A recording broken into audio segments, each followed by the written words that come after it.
A comfortable position and gently close your eyes.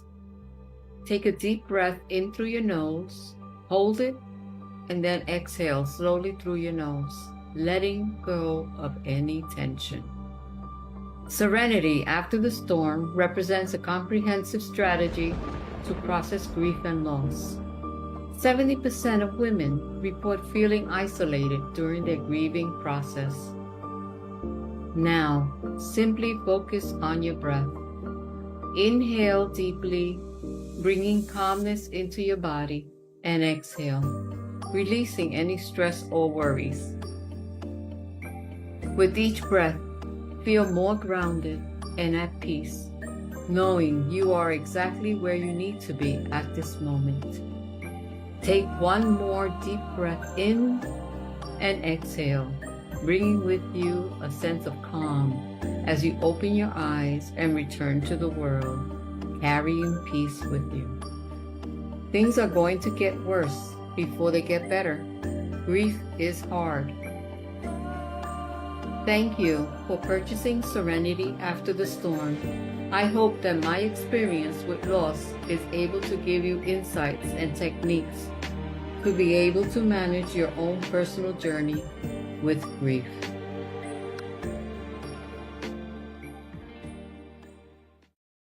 Infomercials. Hi everyone, here we are. We're at the Global Grief Conference 2025 for the last day. Woohoo! Let's get this party started. Okay, so my name's Di Parker. I'm the Good Grief Coach, and today's subject is going to be around lessons in loss. My guests are Jan Tinsley, who is a business coach, mentor, and entrepreneur several times over, and Victoria Cooper, known as Tori, who's a UK IHCA registered health coach. Tori is passionate about helping you simplify your journey to better health and wellness. So those of you that join my YouTube channel will know that grief is something that we do for all losses in life. A loss is defined as an end of a familiar pattern of behavior. So something that you do regularly that you then stop is a loss. It's just how attached you are to that loss as to how much you will grieve. So today we're looking at some different types of losses that make a deep impact and change the direction of our lives. As indeed for me, today would have been my 40th wedding anniversary. And having been widowed in 2016, loss for sure changed the direction of my coaching.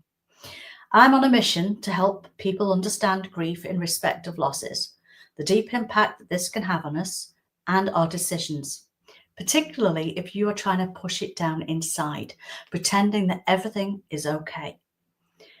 Therefore, I'm delighted that Tori is with us today to go into that in more detail and share her story with us, as does Jan shares her story around business and the challenges around your businesses. There's going to be an opportunity for questions and answers at the end.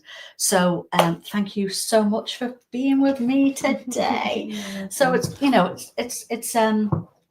grief itself and other losses that we can experience is such a vast subject. But I'm really interested in your stories. What got you started and led you into coaching? Do you want to go first, Tori? Yeah, of course. Yeah. So my story with grief and loss started a long time ago. So in my 20s, my mum was diagnosed with vascular dementia.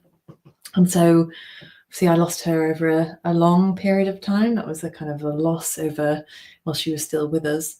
And then sort of as I entered my 30s, I was getting married and was pregnant with my first child, and my mum was admitted to hospital. And so it turned out that like the last words to my mum were actually telling her that I was pregnant. And she was barely conscious, but she gave my hand a huge squeeze. And I just knew. And I was actually really thankful in that moment that I got to tell her, because I thought she knew. I knew she couldn't be there for the rest of it, but that she knew. So that kind of was my first experience with grief. And, you know, during that time as well, I mean, I'd sort of studied science at university, and it did make me think about, ways that we could support my mum or what was happening at that time. But then I was launched into sort of pregnancy and becoming a mum for the first time, and everything that happens with that. So I didn't really, I think I just didn't really grieve properly throughout all of that. I did a little in a little way, but not completely. So I think to say, as you said, you sort of pushed it down. Yeah, I definitely think that was the put beginning. it to the side, don't you? I can relate to that with my little sister dying not long after. No, I understand, because you just think not now. I just got to carry on. Deal with this now. Absolutely, So it's just, I think that was, and now reflecting back, I can understand that was the start of the kind of just push that feeling down and just pretend everything's fine and I'll just keep on going. So ultimately, the next couple of years, as we hit into COVID, unfortunately my dad had some bad health diagnoses as well, and that's when we actually decided to move back here to the Isle of Man to be with him. So yes, my little boy was 3 then, and I don't think I'd still fully processed everything with my mum. And then we moved with my dad, and then unfortunately he then suffered a TIA the sort of February after we moved, and was later diagnosed with psychosis.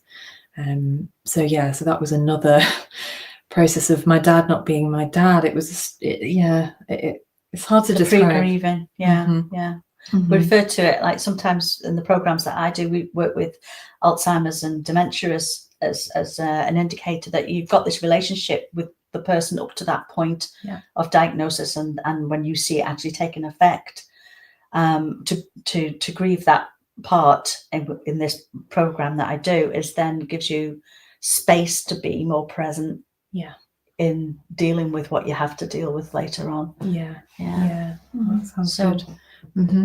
So that was, it is, it's tricky, isn't it? It's kind of like, it's good to know there's ways to support yourself through that. So during that time, that was, so while Dad does unwell, that's, I think, when the kind of pushing it down kind of became too much, and my own health really started to suffer. Like I couldn't just keep going anymore, and I think, again, it was my body was saying enough. Enough is enough. And so yes, in sort of early 2022, I started to experience a lot of kind of pelvic pain that I'd never had before. I'd had reasonably sort of painful periods as a child, but not throughout my adult life. And I actually ended up at A&E because I was doubled over. I couldn't move, and the pain was just unbearable. And I actually thought I must have appendicitis, because I just thought it's got to be something serious. Like, it's got to be something, I don't know what it was. But when I think about that now as well, like, I'd kind of, I'd put myself last for so long. Like, I hadn't really been, I'd always been, I'd loved exercising sort of before I got ill. Like, I was quite active. I'd probably, my diet was pretty good, but a lot of those things started to take a backseat, and I was just kind of surviving. I was probably just, not eating regularly, having too much caffeine. I think at the time as well, through COVID, I definitely was drinking a little bit more than I ever did before. Not more than. We call that disturbing. Short-term energy and relieving behaviours, things that we do to comfort ourselves. Yes. Yeah. Because mine was mine as well. It was my switch off. No, I just thought, it's okay. This is my moment. I can just relax now. Yeah. And this used to make me feel better, and it used to taste good. And I was like, I was really trying to make it taste good. Oh wow, I didn't even know that was a thing. And then all of a sudden you realise, hang on a minute. In fact, I had this sort of experience whereby I was reclining and starting to relax into life, and it's almost like I heard a voice from the other side that kind of said, what the F are you doing? And of course I was like, did I just hear that? And it was kind of like brought into my awareness. I'd actually gone and got a second bottle out, and I hadn't even consciously realized I'd done it. So I put the cap back on, put it in, still a bit shaken up about what I potentially and put it back in the cupboard. And I thought, not again without my girlfriends. And that's how I stopped it. But we all do it when we want to comfort ourselves. There's retail therapy and all of these things that we just we're taught to comfort ourselves instead of actually dealing with the pain of loss. Indeed, you're just Yeah. kind of putting it off, aren't Yeah. you? I think so. Yeah. Yeah. No, it's fascinating that that's actually a thing. It just creeps up as well. I think. Yeah. Like Yeah. I didn't really, Yeah. you know, it's like one glass and well, it's sort of Yeah, now yeah. it's every What's one night. glass? Yeah. Yeah, exactly. Doctors sometimes say red wine's fine every night, and what? No, exactly. Two? No. Not really every night. I know. So yeah, no, so Yeah. that was like definitely, you know, you think like I really had to put my health like last, Yeah. and I think my body was screaming Yeah. that it needed attention and that I needed to pay attention to that. So, you know, I went to the doctors and I was given a CA125 blood test, and it showed that that was high. I started completely freaking out because my grandmother had died of ovarian cancer. Oh. So I was like incredibly anxious about that. But on the plus side, because you know, so many women in that situation don't get to see a doctor and don't get seen with pelvic pain, and what I was later diagnosed with as endometriosis. But actually it got me to the doctors. So actually it you know, it was Yes. a positive thing, even though it induced like a lot of anxiety in me. So yeah, I was seen and I did get a scan, and then they eventually I was told by the consultant I had bilateral endometriomal cysts, I had adenomyosis, and I had endometriosis. And I saw the consultant and he said, well, we can just take your ovaries out and give you a hysterectomy. And I thought, whoa. And I said, hang on a minute. Like I don't know a lot, but I know that our ovaries are important for estrogen, and that's really important for our brain. And my mum had dementia, and again, I was spiraling. I was thinking, I don't want this. Like that's not the solution that I went to. So essentially, at that point, I decided that, you know, I needed to focus on my own health and find a way to kind of deal with that. And then my body was giving me a message, and that essentially did start my journey sort of into health. And subsequently my father also died, so that was 12 months later. My dad passed away, and At what point, Tilly, do you think you made that connection with the health and the grief?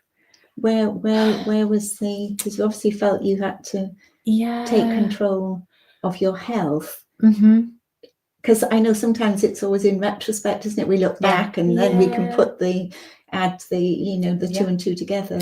I think because it had become so much. So obviously, like this was before my dad passed away, that I started looking at it. And I think maybe it was a combination of, you know, I was surrounded by the right people who'd suggested, oh, maybe look at this or look at that. And I think, you know, my own preference that, you know, I had always enjoyed like having a healthy body and eating good food, and just that realization that some of that had gone. And it was a friend actually, I sort of during that period, I can't remember, it gets quite blurry, doesn't it? I think I don't really know, because the stress was incredibly high. She actually passed me, and that's why I asked the question of the doctors, she passed me a book by Dr. Lisa Mosconi, who talks about she's a neuroscientist, and she's written a book called The XX Gene, which is about why more women get Alzheimer's and dementia than men. And she just picked this up out of the blue and said, oh, I think you might enjoy reading this, because she knows what happened to my mum. And I think I just started joining the dots a little bit, because until that moment, and in that book it talked about, you know, that relationship between stress and health and all these things, and it was just it wasn't so much a kind of here's exactly what's going on for you, but it started to connect it a little bit between what I was actually doing, and I think I probably more directly attributed it to stress at the time, and I think later understood the stress was a consequence of grief. Anxiety, depression, stress, these are always misdiagnosed by doctors, unless it's something that is that you have, you know, you've had a bereavement and you've gone in and it's an obvious thing.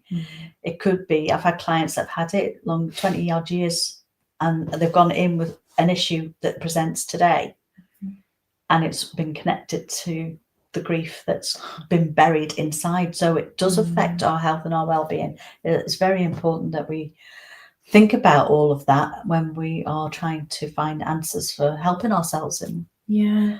And I think so as part of that whole body healing, because I Yeah. think obviously, you know, the kind of the loss and the sort of coping initially, and you know, there's all these different stages. Yeah. And you know, and it's not linear either. No. it's not one journey and you're swinging and out, No. and there's the kind of the mental health side Yeah. and the emotional side Yeah. and the everything. And I Yeah. think it's just remembering that, you know, our body is absorbing it as well. Yeah. And to kind of, we need to find ways at the right moment for us Yes.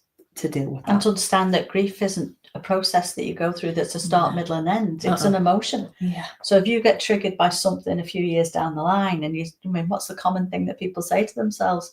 What's wrong with me? I should be over this by now. No, you shouldn't.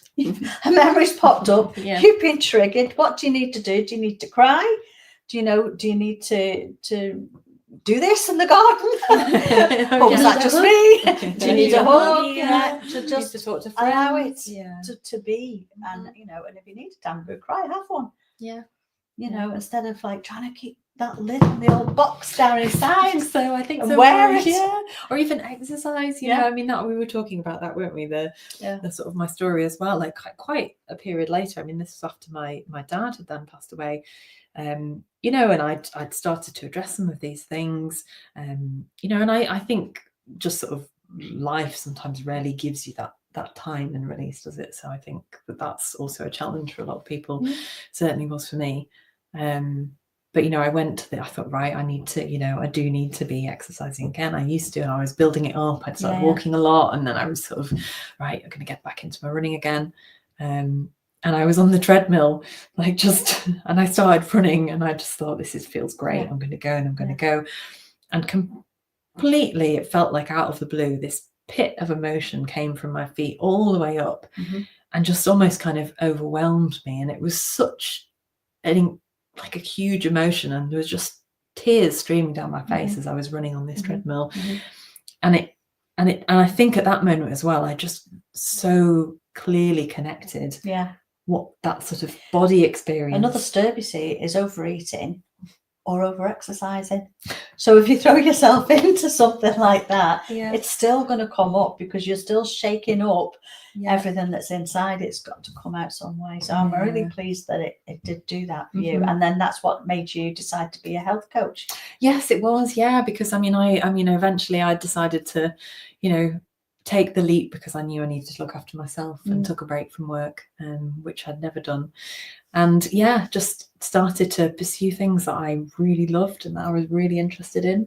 And I think that all these experiences have just made me feel like just so passionate about helping other people to make those changes, because all those things that happen to us on our journey that direct us in a different way, like as I said, grief did for me when I lost Andrew.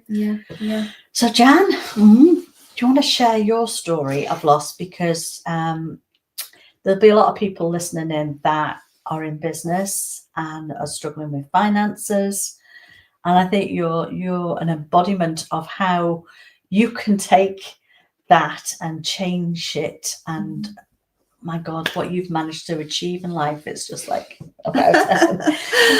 oh my goodness, thanks, Di. I hope everyone's sort of hearing this okay on the I'm sure Tony would be able to let us know if this wasn't coming across okay.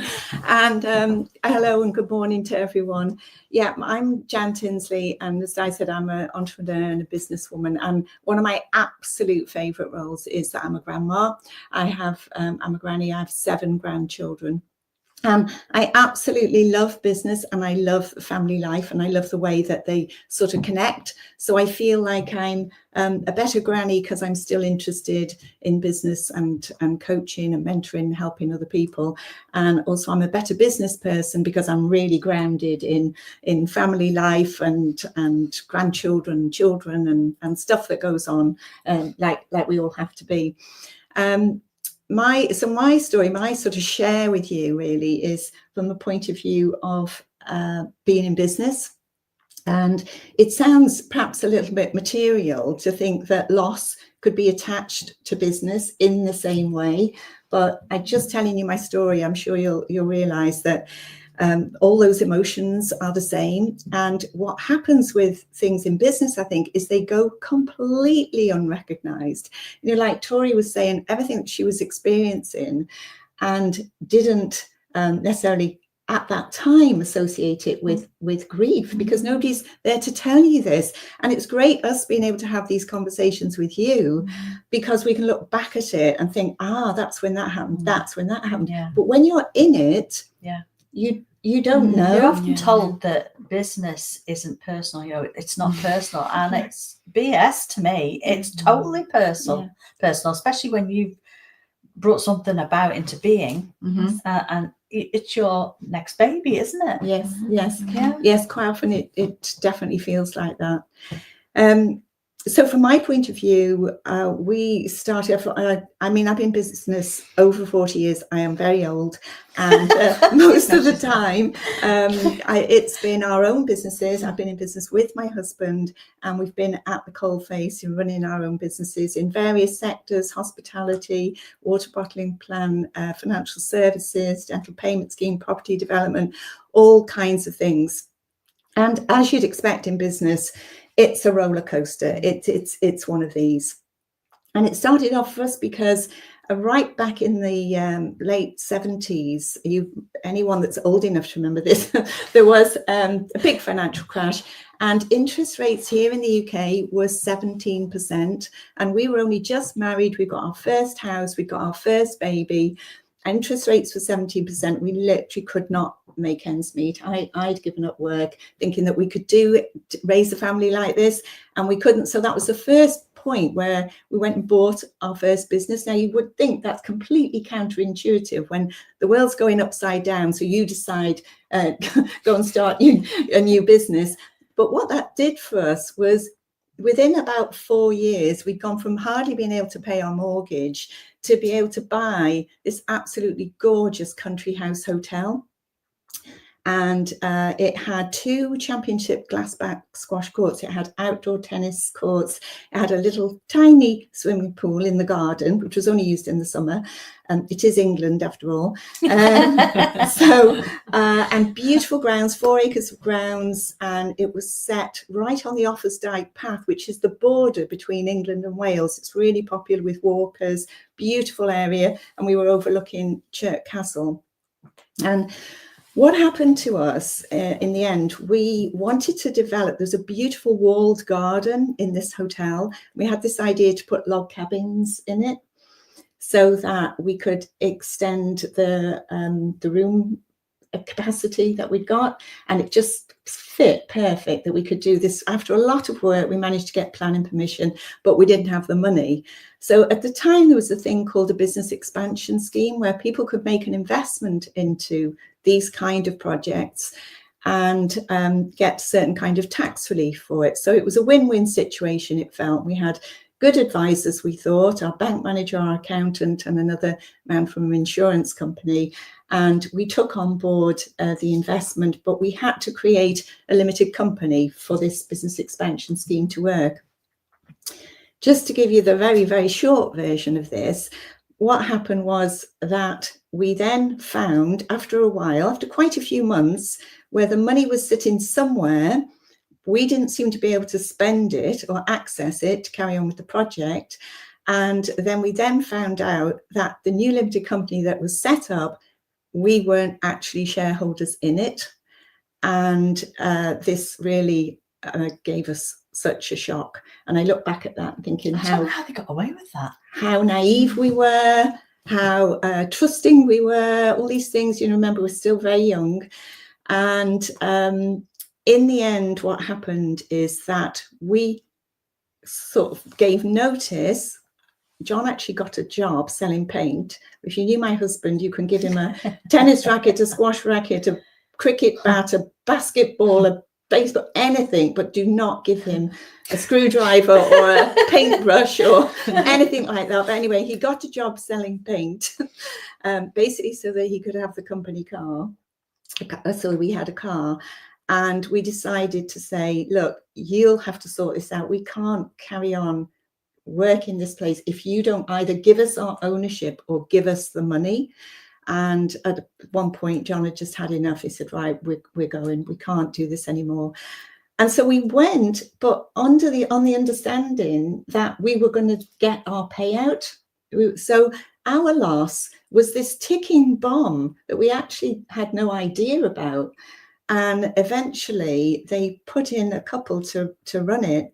And if we didn't go anywhere near the place, and still waiting for our money, really struggling. I was just doing little jobs to sort of keep some money coming in. We got 2 small children, and eventually we found out that the place had gone bust, and it was put into administration, and everything we'd owned and everything we'd worked for and built up to that point in this beautiful physical thing that you could look at and point at was gone. And it kind of got worse before it got better, because after a few weeks, we had a phone call from the bailiffs who said that there was a hot tub and some catering equipment that was still under our name, our personal names for the finance, and they were going to send the bailiffs in to reclaim the money. Of course, we didn't have any money, so we ended up getting a local builder. We informed the police. We got a local builder to come with us, and we took the wall out of the building where the hot tub was and took the hot tub out and sold it to the local squash club so we could pay off the lease. But, you know, this is the sort of thing when you think things are bad and then they sort of seem to just go worse, and then something else happens and something else happens. And so that's just like part of the start. So we had a great start to success in our business life, and then we had a terrible, terrible crash. And then you've got to rebuild yourself. And what that did for us, why I like to sort of share the story, is because at that point we completely changed everything about ourselves. We both had good educations. We both could have had really great jobs, both of us in the public service sector, actually.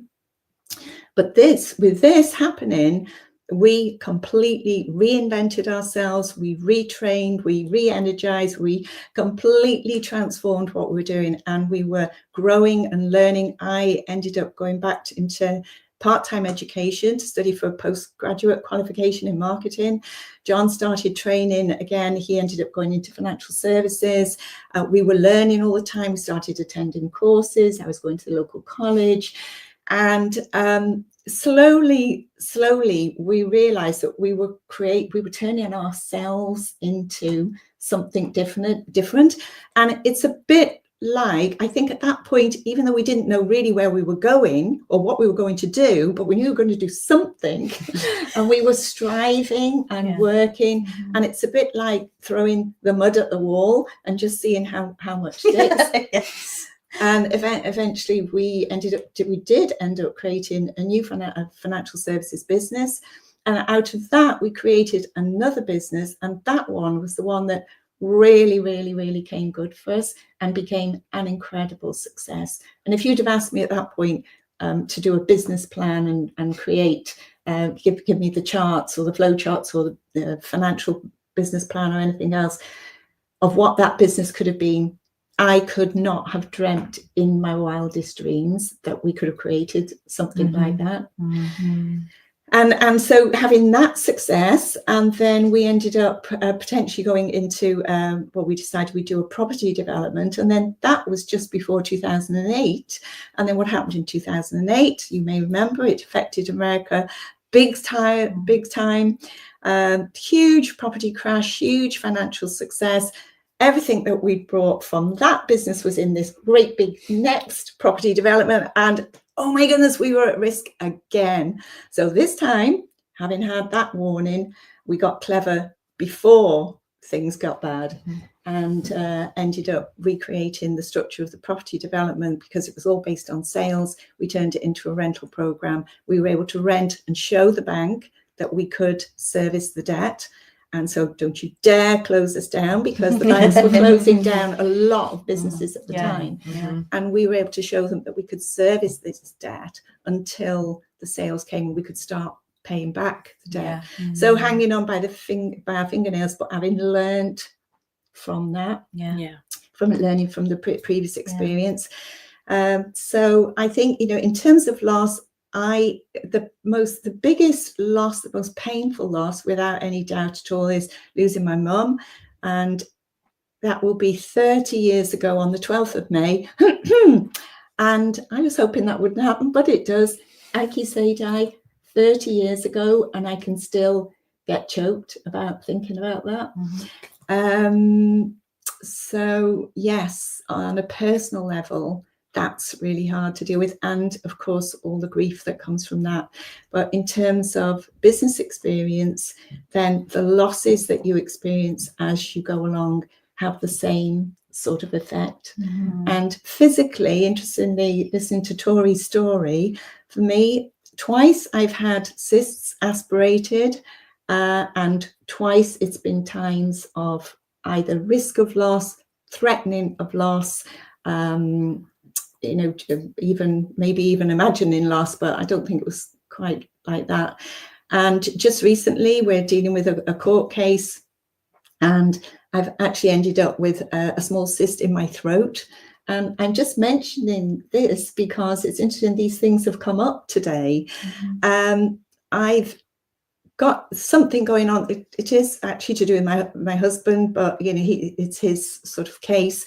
But of course, we're in this together, as we always are. And metaphorically, you're saying you've got something you're finding difficult to swallow. And that's exactly where it is manifesting itself. So I think this is a good lesson, for everyone. It's not the sort of thing that you hear people talking about. No, that how you wear it, how you will- swallow it down inside. Exactly. And how it affects I'm different parts of your body. I'm choking on this. Yeah. This is a morsel I can't swallow because Yeah. it's really horrible thing that's happening. But I think it's great to sort of share these kind of things, because when you're not recognizing loss or grief, and you're not recognizing physical ailments, and just being able to join those dots is so important. So yes, that's my kind of story. I can relate to lots of that, because back in the 90s, I turned 30, and I was stood looking out the back window, and I thought to myself, oh, this is it. I've made it. I had a good job at the time, 2 lovely boys running around me. Out the back, we used to show Japanese Akitas, now just known as Akitas because they were American breed. So we were having trips to Crufts, and we were enjoying that aspect of life. His business was successful. The Port Granite Council is still going today. And I had that feeling of like, wow, I've made it. This is great. We've got to this point in life, can just get better. No. 4 months later, we get a diagnosis about my husband. We decide we're going to work together. So we created our own pet shop business. And then I found out I was pregnant again and had miscarriages. And, I've had 3 of those at different points. My late husband was a haemophiliac. So he had contracted hepatitis C through some of the products that he'd been given. And then that dawned on me that, I had to then be tested. And if I'd have had it, it would have meant I'd have passed it on to my boys. So whenever I have a bad moment in life, that is it that I compare. When you say that's the moment, no matter what else has happened in life, that was the moment. For whatever reason, thank you, God and the angels, I didn't actually get that. But we ended up having to live with the aftermath of that. Now, outwardly, you wouldn't think there was anything wrong, but internally there was, a different story going on. For the best part, we live on the Isle of Man, so we used to travel off to see anybody about that. So it was done over there, and we could get on with life here. But it was a pivotal point in our lives that also changed us into the direction that I'm sitting here today with you guys, that we're talking about all of these things, that there's that through all of that chaos that we go through at that point. When we come out the other side, we can go, wow, actually, I wouldn't have been here if that part of the journey hadn't happened. As much as, we all have the fairy tale, don't we? You know, we're told it as kids, you know, we have it in Disney, you know, you grow up, you get your prince and off you go with the rest of your life. There doesn't seem to be a book with all these other With the bits and roller pieces coaster in. that we Yeah, have to yeah, deal with yeah. in life, and how we can best prepare ourselves for those. So that's where I think understanding and educating people about grief can help so much with those things, because it means we don't stay stuck. Yes. You know, yeah. all right, we have that element of allowing ourselves that space to grieve, but we don't need to stay there. No. You know, we can work on ourselves. And I think, especially as coaches, you know, we've understood that the best way to help ourselves through an issue is to go and find a coach to help us with that issue. Yes. But how many people out there really know that? Absolutely. I think You that's know? one of the things for me, like you say, we're being able to do this in retrospect, looking back and maybe thinking about, oh my goodness, I didn't reach out at that point. I really didn't know there was anyone to reach out to. You just had to get on with it. And sharing that, having that opportunity to, I think this is one of the biggest lessons, is that in grief, in loss, you know, whatever it is that you're dealing with, we are not alone. But we forget to reach out, and partly because we don't know where to reach out. And you've seen as it's a sign of sort of weakness, and so you don't want to let certain people down. You don't want to upset the family, so you don't share the way you're feeling with them. But just having that opportunity, and this is where I hope that people understand where sort of coaching can help.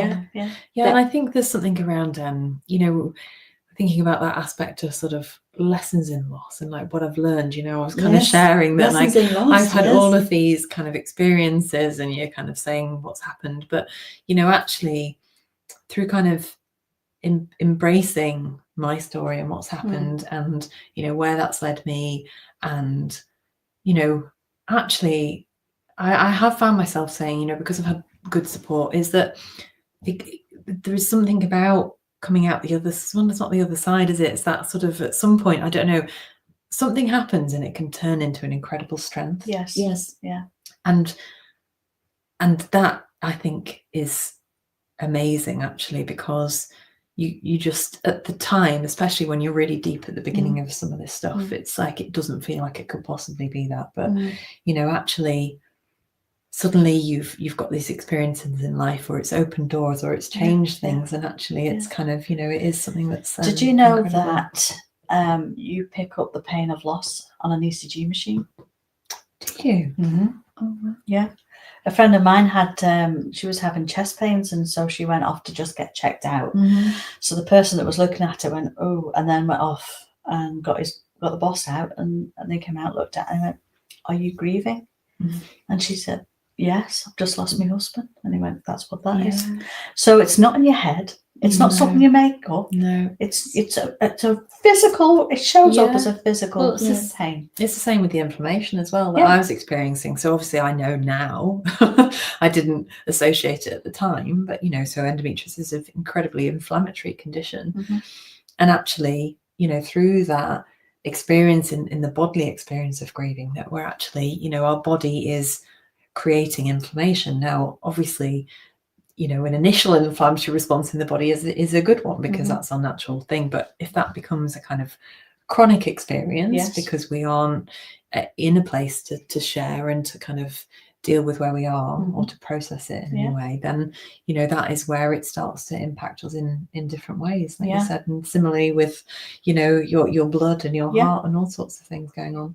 So it's just that, exactly as you said. I mean, I think if you have experienced these losses, and then actually you're suddenly like, oh, and now I have this going on, I think, you know, it can be related. I mean, you obviously, it's important to speak to a GP or your health professional to sort of get that checked out, but that's not necessarily related.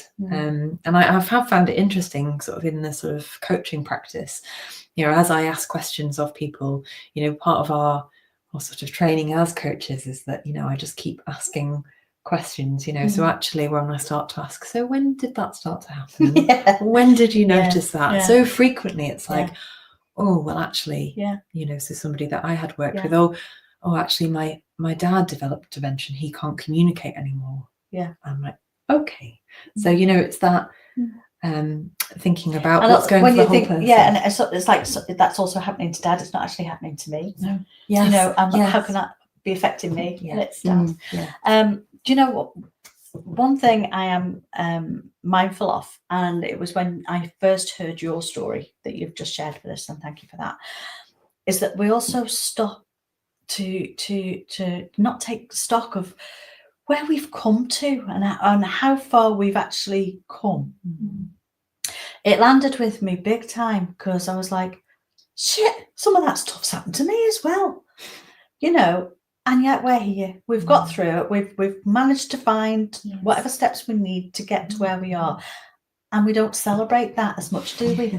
You know, I don't know, it's a British thing or what. You know, let's do a bit more American woohoo on that one. But, you know, it's important, I think, for us to also acknowledge our achievements. Yes. That we manage to find a way, we pivot. And instead of reacting to everything that's going on, if we take that step back, take a breath. How can I respond to what's going on? It'll help just change your perspective a little bit to help you find where you need to go next. And I've got a question actually for you. So in my throwing that on, you know, I just wondered because I had heard, so in my professional life prior to deciding to sort of become a health coach, I worked for charities anyway, and I do remember a conversation actually. We were talking about it was children's well-being, and actually saying that, you know, our brain does naturally hold on to the negative experiences more than remembering the positive. And as you were saying that about, you know, we forget to celebrate. Yeah.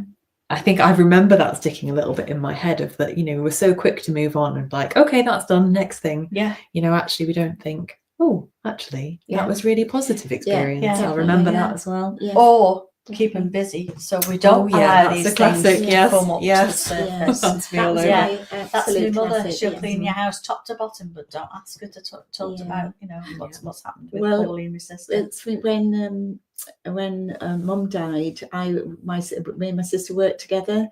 She was working for us in our business, and we seemed to do that. That was definitely my coping mechanism, was to keep busy, you know, to keep going and everything. And we were lucky because if I was having a bad day, she was okay. If she was having a bad day, I was okay. So we kind of right. Let's just see if there's any questions, because I think we're coming towards the end of our time. Hi, Elaine. Oh, that's Tony, have we got any questions for us that have come up?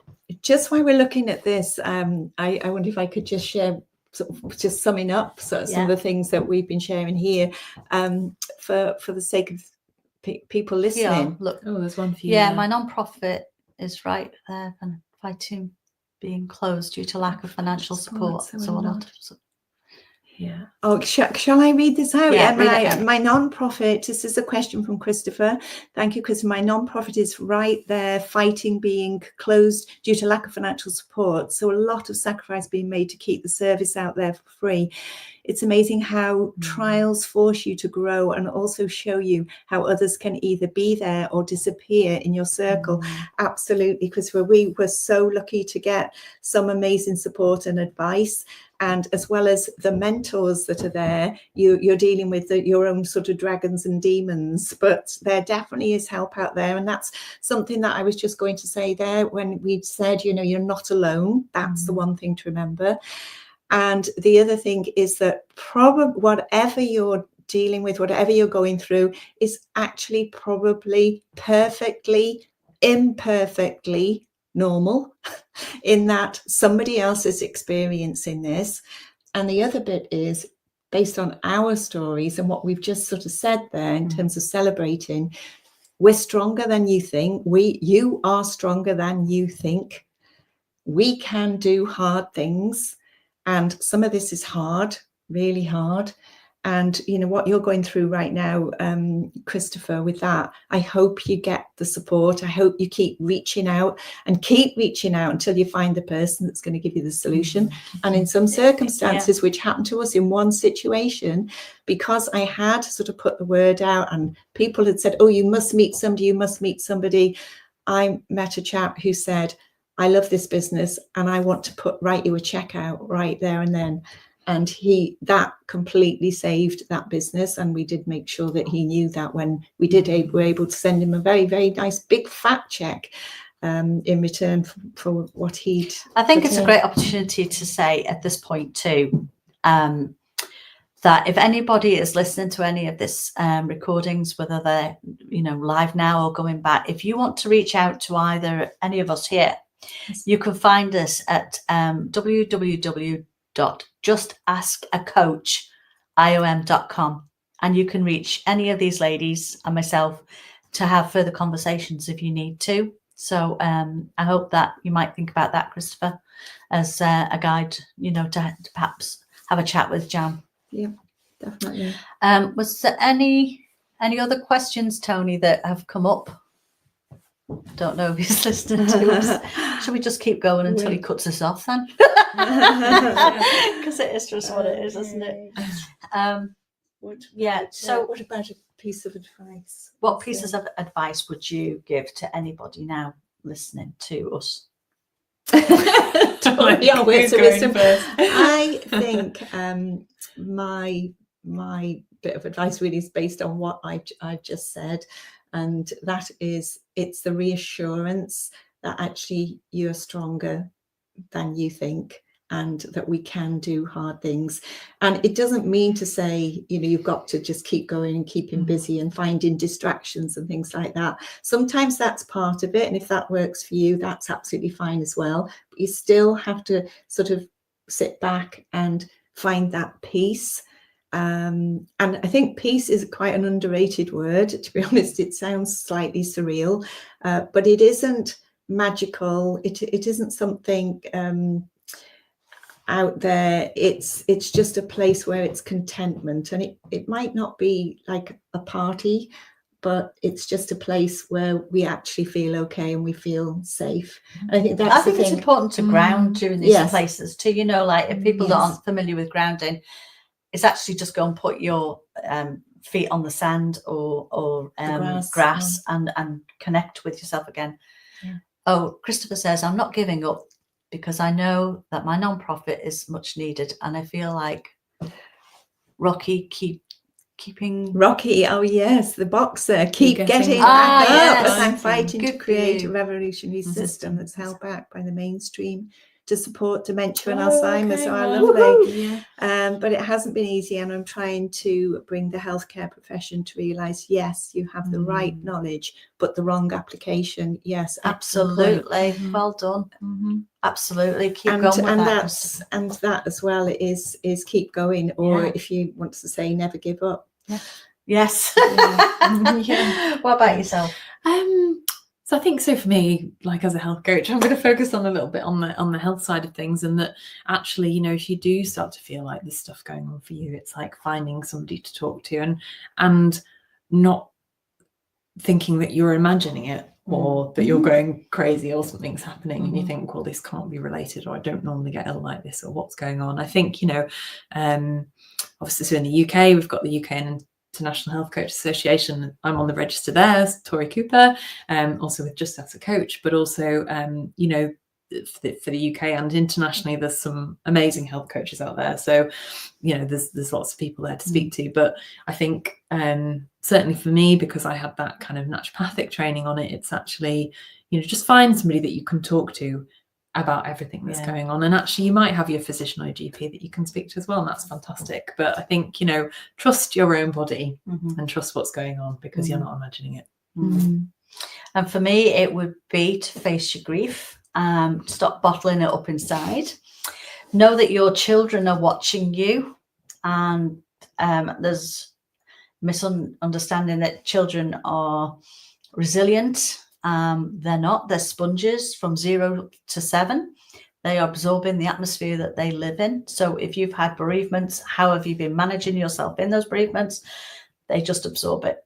And then when you get to teenage stage, you got the hormones kicking in and everything gets heightened. And they also start bringing up some of the stuff that they might have not dealt with because, say, granny died and they weren't allowed to go to the funeral or something like that in their earlier years. And that can start being part of their story going forward as well.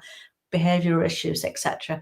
So it's a big thing. Look at your own self. How are you with grief? How do you feel with grief?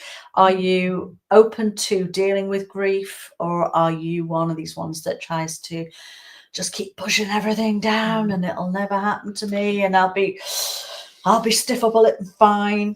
Because the lid will come off one day. And potentially with your health as well. Absolutely, the whole thing, because it's affecting everything. And how can you have clear decisions in your business if you are dragging all of this sort of stuff around with you as well? Do you know one of the profound things, going back to the exercise thing?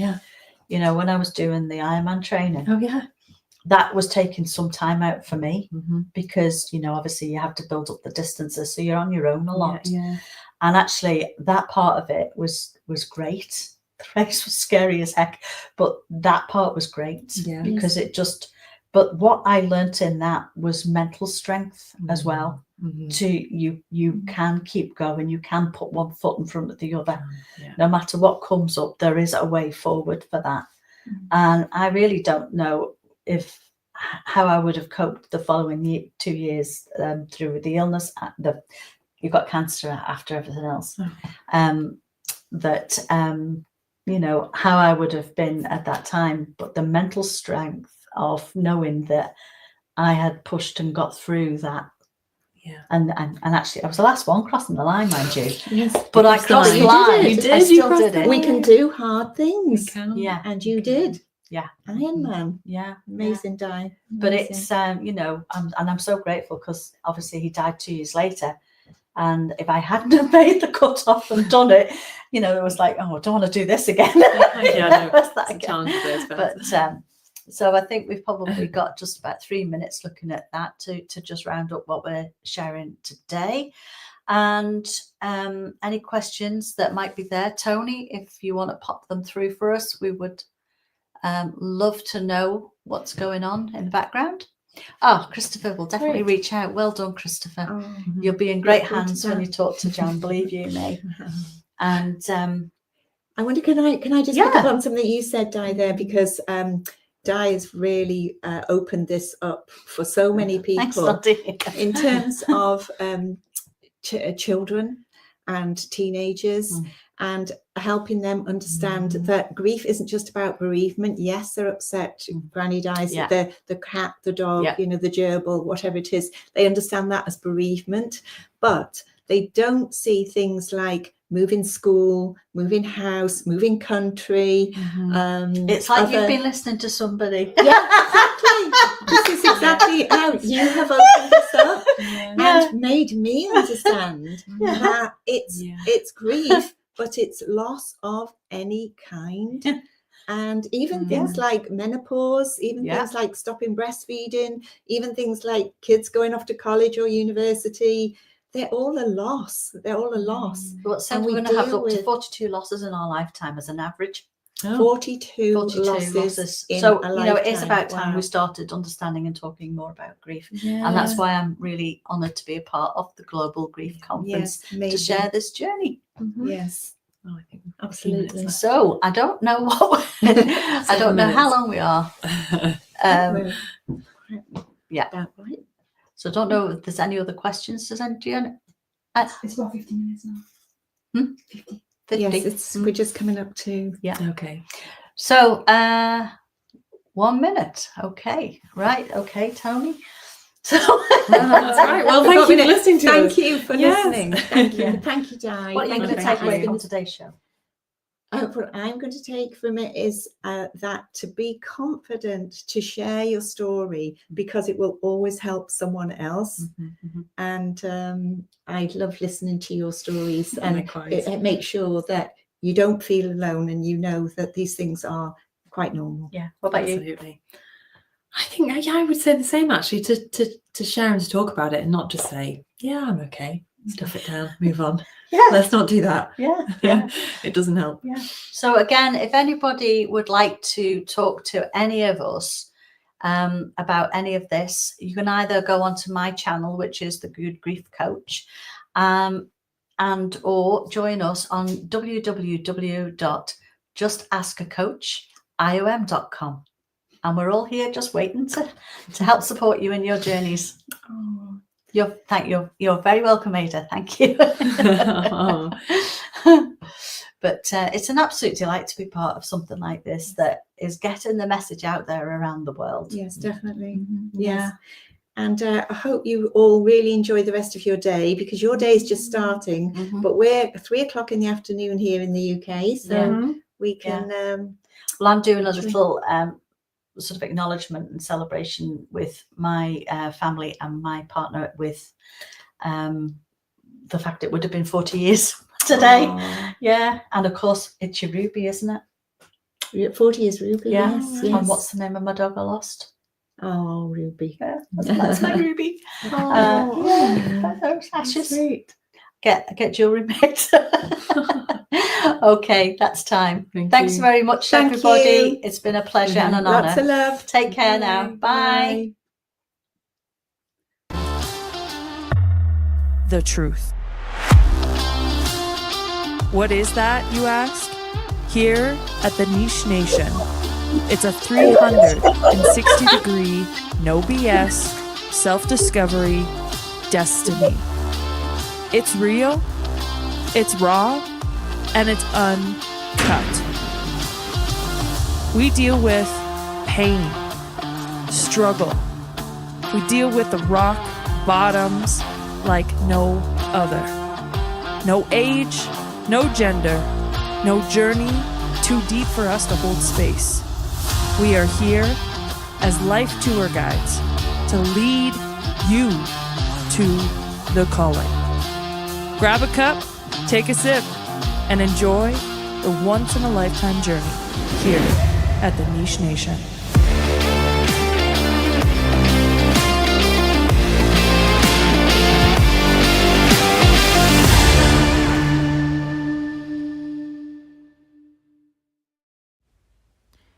What do Postvention Collective and Journey Through Grief have in common?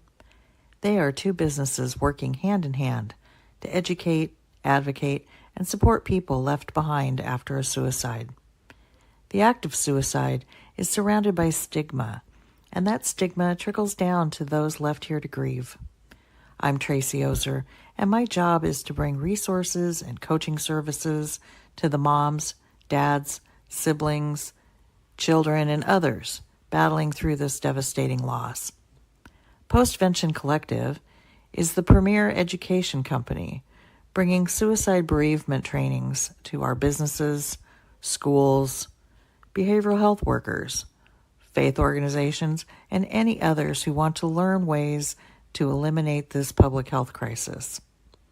Our mission is to equip communities with the tools and resources so that they can go on to support their family members, their colleagues, their friends, and any others within their circle of influence. Journey Through Grief is your one-stop shop for suicide bereavement support. Whether you want to try coaching to get your personal life back on track, or hear stories of loss and healing through our podcast or our YouTube channel, there is something for everyone. But most importantly, if you've lost someone by suicide, know that you're not alone, and we've been there too. Come into our community and let us earn your trust so that we can love you through grief.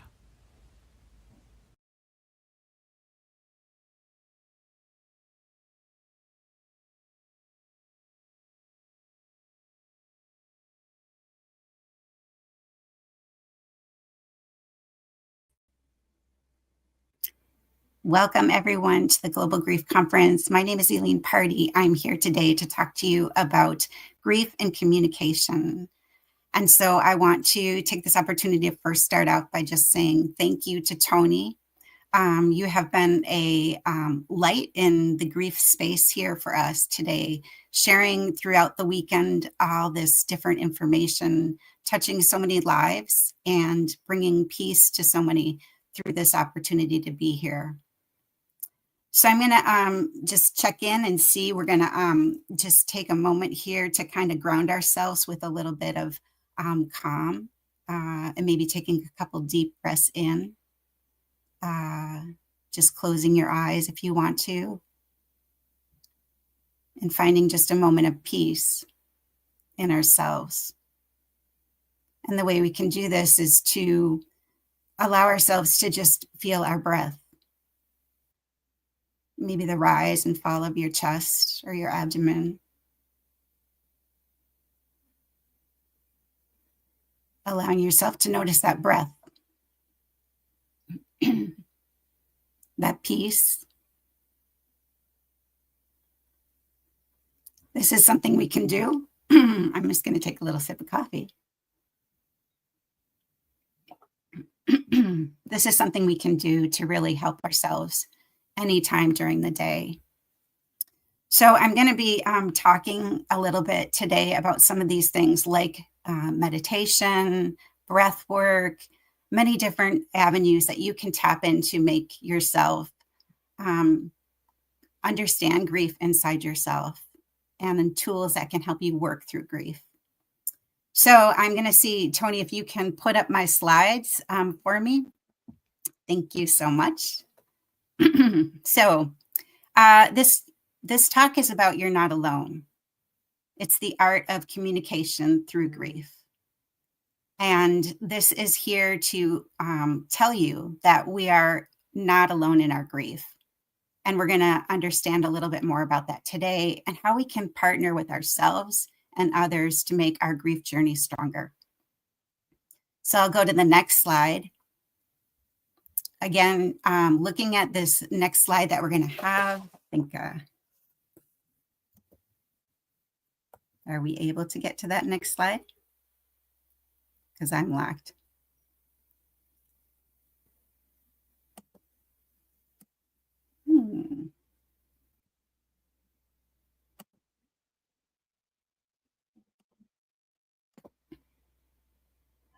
All right, well,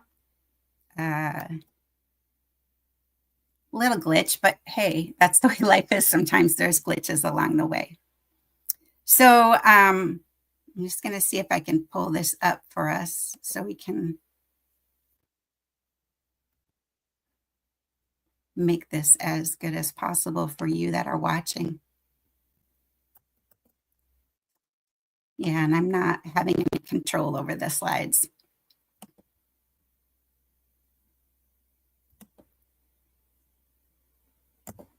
Okay, well, we're going to go for this. So when we are talking about not being alone, the picture that I want you to do in your mind is to look at, maybe close your eyes if you want to. It's a dark scene where the stars are lit up. And that's really what this is about. It's about that there are so many dots out there that you can connect, and it can help you just think about this in the perspective of a night sky.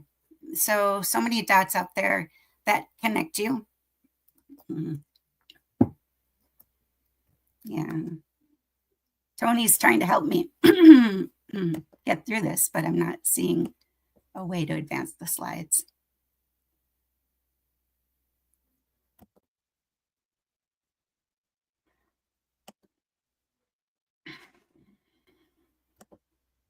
Don't you just love technology sometimes?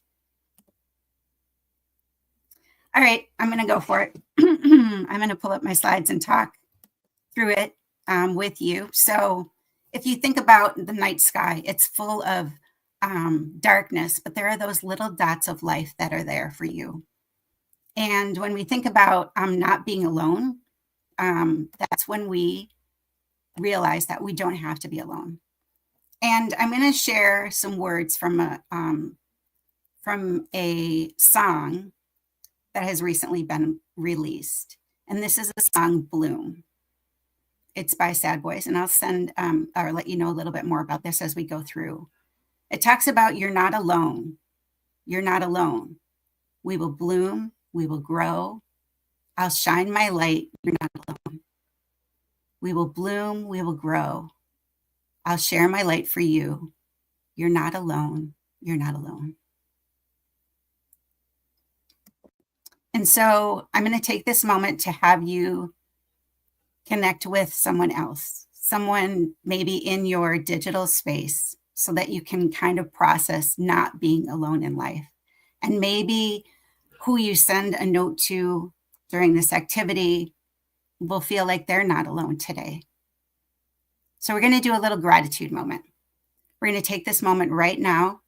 I want you to grab your phone if you have it, maybe a piece of paper. And I want you to, for this moment, just think about somebody that you have a digital connection to.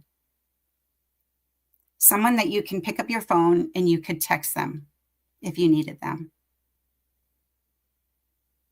And we're going to write them a little short note of gratitude. So if you have a piece of paper, you can write it on your piece of paper. If you have your phone, you can start to text it in. So your prompt is going to be, I was at a conference today and I was prompted to think of someone I'm grateful for, and your name came to mind. So 1, I want you to think of somebody you have a digital connection to. 2, I want you to pull up their information and text them that message or your own created message. I'm going to leave I'll share this one more time with you. The note that you could prompt them with is, I was at a conference today and I was prompted to think of someone I'm grateful for, and your name came to mind. And then think about the why. Why did their name come to mind? Was it because something you did for them, they did for you? Because of something they said? Because of who they are? So this just gives a chance for you to send a note to somebody right now at this moment and start to share being connected, being that people are not alone in their journey. And this is one small way that we can walk through grief and connect with intention. So I'm going to give you just a few more seconds to do that. Like I said, if you wrote it on the paper, you could take a picture of it and send it to them. Sharing moments of gratitude with others is a wonderful way to become involved and intentionally use that opportunity to connect with people. The way we can become not alone is by connection. And I'll be sharing a little bit more with you as we go through.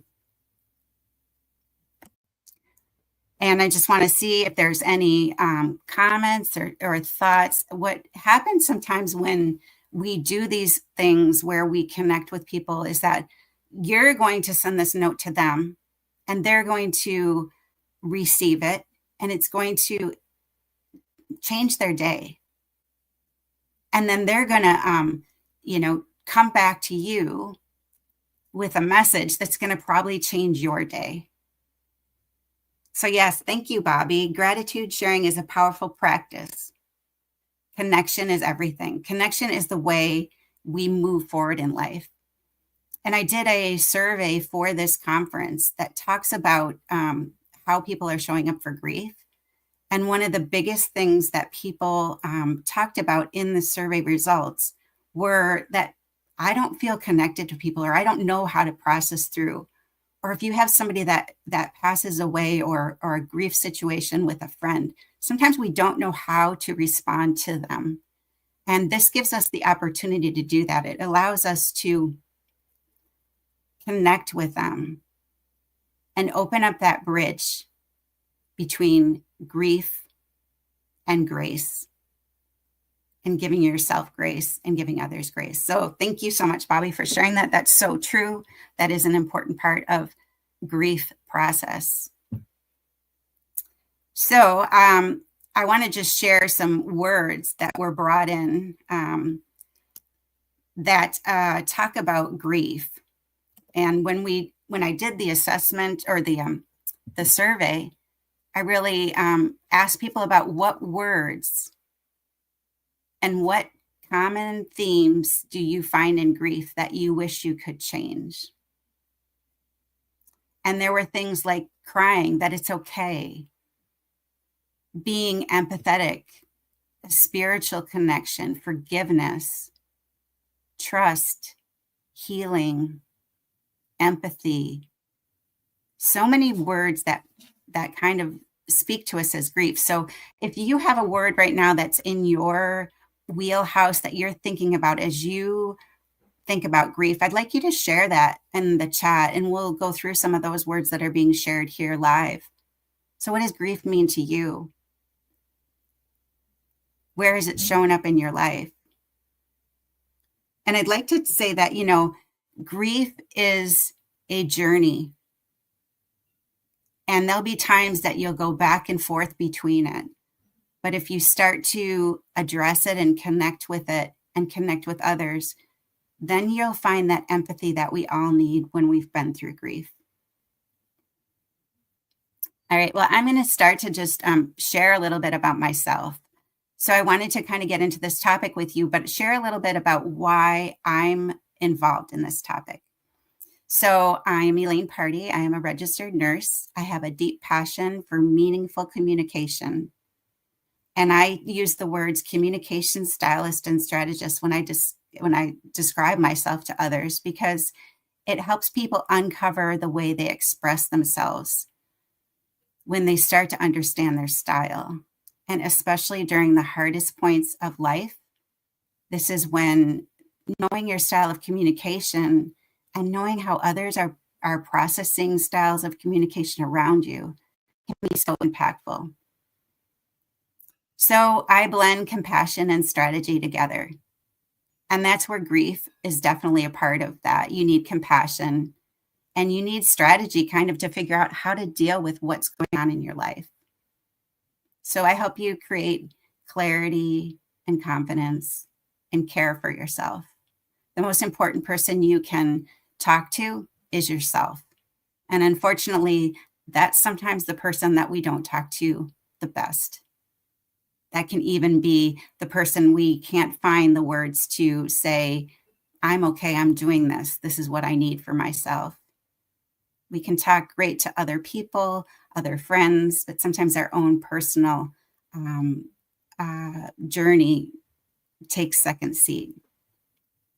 So I'm going to explain a little bit about these 7 styles of communication. So we'll talk about, there's 7 that we are going to address today, and there are probably others that are out there, but these are some that I think line up with the forms of grief that we sometimes experience. And so as I'm going through these, I would love for you to just, take some notes and think about how these might show up for you and how these might show up for others. So I'm just going to take a quick look and see if we have any other people that have commented at all. Okay, so we're doing good.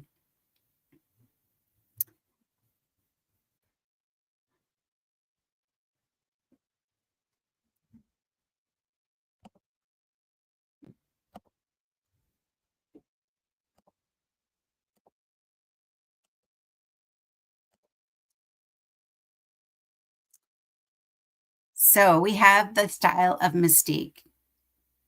Mystique is sometimes the person who might not say a lot during a conversation. They sometimes have to pause to think about how they might want to process something. And in grief, you can really find that as an anchor for a lot of people. They don't like to talk. And again, I'll go back to my survey that I did. A lot of people said they have a hard time communicating. They keep things to themselves. If you are a mystique communicator, you can find yourself digging deeper into that because that's your comfort zone. An alert kind of communicator is very good at attention to detail. They are ready to look at things and make sure everything's checked off. And so they might be the person that shows up in grief that is very, has a list of things they want to do. They got to check these boxes off. And if you're not an alert communicator, you might feel like they are kind of acting weird, like they're too strategic. But for many people, that's the way they need to show up in grief. Trust. Trust is when there is a built-in feeling of comfort with someone that you're talking with. So these are the people that might show up and want to hear about how you are feeling, or even how they are feeling themselves. Prestige is the form of excellence.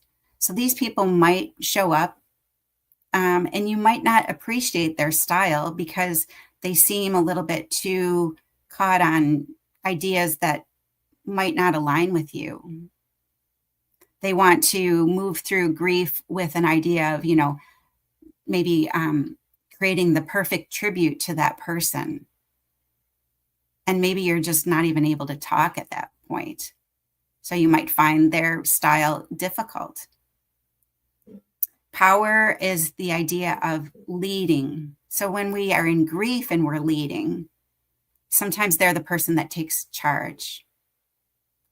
And so they like to take charge because it gives them a way to release some of their grief. An innovative person is a style of communication that comes for creativity. So this person might come up with some different form of way of, again, kind of a tribute to a person. They might come up with something that's very creative and innovative and not done before. And if you're not in that space, you might feel like that's not going to work. And passion is the person, and I can explain, I'm going to just be vulnerable here. Passion is one of my highest forms of communication. And when I look at that and how it comes up in grief, when I've lost people in my own life, I become very sad. And so my passion turns to sadness. So you might see that in a person like that. They can't really, they're crying a lot. They're emotional. These are emotional things that go on and through their mind. So that's the 7 forms of communication. So I'd love to hear if anybody has a clue of what they think their highest form of communication might be.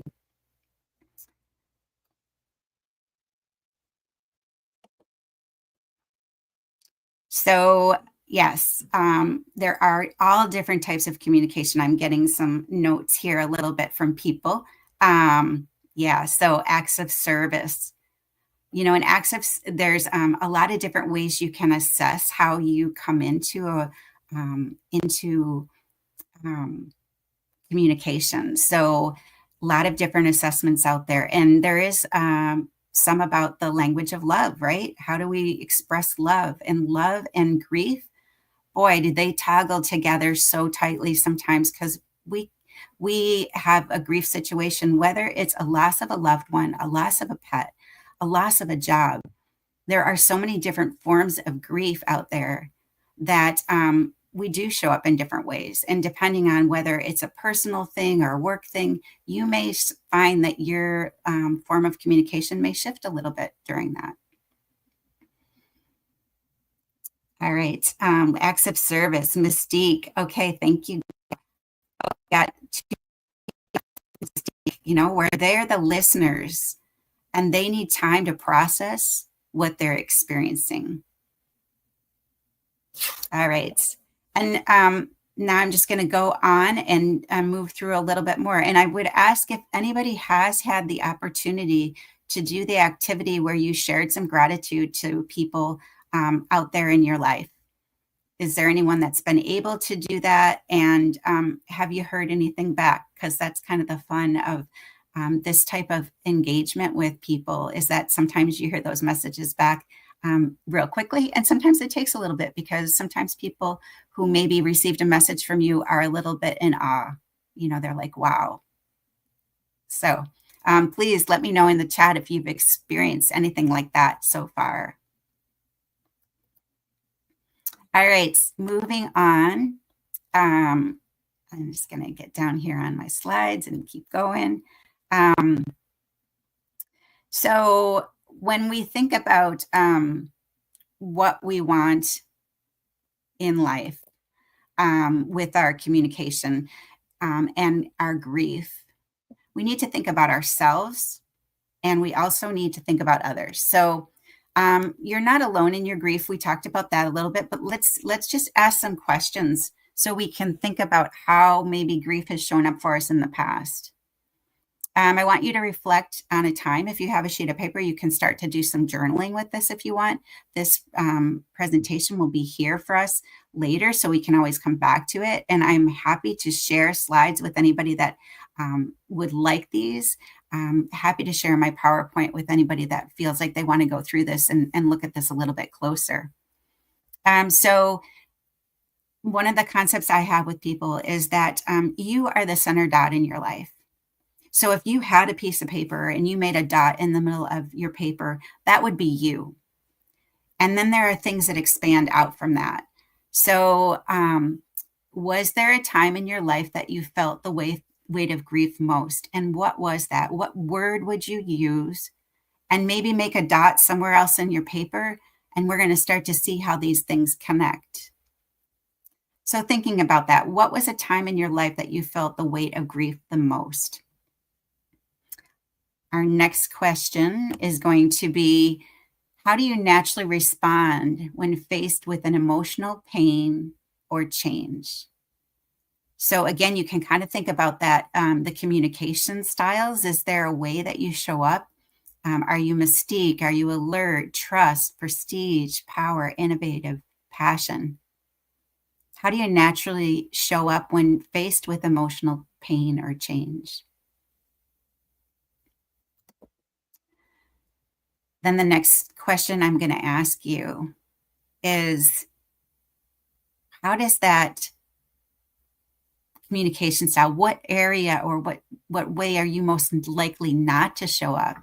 Are you one that speaks up? Do you stay quiet? What's the opposite of what you sometimes experience?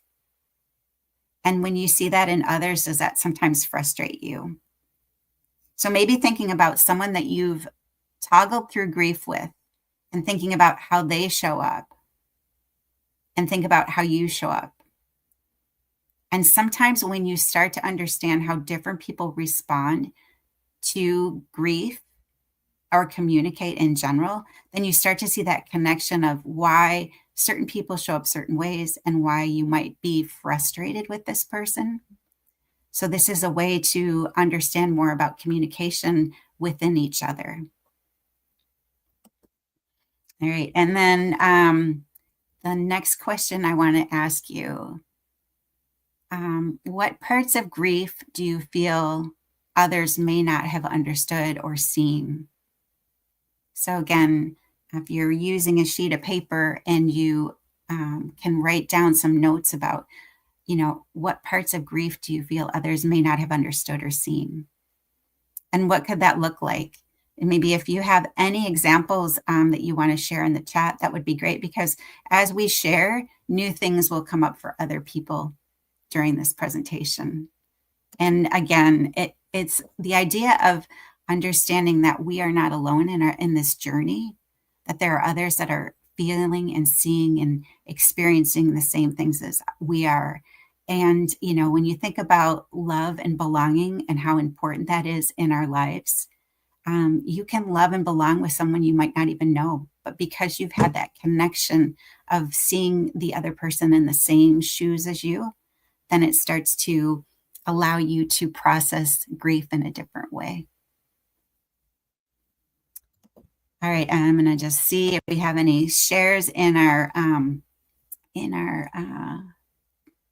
things here, our notes from what people have said. So just want to thank Tony for being here and cheering us on with these, put the questions in and supporting me through this little bit of challenge that I've had with my slides today. So like I said, if anybody does want to have access to these slides, I am certainly willing to share them. Okay, we got Bobby is mentioning here that this must be through the activity we did where we sent a note to someone that we care about, and you light up my world. Like, how cool is that to have that moment of connection with each other? So thank you so much for doing that, for sharing that with us, Bobby. I'm sure that put a smile on your face. All right. So as we continue to go through here, we have a little bit of just talking about where people sometimes feel that they're not connected with people. Some of the survey questions that I did were able to share information to me about how people feel like they process grief. Many people like to talk it out. That was very high in the idea of talking with others. But 41%, when I asked this question, said they keep it to themselves. So maybe think of ways that you can incorporate, maybe it's journaling that's keeping to yourself, but it's expressing it as a great example. Joining a support group with your journey with grief, whether it's, we've had so many presenters here. I think about one that I watched the other day, Parkinson's. What a grief journey that can be for families. Find a connection that you can to organizations. Think about Googling what you're keeping to yourself and see if there's something there for you that can help you move through with others and keep you connected. When we talked about how people have a tendency to look at grief, many of them take action by becoming busy. Others say they lean on others to find strength. But one of the highest percentages was to seek meaning. And whether it's the loss of a loved one, the loss of a job, the loss of a relationship, seeking meaning is something that we all journey to try to discover. So I found that very interesting that was so high in the rankings of our study. And we did this study just for this presentation so that we could get some real concrete, up-to-date data on how people are experiencing grief. So one question that I have too, I'm going to say, was about the idea of, in the survey, talking about, do you show up the way other people expect you to? And does that frustrate you? Do you feel like you have to show up because of either cultural, society issues? And, people were very strong about that. Like 75% said that they feel like they need to show up in a way that there's an expectation there for them to show up that way. So thinking about how we can maybe toggle through some grace in that kind of commitment with ourselves and others. All right, and I'm going to just move down to one piece of information, again, trying to connect you to things that might be supportive to you. I would really love to be able to share this with you. It's going to be a little bit more difficult because I'm not able to show you the slide, but I am going to try my hardest to help you understand more about this. And like I said, there will be the replay, so you can go back and always listen or reach out to me. I'm going to give you my email at the end. So one of spaces that we talked about earlier was gratitude. And so gratitude is helping us toggle through a lot of different things. But when it comes to grief, there is a deep part of grief and gratitude that can be linked together. And there are some amazing books out there. One that comes to mind is written by Chris Palmer. He is the gratitude junkie, and he has taken his journey through grief and shifted his perspective over to gratitude. And so Chris has the gratitude space, and there is a community that is a support to people by sending out gratitude text messages. So I'm going to ask you, if you are able to pick up your phone right now and pull up your text messages. And if you were to create a text message to someone using that little icon with the pen and the square, I want you to put in this telephone number, 502-289-6799. And I want you to put in the subject line, care.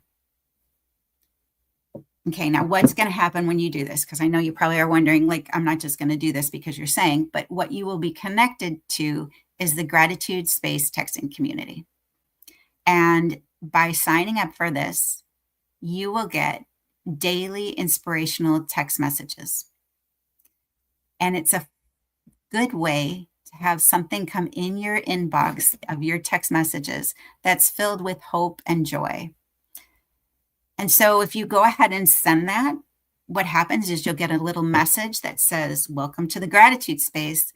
And then there's a short sign up where you can put in some brief information. And this has been going on for the last 3 years. This gratitude texting community has been instilling positive text messages to people for over almost 3 years. It'll be 3 years in May. And we've heard some amazing things, people that have gotten messages at the right time, at the right moment. And this is just offering you this opportunity to have this come into your text message inbox and once a day. And, you know, understanding that some days it might hit you more than others.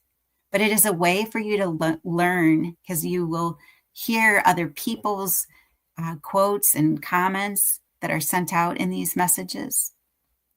One thing I'll tell you is that it's completely safe. You do not interact with anybody else on the texting app.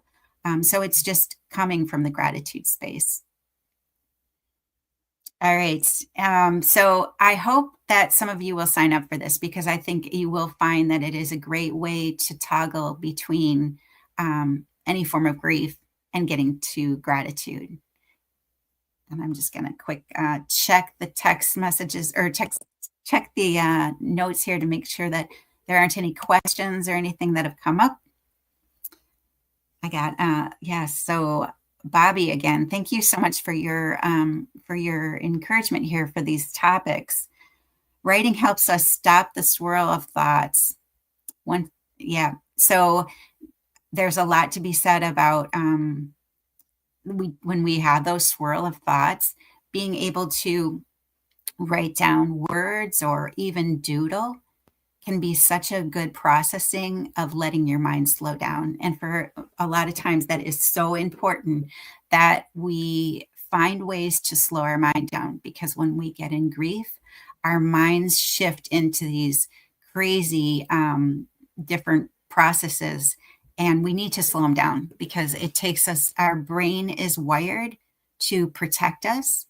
And at some point that's good, but for most of us, we don't need all the protecting that our brain is giving us. So that's why when we do things like take a deep breath in and exhale it out, those simple things can mean so much to our body. So thank you.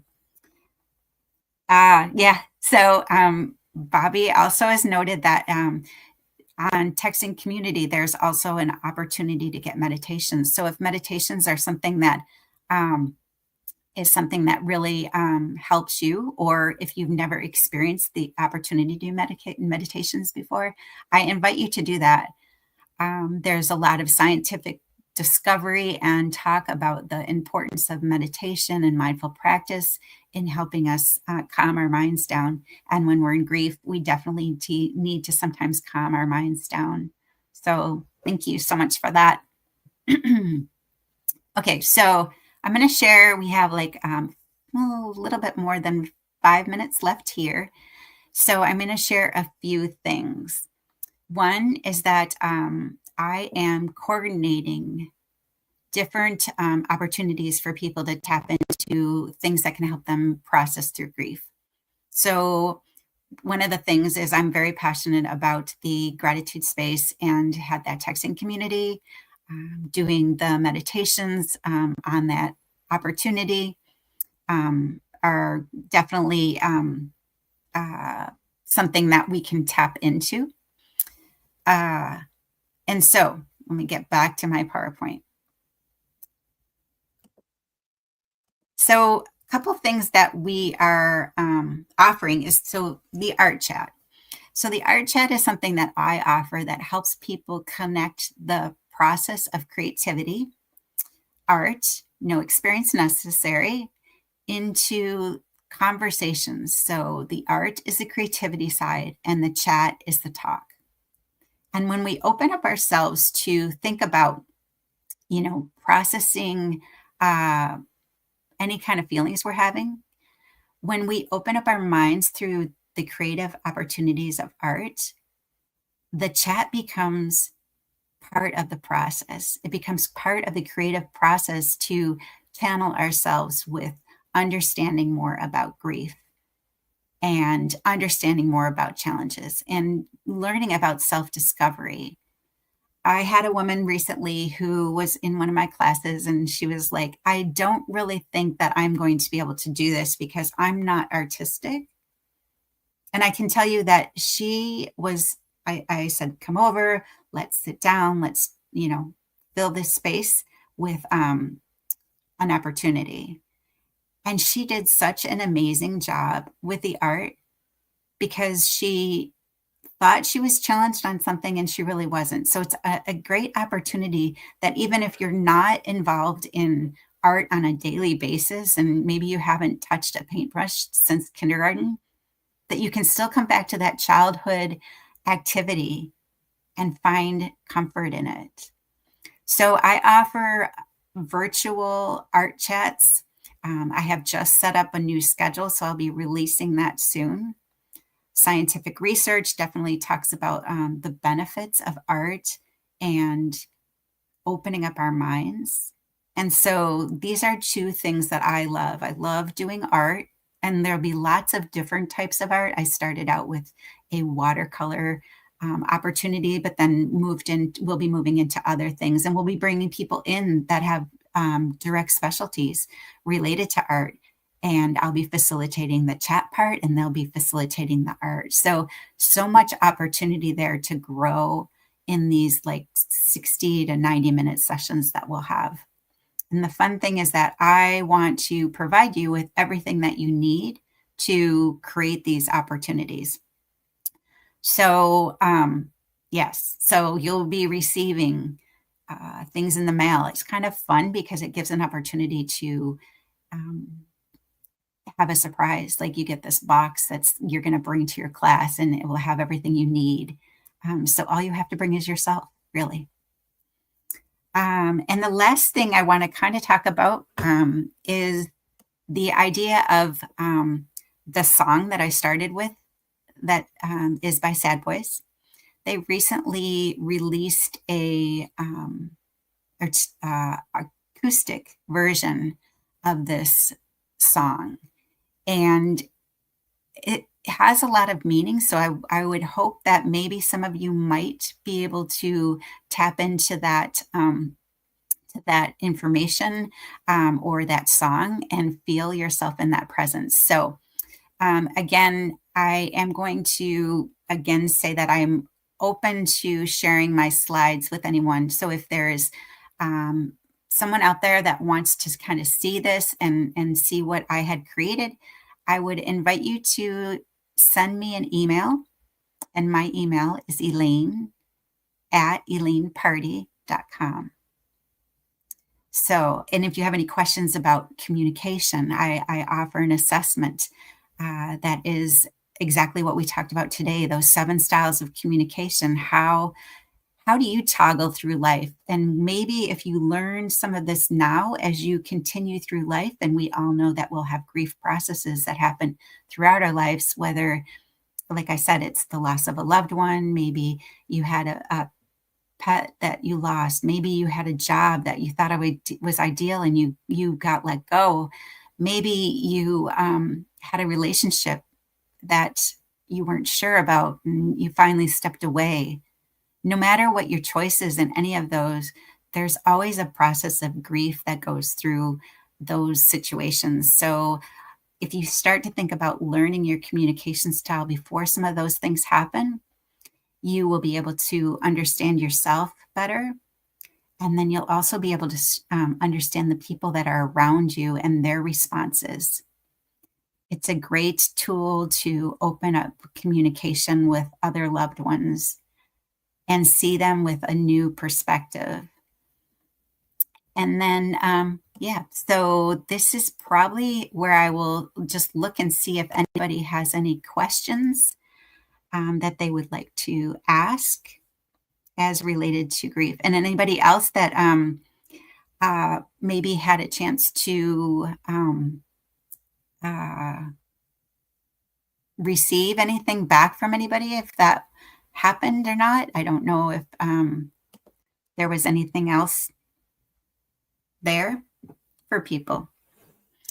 We had a lady that was in the gratitude space who had a lot of difficulty with heart arrhythmias and anxiety.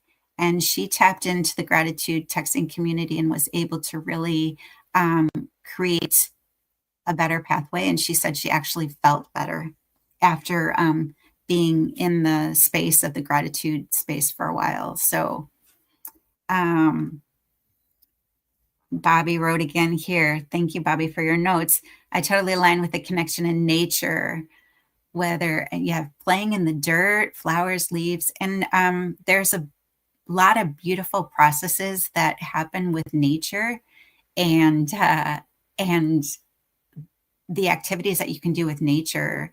So finding something that speaks to you too is so important when you think about all the opportunities that are out there. And we get overloaded sometimes with so much information that it's sometimes very hard to process where we should be or understand or know. So think about things that speak to you, whether it's nature or photography or art or writing. There's so many different opportunities. And you've heard a lot of people speak here today and Friday, Saturday, and now we're on our third day here about different things that they utilize and tap into. So keep looking and keep listening, because there you will make that connection. And just like your dots in your life and how you connect to things, you'll be surprised once you start to see that happen, that it will happen more and more, and you'll find direction for your life. I love music. Music is so powerful and medicine to the soul. Isn't that so true? I think we've seen some great opportunities here this weekend with music in our in-between sessions and how that helps people toggle through. So yeah, I really hope that you are able to tap into the Sad Boy song. I think you'll find a lot of meaning in it, especially if you feel like you're alone. The creators of that story actually had bouts with cancer. So they had some real-time issues that were going on. And so some of what they share in that song through the words is because of their journey, and being together and knowing that connection is so important when we're in the space of grief. So I have just like 2 minutes left. So I don't know if anybody has any other questions. I want to thank everybody who's here today, who's put some comments in the stream over here. Bobby, Billy, Gail, thank you so much for being part of this space today. And allowing me to share a little bit with you about grief and communication. There are so many resources out there. I have only been able to touch briefly on some of the things that I could share with you. So if you are interested in learning more, like send me a note. I would love to have like a call with you and just share some of my wisdom that I know might help somebody out there. So thank you. Again, I'm going to just say contact is elaine@elaineparty.com. That's my email. So please feel free to reach out to me there. I want to thank Tony one more time. Ada, thank you so much for all your work. You guys have done an amazing job this weekend presenting so much information that people need to hear. So thank you so much. And I think we have only another minute left. So we'll just fill the chat with some more good vibes. Thank you, guys. Thank you. Again, stay tuned for more because there's more coming up in this great conference. Thank you, Ada. I hope you all have a beautiful day. So we'll just close our eyes and take a couple deep breaths and slide into the next space that we're going to be sharing together. Use your breath, pause, breathe, and reflect.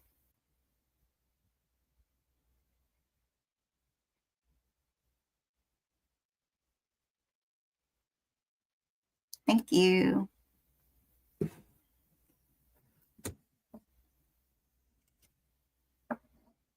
Have a great day, everybody. And again, please feel free to reach out if you have any questions.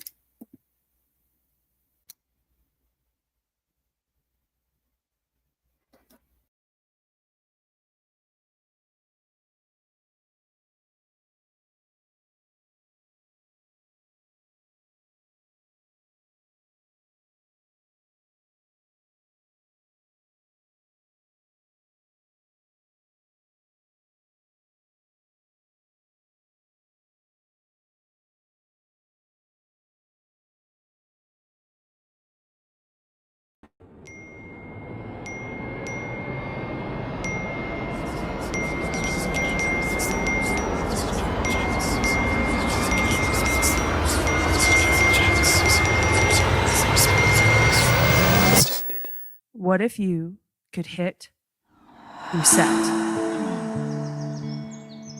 A place that actually feels like home. Because here you can finally breathe. At Rock Lake Earth Lodge, we let nature do the work.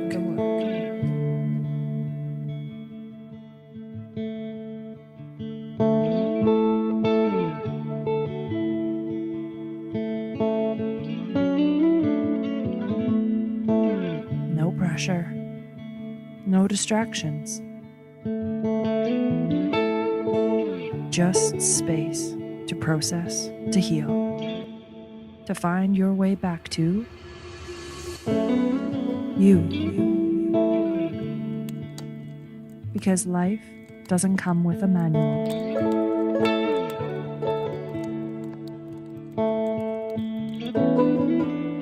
And healing doesn't have to be complicated.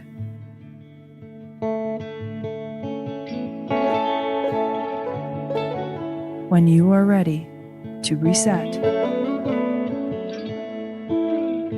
we'll be here.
I'm Crystal Robinson.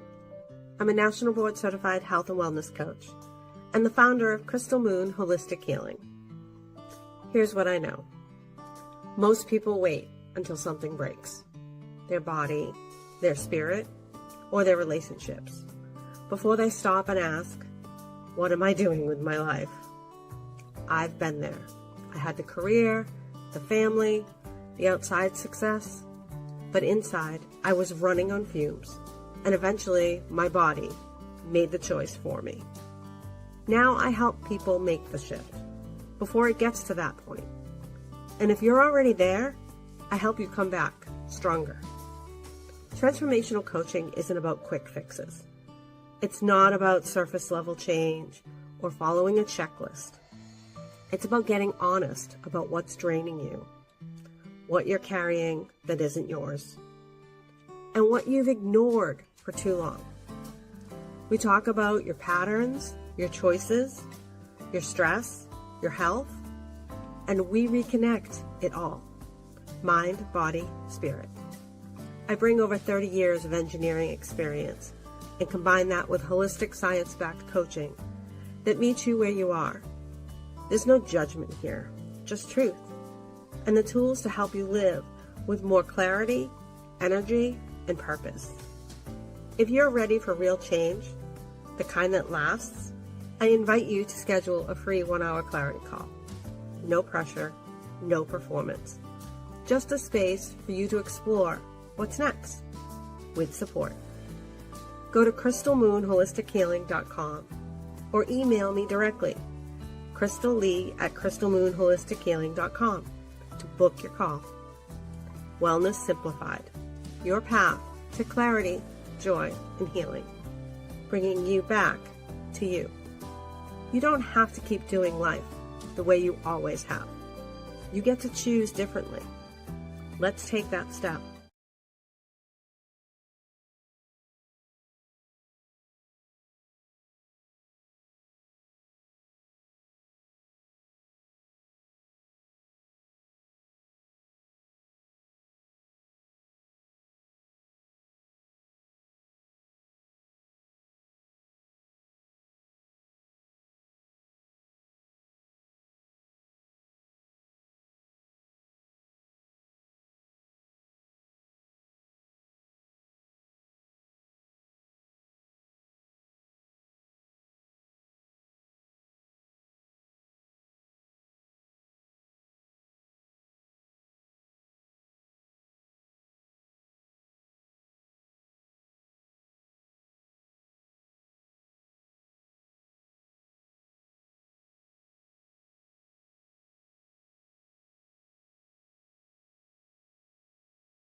Hello, everyone. Hello, hello, hello. And welcome to this third day of the Global Grief Conference. I'm so excited that you're here. I do hope that you've been enjoying all of the other speakers that have been taking place and offering their insight and their goodness and all of that jazz to support you in whatever way it is that grief shows up for you. So I'm Denicia Hilton Harper of The Perfect Playground by Hilton Holistic Health and Wellness. And you know what? We're going to get started, right? We're going to get going with everything. And I just want to take a second and a little breather and welcome you to what I call the perfect playground. So the perfect playground is a place that can be wherever you are. Right? The perfect playground is called just that because I see it as a spot where serious healing ain't got to be so serious. Okay. We get to actually be called to be present in whatever it is that's coming up, that's asking us to explore just what healing is for us. What does it look like? How does it feel? Right? We're here to be in that journey. Okay. The whole journey is just that. It's there. The healing is a journey. It's not a destination. And so the perfect playground came about as I had been practicing as a doctor of Eastern medicine, holistic well-being consultant, as well as medical intuitive, that over time, what I realized is just how much it is that what we might call symptoms of the body are really signals. They are holistic signals offering us insight as to just how it is that we are experiencing and being in our relationships. Okay. With that, it's relationship with the self, but also relationship with others. And 3 big themes popped out. So, like whether it's related to boundaries, burnout, and being authentic. And so under those those 3 big umbrella, there's a lot that is underneath it all. And so the perfect playground came out as a way to really just honor the root meaning of perfect, which is whole and complete. You also learn that health and healing, the root meaning of health is also whole and complete. So you get to realize and see that it's this whole journey of actually the integration. It's this whole journey of coming to the wholeness. It's a journey of exploring the individual aspects of what's involved as it is related to the whole. And that is, for today's sake, the conversation is with you. So we're going to go more microcosm right now, in the sense of the various aspects of you that are popping up and how they relate to the whole. Okay. And you might be wondering, well, how does this really relate to grief? Well, as I mentioned, my background is in studying Eastern medicine, specifically of the contemporary Oriental medicine lineage. And with this style of medicine, one of the things that I just absolutely loved, and that's what got me so interested in wanting to go and study it more and more, about 10 years 10 years ago now, was that you got to see people as a whole person. You got to see people that are actually presenting themselves with these physical symptoms. And now it's up to us to kind of connect the dots and to see just what is the information that's coming from these, that's giving them insight, and actually what is that we can put in place. So what can we put in place in the environment externally and internally, for them to be able to flourish, right? And it's quite beautiful to be able to see, especially for many where we might be experiencing a lot where we're just seen as these different pieces, bits and pieces of us, the masks of us, but then to come into some place and to meet people through this lens that is saying, you're a whole being, and now we just have to put the pieces together and do what we can for you, right? And grief is one of those big 5 emotions that is related, that's related in the medicine.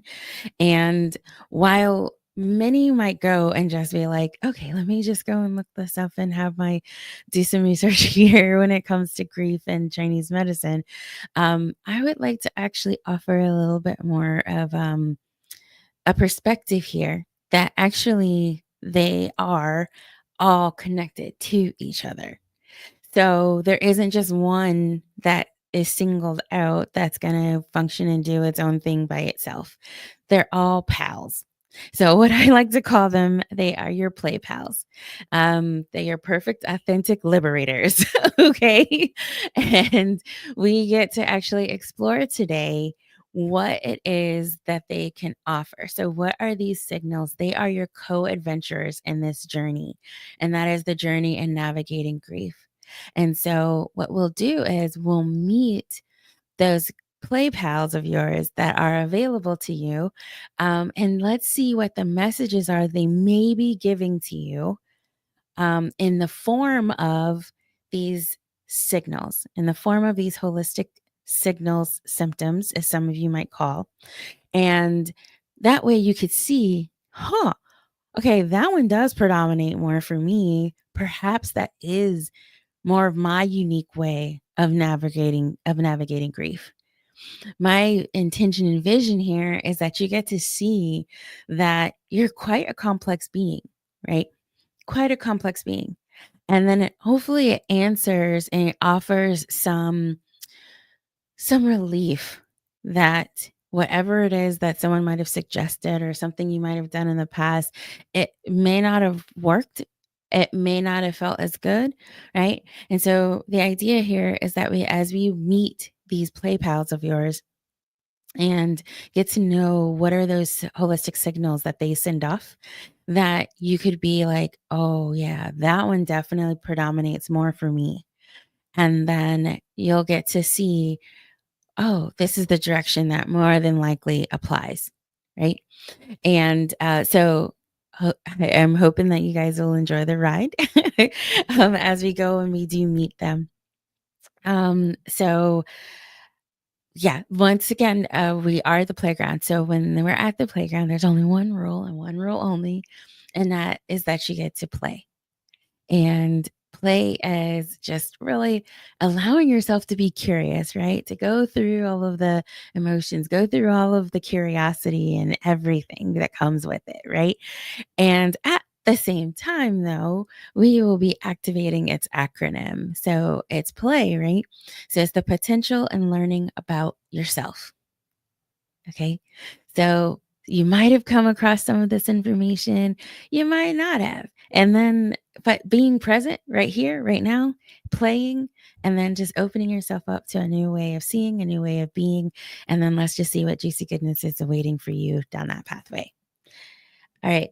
So, like I said, grief is one of the primary emotions. If those of you are interested and curious about Chinese medicine, it is built into that system that there are emotions that are tied to the organ systems, to the elements. They are linked together.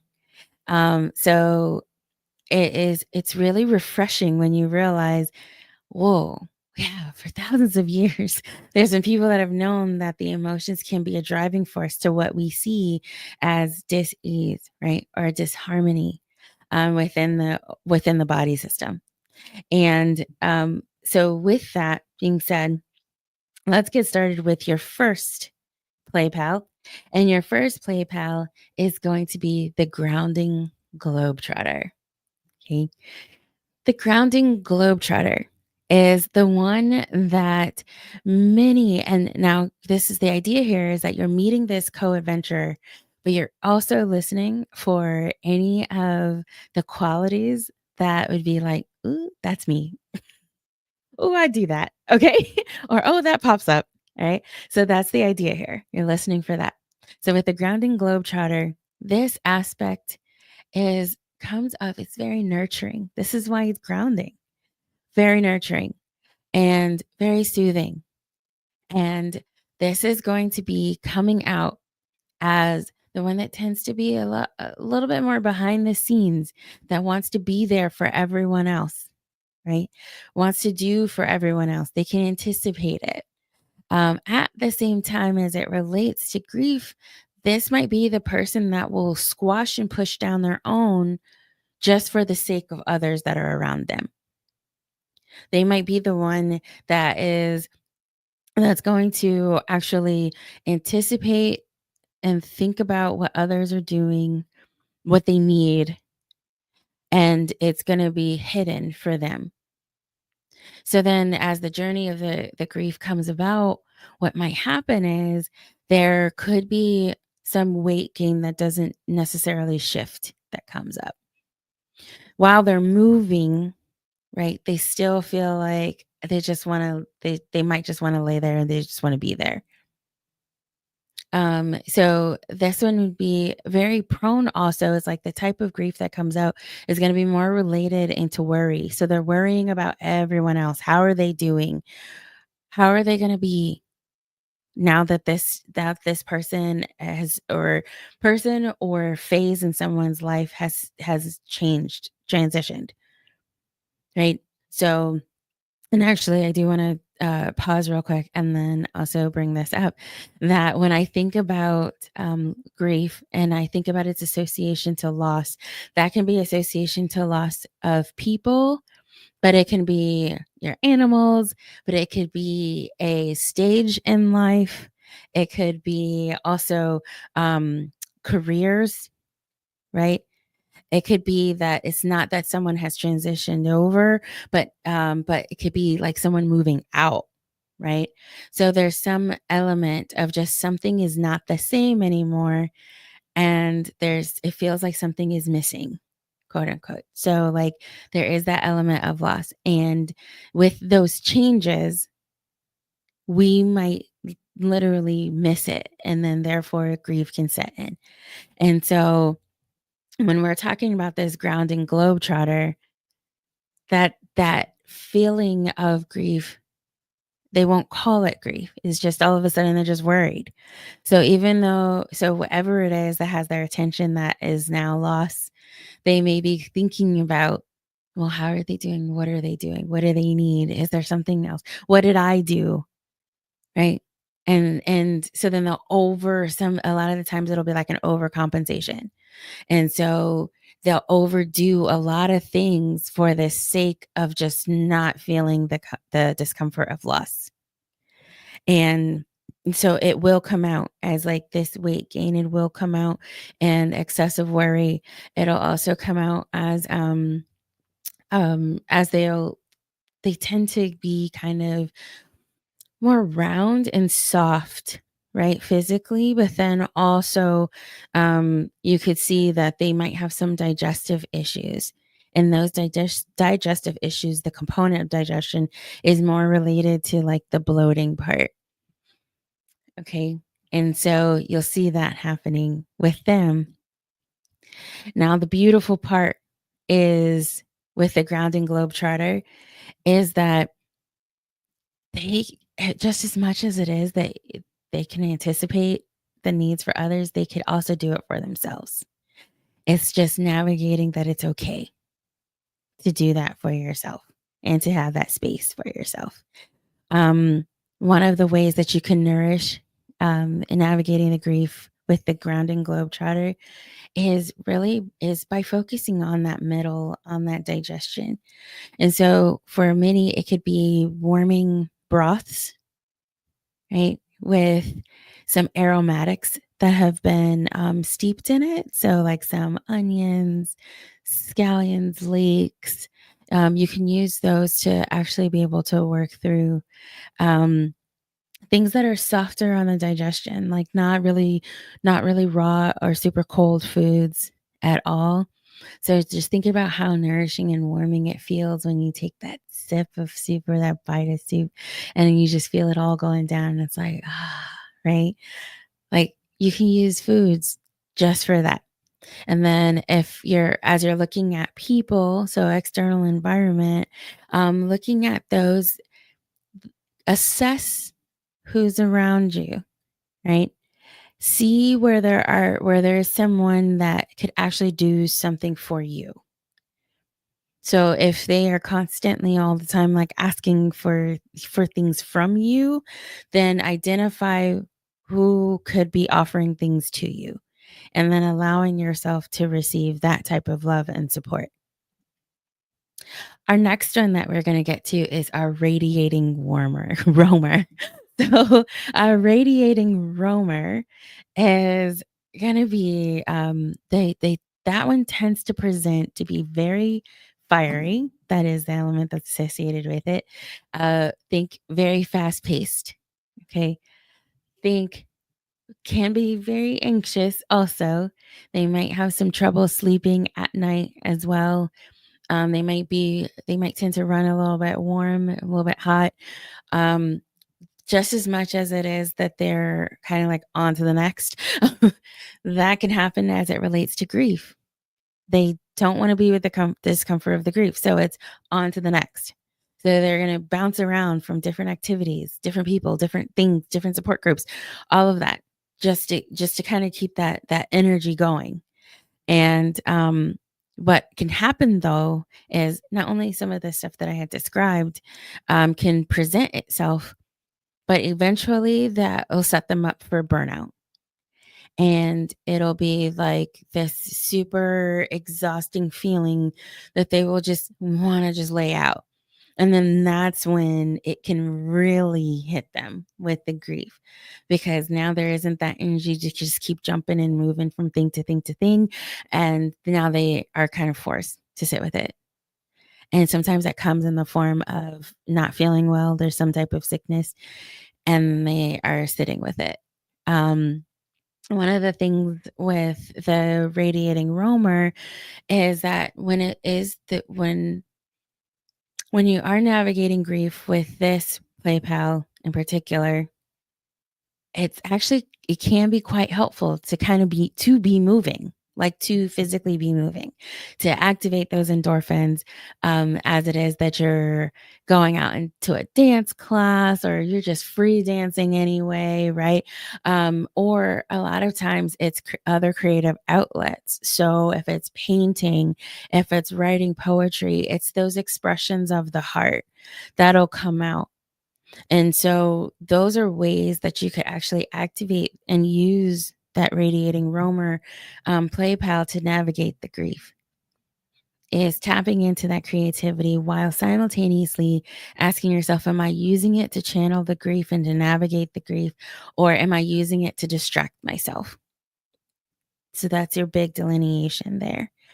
And then when it comes to the sleeping issues that can predominate, the rising heat that can also predominate. You're looking at urine patterns tend to be drier as well, meaning you're not urinating as much.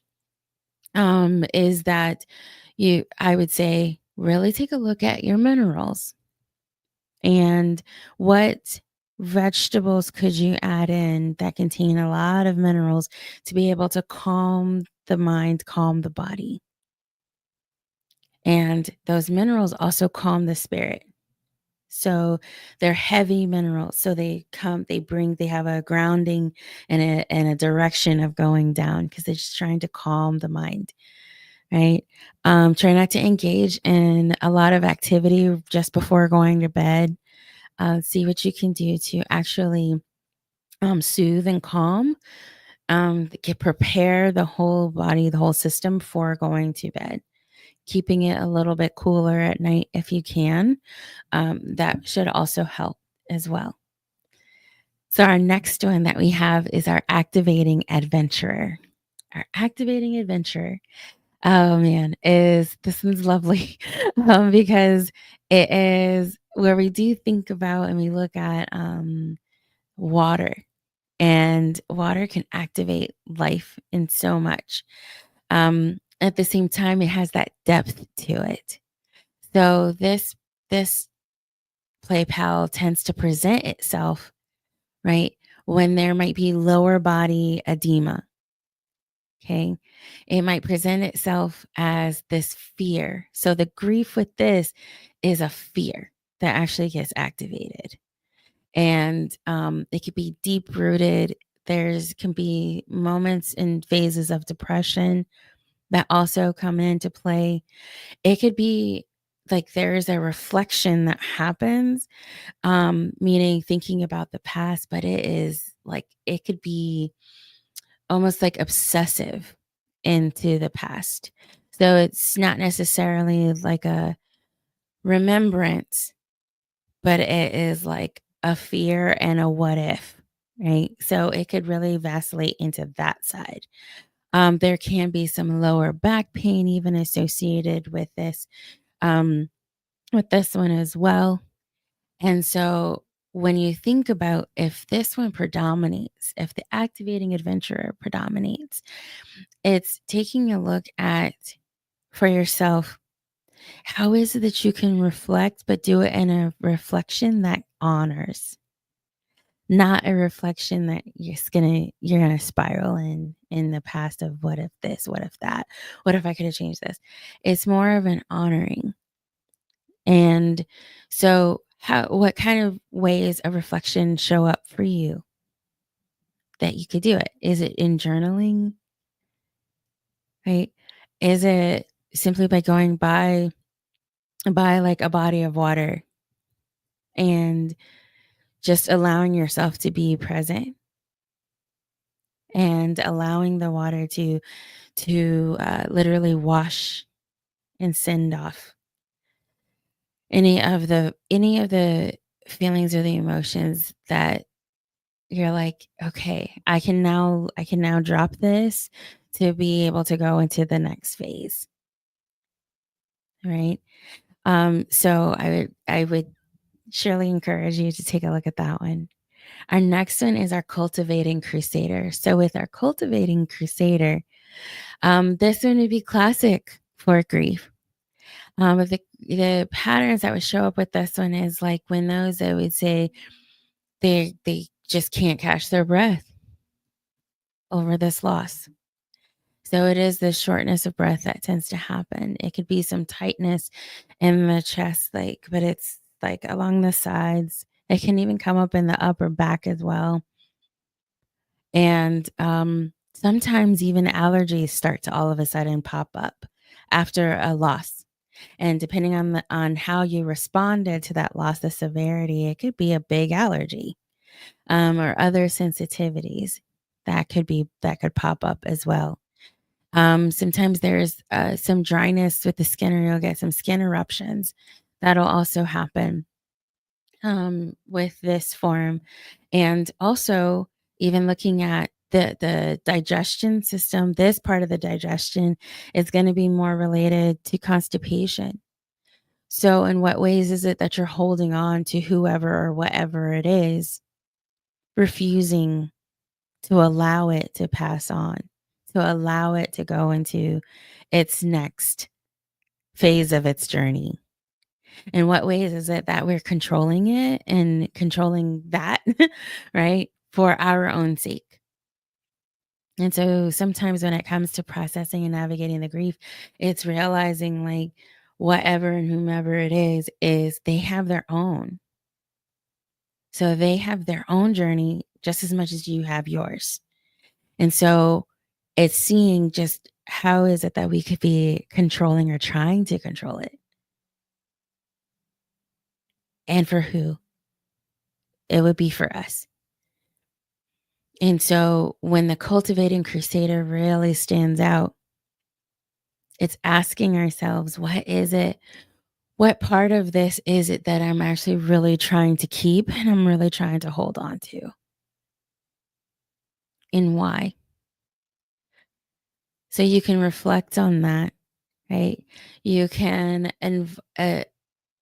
do some processes that allow you to practice allowing something to actually go away, allowing something to do its own, fulfill its own role, fulfill its own space, honor its own journey. And sometimes that's even just sitting and just breathing. Because even in the breathing, so remember I said this one affects our respiratory. And so actually by sitting and realizing that even in us talking right now, that we're actually honoring And you're just seeing yourself inhale, but we're also trusting that when we exhale, we can inhale. And so that exhale is happening, right? It's happening on its own. So then just as much as it is when we're navigating the grief, the loss, it's, wow, are there pieces that I'm going to miss that I feel like I may not ever get? And for some, that realization is huge. That's why they're holding on to that one form of packaging, because they don't think they could get it. They don't think they can get those qualities from elsewhere. And sometimes those qualities are even asking us to bring that out of ourselves. And so, can we do that for ourselves? Is that a piece of us that's there that we just haven't unleashed? And then why? Right? And so how is it too that we can just kind of like not go of having to control as much and trusting the process. And then our last one that we have is our evolving explorer. The evolving is just that. I mean, it really honors that it will change. Like, you don't want to hold it down. You don't want to push it when it isn't ready, right? Like, so with this one, there is this element of knowing when to expand and when to retreat. There tends to be sometimes like this pain that can come along the sides of the body. Sometimes it's even involving like the anger that can come up. And so this type of grief will come out more in anger. But some don't think that it'll look like they're angry at something else, but it's actually the anger is coming from the loss. And so finding ways to actually acknowledge and become aware of the anger that sometimes people will mask in the form of drinking, or they'll mask it in the form of over exercising, because they're just trying to keep it moving. And even then, sometimes it's the loss that like this loss of feeling like they even have the ability to move when they want to. So either a self-imposed restriction or it's potential restriction from the outside. And that can pose, like, the anger can come from there. Sometimes there's headaches, but these headaches tend to be more at the top of the head, might have bloodshot eyes, or get red eyes. So all of that energy tends to like move up the body. And so when you're looking at, how do I work with this evolving explorer play pal as I'm navigating the grief? If you're angry, call it anger. All right. And then you're just involve yourself in some practices where you can let that out. Whether it's a rage room, there's righteous rage sessions that tend to happen that are around. And in a culture that titles emotions as positive or negative, it sometimes can make room for us to not be willing to actually honor that is an emotion for ourselves, meaning that we will repress that emotion because it's deemed as a bad emotion.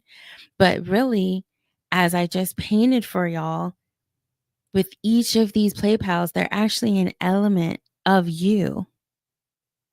So we actually, if you repress and won't honor the grief that's more associated, that comes out with anxiety, or that comes out with the worry, or that comes out with the fear, then we're actually not honoring our whole self.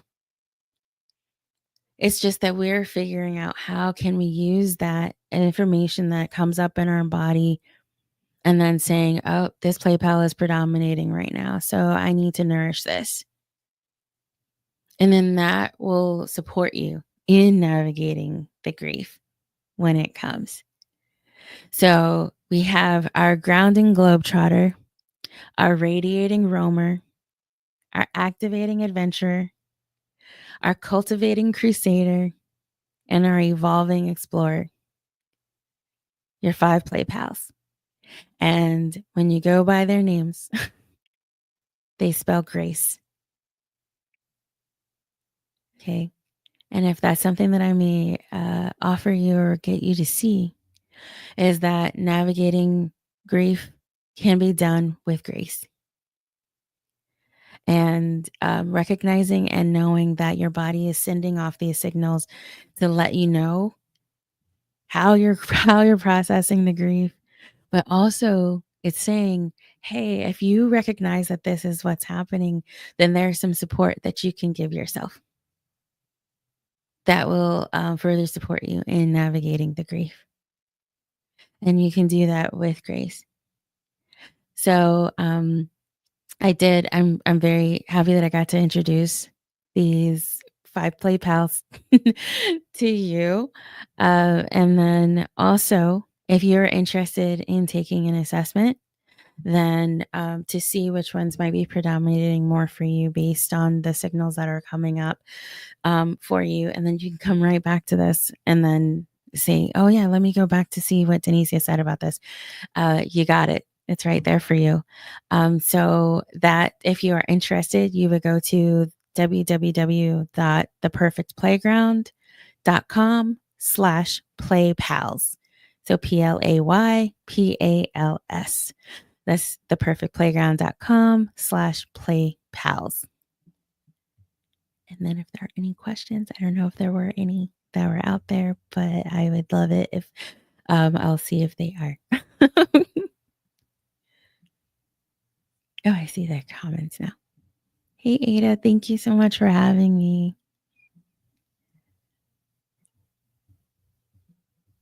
And so, without any further ado, if anybody has any questions for me after they actually do see this, please come chat with me on Instagram at It's the Perfect Playground.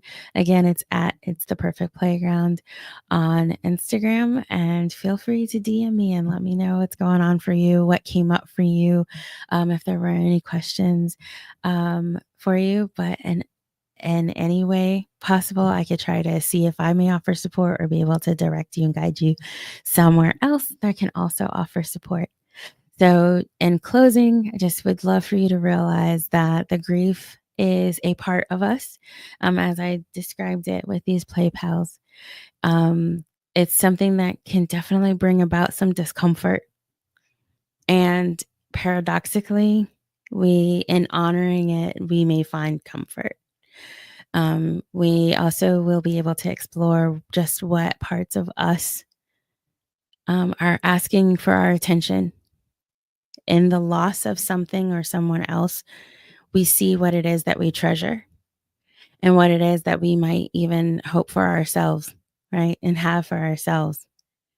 And we can take that and use that and see how that plays out and expressing and asking us to express more of who we are as our authentic beings.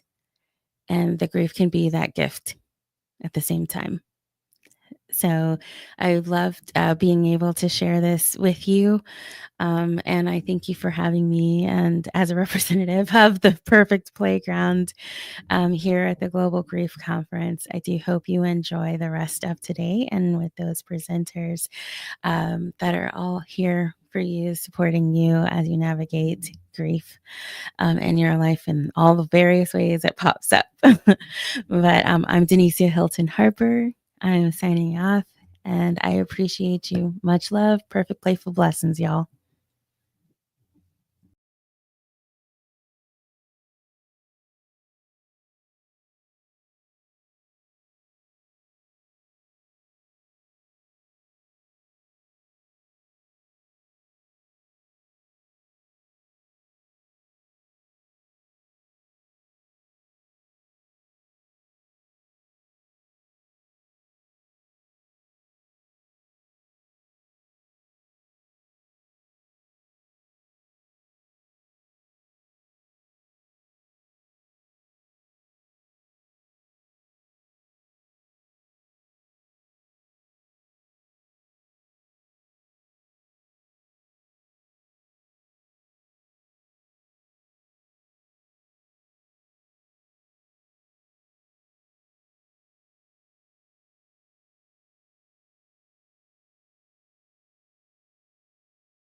Inspired by our Community Impact Center in Old Town Fort Collins, where 12 nonprofits collaborate to address pressing community issues, we're replicating this model here at the Loveland Youth Campus. Our vision extends beyond individual programs. We're breaking down barriers by creating community hubs where families can access multiple resources under one roof, and nonprofits can streamline efforts, share expenses, collaborate in new ways, and ultimately put more resources into impactful programs. Essential services like literacy support, mental health care, and access to nutritious foods will all be offered under one roof.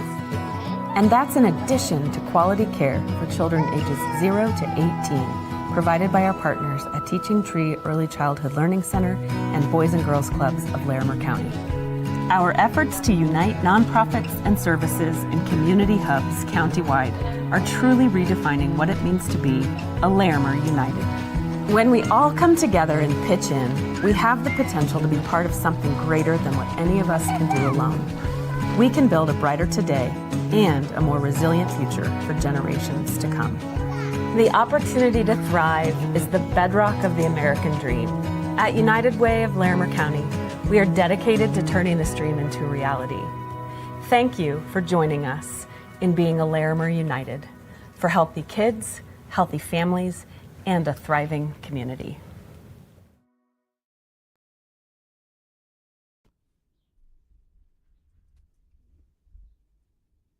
Good morning. Good morning. Good morning. How's everybody doing? I'm doing swell. How you doing? Man. How y'all doing? I'm doing well. I'm Good. tired. How y'all doing? Yeah, I'm here, man. Me too. Day number 3. Yeah. You know what I'm saying? Day number 3, man. And we still going strong. Hey, man, big shout out to Heat, man. Baby comes home today, man. You know, so he's getting the house ready for the baby and stuff, man. So if you get a chance, man, you know what I'm saying, reach out to him and let him know that we. What am I eating? You know what? I went ghetto. I got a spam sandwich. What you talking about? He said spam. Spam sandwich, is man. great, Spam man. sandwich, you know. Yo, you know what's crazy? That's funny. I Uh-huh. thought about that, and I literally thought of switching that word out there for the Chicago show, knowing how much, you know, how strong they are in the Muslim community. But I eat pork. You know what I'm saying? But Yeah. in one of them songs that I performed, I said, yo, keep a nigga more full than a ham sandwich. But I thought about that, and I'm like, yo, should I say damn sandwich just to not offend nobody? Look, man, look. My friend Ada tuned in. Good morning, all. How you doing, Ada? How you doing this morning? My friend Roosevelt, you know, she always give me a hard time. Every time I see you eating. You know, you got to understand, I eat up to 16 times a day. So every time you turn around, I am eating. I eat almost every hour on the hour throughout the day. So yeah, I'm always doing it. But yeah, man, I'm glad to see you guys, man. Something man. just told me I had epiphany, man. I think you Kanye West uncle.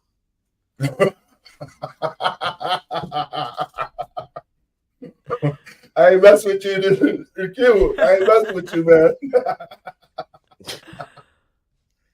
That's what they people be forgetting about. Kanye West a big boy. He ain't no little dude. Man, he ain't a small dude, man. You know what I'm saying? But you know, I mean, I got to do this up until the first part of June.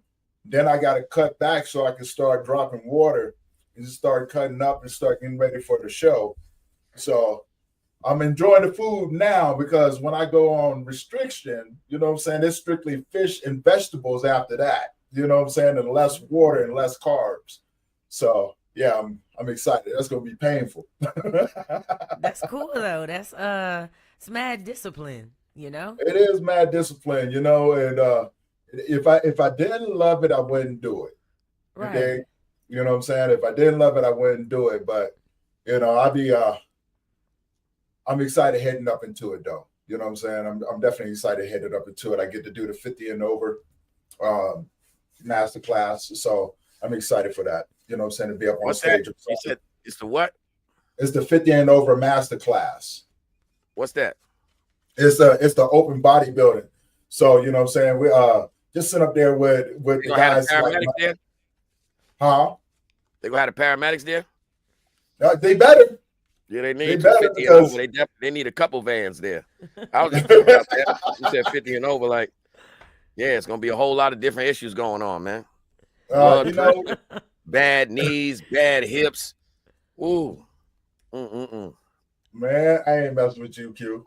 Man. I want to see that. I want to see that antique bodybuilding competition. I'm telling you, man. I'm just do the sound effects on the side, like just little pieces of wood snapping. Hey, Q, you'd be surprised, man. You know what I'm saying? Like, if these guys stay in shape, right? You know what I'm saying? I mean, they discipline, they stay in shape, they watch what they eat, they work out on a regular basis, man. And Me you too. know, Look, they this take bodybuilding stuff. Look, drink a whole juice like that. Look, see bodybuilding. Mm-hmm. Look. Hold on. You ain't saying nothing but a word. I got a gallon jug. What are you talking about? Oh, that do not look like no jug. Don't show that again. That don't look like it. That don't look like it's safe. No, that don't it's look very safe. Yeah. Yeah. I ain't gonna hold you, Clean bro. That look carbs, like, grits, that look like a mean recycle system. Ooh, That look it like is a recycle. Give me a few minutes, all right? I'm giving it right back. I'm giving it right back to the earth. Oh, yeah. Snotty, what you got for us today, girl? Y'all ready for some fun? This one's a little I'm ready for challenging. some fun. So this one is called culture tags. Can you see it? I'm trying to put it in the camera. Okay. So what I'm going to do is I'm going to put this bad boy, the card you can't really see. I'm going to put it in the chat, right? And I'm going to give you some clues and you have to guess what it is. So it's going to look real intimidating. Here it goes. The first one. You see that? Let me put this on up here real quick. Let me show this See to what? the people.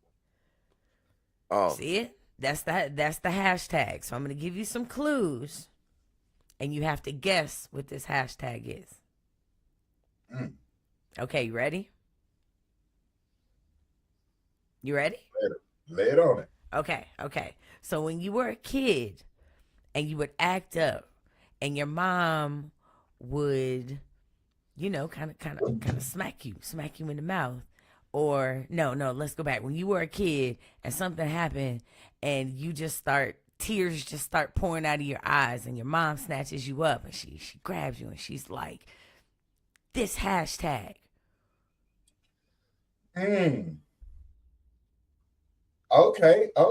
I got the last part down. Okay, work through it. Okay.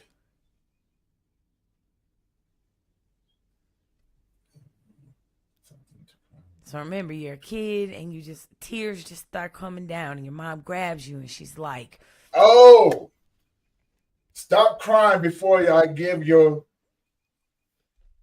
something to cry about. Yes. Ding, ding, ding, ding, ding. Yeah, I know my mind is twisted. When I first seen that up there, that SCBIG, I said, some crazy bitch is getting your sister to cut ass.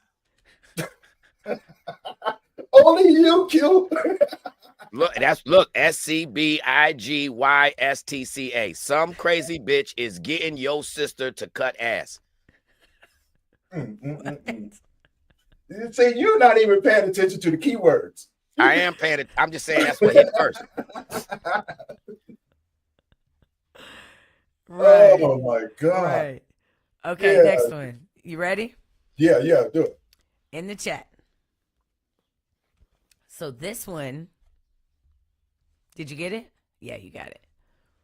Okay, so this one is a song.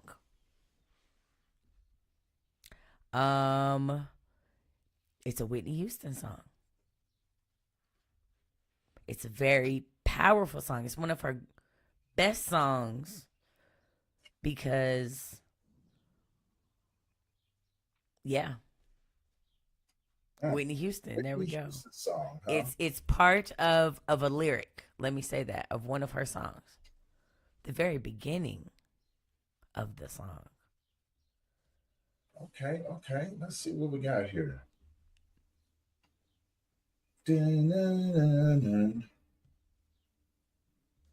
I will love you forever. No? See, now you got everybody in here thinking right now, because, Whitney was a G. Yeah, it's a powerful song. Like I said, it is the first line to one of her best songs.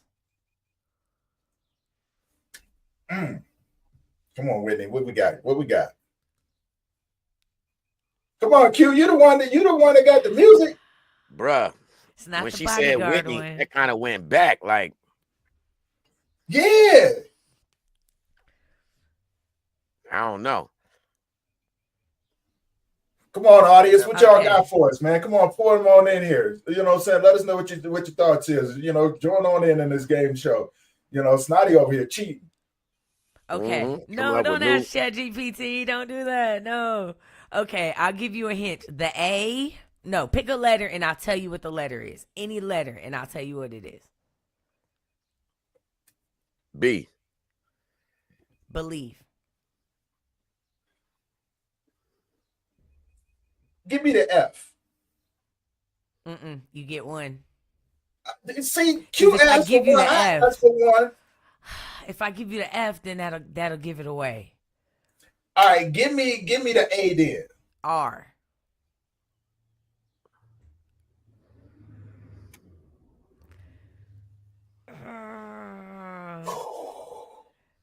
Oh, I believe that children are our future.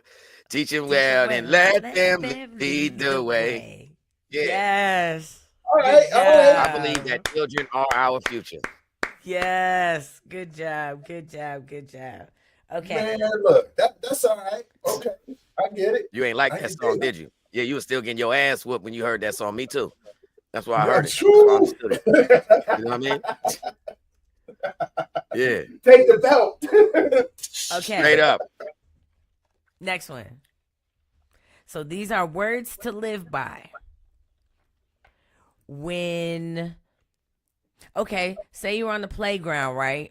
And your cousin is getting beat up, but you don't really care for your cousin, but you jump in the fight and you start going for your, like, being on your cousin's side, helping him win, and then this is why. Y'all don't really get along, but you do it anyway because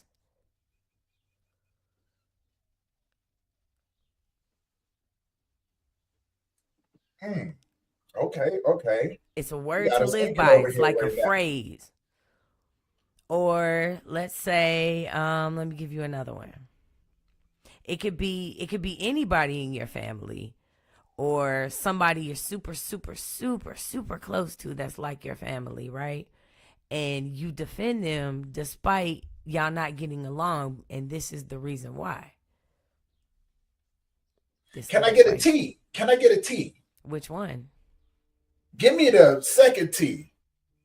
Ooh, Roosevelt, I think you got it. Blood is thicker than water. Yes, there you go. How was my clue? Big shout out to Roosevelt. I think she got it. Yeah. She did get it. Good job. You should have gave the hint. All you had to do was say the hint. Say, "Oh, Trissy won." Get in water. Oh man. Okay. What you got for us next? Here's the next one. So this one's a fun one. This one's a very fun one. So you were playing in the yard. You come in the house, and your mom says this to you. She's like, "Ooh." Ooh. And she fans her nose. Ooh. YSLO. Yeah. You stink. Close. You smell like outside. You smell like outside. All right. Good one. Roosevelt said, "You better come in." We was a little off on that one. All right, this one looks intimidating. No, let's not do song lyrics yet. We'll do that one next. Let's see. Okay. SOOGFB. Okay. All right. What we got? So this one is family and friends. So when you were younger, and say you're out with your mom, right? And she runs into somebody she knows and they start having a conversation. Ooh. And say that again. They start having a Stay conversation. out of grown folks' business. Stay out of grown folks' business. Good job. I didn't even have to take it any farther. Are these bringing back some memories? When I was a kid, boy, you better get out of grown folks' business. We over here talking. Yeah. Stay there if you want to. Yeah. Yeah. Getting some memories. Roosevelt said nacho cheese. Okay, let's do this song lyric one because this one looks tough. All right. IGSWITKI. Goodness. CHS. This is a song lyric. It is the hook of a very popular 90s song. And should I give you the artist? Yeah, give us a clue. Give us a clue. There's a lot of songs out there. It's SWV song.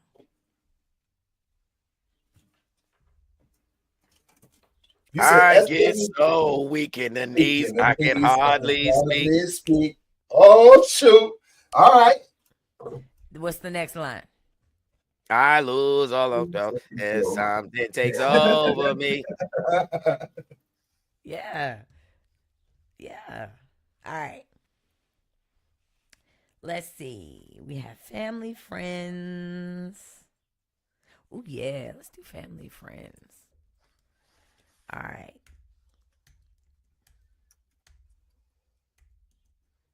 Okay. Oh, nope, not that one.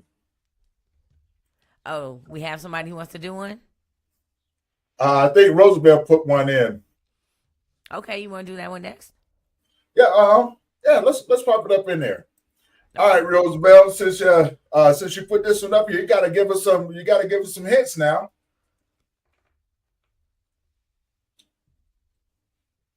Yeah. I get so weak in the knee, I can hardly speak. I lose all control. Okay. She made it real difficult. It's a famous Colombian singer.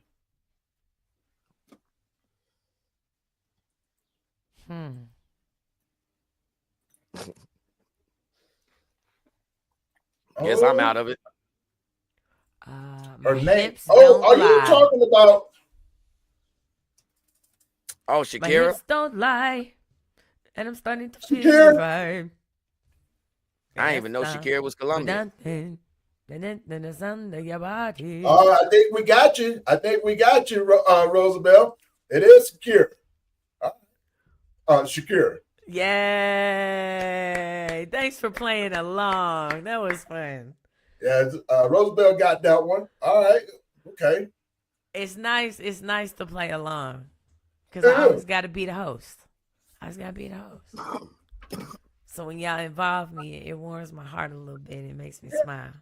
But I do enjoy being a host too. Don't get me wrong. I enjoy being a host. All right. Next one. Again, your mom. Okay? Your mom. So you're about to go in the store and she already knows you're going to act up. Right? So she says this to you when you get in this store.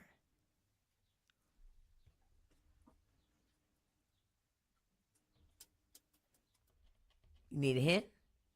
A letter? Yeah. Which one? P. Please. Oh, please act like you got some sense. Oh. Please act like you got some home training. Yeah. Yes. I don't know what kind of family you had. Yeah, your shit was yo was magical. I ain't get that kind of message you got in the store. You got in the store, that shit said, yo, I told you ahead of time, don't ask me for nothing. That's another one. That's another one. Yeah. Go ahead and embarrass me in here, and I'm gonna bust your shit. Yep. Go ahead, act stupid. Act stupid if you want to. Yeah, that's what you should have put up there. That's what parents used to tell. Act stupid if you want to. You could have made Rosemary was one. just asking. Rosemary was just asking. What you tell the people who you guys are. You know what I'm saying? Because I know we got a lot of people tuning in that don't know who you are and everything. So just for the audience out there, let me introduce yourself to them. I am my Snotty name. Naughty. I'm sorry. I waited for you, so I took the Okay. lead. I'm Snotty Naughty. I am one of the hosts of Smoke Break Radio, and yeah. My name is Quay. I'm not a host of none of that. I'm a kidnapped hostage, and I'm just communicating with y'all. You know what I'm saying? You know, I've been kidnapped for 3 days. You know, it's the 3rd day here. You know, I'm looking forward to some kind of help. You know, some kind of smoke clouds. I'm here, kidnapped. That's it. They say Blake. They say Blake. If you ain't good, look.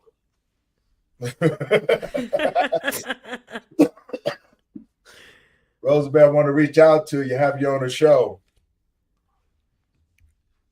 All right. Yeah. Let's go, Snotty. Yeah. Kidnapped. So his name is Quay. Quaalude. Oh yeah, my name is Quaalude. Yep. Kidnap Quay. Kidnap Quay. Mr. 20% said that's what's up. You know what I'm saying? Yeah. So before you guys get off, make sure you just as good kidnapping victims. I ain't gonna bother you. You kidnap me, I ain't gonna really bother you too much. You know what I'm saying? That's the best way to do it. You never know what may happen. You know what I'm saying? Yeah, but that's a thought that people don't even think about. Humble kidnapping victims. Like everybody won't be, you know what I'm saying? Sometimes you just gotta go for the ride. Most definitely. Make sure before we get off today, you guys let them know how they can find you, all right? And everything. So, you know what I'm saying? Make sure they know how they can get in contact with you, because you may have a lot of people that may want you on their show, man. You know what I'm saying? Great opportunities. Tony did it with his water gun. You know what, Roosevelt? Don't be calling me out, okay? Don't be calling me out. I warned you one time before. I will kidnap you, drive you around the block, 4 blocks away, drop you off, call the police, help them look for you, and come back and have coffee with you. All right? Don't you be calling me out. I'll do it. All right? And while at the same time making sure that the tablet and everything is charged so we comfortable while we kidnap. There you go. Right. I'm a good kidnapper. All right? Don't test me. Hell yeah. What you got for us, Snotty? Hope I spell this shit right. All right. Next one is a song lyric. All right. But it's to a TV show. It was one of my favorite TV shows back in 80s.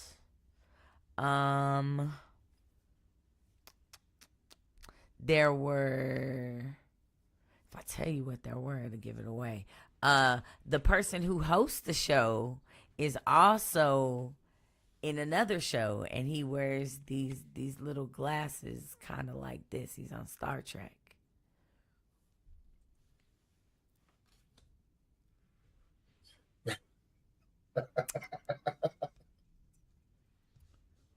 Oh, all right. Let's see. Oh, I know what she's talking about. She's talking about a dude from LeVar Burton, Reading Rainbow. Mm-hmm. I don't know the saying though. Man, that's good. Come on. Damn, LeVar Burton. Oh, look, Snotty over there humming the song now. You know what I'm saying? I just gave it to you. I don't remember no music that came with him. Butterfly in the sky. I can go twice as high. The Reading Rainbow song. That was your cue. Yeah, that's the Reading Rainbow song. I don't know the first part of it. Come on, she got it. Roosevelt got it. Take a look. It's in a book. Reading Rainbow. A reading rainbow. You know what? All right. Just remember this, Snotty. Just remember this. Y'all want to make some up? Y'all want to make some up and put it in the chat? What you guys got in the chat? I know Quaalude's got something. I know he's got something. Hey, you already know he does. Come on. Nah, not like this. This is hard right here. Oh, okay, we got one. You got to give us some hints too, Rosie. TAE. You sung did, this yesterday. He sure did. No, hold on. Let me see. Tony, yes. Tony and Tony ate everything. Tony's always eating. You know what? Forget you, Roosevelt. Forget you. All right. Oh yeah, Tony always eating. Tony's always eating. Yeah. I ain't mess with you no more, Roosevelt. You know what? Watch this. I bet you I do it again. Okay, here's a good one. Okay. Back in the day, right? And now you probably still say it now.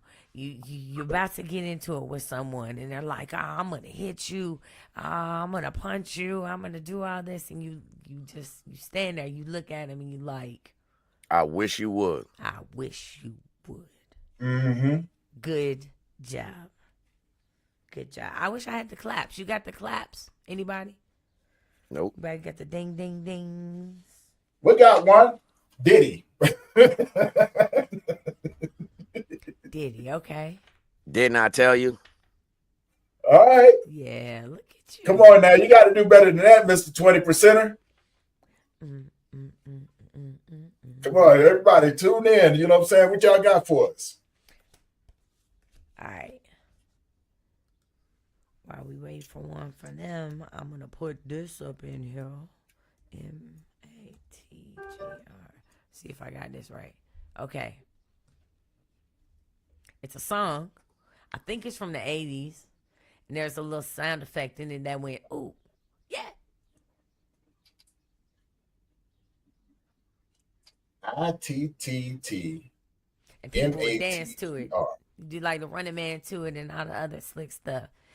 And it would play, and the little thing in the background would be like, It takes two to make a thing go right. Yeah. All right. It takes two, yeah. You good at this one, man. You good at this. Oh, you got one in the chat? Let's go. Yeah, we got one up here. Mind your goddamn business. Oh,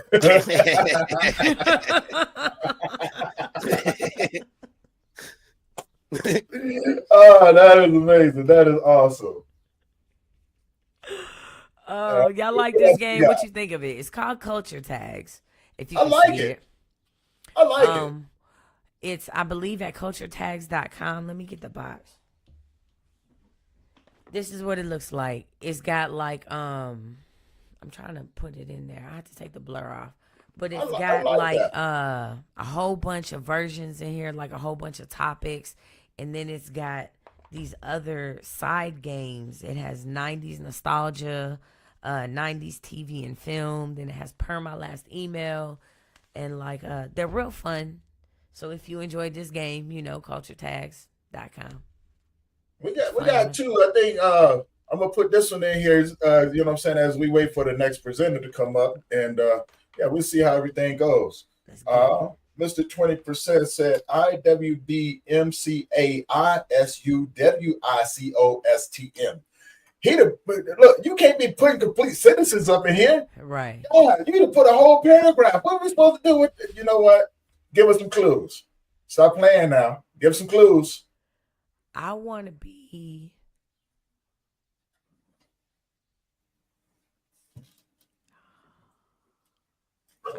Oh, you gonna put it in there? You ain't gonna give nobody no clues. You know what? You dismissed from the game, Mr. 20%. Yeah, that's what you are. You dismissed from the game. All right, but we gonna figure it out though.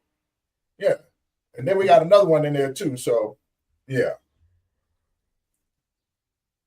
Yeah, mine's simple as hell. He that right here is that's an assignment. Eat my.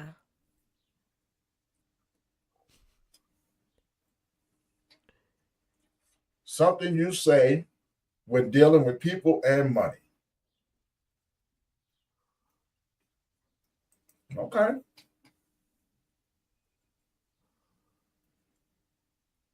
I will break my foot off it. There ain't no F. No, ain't no That ain't F. no help. That ain't no help.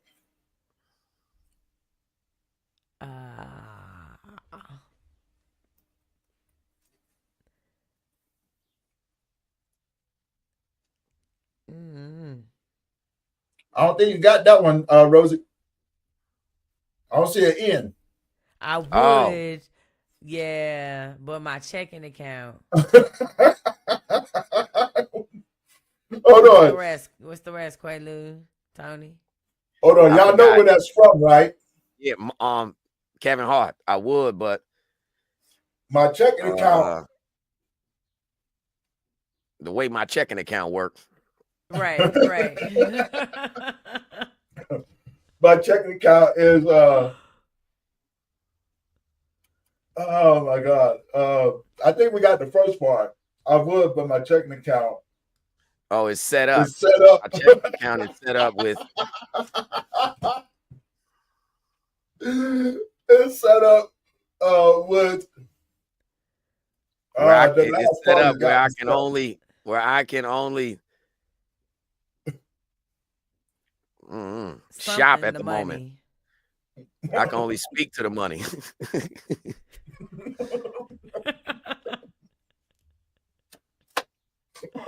That was a tough one, man. That is a tough one.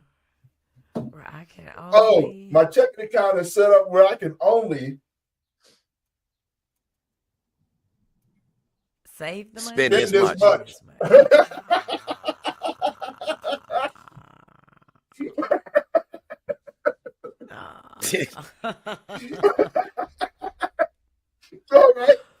All right. So now let's go to this one real quick. That was good. That was real good.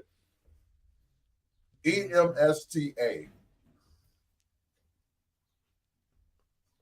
Oh yeah, and that go with this. This is the hint.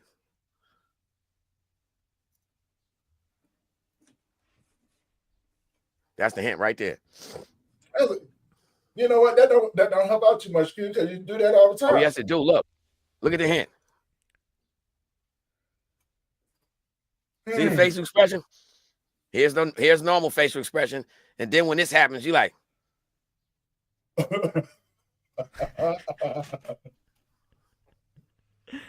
One more hint.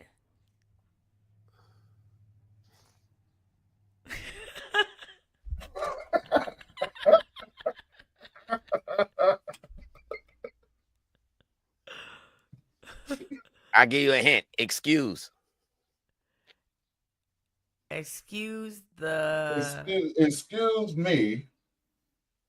Oh yeah, what? Stay the hell away.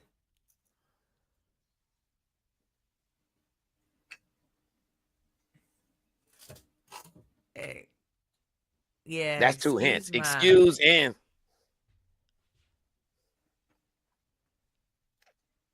Excuse my. Let's get to. Can we get to? No, you got the me correct. Excuse me. Excuse me. I'm trying to think. Let me get. All right. So maybe this is a better hint. Excuse me. Say that again. All right. Now it makes sense with the hint, right? It does. Excuse me. Say that again. All right. I like that. Yeah. I like that.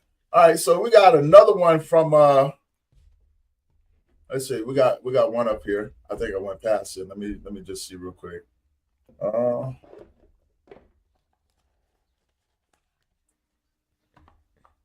here it is. Here it is. All right, Rosabelle, give us some hints.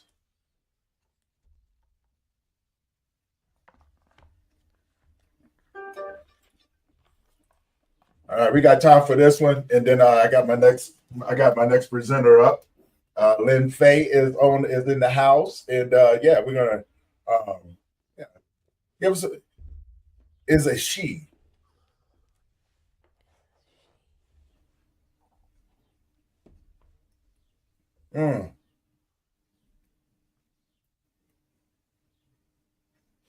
So what, heifer? There is money involved. There's money involved. Shade. There's a People don't song. call people heifers no more. When the last time you heard somebody call somebody a heifer? I'm not quite sure. That might be a punchline nowadays. I might use that in the near future instead of using one of these new words. You know, especially like the B word, and I'm like, shut up, bitch. Nah, that ain't cool no more. I'm gonna just try that out. Ugh, heifer. And see the response I get. Now I gotta try it in different ways. Say it in a bad way. You better treat her right. And then I gotta try it by shaking somebody's hand. How you doing, heifer? You better treat her right. What we got? You better treat her right. Yeah. Better treat her right. So yeah. Say what he feels, then money.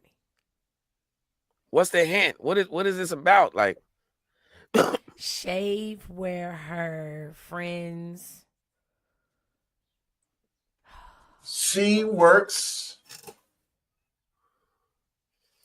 here for the tips. Oh, that was a good one. Is that it? She work here for the tips? She works. Or she works home for the tips. She works hard for the money. She works hard for the money. She works hard. She works hard for the money. Yo, look, work hard for the money and she works here for the tips kind of go hand in hand. They do. Got to work hard to get them tips. All right. So yeah, we guys, we got to close out this segment. My next colleague and friend is here, Lynn Fay. I want to thank Snotty and Q again for coming in and bringing these fun games to us as we venture into day 3 of the Global Grief Conference 2025. Guys, you guys going to be back later. What time are you guys coming back? 2:45. 10. All right. So, you know, guys, tune in all day, right? You know what I'm saying? To come and have some fun with us. Again, thank you, Snotty. Thank you, Q, for, you know what I'm saying, making this fun. And thank you. Guys, we're going to see you guys later, man. Much love, respect. See you guys in the next presentation. Peace.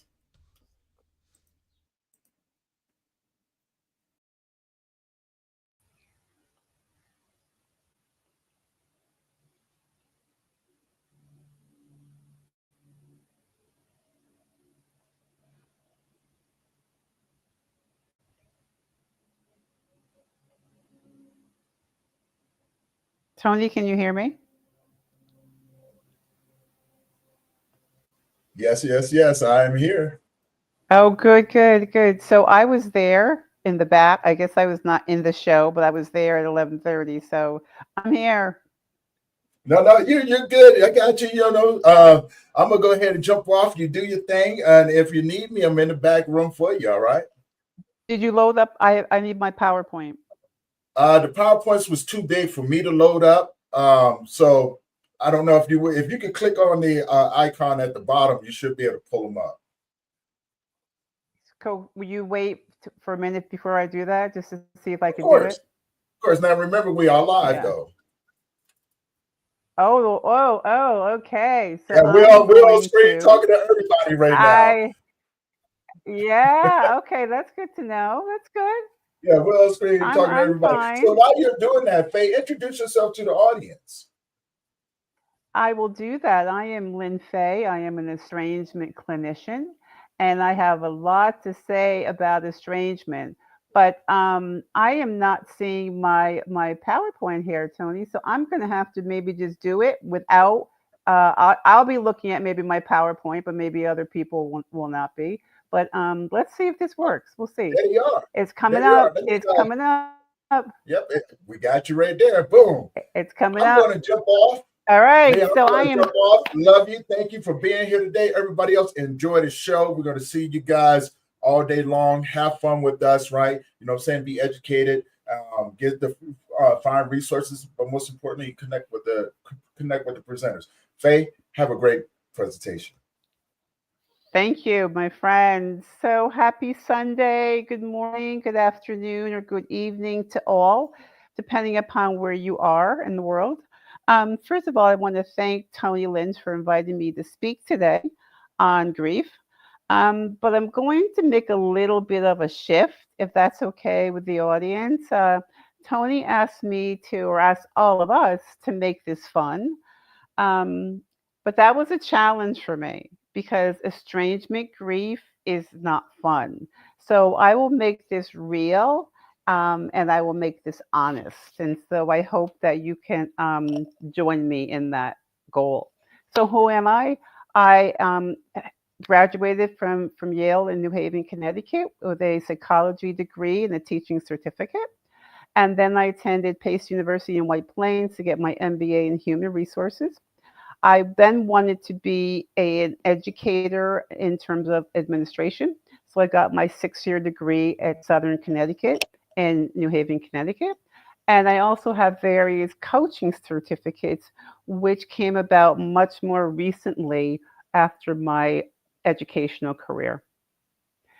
My background, and so I loved teaching secondary school. I loved being a principal. I also was Inroads program director. Inroads is an amazing organization where they focus on underserved youth, and they train them while they're in college for these amazing internship opportunities. And I had the pleasure of creating their inaugural internship program.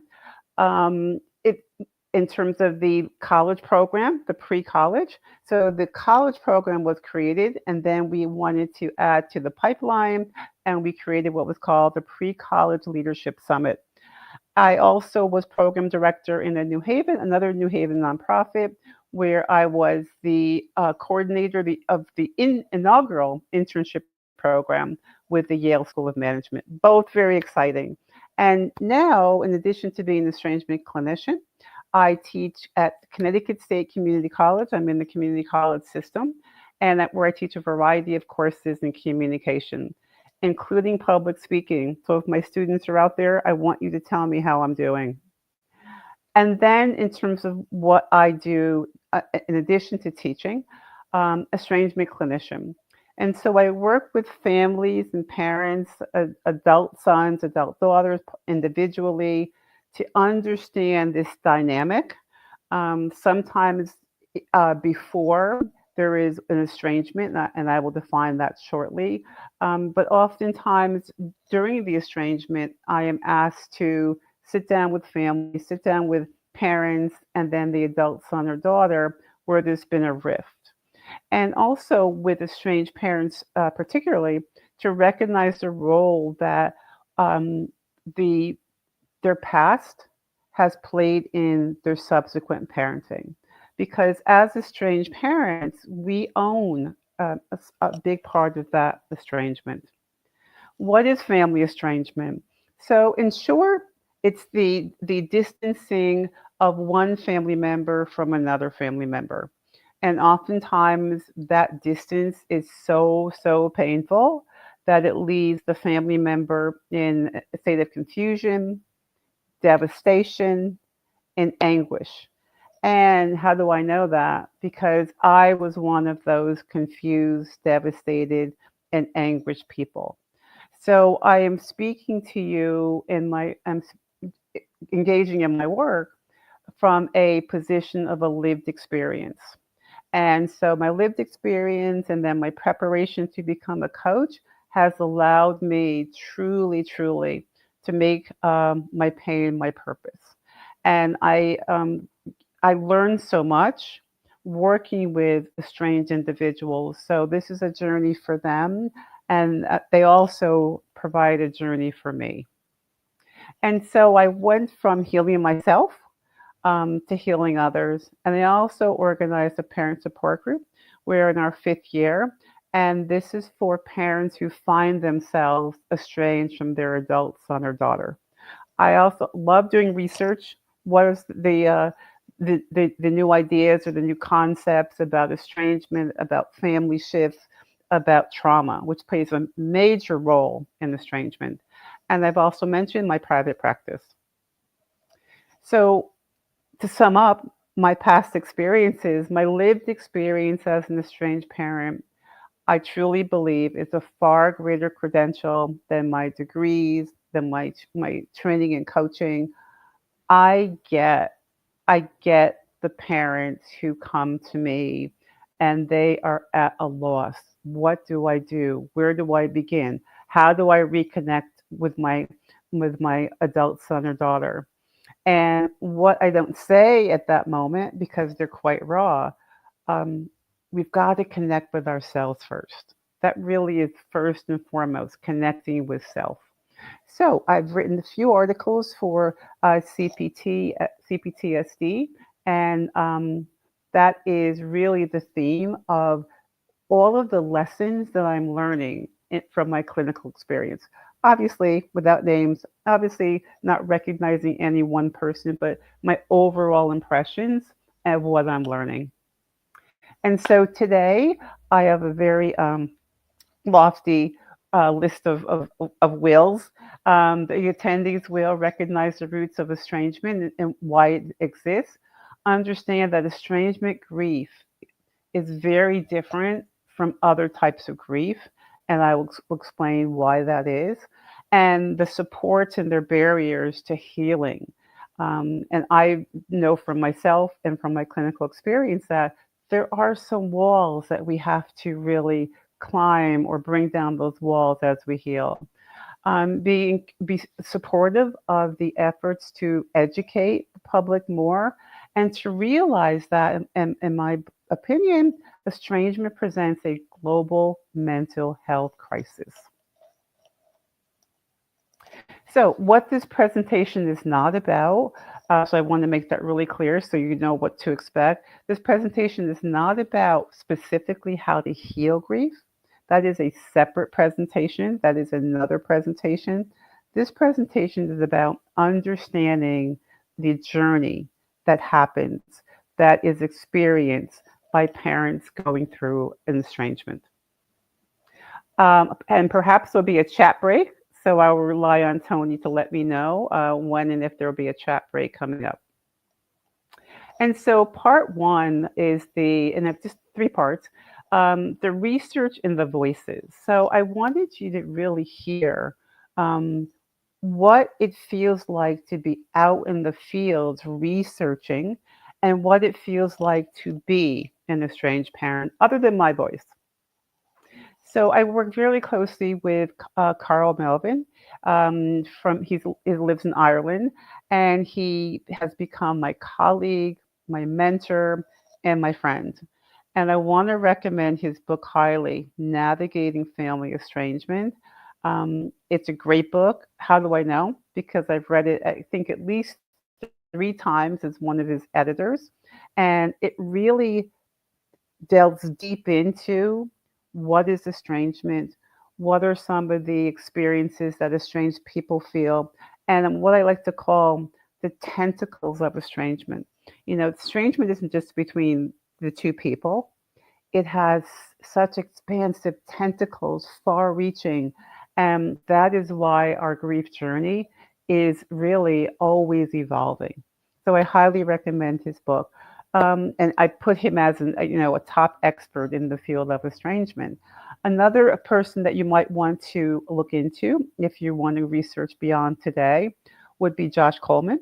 And Josh Coleman is another expert out in the field, and he's been talking and doing interviews and doing a lot of research. So I want to at least give you some names so that you can look into this more from different perspectives.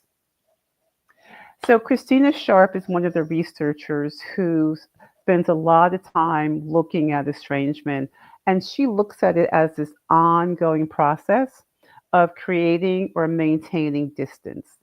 So family members either coming together or family members coming apart. And it's not just cut and dry, it's not just black and white. And estrangement can look so different from person to person. And so what she recognized was that there is a continuum, and that people kind of can fall on this continuum. And when they say voluntarily estranged, they make this decision: I do not want to have a relationship with this person. So, generally speaking, it could be any family member. But again, my primary focus today will be estranged parents. And so, this is just a look at what that continuum looks like, and just an example, going from less estranged to more estranged. So, it's possible that the less estranged could be minimal conversation, minimal communication. It could be where the adult son or daughter and the parent, maybe they speak at the holidays. Maybe they see each other once every couple of months. Maybe it's only a phone conversation that keeps them together. And then going on the other end of the spectrum, no communication. And so I think when I say no communication, I think people are like, what do you mean? Like, your adult son doesn't talk to you and your adult daughter doesn't talk to you. I work with families and individuals where there is literally no communication. And I think unless you're estranged, you kind of don't understand what that feels like or the impact of that. And I know for myself, I knew someone years ago, before my kids estranged from me, a father who's like, nope, my kids don't talk to me. And I was like, what? Like, I could not wrap my head around what he was saying, that his kids don't speak to him. And then decades later, here I am. And so it is a hard concept to accept and to understand. So, how prevalent is this? I'll give you some facts and figures. Carl Pillemer, working with, I believe, Cornell, his research suggests that 1 in 4 families are affected by estrangement. So I think he looked at the broader picture: siblings, um, aunts and uncles, nephews. So I think he had a broad picture. And so from his perspective, and that created this number of 67 million people. And this was 220 in 2020. And then David Brooks, he wrote an article, What's Ripping American Families Apart? And his numbers give us at least 27% of Americans are estranged from a family member. And so, again, he's looking at the broader picture of estrangement. And then he says that 40%, at least somewhere along the way, maybe they came back together. That's why this number is higher. Maybe they reconciled, but 40% of Americans have been estranged at some point. And so the one thing I want to share is that these numbers are great. But from my clinical experience, what I have found is that some people don't even share that they are estranged, even to their close friends. And that might be hard to really wrap your head around that as well. The shame that estranged parents have is just so great, that they don't feel that they can even share with the closest family members. And what they do sometimes is not even talk about their adult sons or daughters from whom they're estranged. And when they're asked, they kind of deflect. They kind of change the question, or if they see this conversation going, they kind of leave. Estranged parents have many different ways to not answer that question, or not feel that they have to explain their estrangement. And working through the shame is one of the things I help people do. So I understand the shame. And so the most common form of estrangement is between an adult child, son or daughter, and one or both parents. And so that is the focus, and that is according to David Brooks. Mitch Davidowitz is a psychotherapist out of the Boston area, and I interviewed him for one of my podcasts. And he gives us some of the reasons for the estrangement. So, shift in generations. generations as determined by certain markers and certain occurrences in history. And there are many different ways that generations are defined. But there's been a generational shift. And that generational shift really has an impact on the values that are held and the different values that are held by the different generations. And so the rise in psychotherapy, which many of the younger generations are doing, I think my generation, the baby boomers, and the older generation, psychotherapy wasn't mainstream for us. And I think today, and I'm glad that it is, I think it's as a psychology major and as a clinician, psychotherapy is important if you need it. If that is something, if you're struggling, I'm so glad that these resources, whether it's a psychologist or a psychotherapist or a coach, we're all out there because mental wellness is so critical. Another reason would be personal growth. And also this whole idea of loyalty conflicts. And you see that mostly with divorce, where even when they are, before they become adult sons and daughters, when they are children and there's a divorce, you could see the seeds of this beginning, the seeds being planted of maybe I'm going to side with my dad if I'm a child. Maybe I'm going to side with my mom as a child. And then how this plays out when they get older is this loyalty conflict, and they want to maintain that loyalty from one parent to another, and that would go from childhood through adulthood. And again, these are all possibilities. And then there is emotional abuse. And that word abuse has so many different connotations. And I think people kind of differ with what is emotional abuse. What does it look like? So here are some of the words that I've gotten from parents, unedited. I really wanted you to hear the voices that I hear. Again, all anonymous. But if you just get a chance to look through, and I'll read some of these out loud, what these parents, when they come to either my parent group or when they come to me for one-on-one clinical work, these are some of the things they say. So the second one, I have not seen my daughter in almost 6 years. And I just want us to sit with that. I have not seen my daughter in almost 6 years. And how does that resonate when you hear me read that? I'll read another one. I am currently going through a difficult time with a grown son and hope to meet others with similar challenges. So this support group is really essential. And one of the ways that people can grieve through this estrangement is by being with others and understanding that they're not alone. And so many times a parent will come to our support group for the first time, and they'll say at the very end, I'm so glad I found this group. I don't know what I would have done without this group. This group has helped me get some grounding in my emotionality. It's a really emotional journey. And then I'll just read the last one before I go to the next slide of our own words. My 2 adult children have asked me not to contact them. And so that is quite common that they're asked to not contact them. And sometimes there's not a directive or not a request. And we'll get to that ambiguity in a little bit.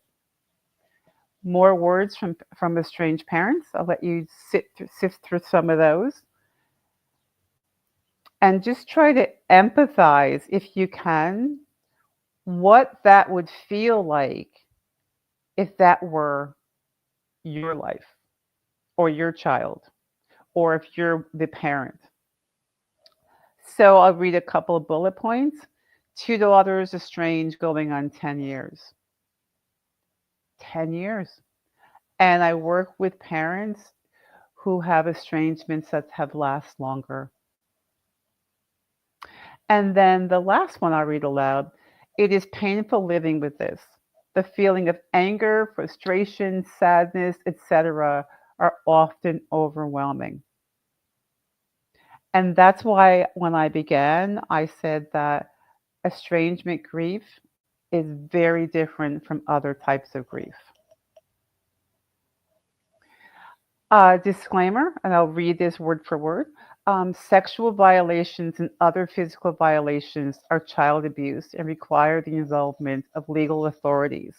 So people who are accused of this or who have committed these crimes, they deserve their own clinical experience. They deserve their own journey back to wellness, but that is not part of my presentation, and that is not part of the clientele that I work with. I'm not trained in this field, but I do hope that if this is anybody going through this or accused of this, or they've actually committed these crimes, that they seek out the proper people. So what does this grief journey look like? And this is where, after several years of my clinical work, I created what I call the grief model for parents who were estranged from their adult sons and daughters. I love this image. I took this image from Mitch Davidowitz's. He had a post on LinkedIn, and I credited the artist for this, the graphic artist. So I wanted to give you a visual representation of what estrangement grief looks like. And I could still remember feeling exactly as you see, going down, going up. And I'm talking about my emotionality, going down, going up, thinking you're making a little bit of progress, but then sliding back down. It is a really harsh journey. And I am so blessed that I am able to help people through their journey and understanding the cyclical nature and the back and forth nature of what they go through. So I really, when I saw this, I'm like, oh my goodness, that looks like what so many of my clients go through. Emotionally, it is such a mixed bag. So I'll let you read some of those emotions on that list. And one of the emotions that I didn't put on that list, which should be on that list, is what I've already mentioned, shame. So there's a sense of abandonment. Parents feel that their adult sons and daughters have abandoned them. They're angry. They're sad. They're lonely. Some of them are numb. They don't know what to feel or they don't feel. And I would say shock. All of these are common. And sometimes you feel many of these at one time, at the same time. So daring is the name of my grief model, daring, and I'll go through the components of the acronym. It's a grief model for estranged parents, and I want to say really clearly that if anyone is going through this, please have them seek help. And I want to say with emphasis that healing from estrangement grief, it's courageous. You've got to say, I have the courage to do this. Hence the name Daring for my grief model. I'll read this because the print's probably really small, not to insult you. To help parents understand the complexity and emotional depth of their estrangement journey, this model is based on the emotions and behaviors I've witnessed in many of my parent clients. The backward and forward arrows that you'll see represent the expectation of returning to an earlier stage at any point during the healing process. Knowing that all models fall short of encompassing the the entirety and complexity of the situation. This is my perspective based upon my clinical experience. All models fall short. They cannot encompass the entirety and complexity, but this is the model that I feel has been effective in my work. So here is the model. And again, now you can see the backward and forward arrows. You can see that the name that I've given it. And the stages are the acronym: denial and desperation, anguish and ambiguity, resignation and reality, internal investigation, normalization of a new normal, and gratitude and lingering grief. And I'll go through each one. And just before we get started, the number one barrier to healing is the inability, the difficulty, the not wanting to accept that the estrangement has happened. And once the parent begins to say, okay, I now know that this is estrangement and not just a fight and not just an argument and not just a disagreement. Now that I realize this is estrangement, that is when the real healing can begin. Again, the backward and forward arrows represent the expectation of returning to an earlier stage of grief at any point during the healing process. So step number one, denial and desperation.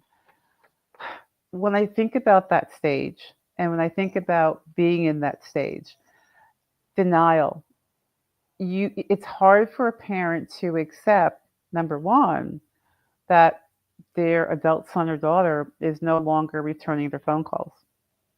Their adult son or daughter is no longer returning text messages. Instead of being, I see my son or daughter, I'm just giving examples. If am I used to seeing my daughter every couple of weeks, and now I'm not seeing my daughter every couple of weeks. So this is really common.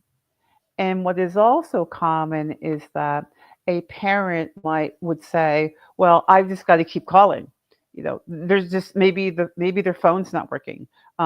Maybe they've turned off their phone. Maybe they're just really busy. And so it's that desperation. It's that rapid fire calling, texting, because parents can't not believe that their adult son or daughter is not returning the phone call. Their adult son or daughter is not returning the text. Their adult son and daughter no longer is visiting. And the reason why there's this denial and desperation, in part, is because it's not uncommon for there not to be any formal or informal verbiage. Typically, the adult son or daughter just distance themselves without saying to a parent why. Without saying to the parent, look, I'm done with you. I'm going to distance myself and I'm not going to talk to you for the next several months, several years, and maybe forever. And so this not knowing, this not having any communication is why there's this desperation, because the parent thinks that if they just text them one more time, that they will answer. So this anguish and ambiguity. So the pain that starts to come across, it's this soul-crushing pain of feeling abandoned. And that is what happens when you don't have this relationship with your son or daughter. You feel abandoned. And I'm not implying that they have abandoned us. What I'm saying is that the parent feels abandoned. That's their experience of what's going on. And the ambiguity, you could feel anger and love. You can feel hurt and I want to apologize to my son or daughter. So you can feel that mix of emotions, and sometimes they're on opposite ends of the spectrum. And so one of the books that I read or I recommend is Ambiguous Loss by Pauline Boss. And she talks about the ambiguity of people who are missing in action in terms of military, people who have disappeared and bodies have not been recovered, and also estrangement. So her book has a more general appeal, but that ambiguity is so evident with estranged parents.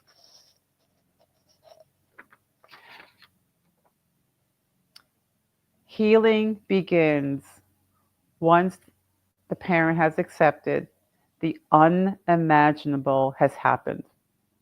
I don't think that any estranged parent that I've heard, so there could be, but not that I've heard, ever imagined that their son or daughter would not speak to them.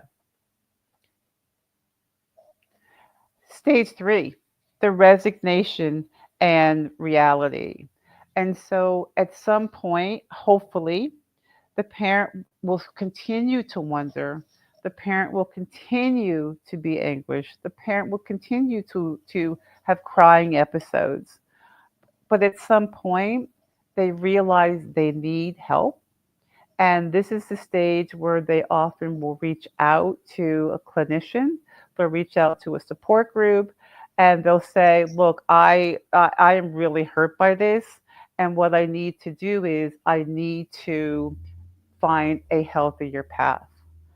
Um, some people will get stuck at stage 3, where they're just too hurt, too angry, too upset to really understand how there is help, how talking to a therapist or another type of clinician can be helpful. And so this is where I think if you know people who are stuck in this, it would be great to encourage them to seek out an estrangement clinician or psychotherapist who deals with family conflict.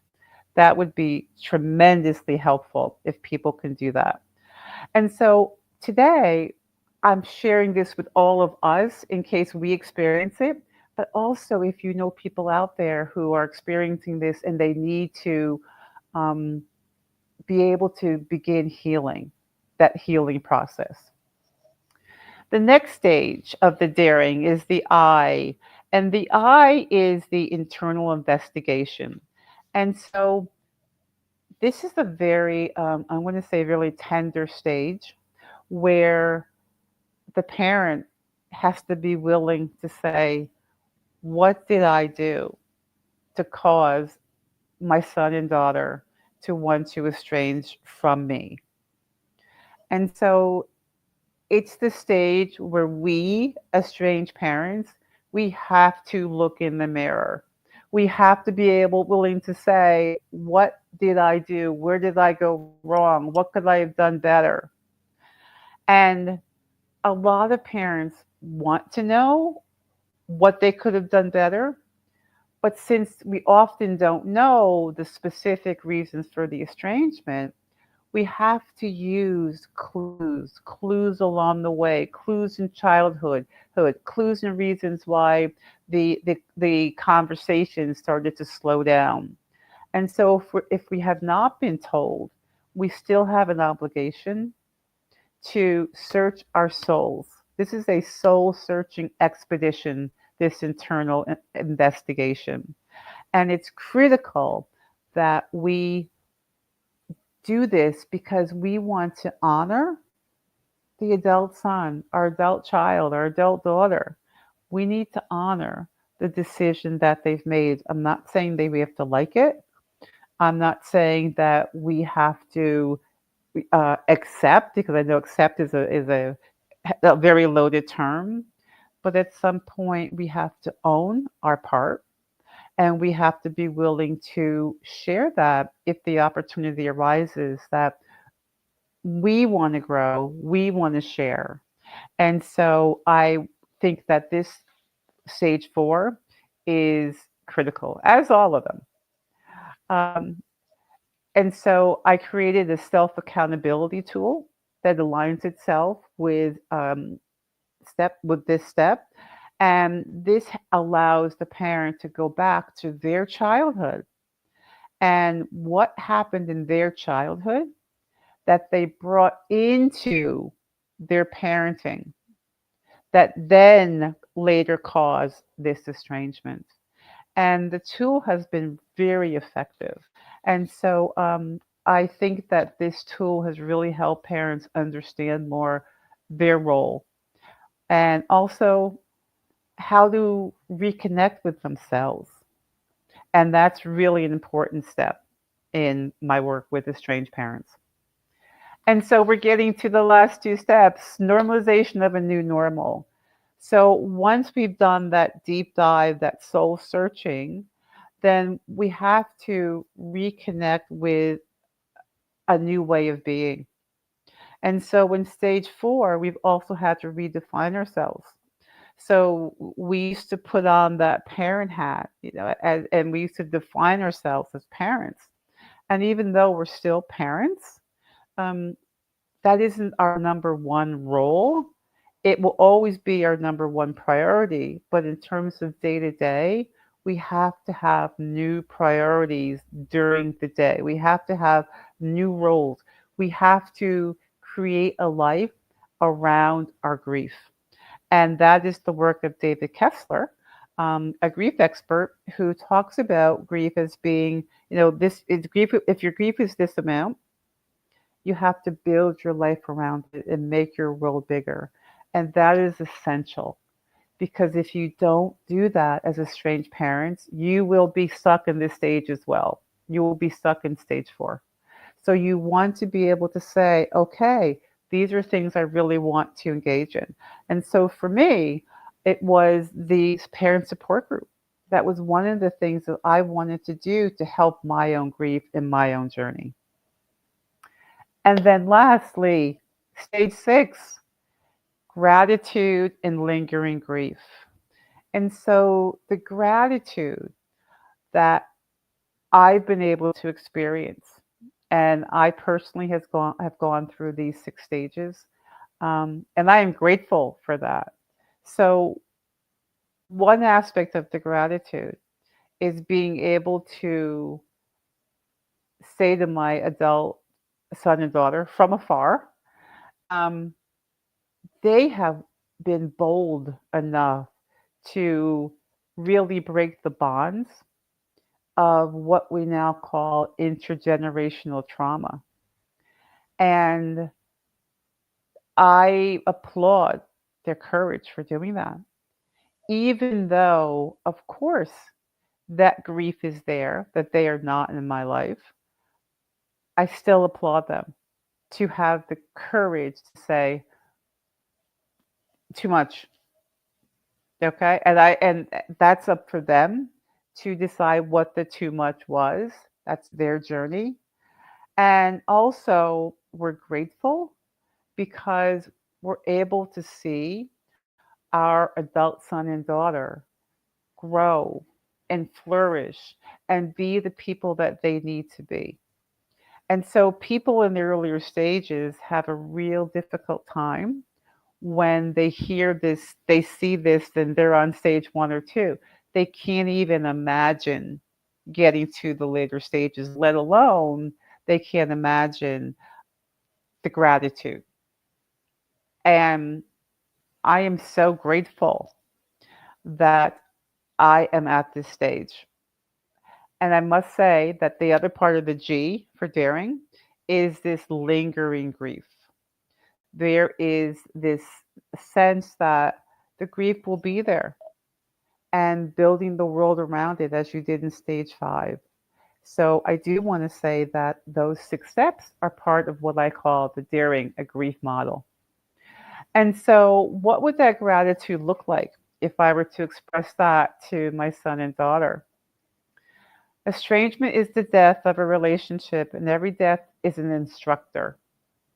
I want to thank you for teaching me what I needed to learn that I can only learn from the distance you craved and created. Because of your courage, you have freed me from the bonds of family toxicity, intragenerational trauma, and intergenerational trauma. Love, Mom.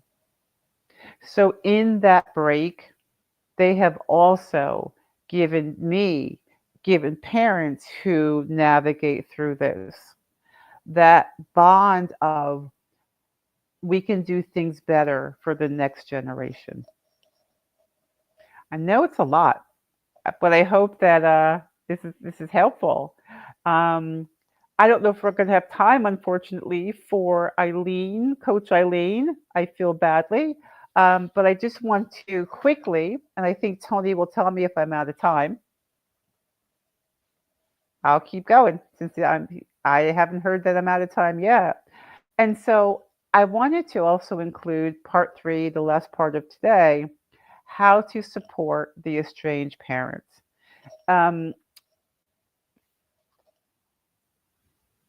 So if a estranged parent informs you of their estrangement, a do not would be, please don't respond in words or in body language with this sense of disgust, like, oh, listen to their painful story. Just stay in their story without judgment. Yes, clients that I work with feel that when they tell people that there's this sense of, oh, what's wrong with you? What did you do? And that's what carries the shame for them and through them. If an estranged parent informs you of their estrangement, please do not. And we know that people do this because they're concerned and they care and they love, but it's best not to continually ask the parent if they've heard from their adult son or daughter. Instead, let the parent initiate any update. A lot of parents, especially early in the stage, compartmentalize. And so they try to distract themselves. And so I really believe that if they hear from their son or daughter, all of you, their close friends, will be the first to know, because they'll want to share that. Guess what? I heard from my adult son or daughter. But continually asking them is hard. And obviously asking them to check in with them, it would be an appropriate thing to do. And then last one, I believe, if an estranged parent informs you of their estrangement, please don't be offended if the estranged parent starts avoiding you. So we withdraw. When we're newly estranged, we feel like, oh, I'm just going to sit back. There's this feeling that estranged parents have of, once they realize that they don't have this relationship with their adult son or daughter, there's this strange sense of, I just can't be with other people. I just can't be. All right, last one. I think I am getting a wrap-up sign from Tony. And then, if an estranged parent informs you of their estrangement, please understand that they may be reaching out to you a lot. So it's two ends of the spectrum. They may kind of shy away, some parents, and other parents may just be a little bit more needy, because it's really a hard time. I think most of us realize our sons and daughters are our lives. And so the pain goes deep when they are no longer in our lives. So again, I did not make this upbeat and fun, so I apologize to Tony. But again, I want to say to Tony, thank you so much for allowing me to share through the parent perspective. And again, I work with adult sons and daughters. So I really value the entire spectrum. And I would really value comments, adult sons, adult daughters, family members. And this has been a blessing for me in my life, in my journey. And I think that I'm exactly where God wanted me to be. So, Tony, that is my wrap up. I don't know if there's any questions, Tony.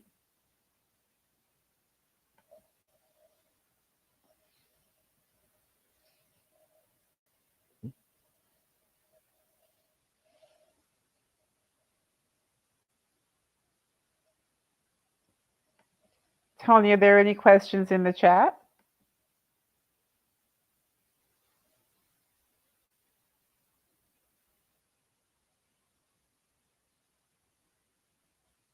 I'm going to look at the chat and just see if there were.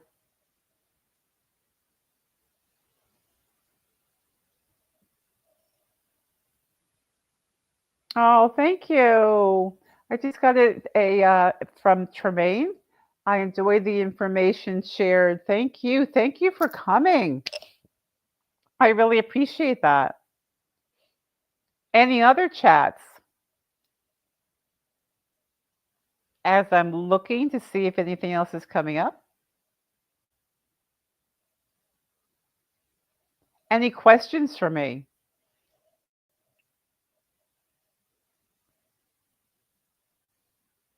I'm getting not yet.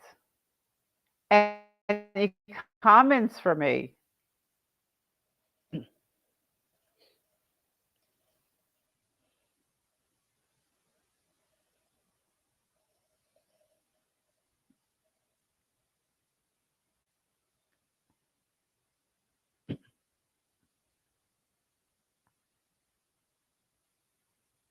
I'm still looking for any questions.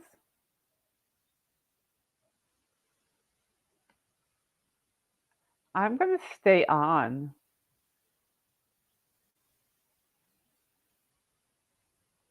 Until I give Tony, till I get from Tony a wrap-up sign. So I'm going to stay here, and I'm going to just, as I would tell my students, earlier I said that I teach communication, and I teach public speaking. And so I tell them that some of their speeches will be planned, and some of their presentations will be planned, and some will not be. So I am going to stay on until I get the wrap-up sign from Tony. And find a comfortable position and gently close your eyes. Take a deep breath in through your nose, hold it, and then exhale slowly through your nose, letting go of any tension. Serenity after the storm represents a comprehensive strategy to process grief and loss. 70% of women report feeling isolated during their grieving process. Now, simply focus on your breath. Inhale deeply, bringing calmness into your body, and exhale, releasing any stress or worries. With each breath, feel more grounded and at peace, knowing you are exactly where you need to be at this moment. Take one more deep breath in and exhale, bringing with you a sense of calm as you open your eyes and return to the world, carrying peace with you. Things are going to get worse before they get better. Grief is hard. Thank you for purchasing Serenity After the Storm. I hope that my experience with loss is able to give you insights and techniques to be able to manage your own personal journey with grief.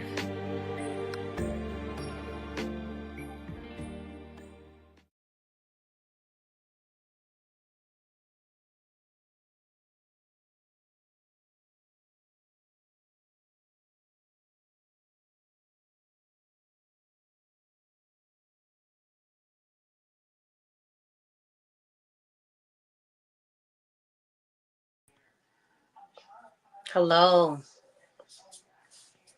Hello, y'all. I am Alora Unique, and I represent Real Struggle Strength Motivation. Just to give you a little background on me, Real Struggle Strength Motivation was birthed throughout a time that I was going through a real detrimental state and time in my life, and I didn't even know that I was pregnant with purpose. You know what I mean?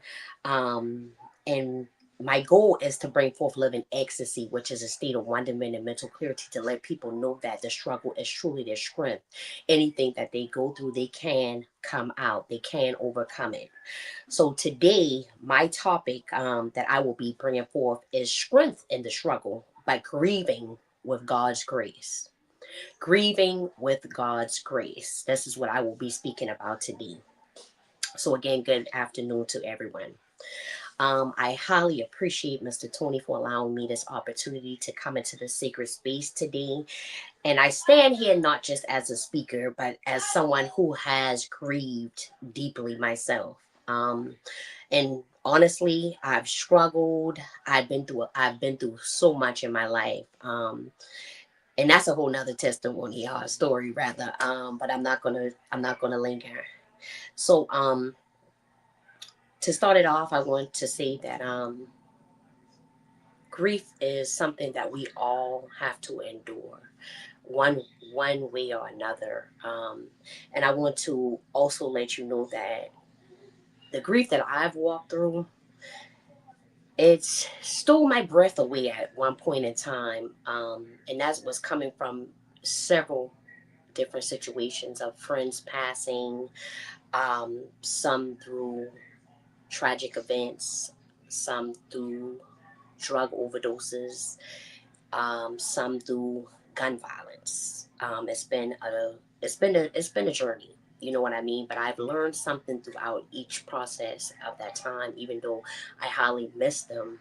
But I know that they are now watching over me in a higher realm. I know now that I have several guardian angels that are watching over me. So I've walked through grief, like I said, that stole my breath. The kind that makes you question everything, your purpose, your power, even God's presence. I've buried pieces of myself with losses I didn't think I'd survive.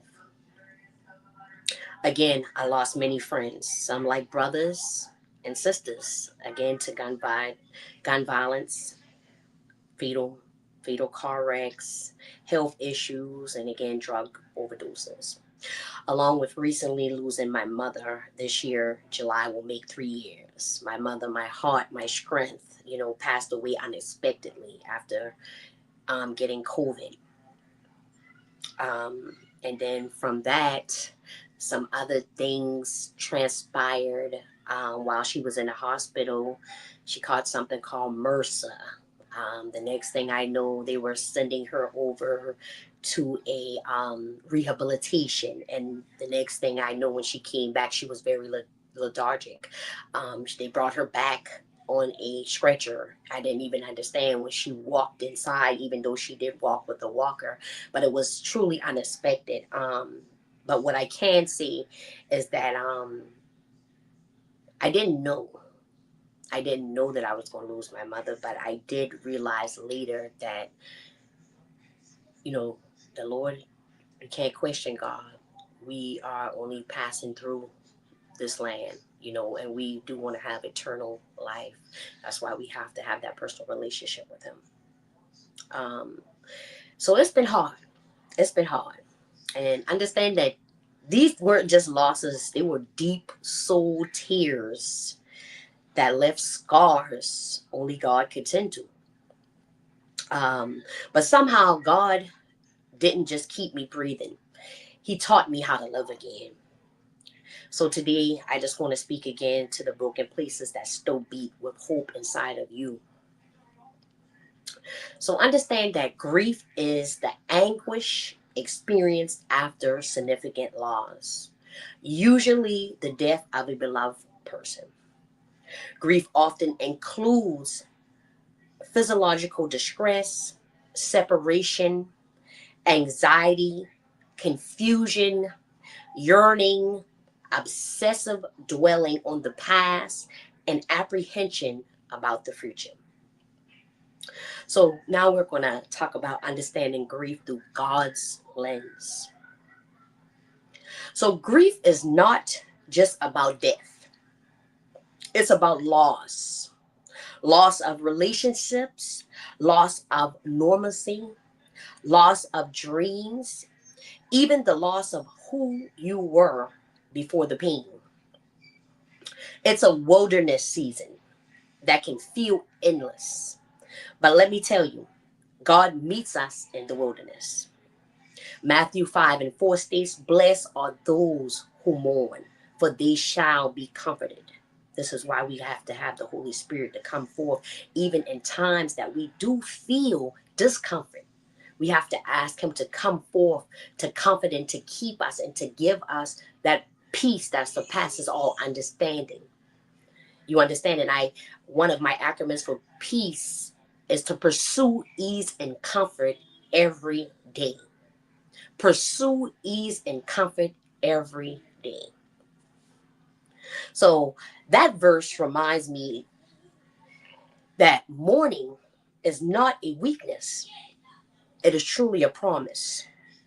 And the God who sees every tear is also the God who gives every tear purpose. So I want that to resonate with you guys, and I want you to take that with you. Understand that mourning is not a weakness, it's truly a promise. And the God who sees every tear is also the God who gives every tear purpose. So, as I say, while I was going through a detrimental state and time in my life, and the Lord allowed me to create Real Struggle Strength. Real Struggle Strength means this. What tried to break you is the very thing God will use to build you. In the middle of grief, you may feel like your story is over, but in God's hands, the struggle becomes the soil where your next chapter will grow. And when I was grieving, I used to say, I can't do this. And I don't know what to do, just crying out, just like, God, help me, show me, lead me, guide me. You know what I mean? Order my steps according to your will and your way. Help me to overcome this. Heal, mend this broken heart. You understand? Give me the closure that I need. And sometimes that is something that we must do as well. We must cry out to him. We must bring it all to him. As he said, you understand? We must bring our burdens to him. He is the burden bearer. His yoke is easy and his burdens are light. We must release the heavy load. So when I was telling God that I couldn't do this and I couldn't go on, God said, I never asked you to do it alone. Struggle reveals strength you never knew you had. But let's be clear. It's not just your strength. It's the strength of the Savior who carried the cross through suffering and then rolled away the stone. So let me share a moment with you. There was a night I cried so hard I couldn't sleep. I felt like everything I loved had been taken away. But in that silence, the Holy Spirit whispered, I am still here. That was the night I decided to anchor myself to God and not my grief. I want you to understand that grief also has layers. It's not a one and done process. Sometimes you think you've made peace, and then a smell, a song, or a memory rips the wound open again. They talk about stages: denial, anger, bargaining, depression, acceptance. But I believe God adds one more stage for those who believe: ascension, rising from it. And Proverbs 24:16 states, the righteous may fall 7 times, but they rise again. I'm letting you know that you can too rise again.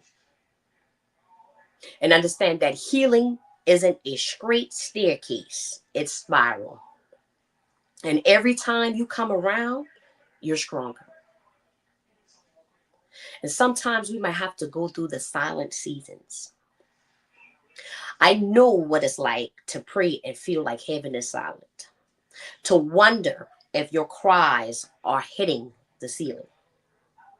But just because God is silent doesn't mean he's absent. Silence is often the sign that God is working the deepest. It's in the silent seasons where roots grow underground, unseen. And Isaiah 40:31 states, they that wait upon the Lord shall renew their strength. They shall mount up with wings like eagles. I'm telling you that it's time to mount up. It's time to drop that anchor and dock with the Lord in order to understand that the struggle is your script. Understand that once you are G'd up with him, you gain that confidence that you need in order to proceed and succeed on yet in this battlefield of life. You can overcome. Delay is not denial, and waiting is winning in God's economy. So steps to grieve with purpose and power. First, you have to surrender. First, you have to surrender. And he stated in Matthew 11:28, come to me, all who are weary and burdened, and I will give you rest. You don't have to carry this alone. Surrender is not giving up, it's giving over. Let God hold what you can't. Next, you have to sit with God in silence. Sometimes we run from stillness, but God speaks in the quiet.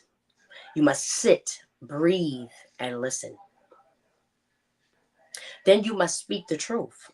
Understand that grief is messy, but be real with God. Journal your pain.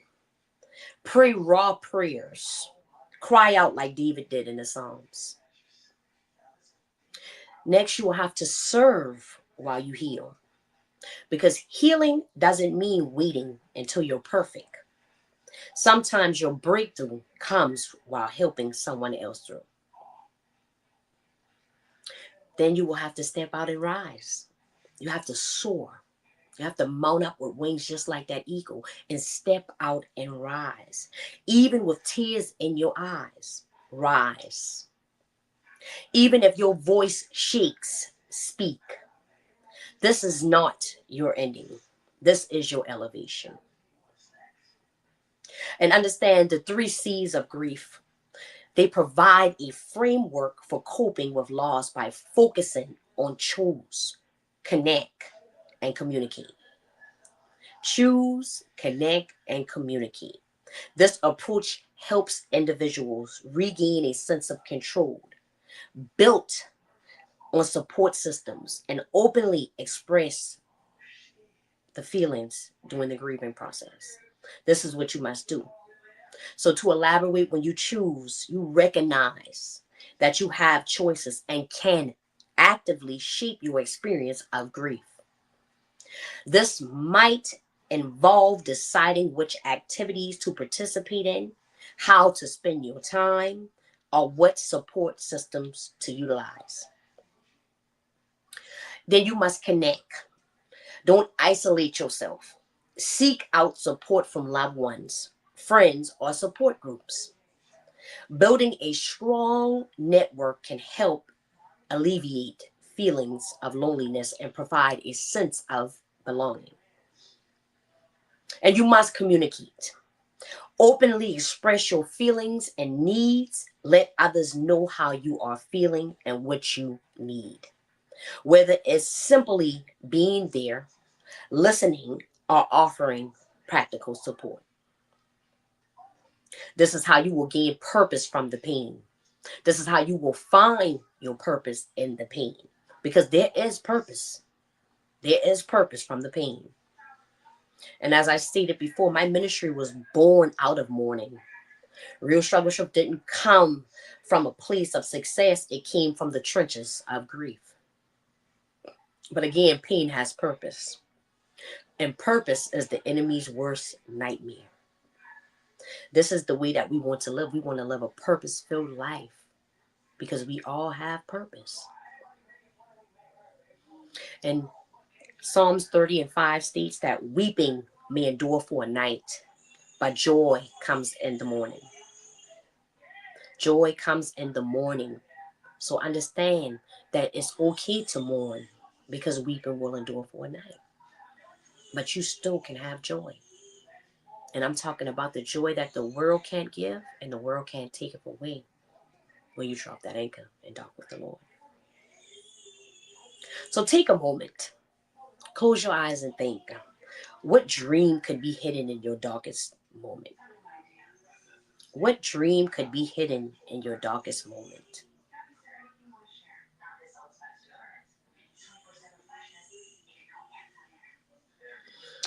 So, a message for those who feel alone in grief, to one who feels forgotten. Understand that God remembers you. To the one who feels numb, God still feels for you. To the one who feels unseen, God sees you. Psalms 147:3 states he heals the brokenhearted and binds up their wounds. So now we'll talk about the ache that speaks. The ache that speaks. You know, they told me time would heal it, but I still feel the sting. I carry silent stories behind every smile I bring. But grief, it doesn't steal me. It shows me I can stand. With cracked hands still lifted, held by God's hand. I whisper through tears, Lord, make it make sense. He answers, I gave you strength, not just defense. You were chosen for more than pain you perceive. You are still breathing, so there's more to achieve. And that's just something that I came up with, you know what I mean, to let you know that everything has a purpose. Every single thing, even in the grieving process, it has a purpose. You don't understand? Like, it still has some significance to it. And that's just a spoken word, the ache that speaks. So let's declare this together. I am not my pain. I am God's purpose. I will rise.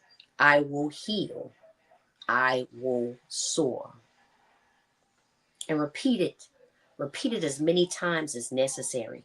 I am not my pain. I am God's purpose. I will rise. I will heal. I will soar. And sometimes you might have to do it even another time until it really resonates. I am not my pain. I am God's purpose. I will rise. I will soar. I will heal. I will overcome.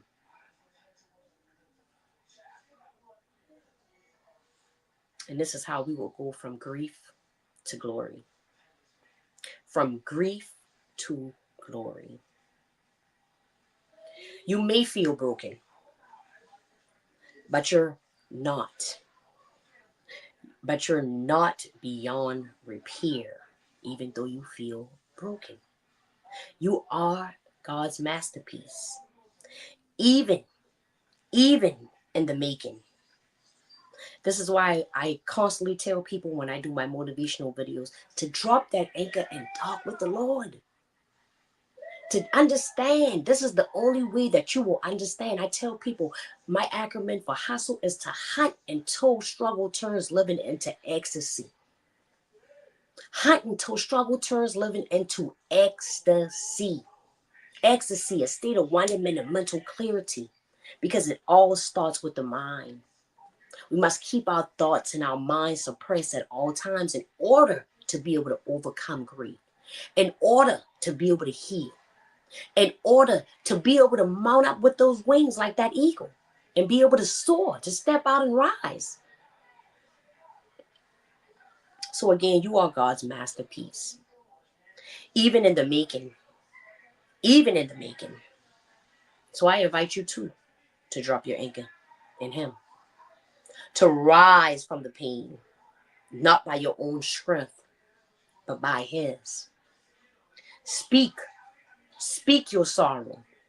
Release that hurt so that your heart can heal. And don't be afraid to share your story. Do not be afraid to share your story. Shine through. Shine through the scars, excuse me. Shine through the scars, I'm telling you. As I said before, yes, it takes time. And just like with me losing my mother, it's plenty nights that I still cry. It's plenty nights that I still wish that she was here. It's plenty nights. It's a feeling, an undeniable feeling that really never goes away. But we must continue to move forward anyway. We must continue to move forward anyway, despite anything, because that's really what they would want for us. That's what any person that we lost, they would want us to continue to carry on. We only have one life to live, and we must live it out. No despite, we must live it up. Again, we only have one life to live. So like I said, if you have to cry out, if you have to ask him to make it make sense, ask him. Cry out to him. Call on him. He is waiting at the door. He is waiting on you to come forth. That's all you have to do. That's all you have to do. And guarantee that you will feel so much better once you do that. Once you once you release, you will feel so much better. And like I said, it's okay to cry. Because sometimes you will. Because that's what memories are for. When you think these thoughts of these people that we might have lost, we will cry. We will feel that pain. And sometimes we might even smile. We might laugh and think about some of the things that we did with them. You understand? Like, a memory never dies. A memory never dies. That's why we have to make memories. We have to make every moment count. Every second, every minute, every hour of each and every single day. We must take advantage of that. Time is of the essence, and time waits on no one. So again, understand that you are not your pain. You are God's purpose. You will rise. You will heal. You will soar. But it's a choice that you have to make. It's your choice. You have to choose wisely. And even if you feel broken, like I said, you're not beyond repair. You can be repaired. The Lord loves to recycle, reuse, and reuse you as much times as possible. He loves to do that. He loves to help us. He yearns for it. But again, we must come to him boldly to the throne of grace. Boldly to the throne of grace, even with the grief, even with the loss, even feeling broken. We must come to the throne of grace. We must give it all to him. Again, we must hunt until struggle turns living into ecstasy. So I just want y'all to remember this message today. Again, you have strength in the struggle. Just grieve through God's grace. Grieve through God's grace. Give it all to him. Connect. Communicate. Choose. Again, wisely. And understand that when you can talk and you can release that, you feel so much lighter. You feel so much lighter. You can feel the load being lifted.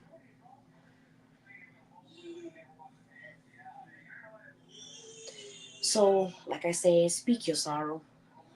Share your story. Shine through the scars. This is necessary. This is the way that you're going to rise from that pain. Again, you are God's masterpiece. So, in my closing, I would just like to say a small prayer. So, Heavenly Father, thank you for being close to the brokenhearted. We give you our grief today, our confusion, our questions, and even our pain. Turn our mourning into movement, our wounds into wisdom, and our silence into strength. Remind us that we are not alone. Empower us to rise with your grief, through the grief. Empower us to rise with your grace through the grief.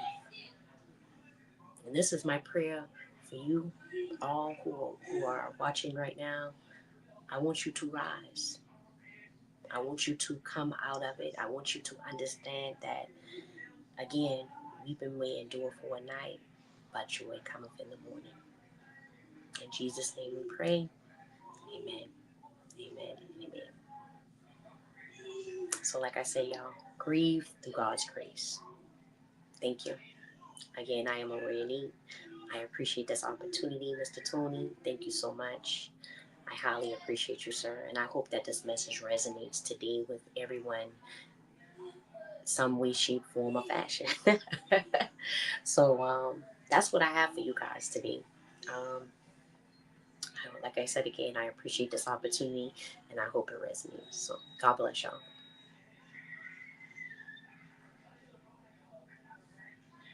I'm not sure if anybody has any questions, comments, or concerns, anything that they want to express. I don't see anything coming up at this point in time, but I'm open if anyone has anything that they wanna share.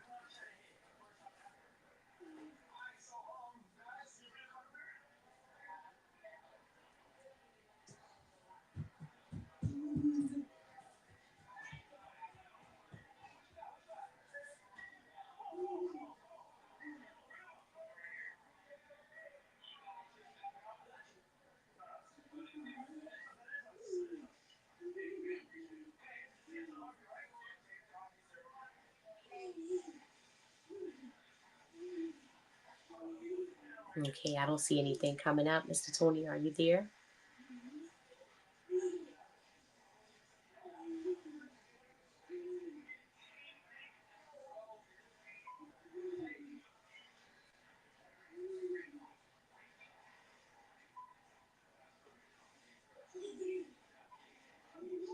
Okay, all right. I'm just making sure I saw that. Yeah. Again, I do appreciate this opportunity today for you allowing me to bring forth some motivation and inspiration.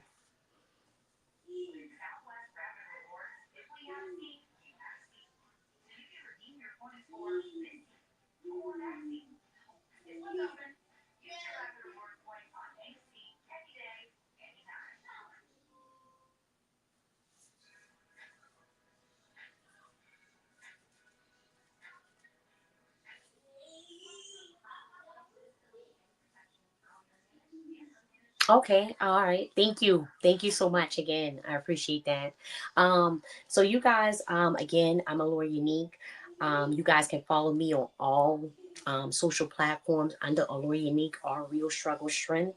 I also have a YouTube channel and a podcast that's called RSS Keep Talk Motivation. Again, I do have e-learning courses as well through a platform called The Great Discovery. And I also just had 2 of my books published, you guys, and they are my testimonials. So it's telling everything that I went through and how the Lord brought me out. And it's still under Real Struggle Strength, Part 1, Headed to the Streets Through Trials and Tribulations, and Part 2, From Trenches to Trendsetter to Docked and Anchored. And they are short tales of my real life where I tell about, like I said, my journey. The things that I went through, how I went astray, and how I was redeemed. I did make them into short tales because one of my dreams is to get it in the judicial system, in the prison pipeline, things like that. And I didn't want to make it all too long and drawn out. I wanted to keep it short and sweet. That's kind of my thing. Give them some, wanting them to want more. And also I was thinking about the people who don't read a lot. When I created the stories as well. And I also have some nice merch and stuff, guys. This is my This is my logo. This is my symbol. If you guys can see that, not sure, but yeah, and that's under realstruggleshrimp.com. If you guys would like to check out any my merchandise or anything like that, again, you can follow me on all social sites. I also have motivational music as well, guys. So as all, and that's under Allure Unique on all music streaming platforms. So thank you again. I really appreciate this. And I don't even know, like, after I gave that message, I feel like, I feel, I feel so much better. Like I said. So I do appreciate this again. Thank you.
Hi, everybody. My name is Chris. I'm an acceptance coach, and what I do is I help people heal from grief, loss, and trauma to discover their self-acceptance and step into their personal power. I want to thank everybody for joining me today on the 2025 Global Grief Conference. I want to give a shout out to my man, Tony Lynch, for giving me this opportunity to share with you guys the Empower Grief Journey and to give you guys an opportunity today to hear my story of grief and also the tips, tools, and tricks that I've learned to navigate that grief journey just a little bit easier so that you guys can find the gifts, the lessons, and the blessings in your own grief journey and go on to find your own empowered grief journey. So I'm going to let Tony get the slides up here and we'll get rocking and rolling. Thanks, brother. All right. And so what I'll share with you guys is really quickly, like I said, I'm an acceptance coach. And the reason I call myself an acceptance coach is because in the grief space, we have to accept our loss and we have to accept our grief fully for what it is. And it doesn't mean, by the way, that we like our grief. It doesn't mean that we like it. It doesn't mean that we love it, but we just accept it for what it is. And that's a very hard place to get to, by the way, because when we're going through the throes of grief, it's very, very heavy. I always consider grief to be very big waves at times. It can be small waves too, but it's very hard in that initial phase of grief to find acceptance. So that's something that I help people navigate in their grief journey. And sometimes acceptance happens sooner than it does for some people. Some people it takes a little bit longer to get to, but it's our ultimate goal to reach that acceptance stage of things in our grief process. Because when we do, we're able to take those next steps in the process of healing. And that's really where we find our own empowered grief journey, is once we've created that acceptance for ourselves. So today I want you guys to know this presentation is your dedicated space for healing, growth, and transformation. I'm going to be sharing some insightful and inspirational stories about my own grief journey for you guys and give you some practical tools and actionable insights that can help guide you along your healing journey. And I want you guys to know today, as you're watching my presentation, this is all about honoring your journey. It's really about embracing your emotions and finding your strength in your own time. I want you guys to know you're never alone on this journey, and together we can navigate grief with courage and compassion. So let's get started. So my grief story, what I'll share with you guys is, I call it the gift and shitty wrapping paper. I don't have a better way to say it because everything that did happen, it was just like one bad thing after another. And for many, many years, I struggled to find the meaning and purpose in what was going on with me. So what I'll share with you guys on my grief journey, this started with my grandfather getting terminal cancer back in 2018. And that was a really hard moment of life because this was somebody I was very, very close to for, I think it was about 33 years when he passed away. But I was very close to him for 3 decades. I had spent most days with him. I helped him out with a lot of projects. So hearing about terminal cancer is a big shock because you know that the end's coming. And so you're going through a lot of anticipatory grief. You're constantly trying to find a solution, something that will not make that permanent or not make that happen as fast. In the middle of his chemo treatments in 2019, they got into a very bad car accident. My grandfather broke his entire left side rib cage, not only 3 weeks after having chemo. So he was in a really just a bad place of his own journey. And then he had the car accident happen on top of that. And I was there for the whole thing for him through that process. And it was very traumatic in a lot of ways. Hey, Ada, thanks for jumping on here. I'm very, very grateful to have this opportunity to connect with you guys. And so what I'll share with you about that, that was really hard because I tried to be there for him at 88 years old, going through chemo and going through the hardships of cancer and healing from a car accident and dealing with all the family chaos involved in that situation. At that same point in time, my grandfather let me know that it was time for me to move on with my life, by the way, do what I needed to do. And so I ended up moving to New England. And then I traveled back home less than a year after I moved back there. And my grandfather passed away in my arms one night. It was my first experience with death. It was my first really big grief journey that had hit me. And I'll share with you that moment when he passed away. I had no idea what to expect. I didn't know what was happening. I didn't even know how to respond to it. And it's almost like my brain shut down and I went into a complete shock. And that shock lasted a good 3 to 5 days, by the way. I didn't eat or sleep for 3 days. I didn't really eat much for a week. I was a very angry person after that for about 3 months. I went into a big, big depression. And And what I'll also share with you guys too, after that situation happened and I started to heal from that. And that's where I came up with this gift and shitty wrapping paper concept. After that happened, I went through multiple job changes, which was all sorts of fun. So we had loss on that side of things. And then in 2022, after losing my job, 3 months after that, I lost my first son to stillborn, and his name's Caden. He was a beautiful, beautiful little boy that you guys can see over here on the right-hand side. And I didn't know what to do after that. My world really collapsed. I went into depression for about 2 years. It was a very, very hard way to live through life. I didn't know how to even respond to my life at that point because after losing a job, losing my grandparents, it was a place where I just sat there and said, I have no idea how to navigate this. I don't even know what to do. And I don't even know what the purpose is, by the way. I don't know how to move on from this. I dealt with a lot of people, by the way, when I went through my losses that told me that I just had to get over it or let go of it or move on. You know, things happen, stuff happens in life. We've all heard those comments, by the way, when we go through grief. And what's really tragic about that is it writes off our experiences of life. It writes off our emotions because, like I share with people, grief is a matter of the heart. It's not a matter of the mind. If it was rational, by the way, we could have no emotional attachment to grief in our life. And that's something that I have yet to meet somebody on my journey that's capable of that. I've yet to meet one. But if you are one of those, by the way, reach out to me.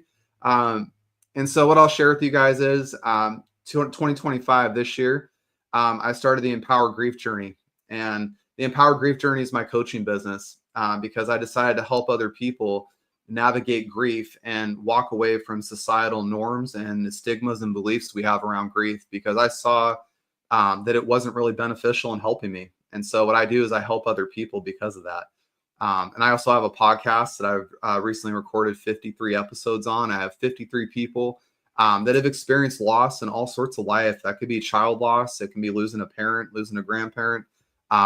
Sexual assault's another one I've talked to people with. People lost jobs. I mean, I've run the gamut of grief with people. And I will say that I've seen so many people be empowered by their grief that I'm trying to share this narrative out there that what we've been taught about grief really is not helpful. And so what I'll really share too at the end of the slide here is just my loss was relentless. And I wanted to share this with you guys to show that loss shows up in all different arrays, walks of life. It's not just associated with death. And that can be losing a job, losing a relationship. But I had two options, by the way, when I went through my journey. And this is what was hard for me during depression, is that I had to tell myself that I can define myself by these experiences and my life will continue to get worse, which it did for a minute. Or I could look for the gifts, the lessons, and the blessings in this moment. And that was even harder, by the way. But I will share with you when I did that. That's how the Empower Grief Journey was born. That's how I gave meaning and purpose to what my experiences were. And so I'm going to go into that here in a little bit. What we've been taught about grief is not only incomplete and wrong, by the way, it's harmful. It is very, very harmful to people. We've been conditioned to silence our pain. We've also, by the way, been rushed for our healing because other people get very uncomfortable with our grief process and kind of how we want to do things. And something about grief is that it's a very individual journey. Everybody watching this presentation, by the way, you've all experienced grief. And I will say that when we experience grief, it's all individual. It's a personal transformation journey. So nobody can tell you how to do it. And nobody can tell you there's a 12-step guide to it. It's really a personal journey for you to discover on your own. And that's why it's so important to have people around you that support your journey. It's something that really invites us to confront our pain. And I will say that when we go through grief, we do have a denial phase of things where we don't want to accept it. And we're really saying, I coulda, shoulda, woulda done this. If this had happened, maybe this wouldn't be here. I might not have experienced this if we go through that. And when we confront our pain, it's painful. It hurts a lot. I have grown men like me have cried and broken down. And that's okay, by the way. That's completely okay. Because when we confront our pain, we rediscover who we are. And we actually rise to our greater intention and purpose of life because grief aligns us with who we're supposed to be and walk away from shedding that skin of who we were. And so it's a very painful process at times, but it's one that gives us a lot of beauty and fruition of our life to go on and do bigger and better things in alignment with who we are as individuals. And so when we allow grief to guide us rather than shame us, when we begin to align with our true self and create a life shaped by our strength, our love, and our wisdom that we gain from it, beautiful things happen in this process. And this loss isn't for nothing. And this is why I tell people that in my coaching business, Caden is the one who set me on this path. My son that was a stillborn, he set me on this journey. And so I can not only sit here and say, I'm grateful for him and I love him dearly. I miss this child like crazy, but he gave me the most beautiful, biggest gift of my life. And I get to be here today to share this with you guys. So the Empowered Grief Journey was born because my mission, as you guys have heard me talk about in the last 5 minutes, is to change how the world sees grief, because I really think that we're missing the boat in a lot of ways and denying ourselves our ability to not just heal, but find the authentic version of ourselves and really go out there and do the work we need to do in the world in our own path. And that's really what grief lets us do. My Empowered Grief Journey, by the way, is a collection of grief stories and healing journeys from people across the world to inspire those experiencing grief or feel stuck in it, how to navigate it just a little bit easier. And so what I always say is we can walk this journey together. You don't have to walk it alone. And when we do walk the journey together and we find similar minded people or people who have experienced loss like we have, we can find that way through that process just a little bit easier. But we pick up a lot of things along the way that we learn from people who have walked this journey before us. And so that's what's so powerful about the Empowered Grief Journey. So what I'm going to share with you guys next is what I have learned on my journey. So I want you guys, if you want to take notes, I also want to offer this to you guys. If you want the copy of this presentation, shoot some messages over in the comments, and I'll be happy to email you guys a copy of the slide, because these are all the powerful tools and things I learned on my grief journey that I wish somebody had told me when I started going through this process. And so I'm going to get started with this here. The first one is that healing is a journey. It's not a destination. I can't share with you guys enough that when I started going through my healing journey, I had so many people that said things like, you got to get over it. You got to let go of it. You got to move on. Grief happens, life happens. The world's still going to keep going. I felt myself filled with nothing but rage when I would hear those comments, because it wrote off the experiences that we all have when we go through grief. And so what got me excited about hearing this phrase, healing is a journey and not a destination, was giving myself permission. And I'm helping you guys give yourselves permission, by the way. Healing's not going to happen at a certain point in time. You're never going to be fully healed from these things. If you treat it like a destination, you're giving up your emotional feelings towards that grief or that loss that you experience. And unfortunately, we're human beings having a human experience, and that human experience is a lot of emotion. And so for us to deny ourselves permission to have that emotion and experience it, and also at the same time, not really giving ourselves space to process it, we're denying ourselves the healing journey. And this is why I'll share with you guys really quickly. There's a lot of people that get stuck in grief, by the way, for 10, 20, 30, 40 years. I've run across it. You're not stuck. You just haven't figured out how to heal yet. And you also haven't given yourself permission to say, that's okay that I'm here right now. It's okay to not be okay. It's okay that I'm still on this journey. It's okay that I'm not fully healed. I'm sharing this with you guys to empower you to say that it's okay to not be okay. It's okay to be where I am on my journey. And my journey is exactly what it needs to be. I am where I need to be right now. And, part of this, and I'll break down the bullet points here, is just that your journey is valid. It's exactly as it needs to be.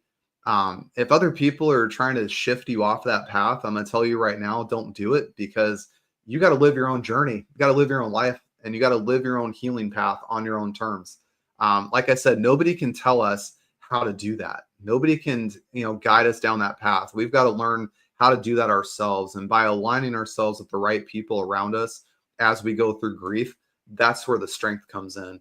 And that's where we're actually given our ability to walk that healing journey, discover what it is, and find the gifts within it.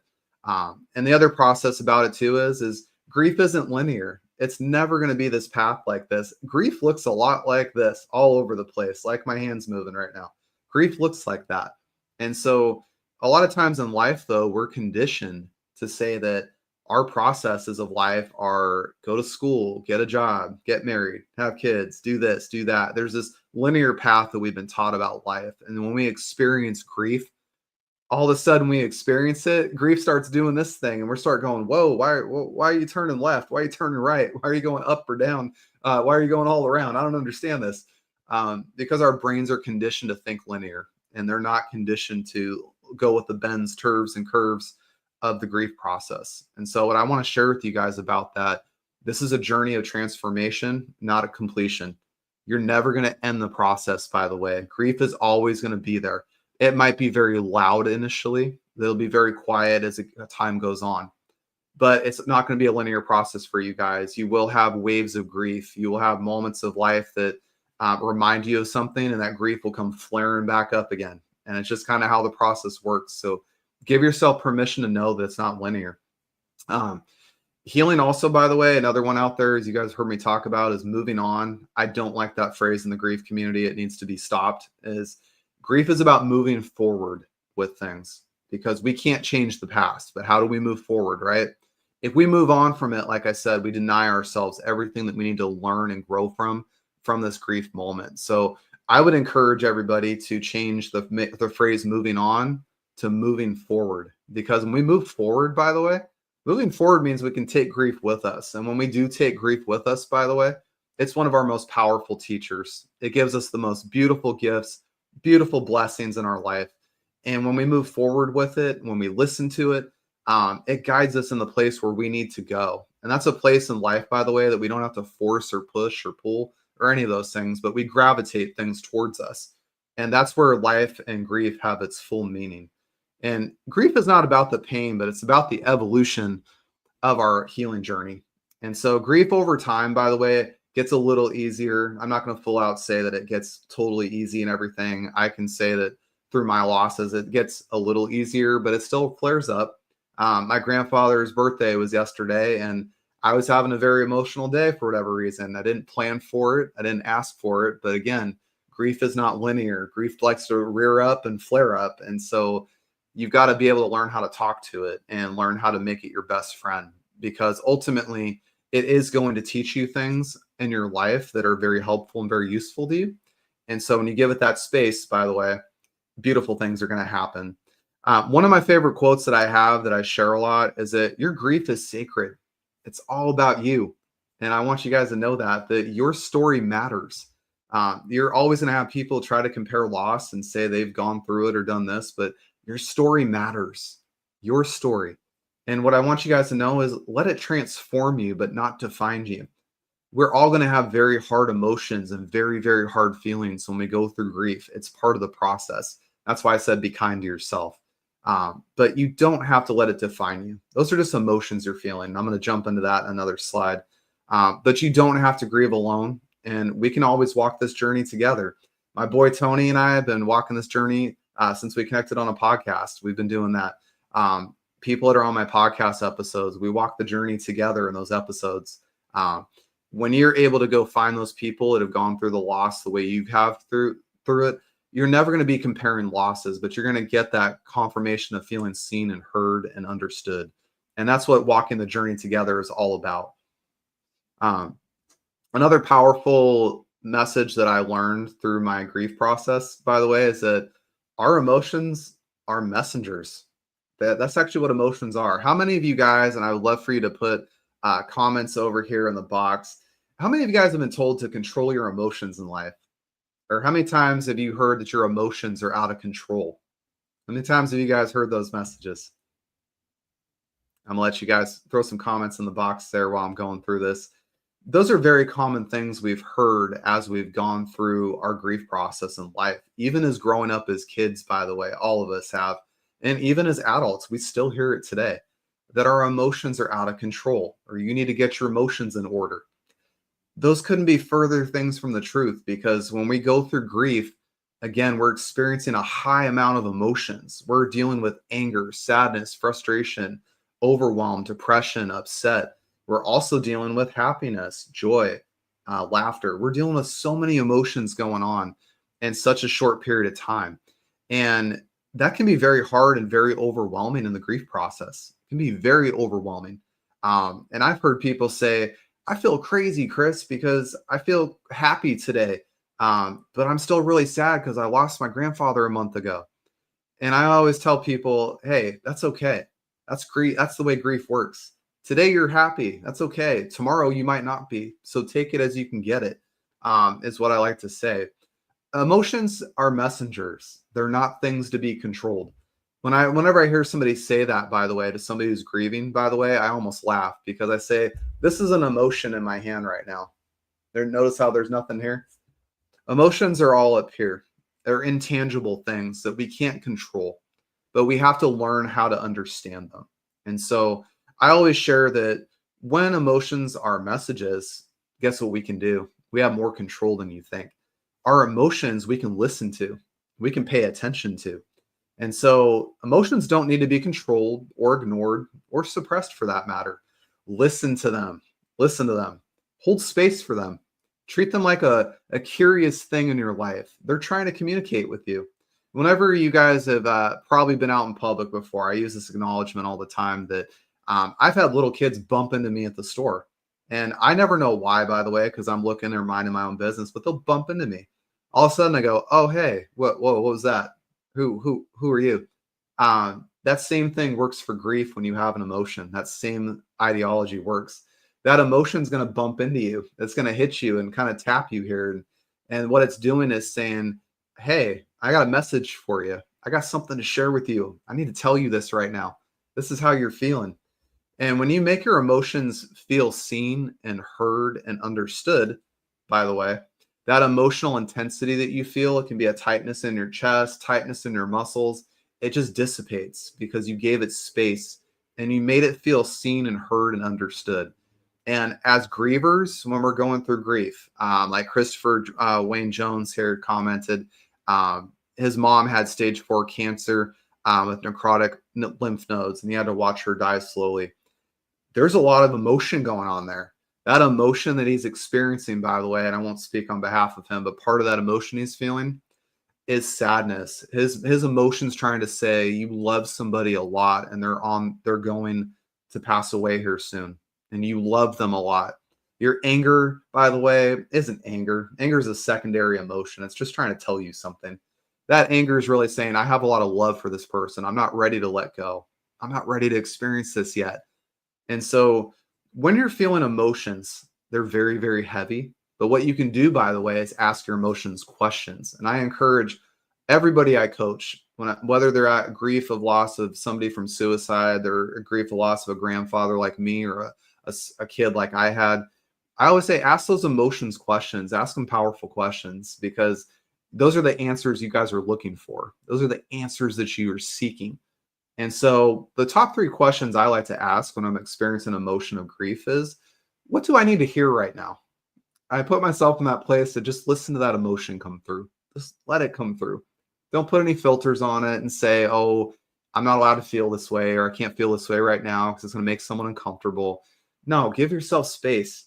Give yourself space as the griever to right now just say, what do I need to hear right now with my emotion? And listen for a few seconds without having a lot of thoughts or talking to yourself or anything like that. Just sit there in the quiet after you ask that question. A lot of times you'll hear that come up to you, that answer that you're looking for. Another one is, what is my emotion trying to tell me? That's another good question to ask. Like I said about anger, by the way, when I lost my son, I was making a box for him in my basement because I was a woodworker for his ashes, and that box wasn't cooperating. And I threw that thing on the floor really hard. I didn't think about it, by the way, because it was glued up, and I stepped on it and smashed my foot. I ended up in a boot for 6 weeks after that. That emotion of anger that came out that day, because I was very angry, that's happened a month after I lost him. That anger emotion, by the way, was trying to tell me you love your son a lot. You care about him a lot.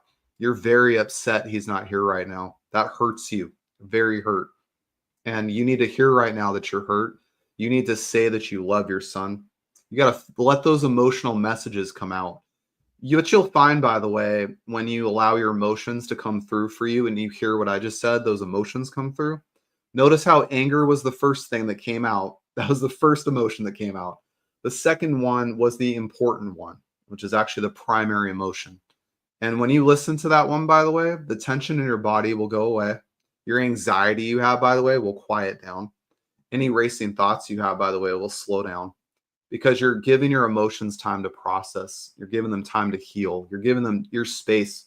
You're giving yourself space to heal. And you're giving yourself space to understand yourself. And more importantly, listen to the needs that you have, by the way, because a lot of times as grievers, we don't really get given space by some people. Some people try to box us in because they're uncomfortable with our emotions. They're uncomfortable with where we're at. They don't know how to respond to us. And so a lot of times we bury our emotions to kind of put on a mask to say we're okay, but we're not okay. And so when we're have the mask on and we got emotions flying around, it puts us in a heightened state of things. Our anxiety goes through the roof. We have racing thoughts. Our nervous system, by the way, is way out of balance. It's going all around. We can't focus. We can't think straight. We have, big, strong surges of emotion, by the way. That can be anger on an extreme level, crying and sadness on an extreme level. We're in a very volatile place as grievers, and it's very, very, very important to honor ourselves, give ourselves space and permission to feel our emotions. When you are trying to learn how to understand your emotions, by the way, what I will share is there's a big place there, opportunity to move from reaction of things to responding to things. And that's a really hard process when you're going through grief, because when you initially go through grief, it's very heavy. You're feeling a lot of things, and your brain is going like this constantly, moving fast. And it's really hard to get out of that reaction land because you're trying to fight through a lot of emotions all at once. And it can feel like a big giant balloon walking around over your head. And it can be very hard to just respond to something. It can be very, very difficult. But when you do get to a place and you find those spaces in between your grief where there's quiet, there's pause, there's time to reflect, there's time to ask emotional questions, ask yourself how you're feeling, what you need right now. Is there something I need to learn from this? That's another big one. When you give yourself that space to ask those questions, you move from reaction to responding. And when we're responding, by the way, to our emotions, we're listening to ourselves and we're giving ourselves exactly what we need. Because as grievers, we need to feel seen and heard and understood. That's a big thing as grievers that we need to hear. And when people don't make us feel those things, that's when we get angry. That's when we push people away. That's when we get very quiet and withdrawn. That's when we feel alone. We feel isolated. We feel nervous to stand up and speak up in front of people or share, for that matter. And so we feel like we got to do it alone. When we can get to that place of moving from reaction to responding, that responding place is where we have a lot of power. We have a lot of decisions. We have a lot of abilities to manage our grief in the way that serves us best. And like I said, I'm not here to tell you how to do that because that is a very personal journey. You yourself know your needs. But I want you guys to know that when you live in that responding world, you're giving yourself that ability to listen to yourself fully, and you're giving yourself the place to understand yourself better. And that's the place that your grief will feel seen and heard and understood. And it can, those waves that go up and down very big, it can start minimizing those a bit, so that you can start processing your grief in a better way for you. One of the things that I'll go over really quickly too is journaling. Journaling your emotions is a powerful tool. Write down things like I feel, I am, I believe. Don't write down, by the way, that you are angry or you're this, or, I'm trying to find the right way to say this, but write down I feel or I believe, but don't write down I am, because you'll identify yourself with that emotion, and you're not your emotions, by the way. A lot of people have that one misconstrued. You're not your emotions. You feel emotions. Those emotions are messages, right? So if you feel an emotion, say, I feel angry, I feel hurt, I feel sad, I feel like crying, I feel those things. And then that gives you space, by the way, to ask those questions. What's that emotion trying to tell me? Now that I feel it, what's that emotion telling me? And then that puts you in a place of responding. So you can respond to that emotion. You now have a choice to decide how you want to handle that. And you can feel more grounded. You can feel more in control. And what this also do, by the way, is balance out your nervous system so that you can make better decisions that are more comfortable for you, that make your body feel calmer as you go through the process. So I'll end this slide by saying you're not your thoughts or feelings or emotions, but you're a human having a human experience. And what I want you guys to focus on too is observe your emotions, observe your grief, look at it, watch it, feel it, try to understand it, and then take your power back, because ultimately as an observer, you can do that. The other thing that we go through in our grief process is our triggers. Our triggers are our greatest teacher and our greatest opportunity to heal. As a griever, there's a lot of triggers that go through grief. And this can be people, by the way, trying to compare losses with us. It can be people trying to tell us how to heal. It can be people trying to take on our responsibility or our task of grief as their own, and them trying to fix us. And that can be very, very challenging for a lot of people. And it's why when we go through grief, or we're around people at grief, and we say something wrong, or we say something that they don't like, or that might be inappropriate, you'll get a very big emotional response from them as a trigger coming out. And that's okay, by the way. I'm going to share with you guys, triggers are okay. It's not something to be frowned upon. I'm giving you guys permission today to feel your triggers and understand them. Triggers are emotional messengers. They're just pointing to a part of your grief that needs attention. And back to, like I said, about emotions, if we try to control them, if we try to control a trigger, we're not giving it space to actually understand what part of that grief needs our attention. So one of the things we can do, by the way, is create awareness to this trigger. And we can always say things like, what am I feeling right now? Where do I feel this in my body? What memory or moment or meaning is attached to this situation that I'm in right now? I can share with you guys every holiday after Thanksgiving, when I go to the store and Christmas music hits, I get really enraged. It's because I always think about, if I had a son right now, or if he was whatever age, what would life look like? It's the first thing that comes to mind after Thanksgiving. I give myself that space to say, this is what I'm feeling. I'm feeling sad and overwhelmed and upset about this. My memory is that I had a son. He didn't get to live though. So now I'm always playing the what would my life be like if my son was here. I'm giving myself walking through that emotion. I'm walking through those feelings. And when I do that, by the way, the trigger starts calming down. The trigger gets a little quieter, because again, I'm going to that point of my grief that needs attention and saying, hi, I see you, I understand you, and I recognize you. And so what I'll share is your response to triggers can change over time. When we're really fresh in grief and it just happened, those triggers are very, very big, and they're very hard to manage, right? Over time, by the way, and as you work through giving your triggers some attention and some space, you're going to get those guys to change a little bit. So when you do get triggered, by the way, that trigger was probably this big when you first started grief. Well, now it gets down to here.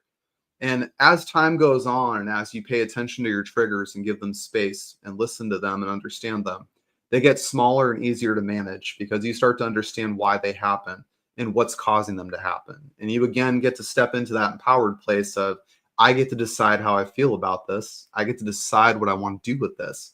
And that's where you can step into your personal powers I coach people on.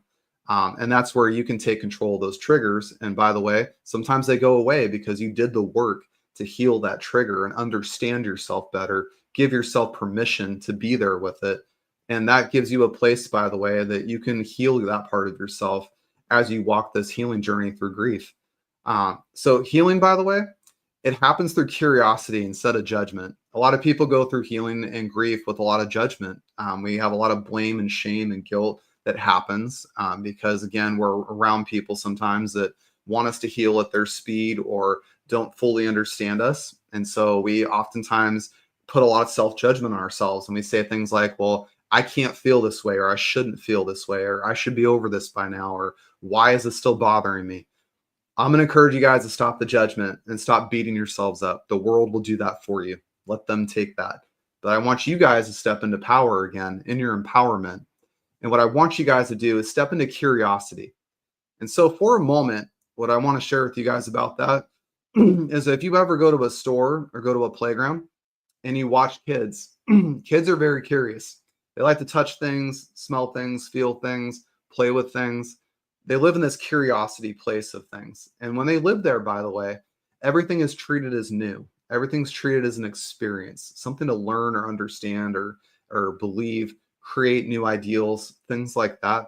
When you're going through grief and you're trying to heal, that's the place you can do the healing. Judgment will take it away from you. Curiosity will give it to you.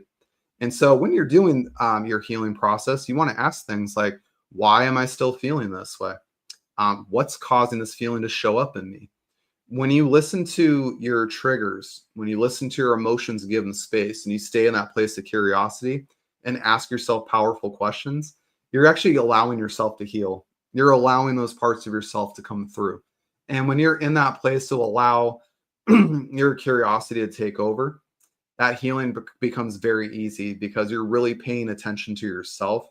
You're giving yourself space by blocking out the judgment and the noise and the you should be here, this or that, the blame, the shame, the guilt. You're getting rid of all of that. And you're allowing yourself to just be you. And when you're in that place of curiosity and healing, when it's just you and you're giving your emotions attention, you're listening to your triggers, that's when those things start going away a little bit because you're giving yourself space to heal those things about you. So that leads me to my next slide here really quickly, which is safe people. I'm going to share with you guys when you go through the grief process, there are safe people and there are not safe people to be around. I wish somebody had told me this when I went through my grief with losing my grandfather and losing my son, because I didn't know the difference because nobody told me. And so the reason a lot of us stay stuck in grief, by the way, a lot of us do, we have surrounded ourselves with unsafe people. We unwillingly know this, by the way. And as like I said, when you're going through grief, you're in a very emotionally vulnerable place. And you're in a place where a lot of your sensors are down, a lot of your guards are down, and you're trying to take on things around you because you're just a sponge absorbing stuff. Because when you're in grief, you got a kind of a brain fog, if you will. And the reason I call it a brain fog is you're dealing with tons of emotion. You're dealing with a loss, and maybe you lost a loved one, per se. So you're dealing with estate planning, funeral planning, dealing with family members, dealing with friends around you. You've got so much stuff flying around. And it's very overwhelming. Thank you, Don. And so what I'm going to share with you guys about this is safe people. Safe people listen to you without trying to fix or minimize your pain. And so safe people hold space for you. This is why I do what I do, by the way, in the coaching space. I'm not here to fix people. I'm not here to tell them what to do or how to do it. I'm not here to do that. What I am here to do, by the way, is hold space for you. And safe people hold space for you, irregardless of things. They're not there to fix you or tell you what to do. They're also not going to minimize your pain. They're going to let you have your pain, have your emotions. They're also going to validate your emotions and make space for it. And what's really cool about that, by the way, is if you are around somebody grieving, and I like to use this example from a show called Parks and Rec, when a woman was going through grief and her husband kept trying to fix her all the time. And she just said, all I want to hear is, that sucks. That's all I want to hear. I don't want to be fixed. I don't want to be told what to do. Just tell me it sucks. And what I saw happen is when that interaction happened with this woman, when someone told her that sucks, she immediately calmed down because her need got met. Back to that, listening to our emotions and what they have to say. When we get seen and heard and understood, which is what that sucks comment is, all of a sudden we feel seen. So we're good. We feel safe and we feel like we're okay. And so the other thing safe people do, by the way, is they respect your pace and boundaries in the grieving process. People that are safe are not going to try to force you to move on or let it go or force you to heal on their time frame. Or if you have boundaries, by the way, you can say, I'm not okay today. I need time to be alone, or I'm not able to go do that with you today. And if somebody says, hey, it's been 6 months, it's been a year, are you still really going through that? Or you got to get over it at some point. Those are not safe people. Those are people breaking your boundaries. And as a griever, you need to have boundaries in place to protect yourself as you grieve. Because again, if you're not listening to those emotions and giving space for them to just be and exist, those are going to get crossed all the time. And you're actually going to end up dealing with, by the way, managing other people's emotions on top of your own emotions and trauma going through grief. And that's just something you don't need to be doing, because other people's emotions and feelings and belief systems are not yours to worry about as you go through grief. The only thing you're responsible for is you. And that's why I empower all my people that I coach grieving to say, hey, this is about you. It's not about other people. And so if you're having to do that, managing of other people's emotions while you're trying to grieve, while you're trying to heal, they might not be safe people for you. And that's a decision you might have to come to and might have to figure out how to navigate. The other thing safe people do is they support you without making it about them. And I love that. I love being around people like that. I have a few people of mine that I've met through podcasting that do exactly that. They don't make it about themselves. And they're there to support you just as you need it. Safe people, by the way, are also consistent, reliable, and gentle with your vulnerability. One of my podcasting people I did an episode with attempted suicide, and I'm just keeping him anonymous because I don't want to put him out there, but he shared a story about that. And he had a friend call him at 1:30 in the morning 3 times and then stayed on the phone with him for over an hour to make sure he didn't take his life that night. That's a safe person. That's somebody in your corner that says, I don't care it's late at night. I don't care what's going on in my life. I'm here for you. And when you find safe people like that, it's a beautiful thing. Unsafe people, I want to dive into that a bit because that's usually what happens. And I want to help you identify that to go through grief. Saying things like you should be over it by now, or at least, or but this. Be wary of those things that get said to you as you go through the grief process, because that's a person that is saying where you're at right now isn't important, or I'm uncomfortable with that. Please don't talk about it. That can be very dismissive and very invalidating of your feelings and emotions. And I can tell you right now as a griever, and you guys have gone through grief, just like Christopher shared in the comments here. If somebody was to say that to you and dismiss or invalidate your emotions or your feelings, those triggers are going to be very, very big. And you're going to say something you regret, by the way, because that trigger gets very loud. And what it's trying to tell you is that this person isn't safe. I'm not allowed to be who I need to be. I can't feel the way I need to feel right now around this person. And now I'm managing this other person, trying to get them to understand me. And there's going to be conflict with that. So what I encourage you as a griever is walk away from people like that, or just hold space, keep space and hold a boundary with that, because that's the last thing you need to be doing. I will share with you too, people that rush your healing to avoid their own discomfort, that too, you'll notice with certain people, they'll shy away from it or don't want to talk about it. People can only empathize with you to the level of their experiences they have in life. And when people do that, they try to close down conversations for you and don't make space or hold space for you. And that can be very difficult as a griever to be around those kind of people, because you're holding everything in to make other people happy. And that, by the way, is giving up who you are, and it prolongs your healing process. It can make things really difficult. The other thing you want to look out for too is if other people make you feel guilty or like you're a burden for expressing your grief. If they try to center the conversation around their own experience, those two are also signs to be aware of, that somebody might not be a safe person for you. The reason grief makes other people uncomfortable is, like I said, people can only empathize to the level of experiences they have in life. So if you're a lost parent like me and you've lost a child, I'll tell you there are people out there that will try to support you and be there for you, but the real good people that are going to help you grieve that process are going to be people in the lost community that have lost a child. And I always say that's a part of a club I don't wish people to ever be part of. I'm unfortunately part of it. But when we talk to a lost parent directly, somebody who has lost a kid, they get it. They understand it. They don't try to do what unsafe people do. They actually do what safe people do. And so we create a place and a space for us to express our emotions, our feelings, our thoughts, share our story. And it's a safe place for us to do so. If you've lost a grandparent or you've lost a parent before, I haven't lost a parent, but I've lost a grandparent.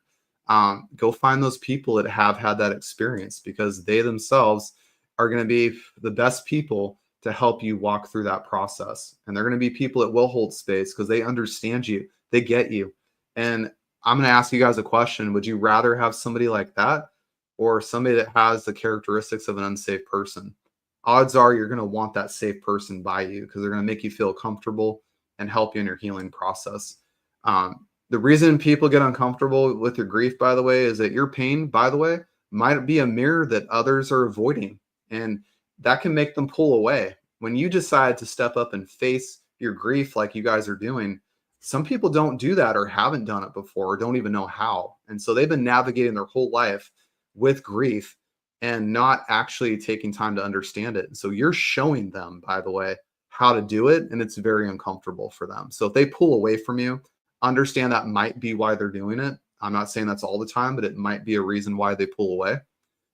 If somebody distances themselves from you, by the way, it's not about you. I want you guys to hear this really clearly. It's not about you, but it's about their unhealed wounds, and they're just not ready to be around you. And that's okay, by the way. It doesn't make them bad people, but they're just not people to be around you at that time. And grief, by the way, I want to wrap this slide up with this. Grief reveals who can hold space and who can ask you to shrink, and who can protect your peace.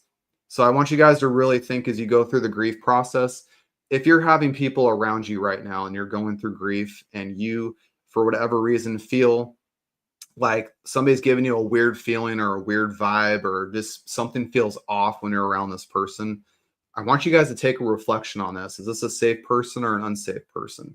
What's causing me to feel this way about this person? Are they holding space for me? Are they not holding space? Are they trying to fix me? Are they uncomfortable with me? Are they been holding distance from me a lot lately? Ask those questions. And again, it doesn't mean they're bad people. I want to make that really clear. They're not bad people, but they might just not be the people that need to be around you on your journey. And that's okay, because you can go find those people that are safe for you. So another part of the grief process is that grief is going to break you open. It's going to redefine what normal is. Your life isn't going to go back to how it was before. You're going to create a new normal. And that can be very, very scary, by the way, because as we're shedding the layers of who we were, we're going to step into the layers of who we're becoming. And grief is going to mark that line between who you were and who you're becoming. The person I was before I lost my son is a radically different person from who I am today. And that was a scary journey to walk that line. Grief dismantles your routines, your roles, your identity, and your beliefs. Be prepared to question a lot of that. You guys already are, by the way. I've watched people do this in grief a lot. They always say they're scared to do that, but they're subconsciously doing it. And I see it happen. And so what I want to shed light on is give yourself permission to do that. Give yourself permission to shed those old beliefs and identities. Maybe a new routine is what you need. That might be doing something uncomfortable or different from what you're used to, but you need it subconsciously. And so give yourself permission to try new things. It's going to invite you to rebuild from the inside out. And that's really what grief does to us. This breaking open process is not your undoing. A lot of people think that for whatever reason. You're not undoing yourself. You're becoming. And that's okay. That's even better, by the way. Grief doesn't have to destroy who you are, but it's going to reveal who you're meant to be. And redefining this normal gives you permission to change. And this is a thing that I'll share. People are very scared to change. Everybody is, myself included. I will share that. What I will also say, though, is life changes all the time. It's never the same.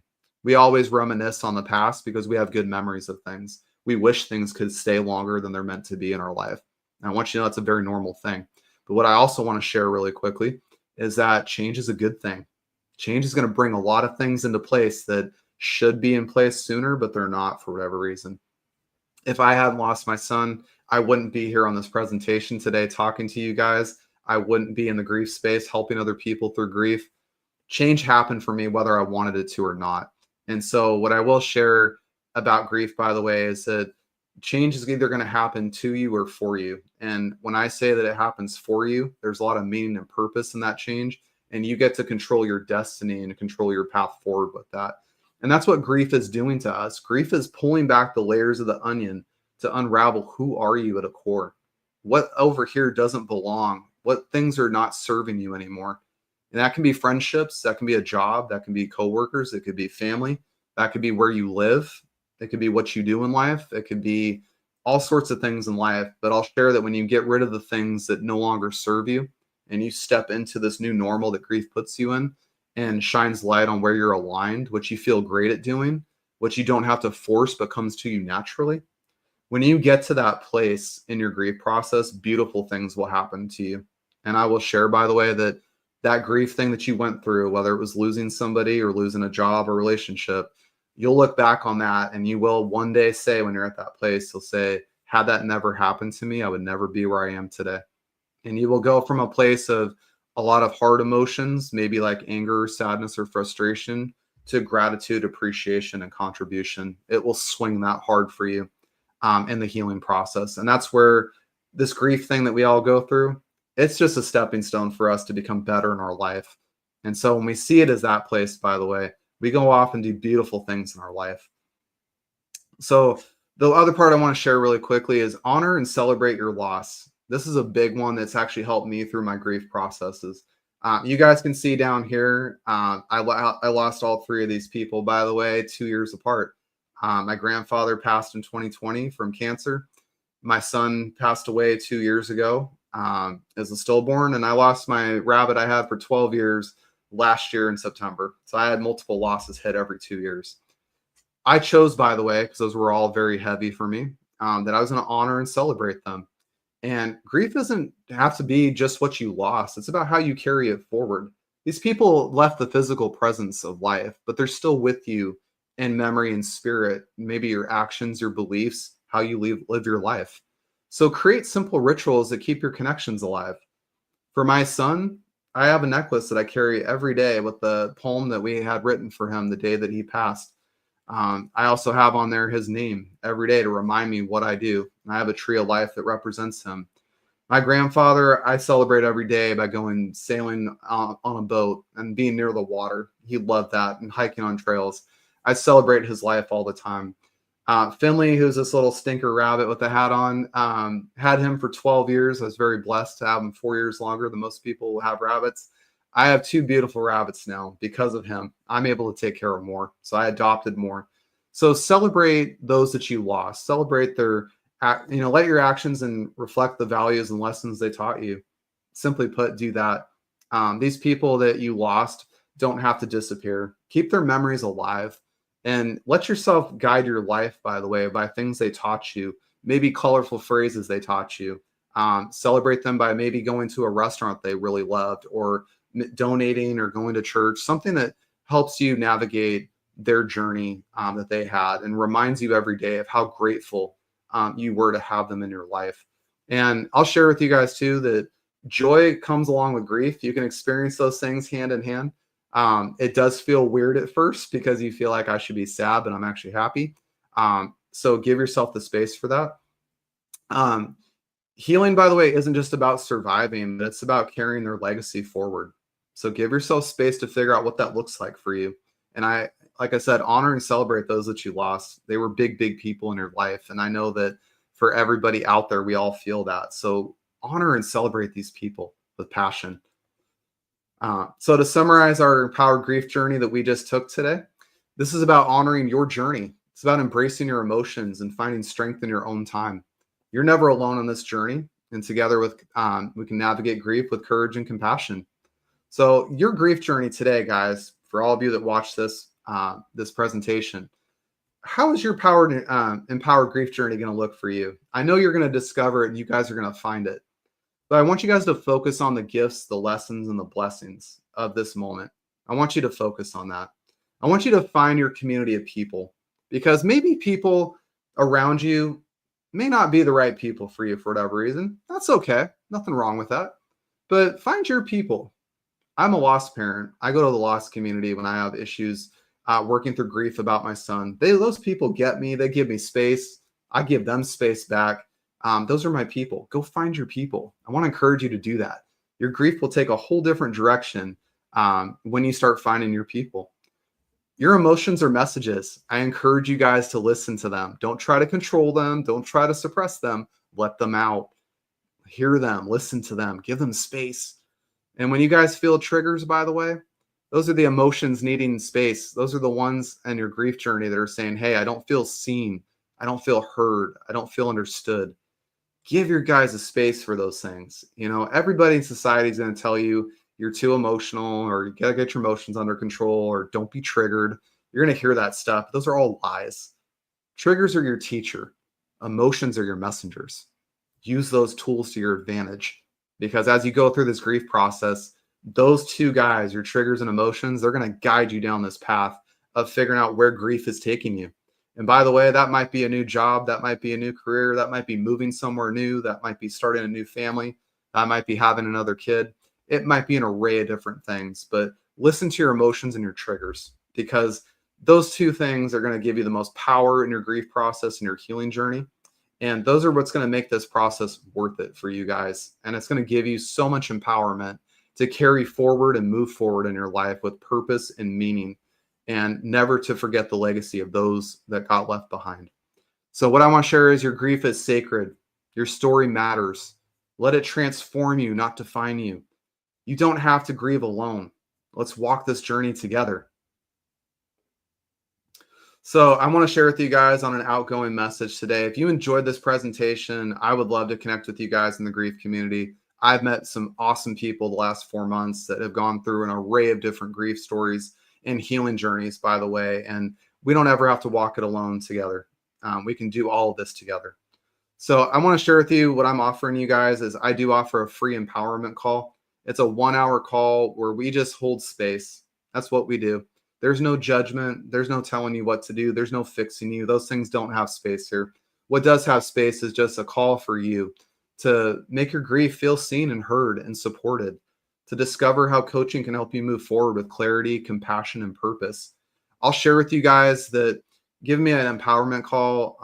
You guys are going to learn a lot from that because I'm going to give you some good advice and some good tools like we talked about today to help you kind of discover how that empowerment journey is going to be for you. If you guys do want to work with me one-on-one, I do offer one-on-one coaching, and I will share with you guys, that's a real empowered way that I always talk about coaching is that a 3-month period of coaching is the best way to go with things, especially when you're going through grief, because grief has this weird way of doing a roller coaster all the time, up and down, and you're going to feel fine one day, not so fine the next. And doing a 3-month coaching window is a great way for you to really dive into those emotions, those feelings, those processes you're going through, start discovering those gifts and direction you're taking. And that's something I help people navigate a lot. And coaching calls are not just expensive calls, by the way, but they're places where we hold space without judgment, without any kind of notions of things other than to listen, to be seen and heard and understood, and discover where that process goes for you. So all of you guys attending the grief conference this year, I'm giving 25% off my 3-month coaching package to help you guys make it a little affordable, but give yourself an opportunity to get that attention that you guys need so that you can navigate this grief journey just a little bit easier. Another thing that I'm offering too, by the way, is a new group that I'm putting together, which is a membership group. It's called the Empowered Grief Collective. It's a $47 a month with a 7-day free trial on it. You guys can come in this group. I do weekly live coaching sessions in here, by the way, where I'll share a tool or some kind of way to help people through grief, but also hold a space for Q&A so people can ask questions and put their grief stories out there or discuss what they might be struggling with or what they might need help with.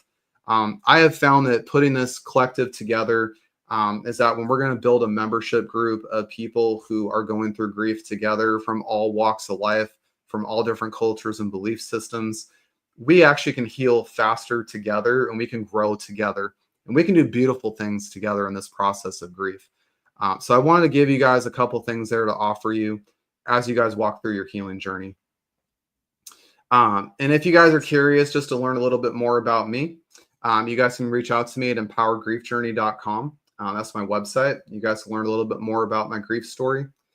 You guys can book your empowered call there. It's free, by the way. There's no charge for that. It's a free 1-hour call. I also want to encourage you guys to listen to my podcast, The Empowered Grief Journey. It is on Apple and Spotify, so you guys can find me on there. Right now, there's about 26 episodes that are released. I've got that same amount coming out between now and June. And then you guys can also follow me on my social media pages. I am very active on Facebook and Instagram and TikTok and YouTube and LinkedIn right now. So I'm very happy if you guys want to jump on and follow me on social media. I'd love that. I love connecting with people across the world with grief because despite our cultures, our time zones, everything like that, we are walking grief very similarly to each other in life. And I think that that's a very beautiful thing that we're doing.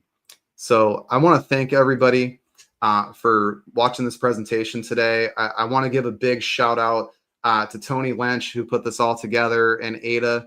I want to give you a big thanks, you guys, because it's meant the world to me to connect with you on your podcast, but also for you to give me a space to share my story about Caden. And I just want to wrap it up today that this story, thank you guys so much. My son, Caden, he was a beautiful little baby. I'm sad that I don't get to have him in my life, but to share his story and to be doing the coaching that I'm doing today with people and helping change the way the world sees grief, that little child gave me the biggest gift I could ever have. And I want to give it back to you guys in the best way that I possibly can. And for everybody watching and listening today, I'm very grateful for you guys, not just to support Tony, but supporting me and supporting all the other presenters on this grief conference. We all came together to share our walks of life through grief and what we've experienced to help you guys have some tools have some comfort, to be seen, to be heard, to be understood as you navigate grief. And so I want to encourage you guys to stay empowered and know that your grief doesn't have to define you, but it's going to propel you forward into some very beautiful things of life. So thank you guys so much. From the bottom of my heart, thank you.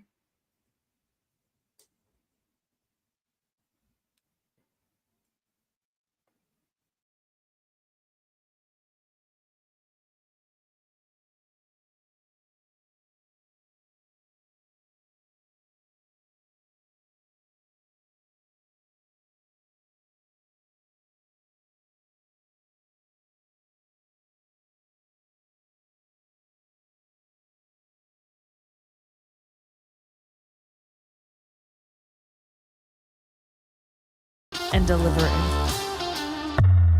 the truth. What is that, you ask?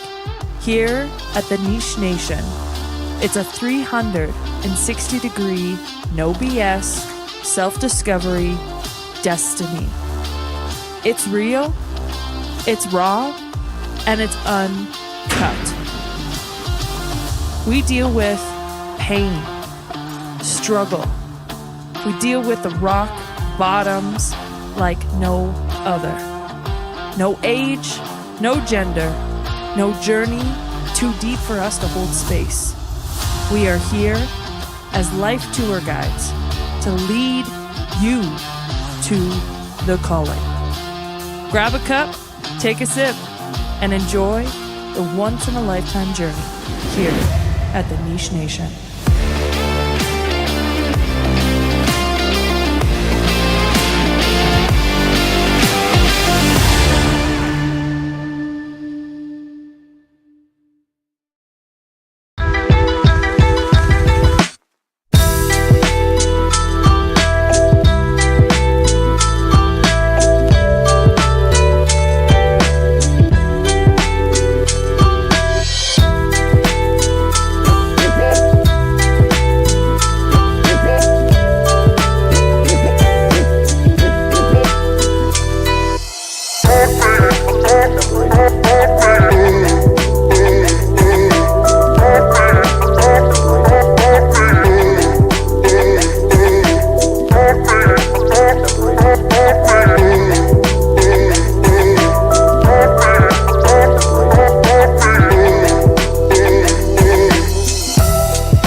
Find a comfortable position and gently close your eyes. Take a deep breath in through your nose, hold it, and then exhale slowly through your nose, letting go of any tension. Serenity after the storm represents a comprehensive strategy to process grief and loss. 70% of women report feeling isolated during their grieving process. Now, simply focus on your breath. Inhale deeply, bringing calmness into your body, and exhale, releasing any stress or worries. With each breath, feel more grounded and at peace, knowing you are exactly where you need to be at this moment. Take one more deep breath in and exhale, bringing with you a sense of calm as you open your eyes and return to the world, carrying peace with you. Things are going to get worse before they get better. Grief is hard. Thank you for purchasing Serenity After the Storm. I hope that my experience with loss is able to give you insights and techniques to be able to manage your own personal journey with grief.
You have lost a spouse or a partner, and you are struggling to move forward after this loss. Let's talk about it. I am Meher Sayed, a grief coach dedicated to helping people navigate life after loss in this fast-paced and always online world. I know how overwhelming grief can be, especially in a world where people expect us to stay busy, show up, and keep moving. But grief doesn't follow a timeline, does it? It needs space, it needs understanding, and most of all, it needs support. But healing doesn't stop with one conversation. If you're looking for deeper support, I offer one-on-one coaching sessions where we hold space for your grief and your emotions and move forward at your own pace. Or you can join my extended grief coaching program if you're looking for extended and ongoing support. If you're looking to join a community where there will be others who have shared something similar in terms of grief and facing loss, you can join my Facebook community, the Grief Circle. And if you feel called to share your story, I invite you to be a guest on my YouTube channel, Grief Talk, where we share stories about life, loss, and learning to live again. Let's connect. Visit www.griefcoachingwithmeher.com and let's get in touch. You don't have to go through this alone. Let's hold a space together. I'm honored to be speaking at the Global Grief Conference this year, where I'll be sharing ways to navigate grief and holding space for it in a world that's moving too fast around us. So if you've ever felt like you're grieving in silence, where life rushes on around you, this session is for you. Don't forget to tune into my session on April 26th, 12 p.m. Mountain Time. See you there.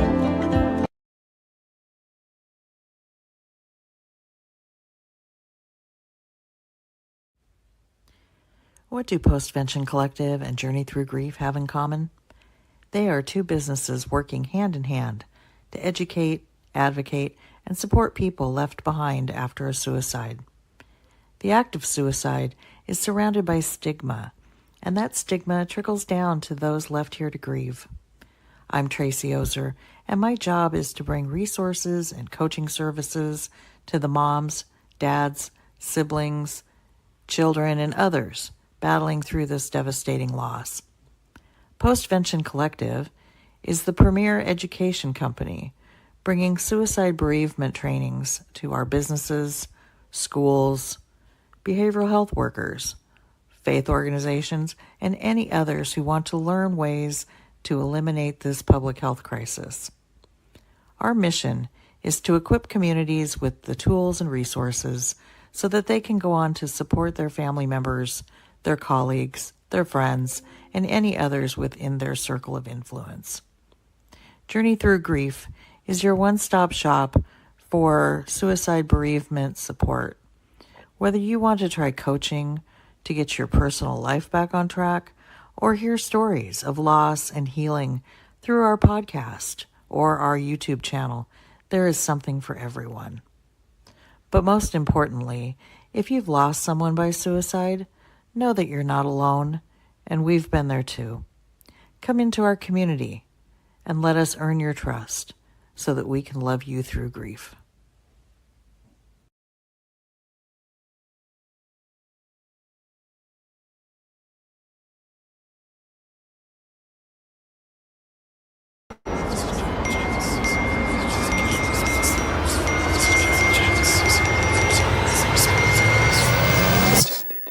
What if you could hit reset? A place that actually feels like home. Because here you can finally breathe. At Rock Lake Earth Lodge, we let nature do the work.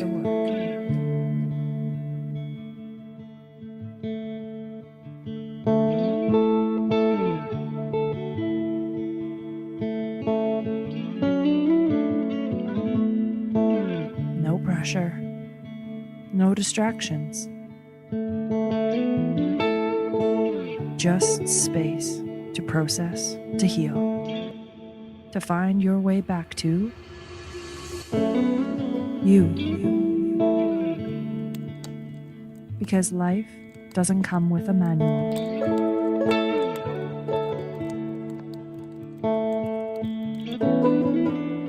And healing doesn't have to be complicated.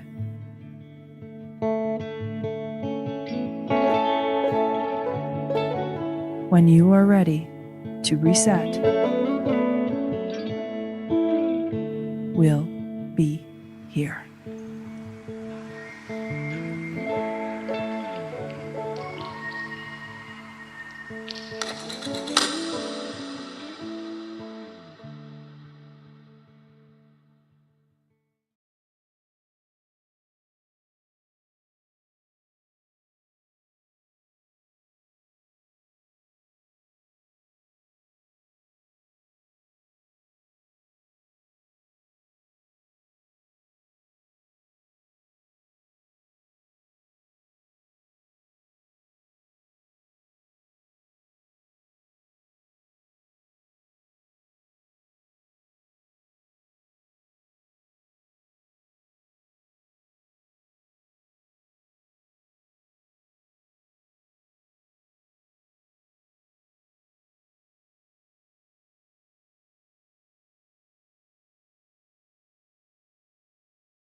Good morning, good afternoon, good evening, everyone, wherever you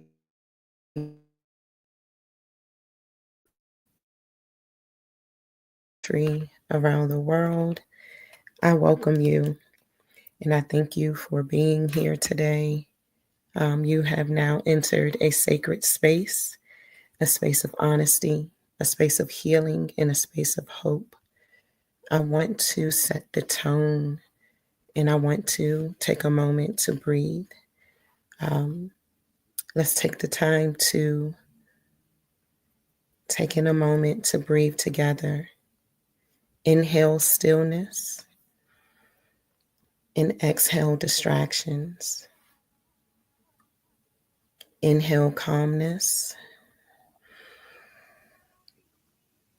and exhale expectations. Inhale openness and exhale fear.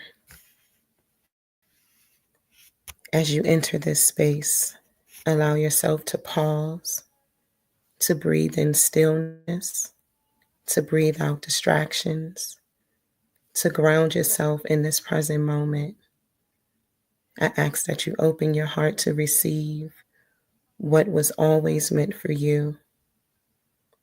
Know that you are in a safe space here, that you all are seen, you are welcome to be here just as you are. So let's begin together from a place of calmness, readiness, and open-heartedness, and ready to receive. My name is Choice Simmons. I am an author. I am a poet.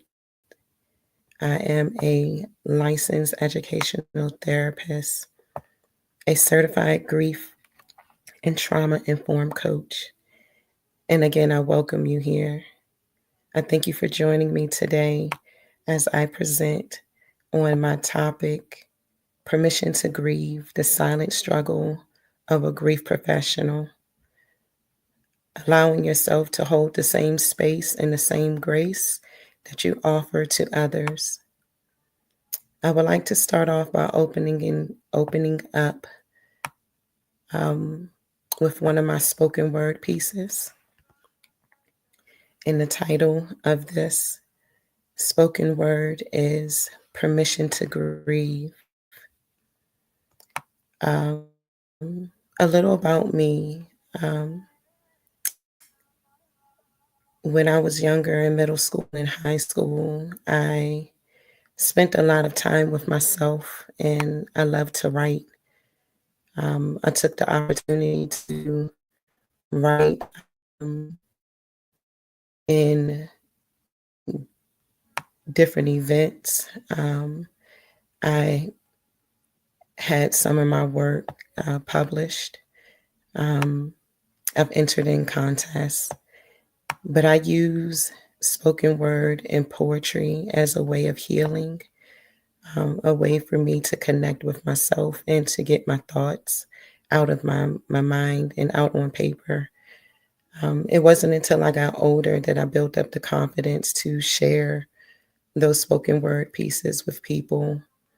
And today I would love to share a couple of my spoken word pieces with you guys as we go through this journey with each other.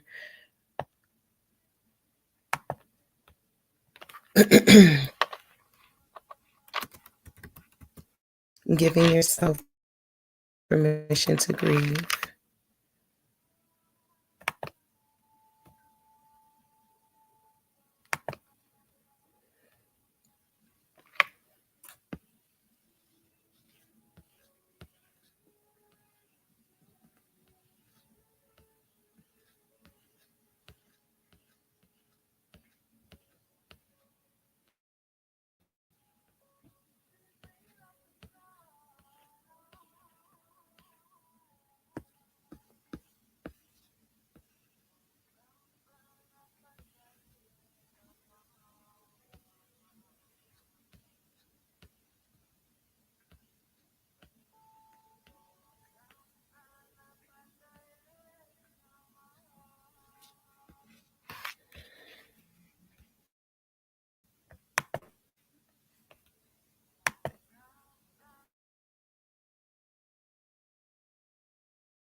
Thank you guys so very much. I do apologize for the technical issues that I am having. I thank you for your patience, and I want to come back and join you guys by speaking my spoken word piece, um, Permission to Grieve. They told us to be strong. They told us to move on, but they never told us how to breathe beneath the weight of what we have lost. Today, we give ourselves permission to tremble, permission to weep, permission to fall apart and somehow still be whole. We are not broken. We are not breaking open.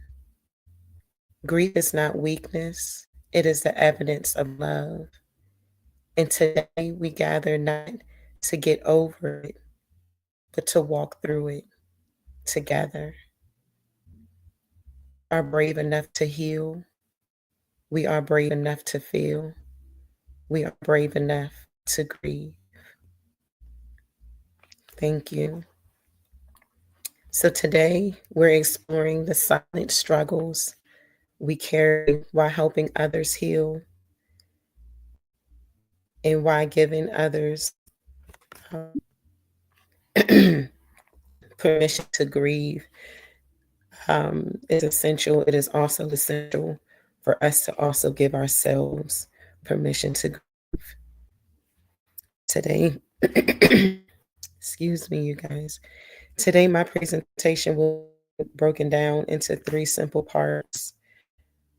The silent struggles of a grief professional, carrying grief while also hiding it, the cost of silent grief, compassion fatigue, emotional exhaustion, and the loss of self, and then giving ourselves the permission to grieve, honoring our humanity, healing ourselves as we also help others to heal.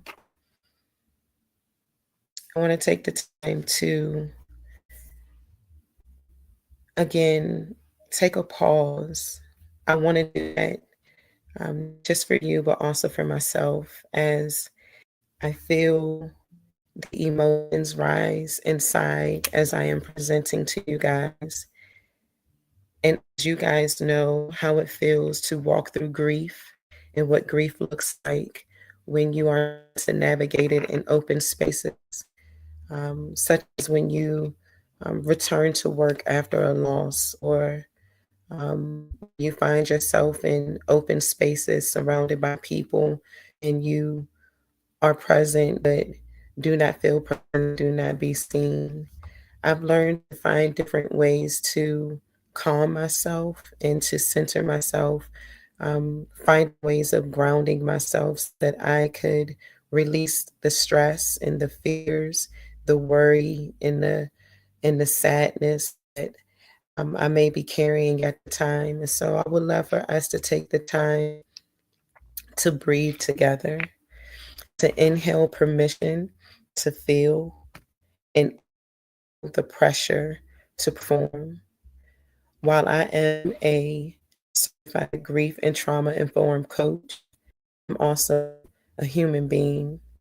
And this topic that I am touching on today is so near and dear to me. It speaks to the fear of speaking up and speaking out as a certified grief trauma informed coach, as a grief specialist, a licensed educational therapist. I can go on and list the titles and the roles that I have accomplished and achieved in my lifetime. But one thing for sure is grief holds no weight to any person. When grief shows up, it doesn't care who you are, what you do, and how long you've been doing it. It attacks and it attaches itself to us. And it's a weight that we carry forever. And so I want to take that time and ask a question to you. When was the last time you gave yourself permission to grieve? Think about that. Whether you've lost your loved one or something or someone 1 year, 5 years, 20 years ago, it is important to find space for yourself and to give yourself permission to grieve. What grief are you still carrying that needs to be acknowledged? Think about it. And as we go on with this, with our time together, we will come back and we'll address those two questions that I just asked. When was the last time I gave myself permission to grieve? And what grief am I still carrying that needs to be acknowledged? Sometimes when you are in the profession of grief and mental health, coaching, or whether you're a teacher, a counselor, it is very difficult sometimes to show up in the space that you are there to help others as your true self. And this is something that professionals tend to do. We tend to hide behind our roles silently. And one thing that I realized in my time is counselors need counselors and coaches need coaches and teachers. And even as a parent myself, I have a parent. There's oftentimes that we look at the role, at who we are as humans, with fear of being seen as weak, with fear of being judged. And there's often times that we will silence ourselves so that we are not seen in those ways to people in the world. But I tell you that moving the mask, when you are able to remove the mask and to honor the truth of your grief and to truly find yourself, that's where healing begins. Giving yourself permission to grieve. By doing so, you allow yourself to be human and to be vulnerable. You allow yourself to heal the same way that you are trying to help others to heal. You're allowing yourself to see the pain and to acknowledge it and to dive deeper down within yourself and to understand that it doesn't make you weak. Grief, it does make you weak, but showing that you are also grieving does not make you weak. It makes you human and also allows other people to see that you are not perfect, that you bleed just how they bleed, you hurt just how they hurt. And it's important that others are able to see that even through the pain struggles, that there is no right or wrong way to grieve. I want to make sure that everyone knows that your grief is your grief. We grieve because we love. And no matter how long it takes for you to get through the grief that you are carrying, I want you to know that you can get through it with hope, with love, and that surrounding yourself by others and finding support is important while going through the journey. The healing journey is not easy. Healing has no stopwatch. Grief cannot be in your heart. It sets its own pace of when it is mended and when it heals. But it is doable, it is possible. Healing again is not a weakness and vulnerability is not a failure. Grief is just proof that you loved someone. I found it very helpful to begin speaking affirmations in my life as I've been going through my own grieving journey in this process of grieving. Even as a professional, I am still there. I'm still there today. I am on a journey of self discovery and healing because, as we know, grief sucks the life out of you. For me, I'm not just grieving the loss of a loved one, I'm grieving the loss of myself. I was 21 when I lost my mom, and she passed on my 21st birthday. And when I should have been living what as 21-year-olds think our best, because we are now adults, we can now go buy alcohol, we're grown. I had to truly become an adult and take on ownership and guardianship of my younger brother, because one thing I didn't want for him to do was grow up in a system or feel the loss and pain of family and our mom. So I began to recently write affirmations, and I would love to take the time for us to take an affirmation break and just speak life over ourselves, even as we grieve. Affirmations are meant to strengthen us. They're meant to build us up, even when we are in a place, a sunken place, a low place, we don't see ourselves, and we don't have the positivity that we need to lift us up and to walk in our day to day. I use affirmations as a way of lifting me and speaking life, and I would love to share it with you guys as well. I would love for you to repeat after me. I am allowed to grieve.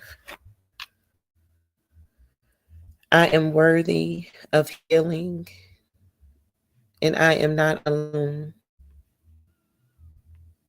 I am stronger today than I have ever been. I am not weak. I am whole. I am not broken. I am joy, even in my sadness. I am capable of showing up as my true, authentic self.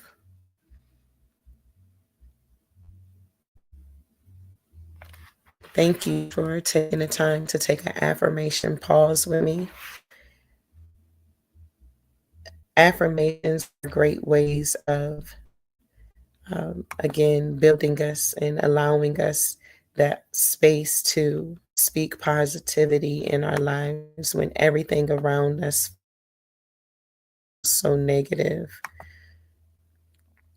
It allows us to see ourselves in ways that we may not necessarily see ourselves, because grief has blinded us with pain, fear, anger, and resentment. But I encourage you, take time throughout your day, speak affirmations over yourself, speak life into those dark places where you may not feel alive after losing your loved one or after losing yourself for something that was of such significance to you.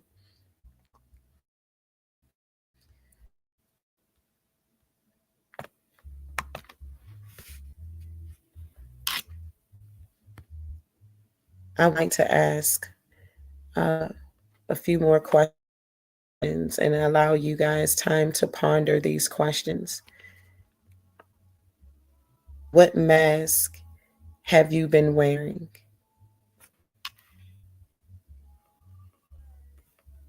Where have you hidden your grief?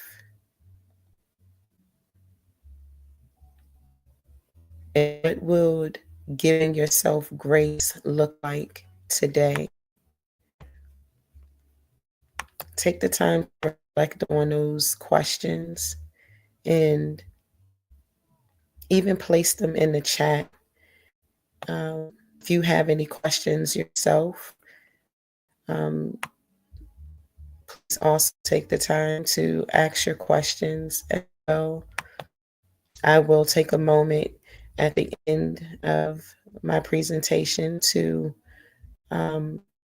answer any questions that you guys may have, as well as take the time to have conversation and reflect on the questions I have asked.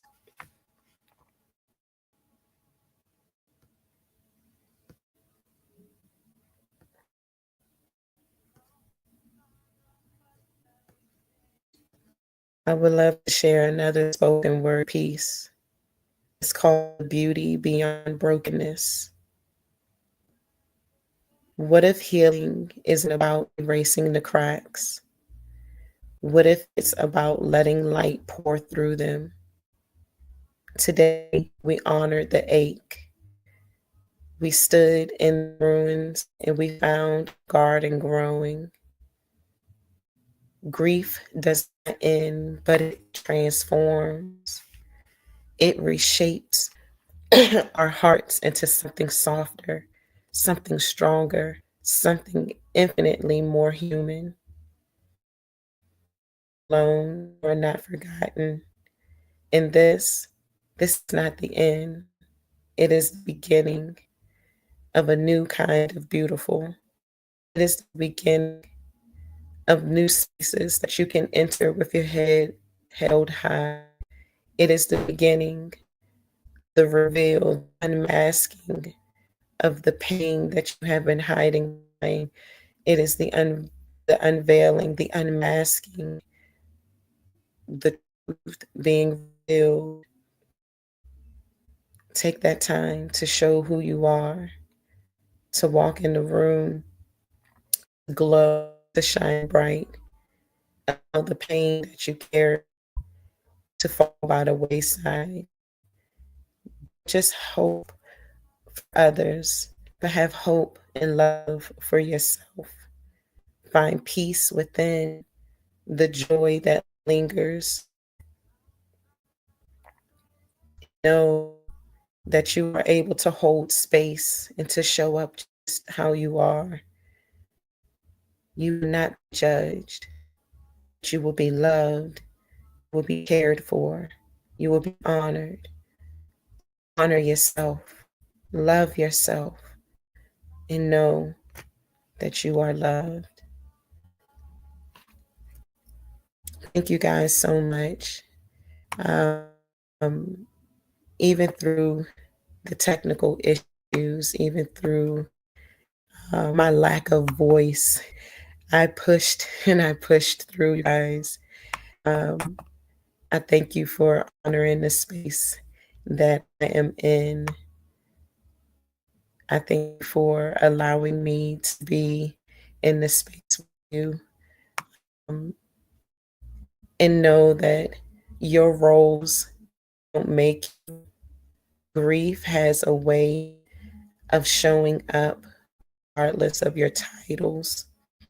Even though you may feel like you are alone, you may feel like you are not able to share and to speak up and to be true about who you are and where you are in your grief journey. I ask that you put that lie to bed. You are able to show up just how you are. I am learning to show up just how I am, with the pain and seeking support. What are some ways that you guys could in a healthy way, can you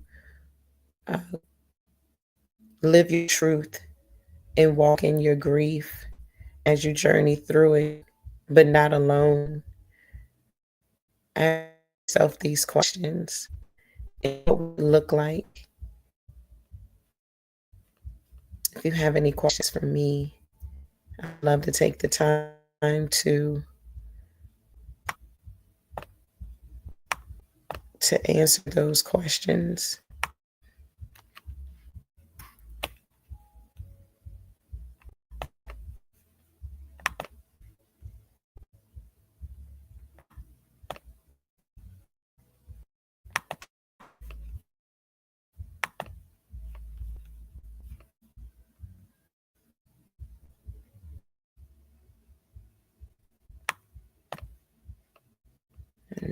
I don't see any questions.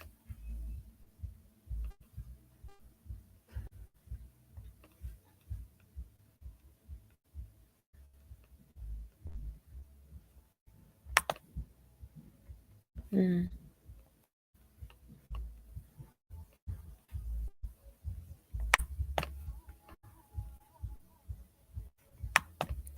I don't see any questions.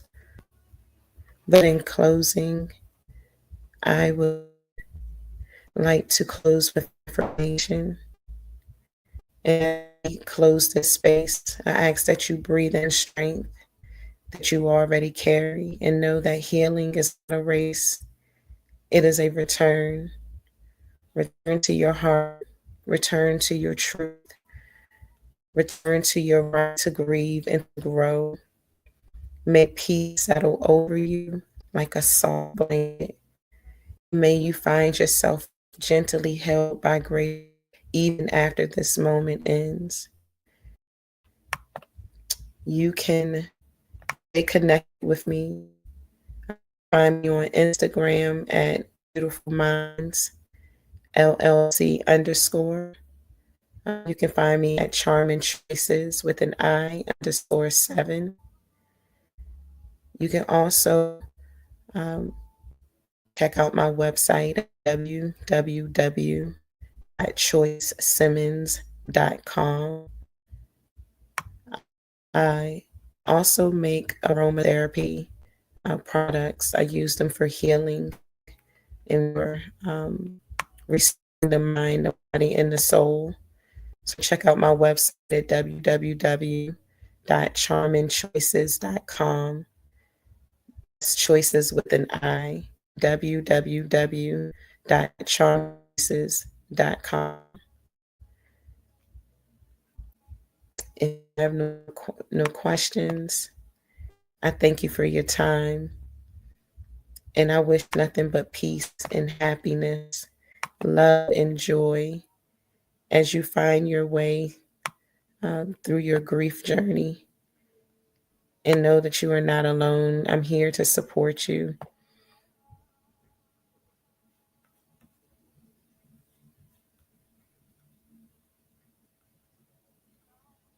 Thank you.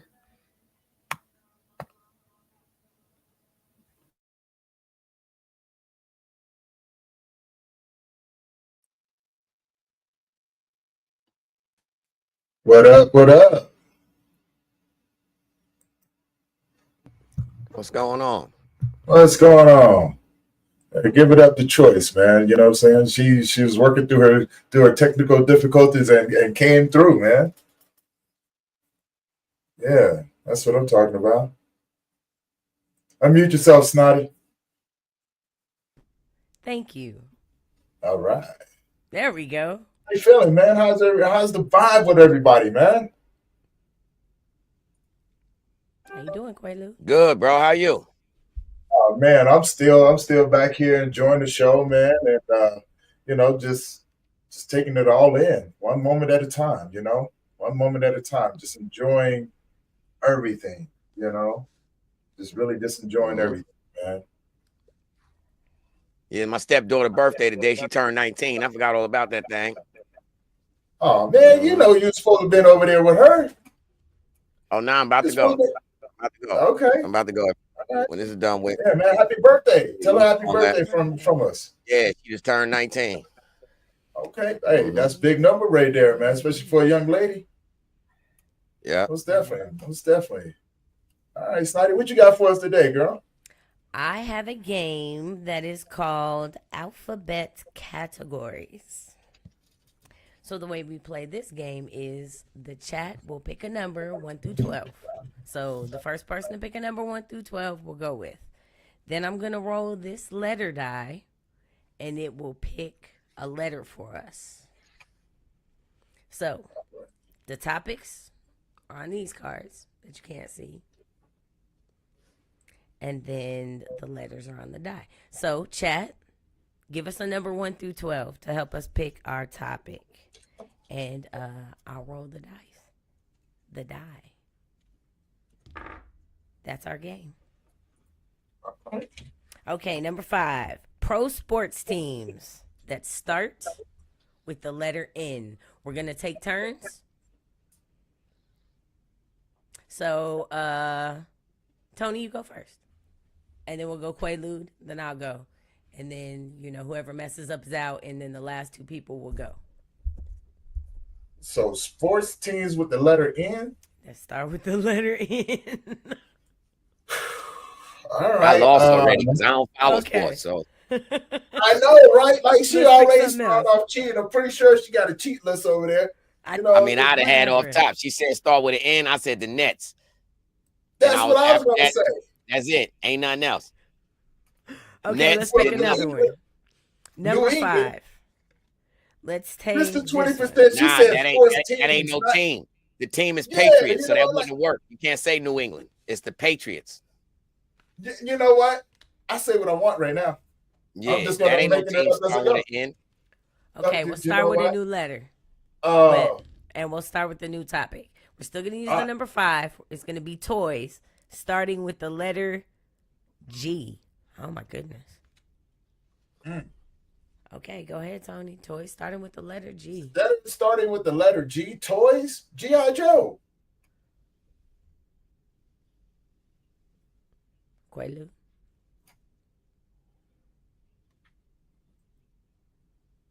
Toys with a G? Toys that start with the letter G. Gummy bears. That ain't no toy though. With a G? I don't know. I passed. I could. Okay. How about a Garfield stuffed animal? Is that reaching, that or do was I gonna get be that my one? next one. Garfield, because he was a stuffed animal, and they had toys with Garfield. Okay. We got Gumbo. Gumbo was another one. Garbage Pail Kids. Okay. God damn it. All right. Let's see. Godzilla. They had. I already said G.I. Joe, Mr. 20%. Don't be taking my answers, trying to use them as your own. I'll be trying to do that. No, you cheating already. Game Boy. Damn it. God damn it. Game Cats. That was Choice. Choice said Game Boy. Oh, Choice said Game Boy. Choice, Yep. put them in it. Oh, you know what, Choice? Don't be cheating. You over here in the private chat. You got to go over here in the public chat. I'm done with your stuff already. All right, I'm done with your stuff. Don't be trying to, you help me Quaalude out. He's over there in the private chat watching you. No, it came up on the screen, bro. Ooh, I got one. It came up on the screen. It ain't on the screen. Watch, Y'all ready? watch. I bet you if she type anything in right now in the private chat, automatically it pops up on the screen, bro. I don't have to type it up in the private chat. It's still in the private chat. It's not on the screen.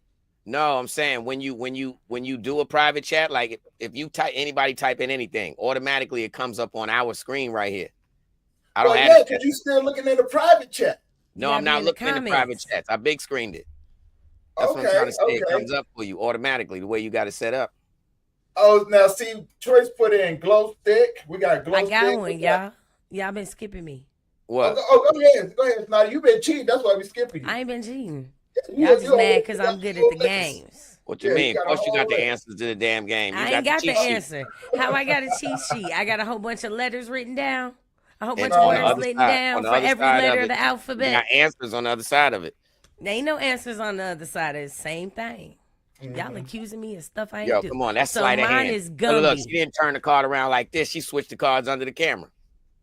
Gumby. Yeah, see? That's my answer. Gumby. That's why it turned up blurry for us. Y'all are some sore losers, man. You know what? We ain't sore losing. We just call it. We ain't at all. We having fun losing. That's all. Okay. We just know when the shit is rigged. That's all. We having a great time. That's it.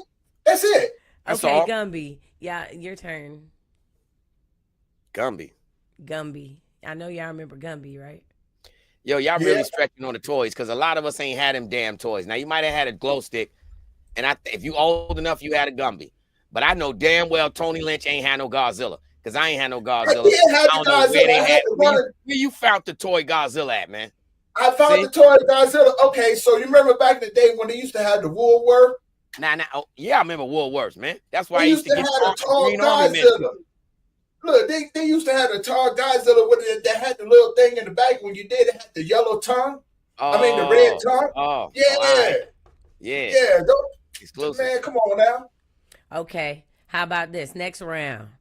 Oh, I didn't say that. IKS. Green Army Men. Are we still playing? Okay. Green Army Men. I'm gonna go with a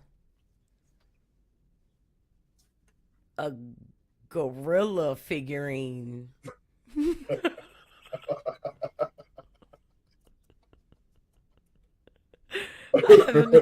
That's called cheating. That's caught off the dome. Gorilla I mean, figurine. y'all can say no, it doesn't fly, and then I'm out. And ain't nobody had one of them neither.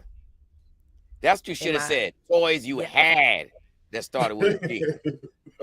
Y'all like that one? Y'all gonna let that one slide or no? I mean, you know what? I'm something gonna tells give me- you that. I mean, gotta let it slide because something tell me you really had one. Yeah, most Okay. definitely, most definitely. A gorilla figurine. Which one you go with, Quill? I'm gonna give She you. still I'm got gonna give it. you your shot. She still got the gorilla. Yo, show us the gorilla figurine. I ain't Snotty got still one. got I it. know what you talking about. Hey, y'all remember that slime, that goo, that green goo? Yeah, the slime. Yeah, the one that used to come in the little egg, huh? Kids are still dealing with. I got to get Zelia that. At least she gets slime, and they know how to make it. They know how to make their own. Yeah. Yes, sir. It got something to do with eye solution for the eyes, or like eye contact solution. I forgot the exact thing, but it's something. And Azalea's 10. Make her own goo, and you put the food coloring in it, change the colors. Yeah, bro. Okay. Man, I'm gonna have to do that because I missed that. Remember those back in the day at Nickelodeon where they used to dump the slime on people? Drop the slime on people. Yeah, You can't do that on television. It's GAC, right? That's what What's they GAC? had? GAC. The little farting stuff. Yeah, the little green stuff that used to come in the little eggs and stuff. That's a good one, man. That's a real good one. All right, Quaalude, it's your turn, Look, man. look. Choice to put up the she put up the We didn't need no ingredient. GAC for the part sounds. We used to do the parts like this under the arm. Remember that? I do. All right, so we got the ingredients to the goo. We got borax. Okay, contact solution. Yep, dish detergent. Yes, they do. Yeah. All right. So look around. At times that kids is doing that. You run around, you like, hold on, man. I know I ain't crazy. I know damn well this was a new Palmolive, and it's like this now. And they put it right back where the dish detergent go. But they making goo, bro. You ain't crazy. You ain't crazy. It didn't fall over. You ain't do that much dishes. Your kids robbed you. Oh, all right. What you got for us next? Are we still doing G's? Because I think We can do another one. And since y'all think I'm cheating so much, we'll have the chat pick the letter and the topic. So one person pick a letter, and then somebody else pick a Naughty topic. taking that personal. We just playing with you, Naughty. Nah, I know. Did you notice? I'm Tony, trying did to you notice prove. that when Snotty turned her head to the side? Snotty got good hair. You say that? Hey, you know that I'm glad she virtual because I think she would have whooped both of us at this present point in time. No, I would have ran. I know y'all giving me a hard time, man. I would have ran too, but then there's a side of me that would have been like, we got a jumper. I mean, at least we have a fighting chance. I mean, she may whoop both of us. You duck maneuver and catch her with the spitball action. Just keep weaving on her. And dip. Man, get out of here. That's it. Oh man. All right, so Snotty, you said you're gonna let the what you gotta do nowadays? pick You gotta film it. See, we left that part out. We old school. Yeah. Nah, nowadays you got to be like, oh, what? And film it. Mm-hmm. Look, man, I am not about to go out like that. What, filming them? Ain't no sense of filming our downfall. Snotty, she over there kung fu mastering and stuff, man. You know what I'm saying? No, I'm saying to avoid. I ain't punching no chick. So when Snotty get to swinging, I'm dipping. You gotta film it. You gotta take footage. You know what I'm saying? Definitely for parole. They be like, man, what happened? Look, Miss Asbury. I was weaving. You see? Yeah. You gotta do that nowadays, man, because parole, they send you for anything. Man, Look, Miss Asbury. Like it wasn't even us. She started the whole thing. The whole thing. Hey, Yeah, I remember, listen, bro, I swear to God, I remember, my first week home, I walked into a bank robbery, bro. What? Literally. Mind you, I'm thinking I'm being slick because, ain't supposed to drive on parole, whatever, right? Initially, anyway, so I parked way down by Dunkin' Donuts. Call myself creeping up Central Ave walking. These dudes just robbed the HSBC bank across the street. They blocked the whole damn thing off. Not only me, the bus pulls up at that time. So that bus stop right there is where, the closest bus stop to parole. So it's like 10, 12 other people that came for parole that got off the bus. We all on the sidewalk like this in zip ties. Waiting to prove to them we ain't robbed no bank. And we all felons on parole now. Jesus. What? Woo. I ain't got nothing to say about that one. Right. I'm not being in the wrong place at the wrong time. Jesus. I'm talking about you can see the parole building from where we zip tied. But you know what's good about it? This is the first time that you see a bunch of criminals sitting around laughing. But we know that, you know why I feel good? We know we ain't do nothing. We crooks. Man, worry about nothing. Zip ties don't bother us at all. We've been, man, listen. Good. Probably worse. You know what I mean? And the beautiful thing about it is, guess what? Most of us had dirty urine. They ain't finna test us now after this. Man, we good. Man, take much time as you want. Take what time you want. Oh man. So Snotty, you said you're gonna let the audience pick a letter. They can't come for the up next with what we doing? We still doing toys? Nah, we're gonna do something else. We're gonna play the same game, but we're gonna take the letters out of it and we're just gonna play. So the topic, let's do magazines. And we'll just go in turn naming magazines. They don't have to start with a letter. We'll just name magazines. How's that? All right. So go ahead, Tony. You start it off.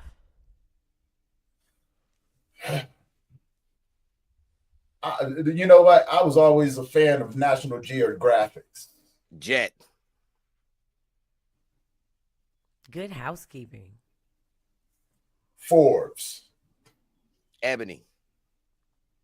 Oprah's magazine. Oh, what's that? What's that other one? Home and Body. Home and Body Works. Source. Ooh. Sports Illustrated.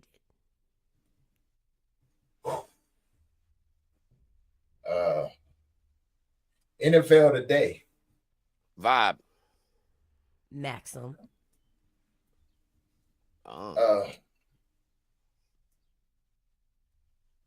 Black Beauty. Us. Right on.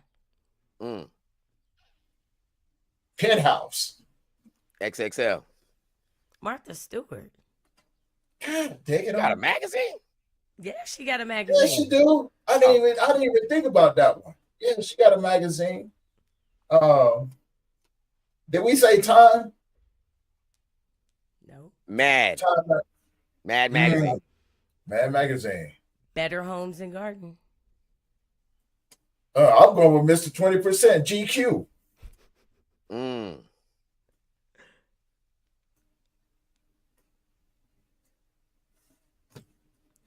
Man, ran out of magazines.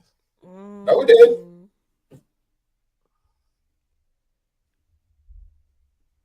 Well, look, I didn't put it on the bottom of the screen right here. Oh, there's two more in this chat. I don't know if you see them, Q. That's I cool can't that use he's them. not stealing from the chat. Cool. Nickelodeon. Oh, I got one for y'all. East Bay. Remember the ones with the sneakers? Oh man, I was just thinking of that, man. I was thinking of that. Couldn't think of the name of it.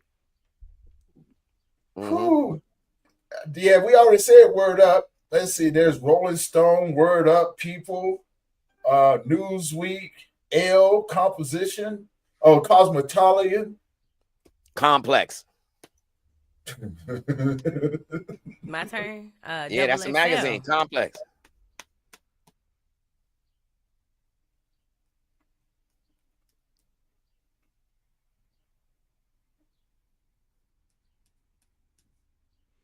I think the buzzer's about to sound, Tony. You got nothing?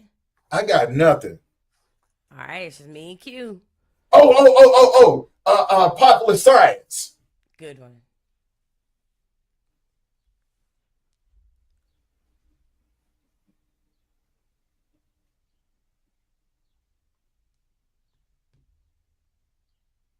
Yeah,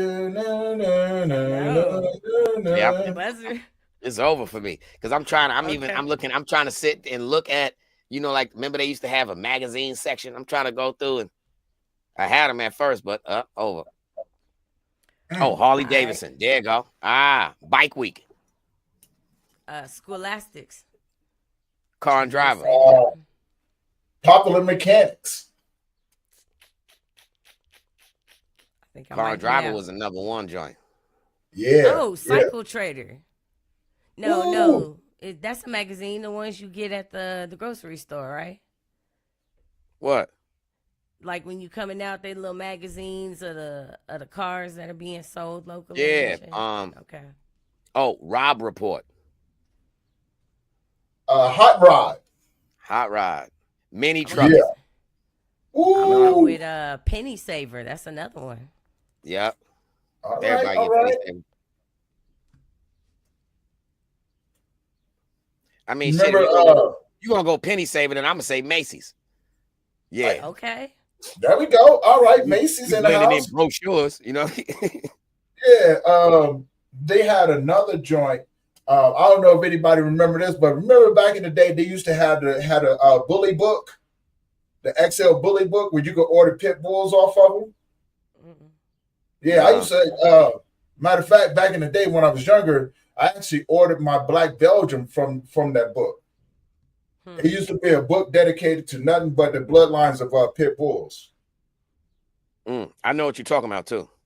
Yeah. Gum rewards. I think I'm out of magazines, y'all. Look, they over here turning it up. They got Right On. They got Wired, Montgomery Wards. That's it. Yeah. All right. I think it's not you out of magazines? I think I'm out of magazines, y'all. What you got, Q? Yeah, I think I'm out too. I think we didn't put most of them out there. I'm pretty sure there's more. You remember Planes, Trains, and Automobiles? I don't. They used to have the old model trains in there. They had the old model automobiles, and then they had the old model planes up. Planes up in there. You could read about them. No. Yeah, we used to get those in school. Nah, that just means that you used to hang out in different sections of the library that people really didn't go in. I just had a vision just now, and I was just seeing you in the library with glasses this thick, looking at all them books that we was being cool over here, So we saw the movie though, Plane, Trains, and Automobiles. Hey, sometimes that's what you got to do. You know what I'm saying? Look, we forgot. We forgot one. Like this, looking for a book. What y'all doing? Hey, you know what? I came in the front when I was a kid. I used to have a big old thick glasses. We was poor. We grew up in the projects, man. You know what I'm saying? You got to get what you could. Your mic just muted. I said your hand nature right now, your gestures just showed us that you got the rope. He used to having the rope on his. I didn't have the rope. I did not have a rope, but I did have those. Look, them glasses was thick and it was tough, right? Get in the fight and didn't have to worry about nobody breaking my glasses. But bam, like yeah. I was doing that. Oh, travel and leisure. Yeah. Back in the days, people used to wear glasses with tape on them. Straight up. No, I didn't have to do that. I didn't have to do that. I had project glasses. What are you talking about? PC Mag. There's another one. PC Magazine. Yeah, it is a good one. Yeah. Cracked. I was thinking about Mad TV. Cracked had a magazine, right? Oh, yeah. They used to have the kid with the freckles. Highlights. Highlights had a magazine. Look at Dude, High Time. You said High Times. Yeah, remember High Time? Yeah. Yeah, because remember back in the day, you could get that mag. You had to order that magazine from California. You know what I'm saying? And they used to have all the different strains of cannabis in there. Yep, and they had the awards and all that. Yeah. What was that other one? There was another one. Yeah, I can't even think of no more. Right. All right. That was a good round, though. Yeah, man. You know what I'm saying? There's a lot of good ones out there that we weren't even thinking about that people still putting in the chats and everything. So what you got next for us? What you got next for us, Nada? We're gonna play one more round of that, and the topic is gonna be, I put it in the chat, soda brands. Soda brands. Soda brands. All right. Soda drinks. Soda. Oh, products. I thought you said soda bread. All right. That's what it sounded like. You said soda bread. Oh. So that's what we got. We got Ain't that soda many. brands. Who's starting off with? I'll Pepsi. start. Oh, yep. That's exactly what I was gonna say. Sprite. Sprite. Okay. Fanta. Mountain Dew. Fizzy. Big Red. What is that? That ain't no soda. What? Fizzy is a soda. Fizzy? Yeah. Where at? Where they selling that? They got it. They selling in the 7-Eleven up here. It's like the 50-cent soda. It's like a 35-cent soda. Oh, like the Royal Crown. That's the Yeah, cheapest soda on the market. Yeah. The RC Cola. Ooh. Faygo. Ooh, that's an old one. Welch's. Banging. Strawberry Welch's. I can't find it. The Strawberry Welch's soda is banging. It's hard as hell to find, dude. man. I can find it. Look, they still selling in the stores up here. That the pineapple one, and they got a grape one. Yeah. Man. Yeah. That's everything, man. That Strawberry Welch, they'll be knowing about that, man. Ooh, man, look, I still bring back memories, man. You know, I can still go to the store and grab them. Yo, that was the one soda you fighting for the last bottle. You knocking chips over all that, man. Listen here. Listen, bro. One strawberry left. It's either we sharing it or ain't nobody getting it. Yeah. Let's see. It's on you. 7 Up. 7 Up. Barks. Yep. 7 Up. Oh, there's another good one. Mug. I said Barks. Mug. Barks is another good one. Ain't that like ginger ale? Mm-mm. It's like mug root beer. Oh. Yeah. Seagrass. They make also, ginger ale. Yeah, ginger ale. What's that other one? They got a mellow yellow. I was just thinking about that. Joyce popped it up in the comment section. Ooh. I do like some Dr. Thunder. Dr. Pepper. Dr. Thunder though, and the generic I ain't never heard brand, that. It's I ain't never heard no Dr. Thunder. Our little grocery stores brand up the street. Yo, you should do a game like that, man, where you mention the item and we gotta name the knockoff brand. Oh, that's dope. You know, same thing but the knockoff version. Huh? We gotta do it. We gotta do it. Yeah, they had the craziest name. She said Dr. Thunder, and they be having fruity loops. You know what I mean? Like, you never seen them fruity loops, and they come in the bag. Hey, who remembers that drink that they banned? I want to say it's like Splurge or something. It used to come in a yellow and green can. They used to have a. Remember the one they used to have? Surge or some shit like that. Was it called Surge? Surge. Yeah, Surge. Remember they used to That have stuff was people jumping off the bungee, jumping off the bridge, and when they got to the bottom, they exploded. Yeah, they were like, crazy. And all of a sudden, this can is sitting there, Splurge. They actually banned that drink. Dude, They banned it? Huh? They banned it, you said? Yeah, they banned it. It was out for like, it was Surge. It was they had it. It was out for like a couple of years. And I think it was like a mixture between a soda and an energy drink. And the damn thing was so strong that people were actually overdosing on the damn thing.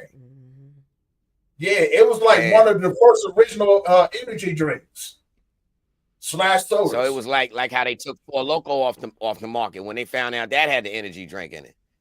Dude, Four Loko is still on the market. What you talking about? Not how it used to be. They used to have that energy drink thing in there, and they took it off. Well, in New York, they did. They took it off, and that ingredient that got that energy drink thing in there ain't in it no more. Yeah, they still sell it, dude. That's like one of the most popular drinks out here in California. Like people going to the 7-Eleven and to some. Well, you can't even get it out the liquor store, but you can go into the 7-Eleven and it's like $1.50, and people buying them up. You know what I'm saying? Man, they buying them up like crazy. Yeah, that's one thing you can't do in New York. You're not buying no beer at no liquor store. Yeah, beer is you can beer. See, I was telling somebody else that too. I was like, dude, back home in Virginia, you go to the liquor store to get hard liquor. You get beer out the like the regular stores. And they was like, what? I was like, you buy beer out the regular stores and you go to the liquor store to get hard liquor. You can't. They don't have them. It's not a mixture. Look, we got Mr. You Pibb. can get beer out the gas station. Beer is every store. If they sell milk, they sell beer. Yeah. In New York, not no liquor though. That's different. You got to go to the liquor store for that. Right. You know what I'm saying? Which that was the is in the word liquor store. You know what I'm saying? Yeah. That's where you get your Henny and your cognac and stuff from. You know when you at the liquor store when you see the bulletproof windows, you at the liquor store. You know what I mean? With the little slot. Yeah. You in the liquor store. Hey, back in Virginia, they got to a point when you walked into the liquor store, the guy set up here, and you know what I'm saying, and everything was behind the counter, so you would have to get everything from him. You know what I'm saying? And then he was sliding through after you put your money in, he was sliding through the little cut in the bottom. You know, like you weren't getting Ours is that's another experience too, you know, because they ain't never it's the windows so thick, they ain't never changed them, so they kind of foggy, you know what I mean? But it still never changes, you know. Everybody, you got 20 people at the liquor store. When you get up there, that's why you're doing this ahead of time. So as soon as you get there, you still got to do nah. Let me get that. Nah. What? Over a little bit more. Nah, not that one. Up a little bit. That one. Yeah, that one right there. Yeah. Nah, the other one on the other side of it. Yeah, that's how you got to do it at the liquor store. You know what I mean? You have to. Ain't no touching nothing. It's either a picture on the wall over here, and it ain't nowhere near the merchandise. You got to do the same exact thing for everybody. Yeah. Hey, we still got some of the look, we got Squirt. Hey, did y'all know that Monster actually had a soda too? It's not just it's just not an energy drink anymore. Yeah, Choice put that up there. Monster, Prime, Snotty put in Sierra Mist, Mr. Pibb's Prime Crush. I thought that was like a juice or something. No, so like a nutritional drink juice out there now. You got a different version in the soda. Oh, yeah, it's crazy, man. Like I like watching. You know what's crazy? I'm so old school, man, and when I go to the grocery store, it don't matter how much the soda aisle stretch. I'm still looking for what I want. All that stuff just look like color fades. Shh, there you go, Pepsi. You know what I'm saying? I like orange soda, Pepsi. I be old school, man. I don't even look to all the new flavors. I try not to, man. I try not to. Mm-mm. Right. That stuff ain't The got no older I'm appeal. getting, it's more. You got to use more juices. That gas be, man. I hate getting old, man. That gas be having you man down sometimes, especially if you get caught in your stomach. Like, oh man. I tell you, Hey, as I get older, I can't drink the red drinks. no, Anything with red in it just makes me sick. yeah, that red dye, It does? that red dye in there, and then like that blue dye too. Like those two right there. Anything with that stuff in there, I can't mess with. Right? You know what I'm saying? Now Which hold is on. cool. What does that make you do? What are the effects of that red or the blue dye? Because I'm It drinking just the red cramps juice me right up. now. It cramps me up really bad. Like as soon as I drink it, like my stomach will start cramping up, and then my whole body will just start to seize up and everything. It has me down. Like it's nope. I won't mess with it. The first time that it happened, I thought it was just a fluke. All I right, did I'm it gonna the start second that time. after this. Yeah, and I got maybe three sips into the second time, and after that, I was done. I was done. My whole body was like, "Oh yeah, watch this," and getting sick off of that was no joke. Like everything was cramped up. Brighter. All right. Ain't nothing wrong with the orange flavors, right? Yo, it's a lot of. I'm being genuine with asking because a lot of questions that we don't be knowing, and a lot of times we don't be really paying attention, no doctor and all that. You know what I mean? Thinking of the good health habits and all that. You know what I'm saying? Especially like me, I still be drinking Kool-Aid. But I did notice how I have drinking Kool-Aid less and less. I got a jug of Kool-Aid sitting in the refrigerator, been in there about 2 months. And it's red for the same. I was thinking, yo, something wrong. I'm like, man, I remember saying to her, and I threw a bucket out before. Like, yo, hold up. Is this possible to have Kool-Aid go old? No. I'm like, man, yo, this it tore me up. Like, what's wrong with this Kool-Aid? Remember when we were kids, we was able to drink all the Kool-Aids, all the flavors of the Kool-Aids, and they never mess with us, right? You know what I'm saying? Now, if you try to do it, it's what they added into it. Like it's changed. People think I'm playing. There's something inside of it now that doesn't sit well with me or anybody for that matter. Like you got to be a different breed to be drinking that stuff, man. But I think what's happening now is that whatever's put inside of these drinks or in our foods, this food coloring is affecting the way people's health is. Because there has been an increase in, all these disabilities from the time that we was kids up until now. Look at the increase, but look at the quality of food that we had. We was paying attention to the milk, the cows. It was the Kool-Aid. That's how you got 9-year-olds that's 5'8". You know what I'm saying? Look, check it out. Choice. The red dye was said to be connected to ADHD in kids and linked between behavior issues. Yeah, that's what I thought. There's been here's another one. You know what I'm saying? It causes the allergy reactions and it's linked to cancer. Look at the increase of everything nowadays. Yeah. You know what I'm saying? That red dye is no joke, dude. That red dye is no joke at all. I can't do it. I can't do it. Ooh, even that's like crazy. red When you sauce. get old. Huh? Look, check that out. Have you ever tried that? The Kool-Aid powder can clean steel pots, make them look new. Dude, Now I know that prison Kool-Aid stainless steel. Yeah. I know that much. Dude, nah, man. I'm good. I'm cool on all of that. I be making my own juice and stuff, man. You know what I'm saying? Things that ain't got sugars in it. Like I be juicing like my favorite juice is a green machine, which is nothing but it's spinach, kale, green apples, and cucumbers. And I'll blend all of that stuff together and juice it out. It's probably one of the best things I'm drinking, man. And it's all natural. And it's crazy. See, all this making sense now. Yo, do you know that I swear to God, man, and I never thought of this shit till just now, brother. Now in prison, everybody be writing everything up, man. Anything somebody figure out to write up, they gonna write it up, man. You know what I mean? But I remember people having a class action lawsuit. I want to say it was in 15 or 16. Make a long story short, ain't no more flavors of juices in prison. Ain't no more color Kool-Aid. It's all clear. Every last bit of it is clear. Straight Yeah, up, ain't no man. more flavors. Like somehow, like they might say, all right, this is lemonade or this is what. It's all the same exact color.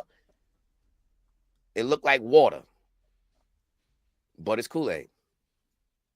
Only in New York State prison. And they used to have these pills they used to give us when you got an extreme headache, like instead of Tylenol, they used to call them medicine D.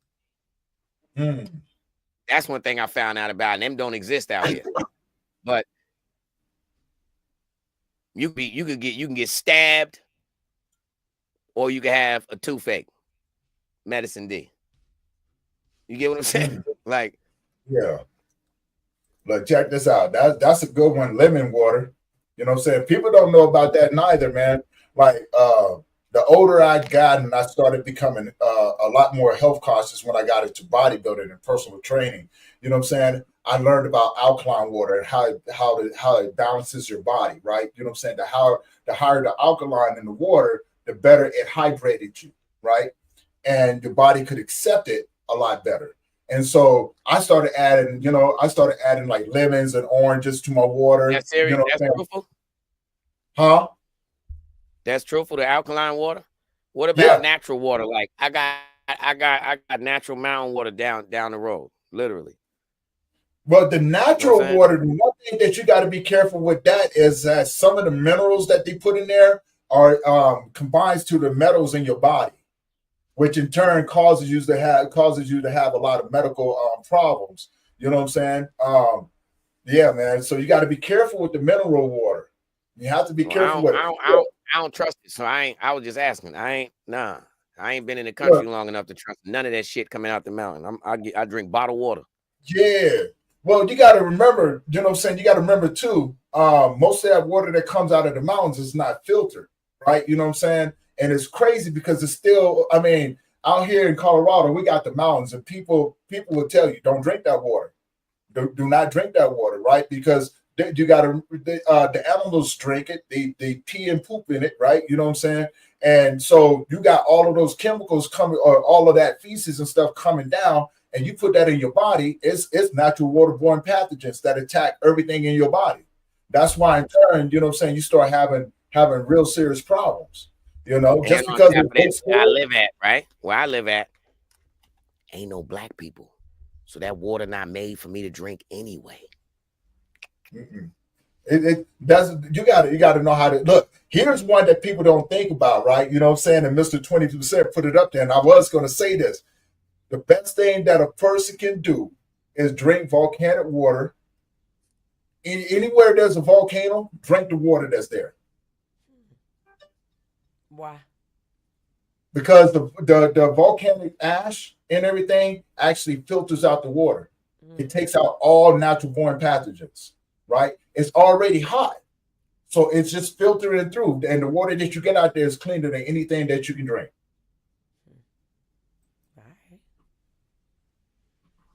So it sounded to me like the new lick is that volcano water. If you ain't drinking no volcano water, then you ain't drinking no water. Well, let's think about it this way, right? Well, think about it this way, right? You know what I'm saying? Like, if you're out, say for instance, I do a lot of camping, and sometimes I go out there with nothing. You know what I'm saying? I just be out there just having some fun and everything else. I'll go out there. I know how to start a fire. I'll take the rocks and throw them inside of a water bucket, right? Throw the water up in there and let it come up to a boil, and then I can drink that water. It's already, you know what I'm saying, that the heating process brings it up to a boil, which allows you to be able to, you know what I'm saying, kill off all of those pathogens. Who you be camping with, bro? Me, and I got a few other homies that we go up there. We just like kids, man, you know what I'm saying? Just like when we was kids, we used to go out, learn how to make bow and arrows, little spears and stuff. Man, I know how to trap, you know what I'm saying? I do a lot of fishing and stuff like that. No, that would be a hit TV show. Yeah, I do it all the time. Camping. Man, I do it all the time. Camping is cool. I love getting out in nature, man. I take my fishing poles and stuff. Yeah, man. I'll take my fishing poles. If you and had go. 10 black campers, how many would have hiking boots? None of us. None. What you need hiking boots? Where you hiking to? Huh? Where are you hiking to? You What going you to mean? a If we going place? to a campsite and you know, I'm just saying though, No campsite. we ain't prepared for No that. campsite. No, you're not going to a campsite. True camping is going out to the middle of the woods, finding yourself a little spot, little flat ground. You know what I'm saying? Putting up a tent, and then you go around. You put everything else together. You know what I'm saying? Where you use the nature to actually, you know what I'm saying, do everything. So your rocks that are around you, the trees that are around you. I mean, it's always good to have like a machete or a little small saw so you can, you know what I'm saying, chop up wood and everything, you know. But you go out there, man, you can fish, you know what I'm saying, if you know what you're doing. I mean, I go out there and I spend anywhere from 7 to 14 days out there at a time. Just me and nature. You know, I'm up in the mountains. You know what I'm saying? So if I get by a lake, I know how to fish. I know what I'm looking for. You know what I'm saying? Everything that you need is already provided, from the worms to the little sand shrimp and everything. You do everything like worms and everything like little sand shrimp. And then you catch yourself a fish, you chop the head off, take the innards out, you put up a little trap. You get anywhere from raccoon to possum, you know what I'm saying? You know, depending on what you're looking for. Double cheeseburger, bacon double cheeseburger, fries. Get none of that out there, man. Listen, Hey. you on your own, bro. You on your own. I'm gonna tell you Hey, what. man, don't knock it until it's done. Hold up. Ain't no service. Yeah, camping trip done with. Yeah, no, I love it because I don't want to have service. I want to be out there where it's just completely quiet, where I can just connect to nature, man. You know what I'm saying? Sit back and just have a good time. It's quiet. I'm alone with my thoughts. I got my feet in the ground. I'm touching the earth. I'm connecting in a different way. You know what I'm saying? It's just me and the elements. It's peaceful. I ain't got to deal with the noise of nothing. No city noise, no cars around, no people running around, no chaos, no nothing. I'm just at peace, connecting with nature and the creator. Right? You know what I'm saying? I can listen to him. I can get my shit together. You know? And there's nothing else like it. Nothing else like it. You know? I mean, you got your bears, mountain lions and stuff, but they ain't messing with you. They ain't even thinking about you. Right? You got your wolves and coyotes out there. They ain't thinking about you neither. You know? Hell, man. You know what I'm saying? Nature is a beautiful thing if you know how to treat it and respect you. It's when you mistreat nature that nature comes back and go, now I'm gonna tear your ass up. So, nah, man. Troy said, Quaalude, you want glamping, not camping. You see, I got a fly swatter, man, because I left the shack open, left the door open, man. Flies and came up in. So now I'm definitely not a good camper. I'm gonna be out there with the fly swatter, the off spray, all that, man. Yeah, that ain't gonna do nothing for you. Hey, everybody. So it's already 2:30. Mike is in the backstage. He's waiting and everything. Snotty, I thank you again for coming on. Quaalude, man, thank you for making this weekend a lot of fun. You know what I'm saying? Snotty creating a new game for the conference and everything, man. We definitely got to connect again. You know what I'm saying? This is the last day of the Global Brief Conference, man, and make sure people know how to find you. Please, you know what I'm saying? Look forward to next year too. This was a great experience, man. And hey, we already got a new game section, so we already planning out next year. You dig what I'm saying? So yeah, man, we're about to make it happen again. We're definitely going to make it happen again. And Juneteenth is coming up. Snotty, she's going to keep us informed of everything, and I'm going to keep my people informed of everything, and we're going to make it happen. And, with that being said, guys, go and enjoy your day. Snotty, get some rest. All right. And both of y'all stay blessed.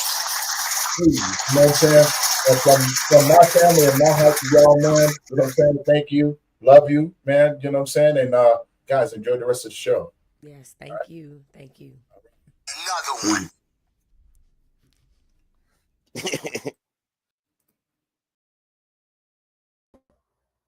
And they're gone. Hey, everyone, it's Michael Gersh. I am back.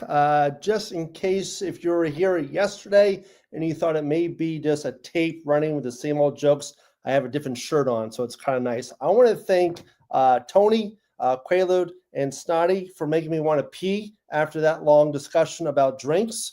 I'm a firm believer that Orange Crush or grape soda is probably the best. And these 3 days, I just want to start off with this big, long conference. Tony is like Jerry Lewis in a way. He's the leader of this conference, always on, always there. I'm going to call him Jerry Lewis from now on because he's just that much fun. And he put all this stuff together. It reminds me of the Jerry Lewis telethon. Also, the whole thing with the camping, Tony said he's out there for 7 to 10 days. It's Tony and Aaron Rodgers out there finding themselves for 7 to 10 days out there, just killing possums and eating rabbit. But that was very fascinating with the camping. I would probably do it for 2 or 3 days, and that's about it. But 7 to 10, no, I can't do that. So, but thank you all very much for coming out. If you were here yesterday for my little segment, I'm going to try to do some different jokes if I can. My name is Michael Gersh. As I said, I am a stand-up comedian, but today I'm sitting down. Comedian, photographer, speaker, and author. It's like I'm a Renaissance man is really how it goes. And I know there's Mr. 20% saying hello. I don't know what happened to the 80% of him, but his name is Mr. 20%. And it's good to see him back as well. But it's a wonderful day. The sun is shining. I live here in Northeast Ohio, and I'm not originally from Ohio. I'm originally from Miami, Florida, and I chose to live in Ohio for the weather. Yeah, where yesterday it was like 40 degrees and almost snowed. But I'm originally, like I said, from Miami. I chose to live in Ohio because I like it for the most part, but also I went to college here. I went to Ashland University on a swimming scholarship. I got my master's degree from the University of Akron, and I chose to go into comedy as a career. And people go with, hey, Michael, with all that education, why did you go into comedy? 2 simple words, childhood trauma. That's right.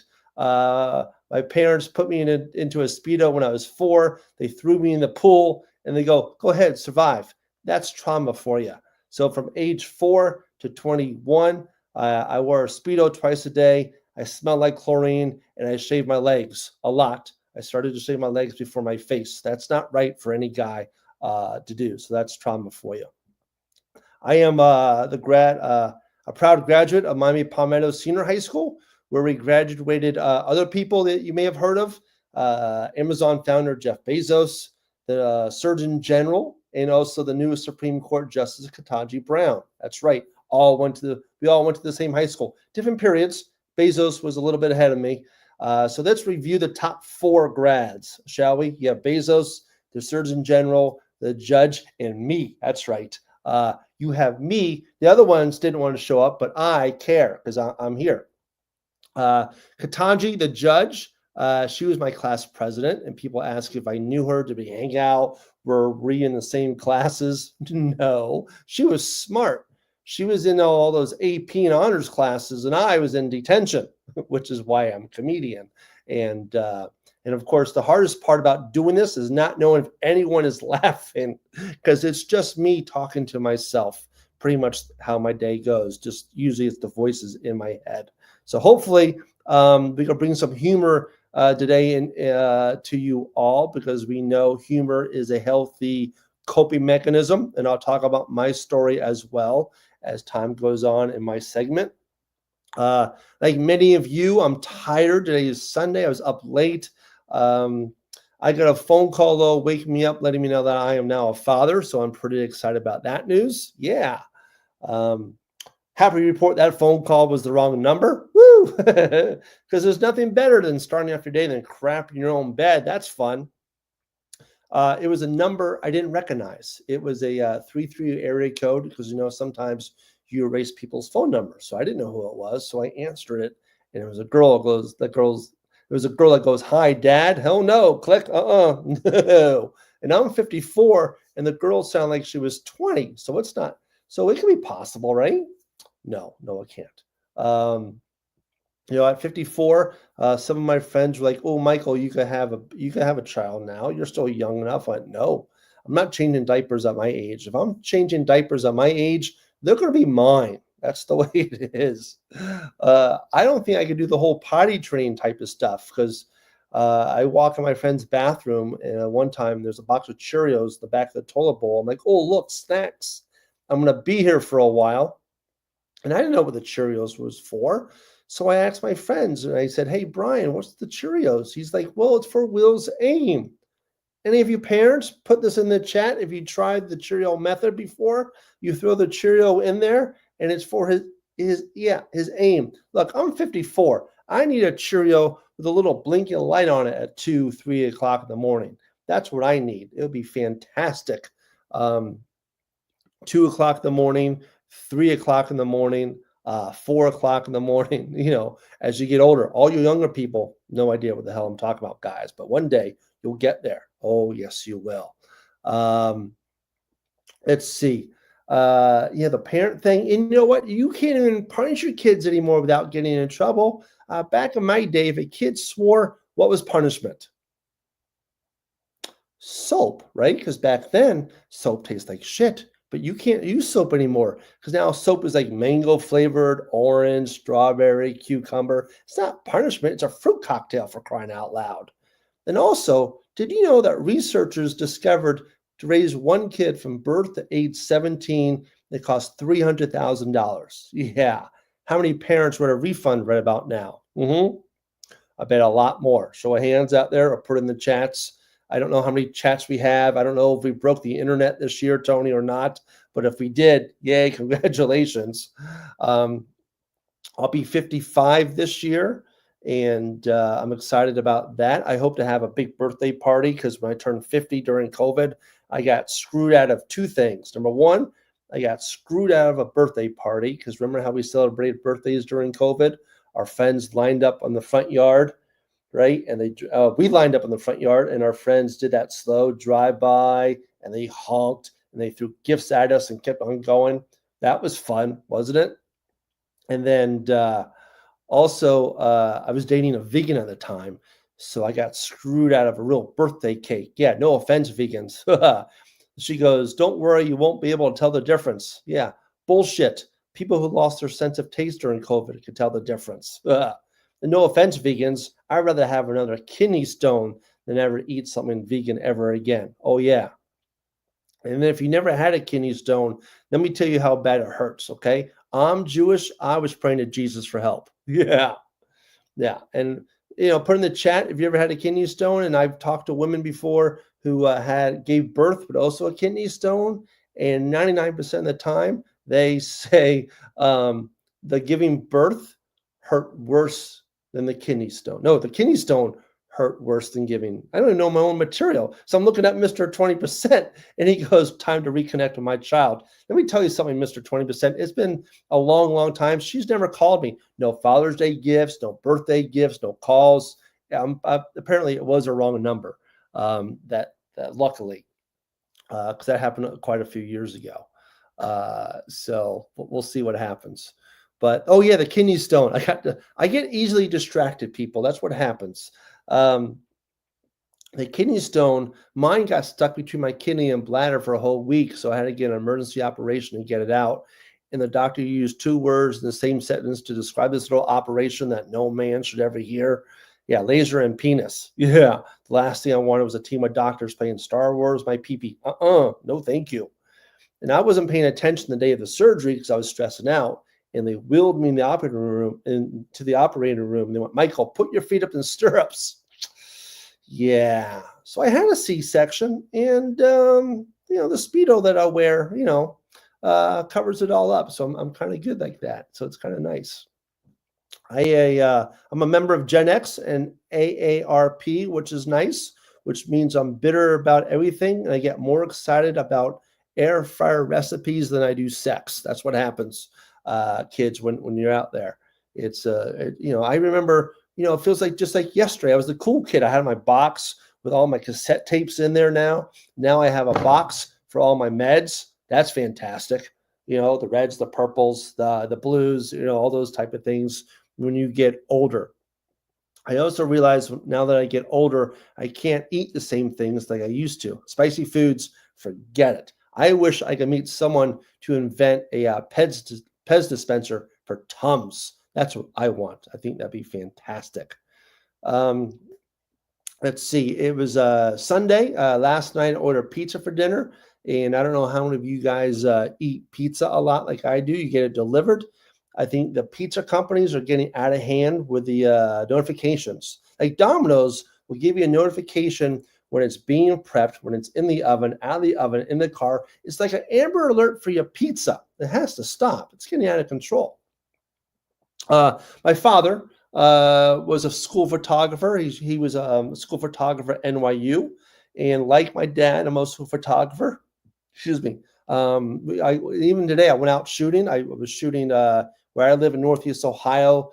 We have a steam engine that came by in the Cuyahoga Valley National Park. So I was shooting that, and I went out to another park and I shot some birds. And we're not shooting, but photography. It's slang, right?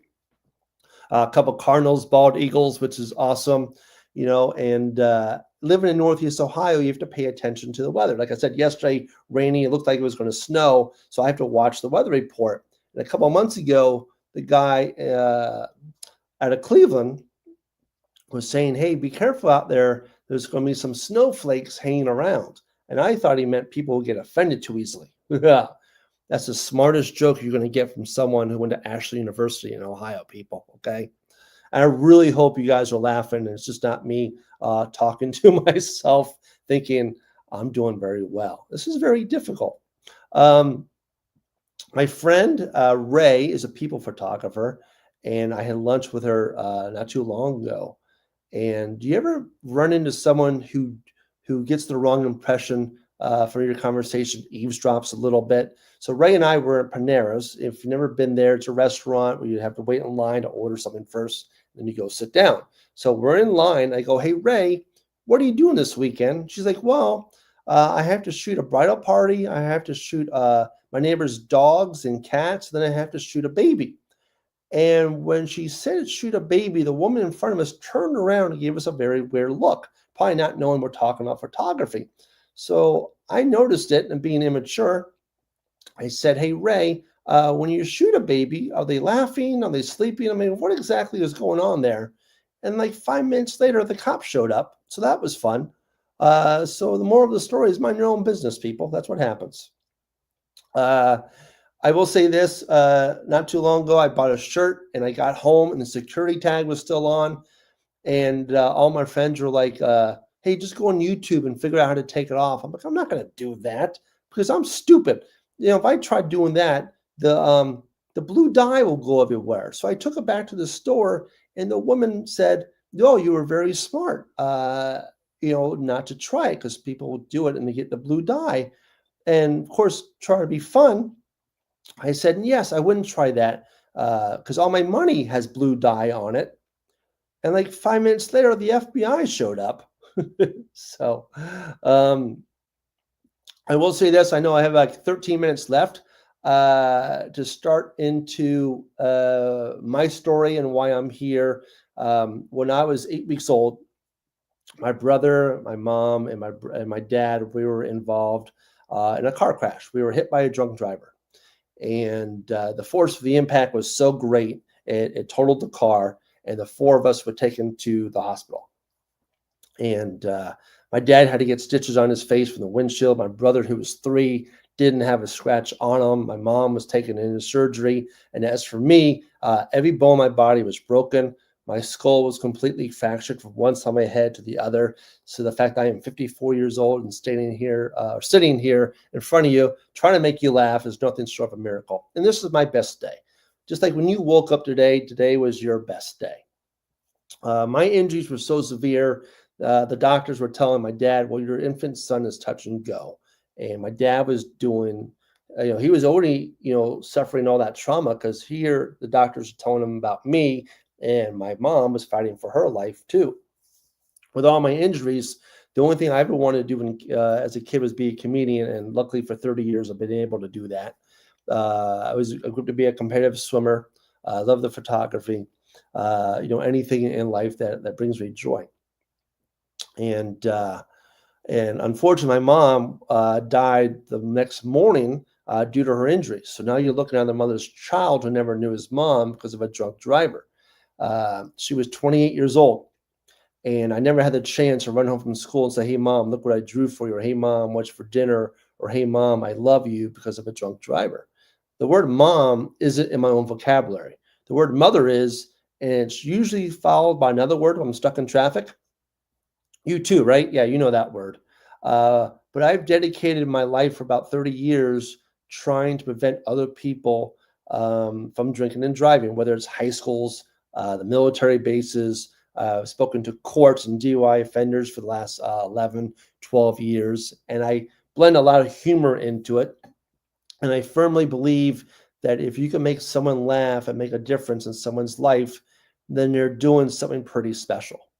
And I think that's what we're doing here with this conference in terms of sharing expertise. You've heard a lot of stories, and a lot of the speakers are counselors, and they have that nice, soothing voice. And I don't have that. I wish I did, because everyone's nice and calm, and I sort of have like a New York accent, probably still, and a little bit more all over the place. So yeah, I've dedicated my life because I didn't want my mom's death be for nothing. And it's often said grief and trauma gives us purpose. That car crash gave me purpose. Now, I don't want anyone to feel sorry for me, because me and my brother were also raised by a Jamaican woman named Dolly. Now, Dolly is 5'4", Jamaican woman who came into a 100% white Jewish household. Can you say culture shock? Because God bless Dolly. She started she came to the family, but it's only supposed to be part-time, and turned into a lifetime role. She'll be 94 this year. I say she loved me as her own. She beat me as her own. It's just those wonderful things. And she loves telling stories. She always loved blending the cultures together. Like if you've ever been to Jamaica, Jamaicans love something called curry. Not like the curry we get here in the States, but curry is so hot, you bleed out your eyeballs. So one year for Passover, Dolly decided to make curry matzo ball soup. Yeah, I have never heard a rabbi scream, Jesus Christ, that's hot before. We never saw him again. And she loves telling stories. A few years ago, after my dad passed away, we were doing the unveiling of his cemetery, of his headstone. And we're sitting around, and she goes, I remember when you were in your cage. I was like, cage? You mean crib?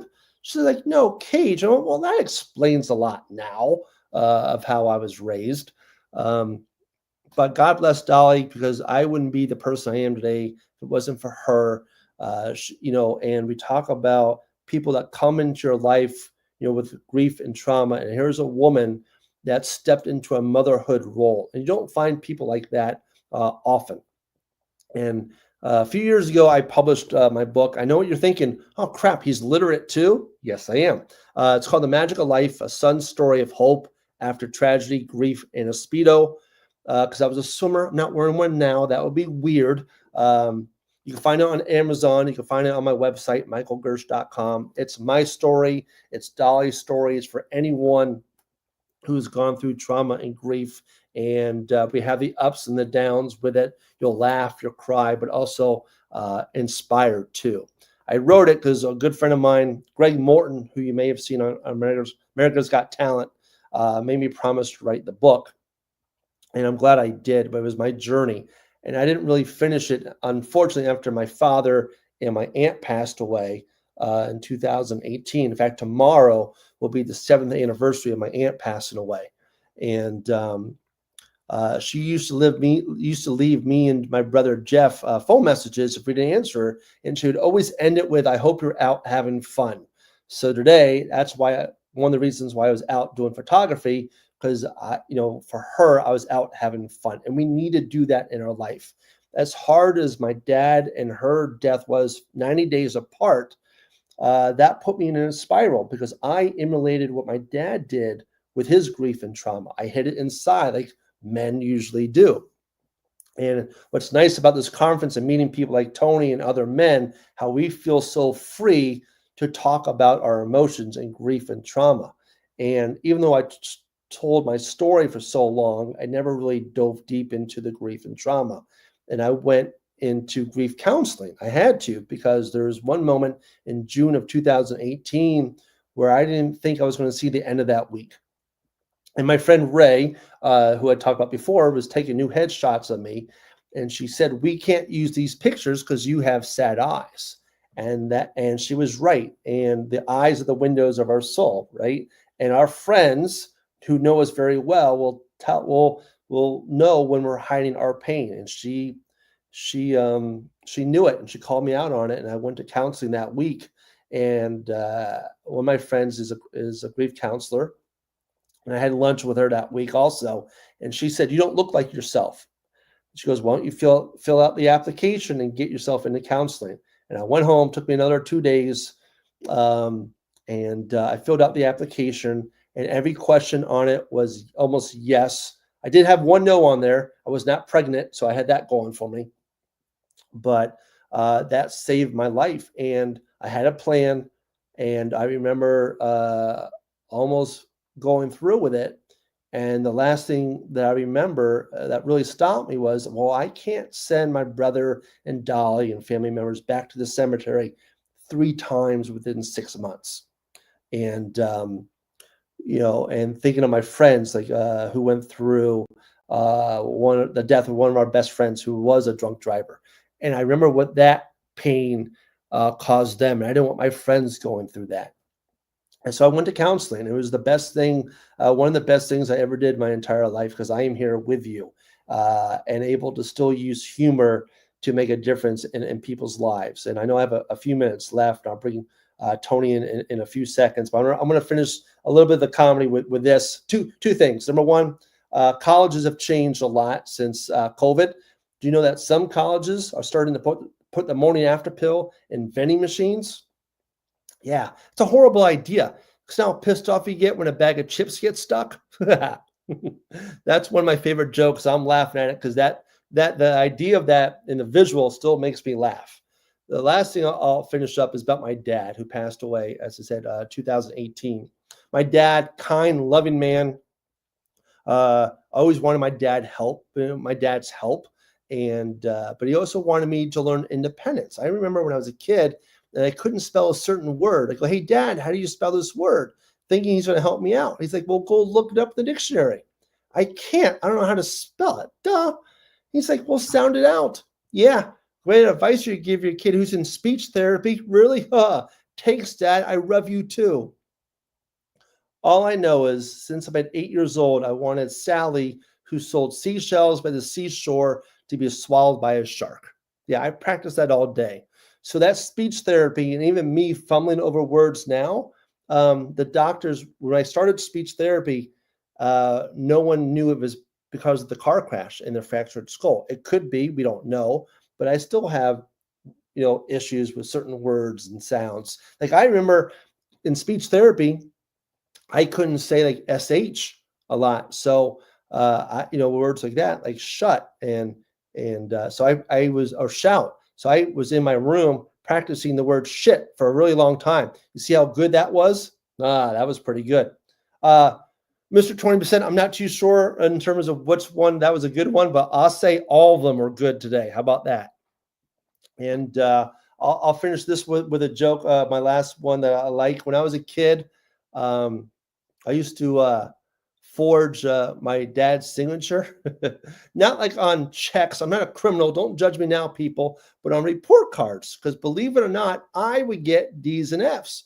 And my teacher would say, "Here, Michael, here's your report card. Make sure your dad sees it, signs it, and bring it back tomorrow." I'm like, "Tomorrow? You'll have it back after lunch. How about that?" Folks, my name is Michael Gersh. You can find me at michaelgersh.com. You can find my photography on Gersh Pics. Tony, if you want to come back in for the last few minutes, my brother, we can wrap this up. I hope that What's going on, my brother? I hope that was fun for the people. Thank you, Mr. 20%, the dad joke. Yeah, I appreciate that. And once again, I hope doing this, it was a nice break and it brought some humor and laughs to people who are watching this conference. Well, man, we still got a few more minutes, man. We're waiting on the next presenter to come in, man. And you know what I'm saying? I got a question because I've been wanting to ask everybody this. You know what I'm saying? You was here last year. You got the chance to meet a lot of the presenters. You got the chance to see everything come together. You know what I'm saying? You've seen the difference between last year and this year, right? You know what I'm saying? And the things that we added in, what has been your experience so far with all of this, as well as anybody else? You know what I'm saying? Anybody that's been rocking with me for the last 3 years since we started this. What has been your experience with this? Has it been, hopefully it's been educational and filled with tools and resources and people that you can connect with on a different level, right? Wait, I You was know, supposed to learn something? Damn it. You didn't tell me that. What I liked about it was the strength the speakers have to share their personal stories to help other people, because it's not easy to do that. And for them to have that inner strength to go, I'm going to volunteer and do this for other people to learn and to feel like they're not alone in their depression or grief or trauma. I love that. And everyone has a different story. You know, grief and trauma, you know, we go through similar things, but everyone's story is so different and powerful. That's what I love about this conference. Yeah.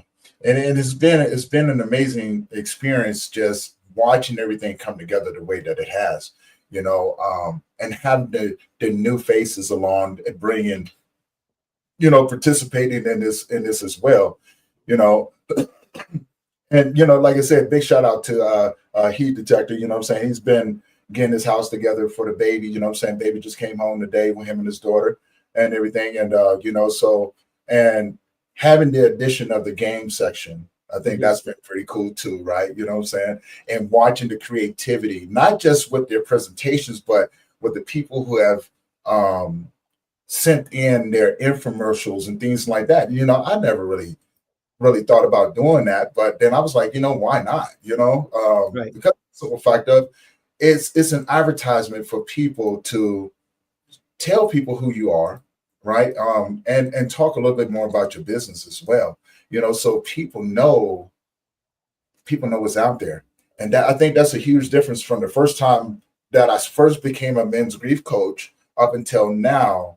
I'm starting to see that traction come. I'm starting to see people look for resources or know what's available and getting the necessary support that they deserve, man, and need.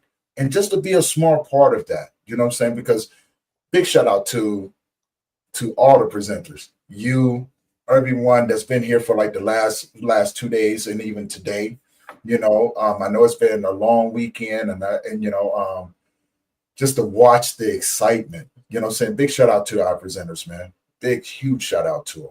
You know, You're right. Those like those commercials, whatever those spots were well done too. And I'm thinking, oh, look, like it looked like, again, it goes back. This whole thing reminds me of the Jerry Lewis telethon when you have those breaks and they're doing those things, and it's like sponsors, but they're amazing. And I think, you know, what you learned from the first one carried into the second one. From the second one, you learned into this one, and think about next year what you learned and what you can do better and have. You know, it's always a learning experience through these type of things, especially through the internet, where I saw in the comments, you know, we got shut down or whatever 4 times. You know, Yeah. we're at the mercy of the energy. It's not like we're all in a conference center somewhere, right? We're relying on technology, and you know, each year we'll get better. It's not like we're just using 2 tin cans and speaking into it to everyone to hear. Right. We have audio, we have visual, and you know, we're all connected, and I think that's a beautiful thing. And that is a beautiful thing, because look, we live in a technical age now, right? You know what I'm saying? There was a few things I wanted to add in, but my buddy, he got called away to go do a bigger project and everything. So I was going to be adding in children's animations, which, you know what I'm saying? I mean, that's still going to be a thing. It just wasn't able to be done this year. So we're shooting it for next year. You know what I'm saying? You know, we're going to be adding in some more stuff next year as well. You know, we got, I was just talking to another colleague of mine. They want to have a segment to where kids could come in, that was going to be something that I was going to be adding into the podcast segment, right? You know what I'm saying? So we're in the process of making that happen. And I think it's just going to expand the horizon of the amount of people that we're going to be able to reach, you know? And, you know, I've had some other people reach out to me, some other big names, like, you know, that they were like, hey, sorry, couldn't make it this year, because most of the people I know, again, out there doing some major things. So they got some pretty big movies coming out and stuff like that. And so, you know, really looking forward to next year, man. I really am. I'm looking forward to just reaching and being able to be of service to more people, you know what I'm saying? And maybe even seeing where that takes us, you know? Right. And then plus we're encouraging people like those individuals. Look, man, I said this last night on a conference on the trust tree. If you think that this conference is, you know what I'm saying, is something, I encourage you to do it bigger and better than me. You know what I'm saying? Now it's going to require some things. It's going to require you to think outside the box and be very, very creative. You know what I'm saying? Use your imagination. I'm just a guy that's sitting back here with an imagination and just said, you know what? What's going to happen if I do it? The worst thing that can happen is I fail, right? But it's still not going to stop me from doing it. It's still not going to stop me from doing it. Well, yeah. So, I mean, and nothing. I mean, if we don't learn from those failures, and I don't think you're failing at all. I mean, I think the fact that this is the third year shows that you're succeeding. Now, if you're eaten by a bear out in the woods, then someone has to take over. So you better leave notes behind. Well, that's what, you know what? I've been doing that because, you know, I love to go camping out in the woods, and that is a possibility. You know, I can't keep running from bears. I'm getting old, Mike. Do you see Quaalude's response? He's like, "Oh hell no, no." He's like, "No." He's like, "You know, like go to a campsite." You're like, "Nope." We just go out there and where no one's around. And he's like, "Yeah, no, I'm not doing that." Hey, you know what? I want to give a huge shout out to Ada, man. Because of the simple fact of all the stuff that you guys see, the scheduling, you know what I'm saying? The materials that's been put out. I have to give that big shout out to Ada because she's the one been behind the scene, the creative aspect of it and everything, putting all that stuff together, right? You know what I'm saying? And you know, to be honest with you, man, it wouldn't have been possible. I would have been back here trying to get everything done, and Ada was like, "I got this." You know what I'm saying? And I wanted to step in and be like, "Ada, let me know what you need me to do." She was like, "No, I got this." Right? So huge shout out to Ada, man. You know what I'm saying? Thank you from the bottom of my heart. You know what I'm saying? For everything that you have put together. You know what I'm saying? Your time and your energy, your creativity, and just being, because Ada's been with me since the beginning. You know what I'm saying? Even before the conference came around, I met Ada, and she's still here, right? You know what I'm saying? As well as Choice. Let's see. There's a lot of people right now. My mind is just all over the place. You know what I'm saying? So if I didn't say your name, know that I'm really, really, you know what I'm saying? My heart is with you. You know what I'm saying? I can't wait to do this again. I really can't. This is our third day. Still 3 days. Right. 3 days of just amazingness, man. You know, and so, you know, it does my heart good. It really does. You know what I'm saying? We just got LinkedIn too. Yeah, as it should, you know, because you're doing it for a higher purpose, right? And the synergy and the connection we have with so many people, and with this group of presenters from last year, and how that's going to carry on to like friendships and bonds over time. It's a beautiful thing, man. So, you know, what you're doing, Tony, is wonderful. Most definitely, man. You know what I'm saying? I definitely appreciate that. Have you told people where they can find you, Mike? I mentioned earlier, but they can find me on michaelgersh.com.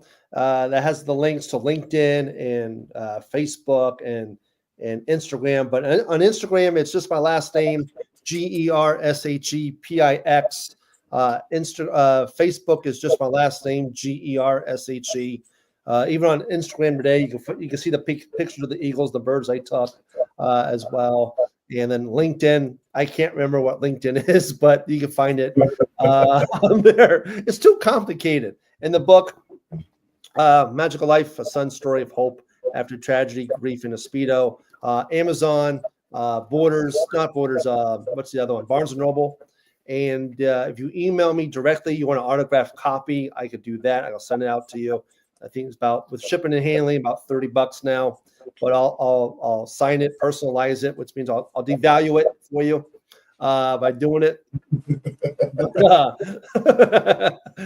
when you're done reading it, you see the thickness, it will level off a table kind of nicely too. So it's multifunctional. It's like a transformer when you're done.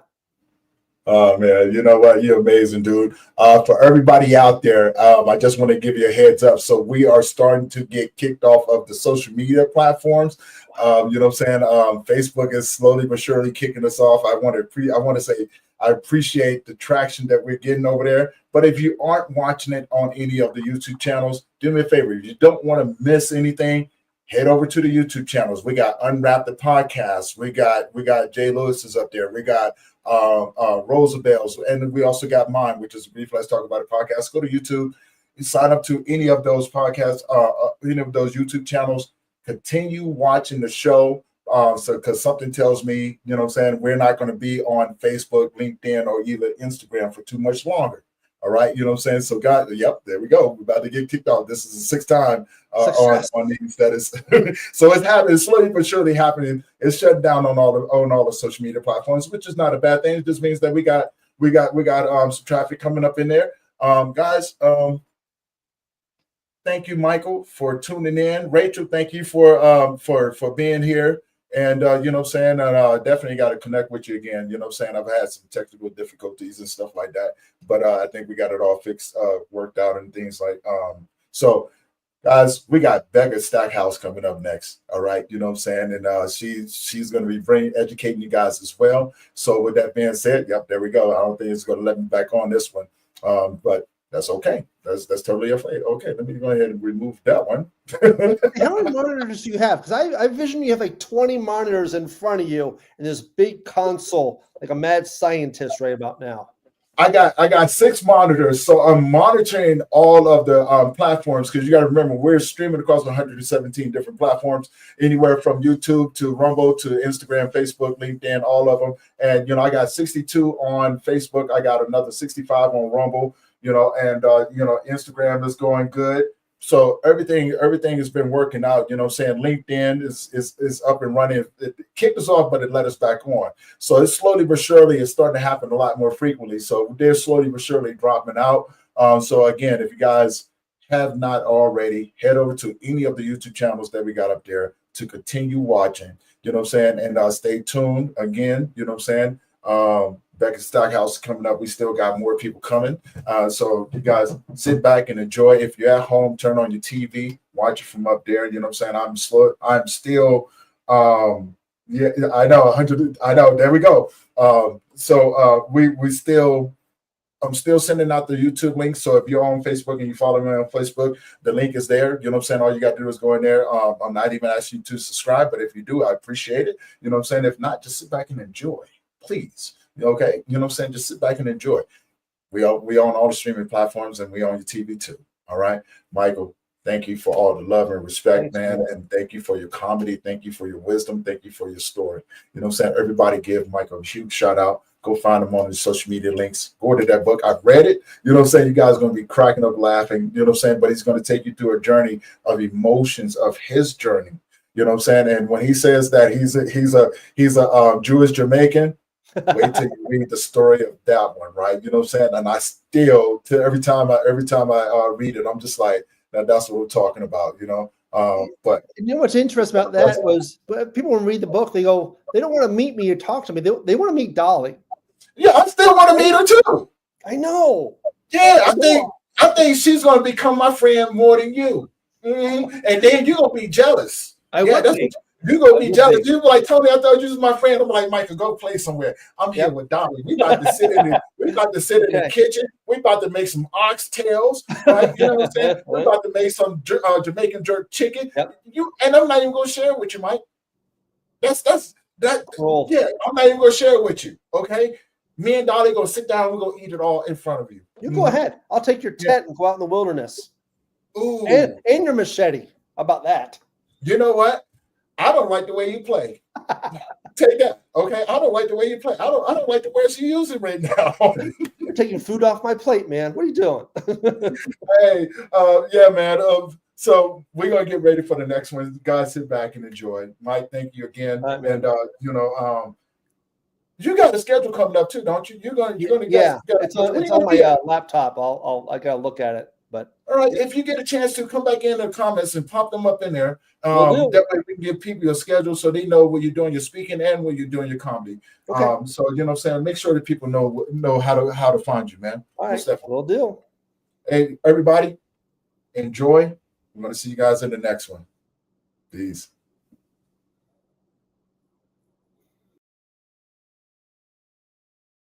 Find a comfortable position and gently close your eyes. Take a deep breath in through your nose, hold it, and then exhale slowly through your nose, letting go of any tension. Serenity after the storm represents a comprehensive strategy to process grief and loss. 70% of women report feeling isolated during their grieving process. Now, simply focus on your breath. Inhale deeply, bringing calmness into your body, and exhale, releasing any stress or worries. With each breath, feel more grounded and at peace, knowing you are exactly where you need to be at this moment. Take one more deep breath in and exhale, bringing with you a sense of calm as you open your eyes and return to the world, carrying peace with you. Things are going to get worse before they get better. Grief is hard. Thank you for purchasing Serenity After the Storm. I hope that my experience with loss is able to give you insights and techniques to be able to manage your own personal journey with grief.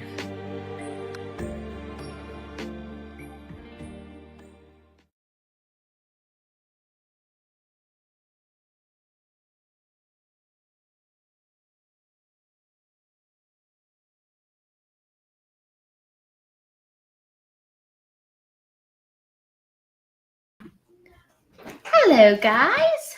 Let me get my presentation up. There we go. So, welcome to my presentation. I am going to be talking about finding your authenticity through loss. It's something that I find is very important, as being your authentic self and really true to who you are. And so I am motivated, and I want you to discover a life that you are truly adore every single day and gain an understanding of a deeper you. So I'm going to start by giving you a little bit of who I am and my background. The pictures that you see on the left part of the screen are just some of what make me who I am. I love lavender, I love lighthouses, I love traveling, and I love water. So those are just some things about me. But the heart behind Stacked Intent is education, and it is to help you find a deeply authentic you. And it is helping you with growth. It's helping you with transitions and learning just to love your everyday. And the things that have driven me over the years are really to help people understand healthy relationship and how to be your authentic self in all kinds of relationships. And I am crafting every bit of my business around that concept. And so I run the programs and I help shed light on relationships. And I'm not just talking about romantic relationships. I'm talking about all kinds of relationships that matter to you. And one of the biggest ones being you. And so my favorite ways to do that, I love presenting. I love doing in-person workshops. I love writing my newsletter and my blog and my podcast as giving you resources that are just out there, online courses, and so many other ways. And on my podcast, I've got some amazing co-hosts that really help me there. And so I've done some seminars and retreats, and all of this comes through my education, my life experience. I have a certification for family life education, and that has really helped me be able to cultivate how we really look at relationships and what they look like. So personally, I have a little bit of a history that has some loss within it. I've lost all of my grandparents at this point. We've had a miscarriage. I've had some financial struggles and loss. I've had some friendship losses, and I've had some career changes. And so we're going to kind of dive a little bit into each of these. we're going to go through the journey, and I'm just going to share a little bit about my journey in building my business and why I think it is something that's really important for you to dig into and find. So I'm going to start with the grandparent loss. So we each have a journey across our lives. And so I lost my first grandfather, which is in the second picture there, and I lost him to a glioblastoma. And that was really before I had much of a relationship with him. I was really young when he passed away. And so I remember parts of him. I'm told there's some parts of him that I'm like. A lot of what I remember is stories, glimpses of this. And so that was a loss that it was a part, but it wasn't one that totally affected my day to day. And then I lost my second grandfather when I was in my first semester of college. He passed away from cancer, and it was quick. He went in sick to the hospital, and then he passed away a couple of days later. And then in 2022, the week that I got married, I lost my maternal grandmother, and that's the one right there with the rose. And she passed away that Tuesday. And so she's one that had a huge impact on my life. And she is one that helped me through some really large things in life. And she was a big prayer warrior for me. She and I wrote letters back and forth all the way through college. And I learned some really cool things about my grandmother in those letters. She gave me her love story of her and my grandfather. She gave me her favorite Bible verses, her testimony. And we had a lot of other conversations that went through those letters. But she also was one that I got to call and I talked to.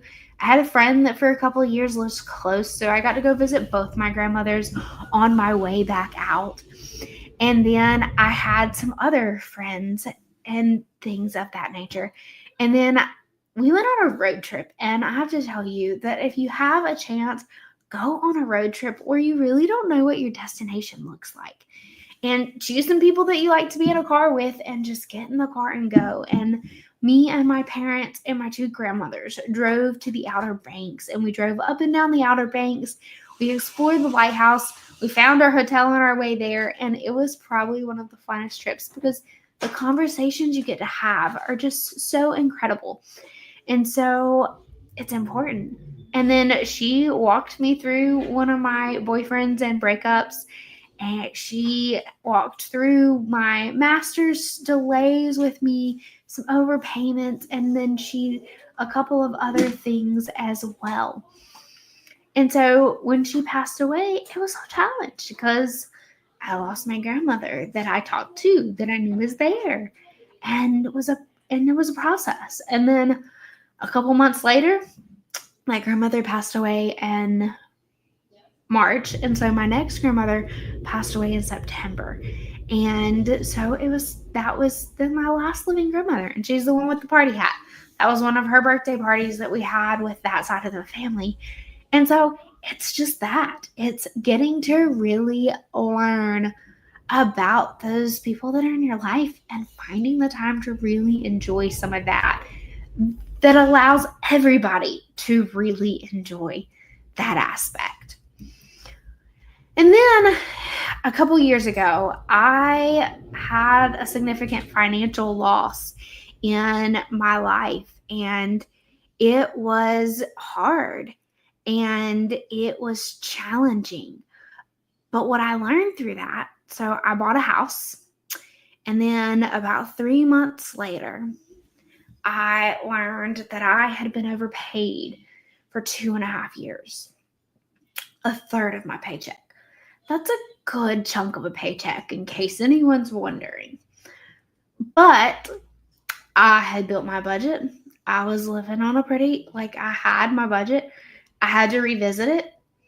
And what I learned in some of that is it's where some of my programming was born out of. It's where some of my drive to make sure people really understood what their budgets look like, that budgets aren't a bad word, that budgets are really important and they're very helpful.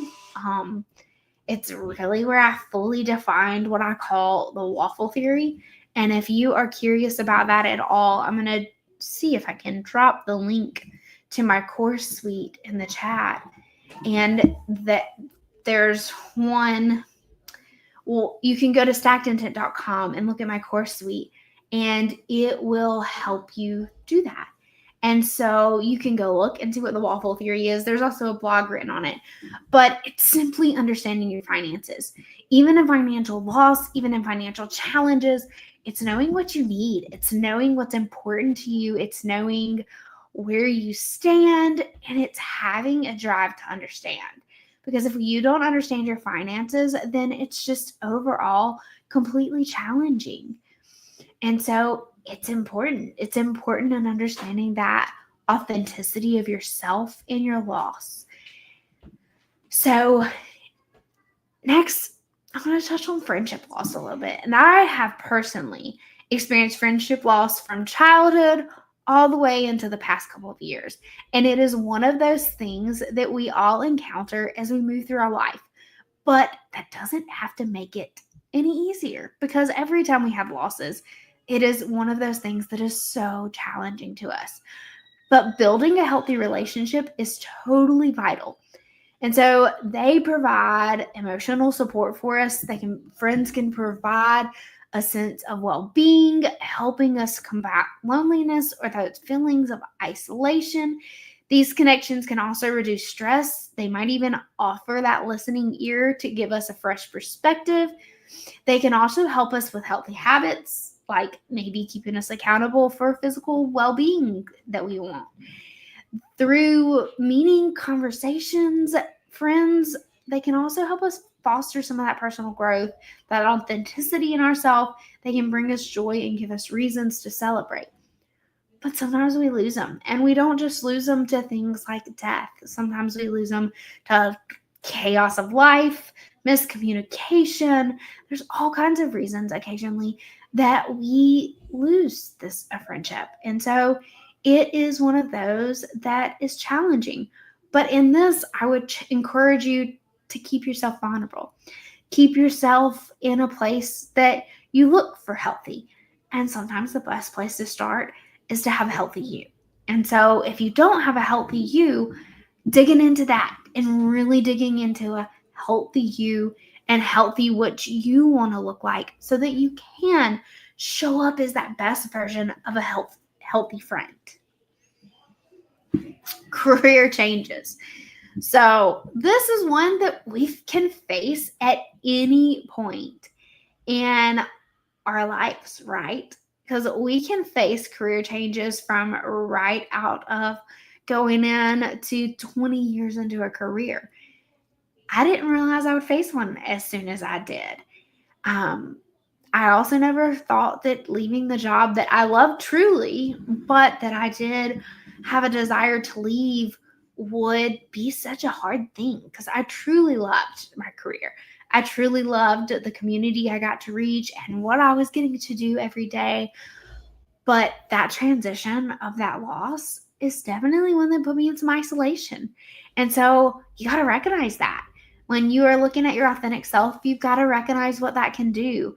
And so stepping away and finding what you need, finding the support you need, and being able to vocalize it in a career change of finding your authentic self, it's an important aspect. And it doesn't mean that it's going to happen overnight. It may take a little bit of time, but it's definitely finding that. So we're going to talk a little bit about miscarriage. And this one's hard. And it's one that you don't always get to hear about until you've had one. And then you have conversations and you talk to people regularly that have either had a challenge getting pregnant, had an infertility journey, or they've had several miscarriages. And you don't know that. And it could be that people choose not to have kids, or they've just had such a struggle that it happens. So the picture that you see in this slide was about when we kind of thought I had miscarried. We found out we were pregnant, and then within a couple of days we miscarried. And so my husband and I met in 2020, and then we didn't start dating until June of 21. We got engaged in September of 21, married in 22. So while our pathway to getting married became swift. We were both very confident in where we were and what we wanted and how we wanted it to build. But our strong foundation and genuine friendship played some key roles into how we both handled this. As we matured as a couple, we were able to choose and expand our family when the time's right. We relocated in that 2022, and then a lot of what I talked about happened all at the same time. And so finding and keeping that authentic self in all of this was definitely its own journey. And it's a journey that if you find yourself there, it's not necessarily an easy journey, but it is definitely one that it is worth continuing to dig back into yourself.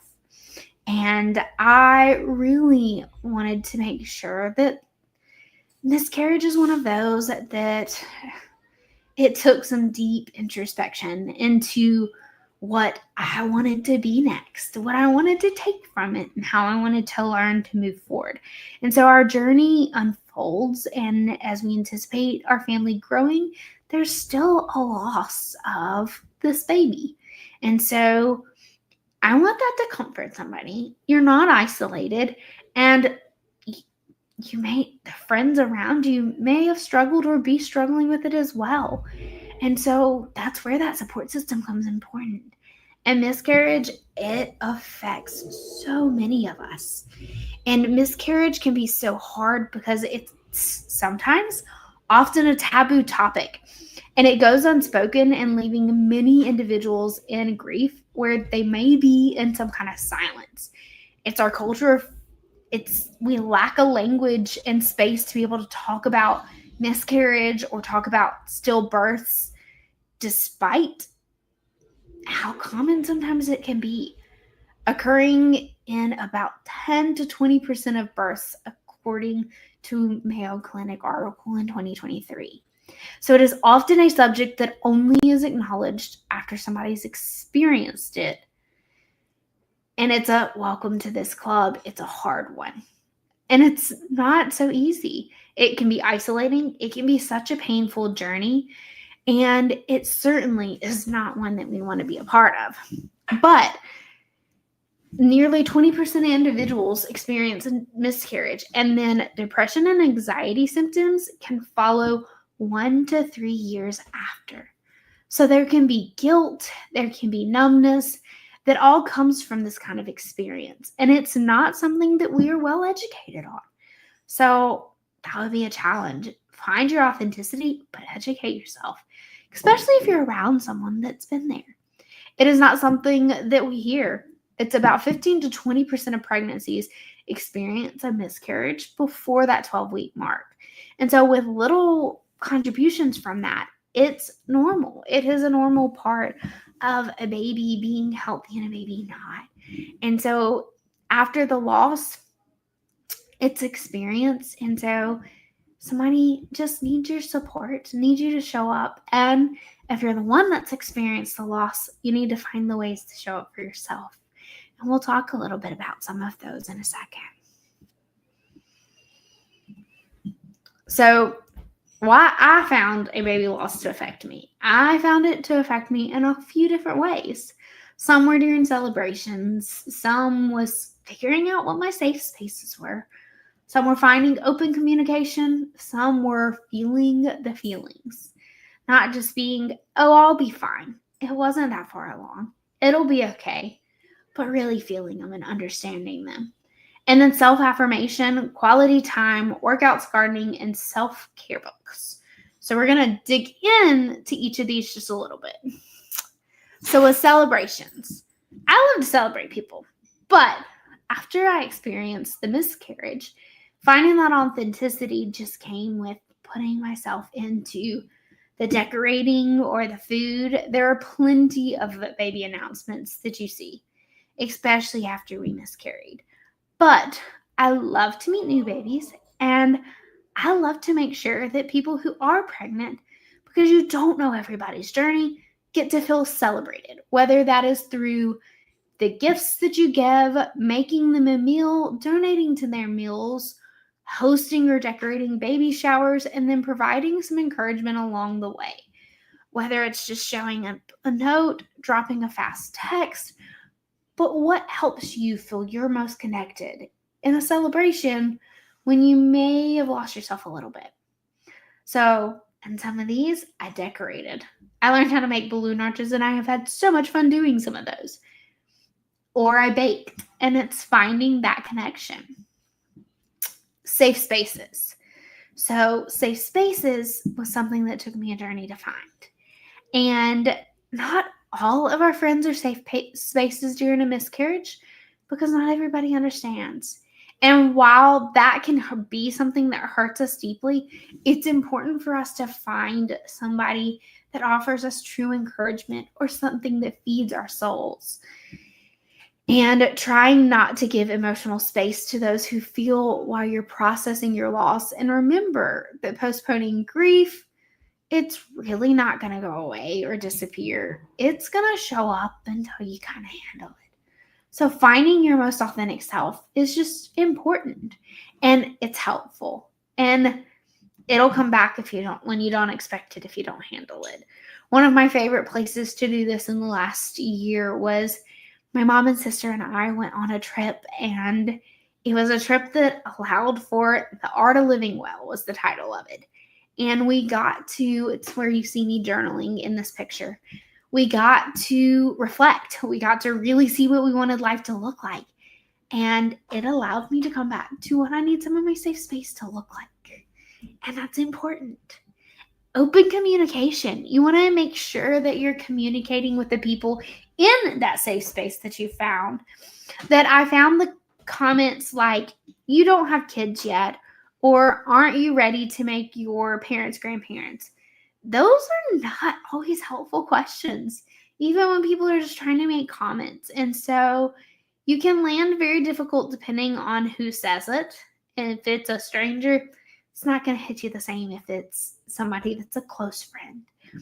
Some people may not know that you've experienced the miscarriage, and so their words aren't going to be as painful. But it might not carry the same weight. But that's okay. When those in your inner circle who might know make similar marks, it can be more personal or hurtful. So giving yourself the permission to sit in the discomfort. And that is one thing in finding your authenticity that I find to be so important, is you have to sit in the discomfort and you have to reflect on what you need most in that moment. Do you need to go explore?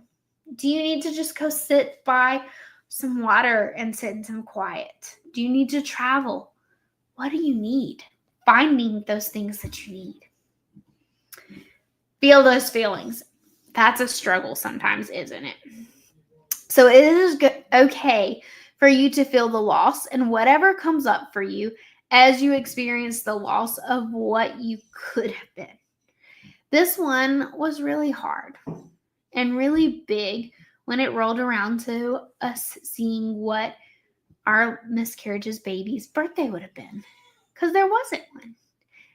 And so it's something you'd love to celebrate, but you might not. You're not throwing a party. They're not taking steps, but you got to feel the feelings. You got to go through it, but you got to come back to, what do you need? What can help you find that true connection to yourself? Self-affirmation. This is one that I've always found to be really important, of speaking positive to yourself, because do you realize that if you take a moment to pause and think, how many negative things have you already said to yourself in a day? Here we're at almost 6 o'clock in the evening, so we've had all day to think about it. And so speaking positive to yourself is one of those that I have found to be helpful through grief, through my life. And it's not always easy, but it's always helpful. For me, I love to have encouraging notes. And so whether those be from my husband, my parents, my niece, my friends, or even ones that I've written to myself, I place sticky notes around the house. I have them in my office. I like to write on the bathroom mirror, which means if you share a mirror with me, sometimes you get to look at that too. But in all of this, I did write a 30-day self-affirmation challenge. And so if you go over to the Stacked Intent website and you go to the Stacked Intent free resource page, you'll see that 30-day self-affirmation challenge. And so find different ways to love yourself and what that looks like. And you can do that all for free. It doesn't take you costing very much to find that at all. Quality time. I am a person that loves to have my schedule planned to a T. And sometimes can find it hard to make adjustments. However, our schedule has not been planned to a T lately. It just hasn't worked that way, just in the transitions and the way that it's been. But I like to have things to look forward to, whether it's a lunch date with my friends, a lunch date with my husband, time that me and my husband are spending together, weekend that I get to see my whole family, or a trip I get to travel on. I love to travel. And so quality time can be traveling with different people or traveling alone. This all are important. It's all time that you spend. And so finding your authentic self, what does quality time look like to you? Does it look like just you and your partner? Or also, it's learning some quality time with yourself. What does quality time with you look like? So quality time for me personally can look like sitting down and do my devotional and my journaling, or going for a walk with my dogs, or just sitting out in the middle, or sitting on some water and just floating. So what does quality time for you look like? Think about it. Does it involve other people? It can be just as recharging to have other people a part of the quality time. Workouts. Working out can be one of those that can be a challenge in our day, but it is so important, and research shows that we really need to have 150 minutes of workout a week. And so you can break that up however you need to break it up. You can break it up into 10-minute segments. You can break it up into 3 sessions that equal 150 minutes. However it works best for you is what you need. If you can't go do an hour workout every day, then that's not the workout that works for you. I personally found in high school that working out was important. It was a great stress relief. It helped my daily function. But during the loss of baby M, I found my drive to be a little harder to find. But I did find myself meeting myself on the jiu-jitsu mat regularly. And I set up a gym on my parents' back porch, or walks, or outdoor time, or the one that helped me train. And so it's also one of those things that's really important for health balance. It is important to build my workout routine so that I could sustain it and be able to remain mobile. It helped me in finding the space to work every single and most days. I did find that I do better if I have a 25-minute workout, because I can make myself see how achievable this is, how important it is, and my mental self appreciates it and handles it. So what's important in that takeaway is what works best for you. Are you a parent that's taking a kid to an athletic and you can go walk around the field while they practice? That can be what your workout looks like. It doesn't have to look like walking into a gym or being in a class, but it can be as simple as going out for a walk. I gotta walk my dogs every day right now because that's the way they get to go out and do some exercise and movement. And so what do your better exercises look like? Another one that I found that really helped me through these losses was gardening, getting my hands in the soil and digging. I have always loved to have flowers. I've always had them in the yards. I've always planted 5 or 6 dozen rose bushes. But in 2023, I particularly took on having a raised bed, which you see in front of the dog right there. And we have blueberry bushes. We had hundreds of tomatoes that came off of our tomato bushes that year. And cucumbers and a couple other things as well. But what really found it is it just got me outside in the sun, which research shows when we're going through grief is really important to us. And it's really, really helpful for us. So our self-care books, this is another place that I really found some help for myself in the years of transition and loss. I've always really enjoyed self-care books, leadership books, all of those kinds. But this particular one, I just needed some help. So through those struggles and out of my time, digging some different digging, and after we got married, I just needed some new things. And so from the time about 7 or 8, I've always journaled and done my devotionals at night. Well, as I got married, that didn't work anymore. The night became when me and my husband got to connect and really talk about our days and what was going on. And so it just didn't work for me to do my journaling then anymore. And so I spent about 1.5 years figuring out, and my husband helped me, where I could replug in this nightly journaling that I had done for so long at the same time. I mean, I'm talking about I would go to bed when I was like 8 and spend like 2 hours reading.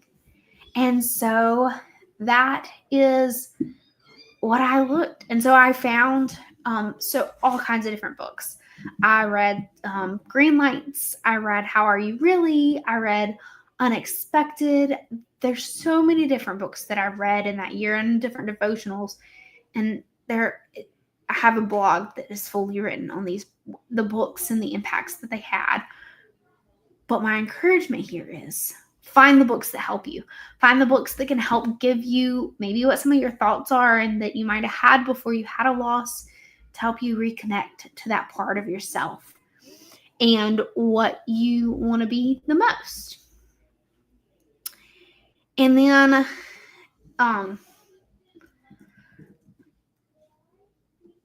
I went to a retreat, and I found a retreat to be really helpful in finding that connection of that final authenticity back to Becca.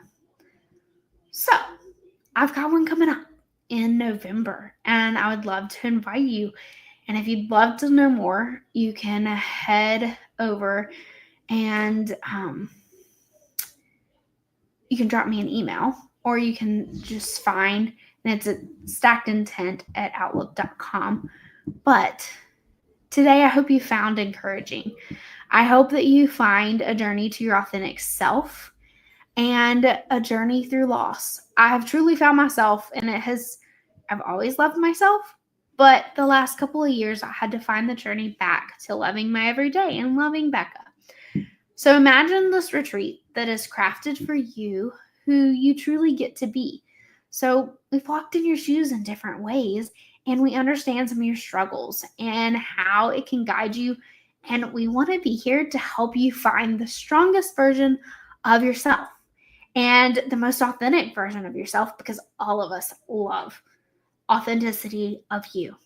And so whether you're feeling stuck or overwhelmed, or just ready to find some real growth in finding that experience of what has made you, come join us. So the 3 pictures that you see here are myself and my 2 co-hosts for my podcast. And we invite anybody to come. We have limited spots at our retreat, but I am so excited. I'm a yoga teacher. I founded my Stacked Intent, and I'm a CFLE, but I am thrilled to help bring you self-care for your everyday routine so that you can learn through this time of focusing on you how to truly love your everyday.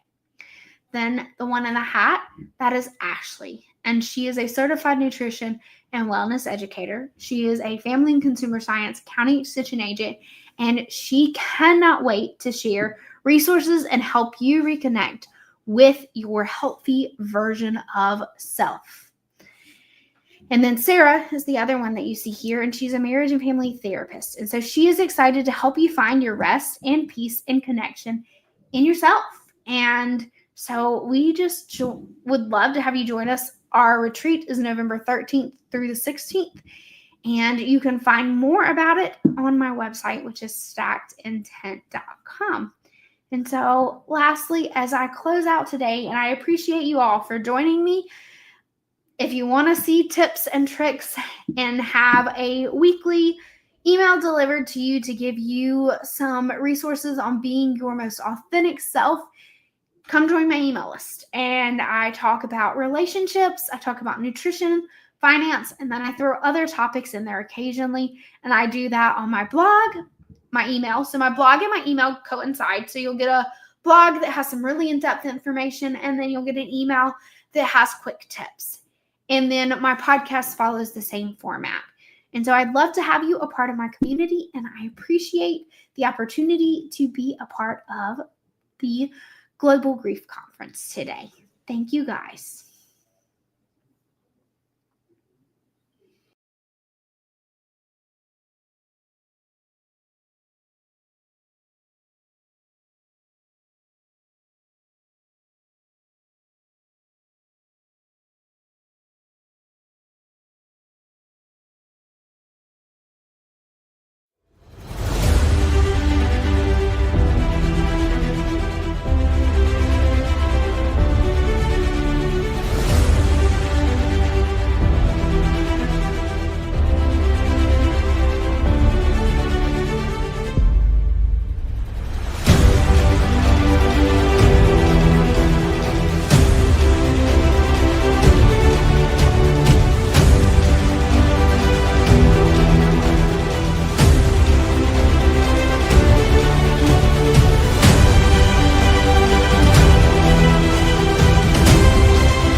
Single fathers, we are the chief cook and bottle washers of our entire family unit. It also means that we're blessed to be seen in our children's eyes as superheroes. We get the chance to participate in all the milestones of their lives. Now, the single fathering experience, it may be difficult during that parenting journey. The benefits, they greatly outweigh the challenges.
What happens when the life you knew ends?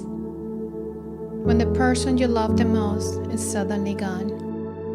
When the world keeps moving but you can't? I lost my mother when I was just 17. And with her, I lost my home, my protector, my place in the world.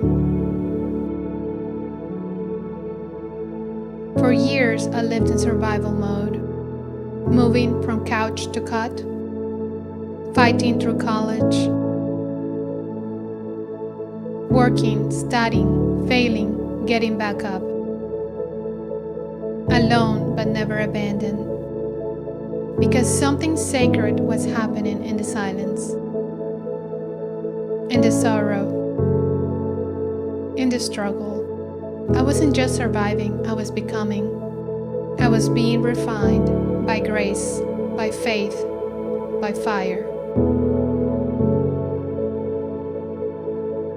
I didn't return to the woman I used to be. I was reborn into the one I was always meant to become. Today, I speak so others can rise. I share so others can heal.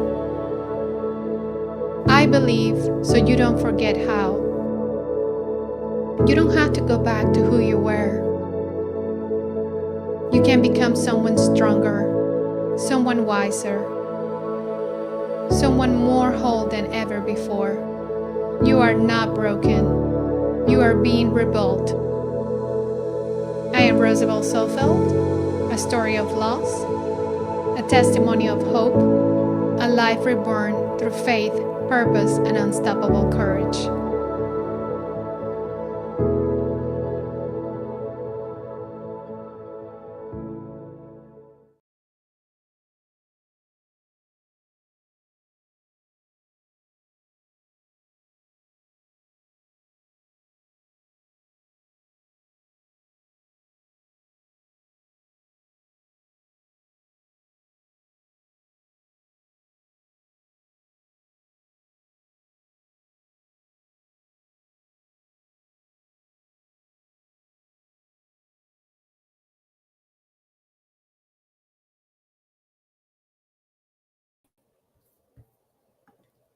Hello, good afternoon, or good evening, everyone. Thank you for being here today. My name is Roosevelt Sofeld. Thank you so very much to the producers, to the people who have made this beautiful program, the Global Grief Conference 2025, an opportunity for us to share our life story. Today, again, my name is Roosevelt Sofeld, and today I'm going to be talking about a word that has helped me very much in my life, or a word, let's put it this way, that has shaped every chapter of my life, and that word is courage. Now, I am a mom, I am a daughter, I'm also a nurse practitioner, I'm an immigrant, and I am a woman who have lived a story that I believe many have lived also, perhaps in silence. So today, I'm about to speak about, again, courage. Now, let's go to the next slide.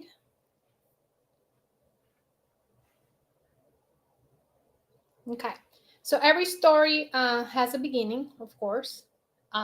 My story, well, let's go back to the first one. I'm sorry. It's, let me see. Okay, let me do this myself. Okay, very good. Okay, sorry about that. Trying to control the, okay. So every story begins, of course, in the beginning. I was born in Colombia, South America.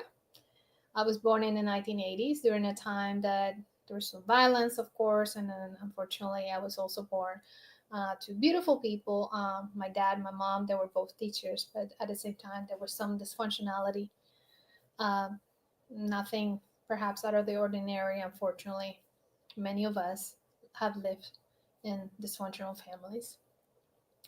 And so, but my childhood was not an easy one, let's just put it that way. And that I talk a lot about in my book, The Courage to Succeed, A True American Dream. And I'll tell you a little bit more about that. But one of the things I want to mention is my mother, Rocio, that was her name. Like I said, she was a teacher. She was also an artist. She was a dreamer. And she she standed with such a kind strength that at the time I didn't understand. She gave herself even when she had nothing left to give. I watched her work through tears, betrayals, poverty, you name it. So that is the beginning part. And again, I'll talk more on that again on my book. Talk a little bit more about my childhood. And then there's also a story of betrayal. So again, I'm not gonna, tell you the details on that because you have to read the book. But as you can see this slide here, there's also pain. Pain is an inevitable part of life, but it's also a very, very powerful teacher. It reveals our resilience, deepens our empathy, and it also prepares us with greater strength ahead. Now, if you can see here a casket, that gives you an idea. In my case, my story, I lost my mother when I was 17 years of age. Not easy. I was the only child, still the only child, no brothers, no sisters. So I found myself pretty much alone. Now, one of the things I want to mention here is a lot of times things happen to us, right? Like bad things, good things, bad things, right? And in my case, losing my mother to me at the time was like, okay, what else? What worse could happen to me, right? But again, life goes on. And this is there's a chapter in my book that called Curveballs because as life progresses, you find there was a chapter in my life on motherhood, and again that's what it felt like. It was curveballs that were thrown at me. So just when I thought that the worst had happened, that wasn't perhaps the case. So now let me tell you a little bit about what is courage. All right, so there is a definition of courage, right? And again, it can be defined as mental or moral strength to persevere or withstand danger, fear, or difficulty. It also involves facing challenges, adversity, or danger with determination, bravery, and resolve despite personal fears or doubts. Now, a courageous act typically involves taking action in the face of risk or even uncertainty. Perhaps it's driven by a sense of duty, honor, or moral conviction. It can also manifest in various forms, from physical acts of bravery to moral courage, standing up for one's principles or beliefs. But overall, courage is about overcoming fear and demonstrating strength in the face of adversity. So now that is kind of like the overall definition of courage. But I personally learned early in life that courage isn't always loud. Sometimes it's very, very quiet. It is, to me, courage is the decision that we make every day to get up, to keep on going, even when no one is cheering you, even when, like I said, no one's cheering you. So you just got to keep on going, right? So courage to me is not the absence of fear at all. It's actually standing in the face of it, with trembling knees, and you're nervous and your heart is pounding, and you're still taking that first step forward. Now, let me take you another slide here. So again, there's a slide. Courage is not the absence of fear. It's standing in the face of it. Now, this is something that I also talk a lot in my book. It's here it says belonging, but there's a chapter in my book called Belonging, Not Fitting. And what it actually meant to me, I'll tell you what it is. It comes in this. About when I was 20 years old, about 23 years ago or so, I arrived in the United States for the first time. I had no family, I have nobody. I'd never been to the States before, and I did not know much English. Perhaps a few words here and there. So I didn't come with a map or a guidebook, just a lot of dreams and of course courage, because again, it was that sense of I gotta do this despite of, right? So I started with the basics, learning the language, working low wage jobs, attending college classes at night, so on. And so in every step, I reminded myself that, hey, Roosevelt, you might be afraid, but here you are, right? So that mantra kept me going, and um, and it made me feel like, no matter what, like when I felt invisible, when others judged either because of my accent, question my qualifications, and so on, and so on. Anyway, so I became a nurse, and I'm very, very happy for it. Many years later, when I became a mother, courage took a whole new meaning.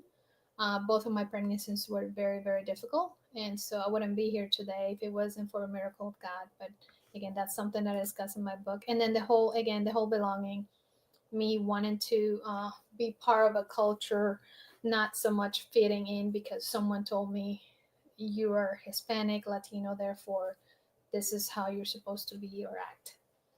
Okay, resiliency, very important word. Again, that is pretty much courage. Is choosing to love through fear. It's standing beside your child's crib in a hospital and whispering you're stronger than this. It's waking up after dawn and after a sleepless night and then determined to show what resilience looks like. It is knowing that your past may be hard, but your children will inherit something different. And then really faith. Oh, thriving before faith, thriving. You can see it here on the slide. Thriving is deeply personal, I believe. It's not about following someone else's script. It's about um, aligning your life with your own beliefs, your values. It's about embracing your unique journey and finding meaning even in the chaos. Faith is also, for me, a very, very important part of my journey to who I am today, to the woman I have become, also discussed in the book. And then the gift of community. The gift of community is let me just say it this way. To me, true resiliency is found not in isolation, but actually through the support of and love of others, the encouragement of those who walk alongside us. So through every hardship, through betrayal, loss, poverty, even bullying, I've learned that again, courage is not about being the loudest voice in the room. It's about speaking truth in love, standing in grace, and honoring your story even when the world wants to write it for you. So my story is not perfect. Yours perhaps is not. Nobody's story is perfect, but it's your story, right? And so even when the pages steer, even when people say your story isn't worth telling, and so on. And then the last thing I want to mention here, then after all that, there's always, always a new beginning. And every ending holds the seed of a new beginning, an opportunity to write a new story that's filled with hope, courage, and the promise of something better. I wrote the book, The Courage to Succeed, a True American Dream, and I'm also speaking to you today here to remind you that courage lives in each one of us, but in also in forgiving, getting up, showing up for others, and believing that any dream, whether it's the American dream or any dream, isn't just about success, it's about having the courage to believe that it is possible.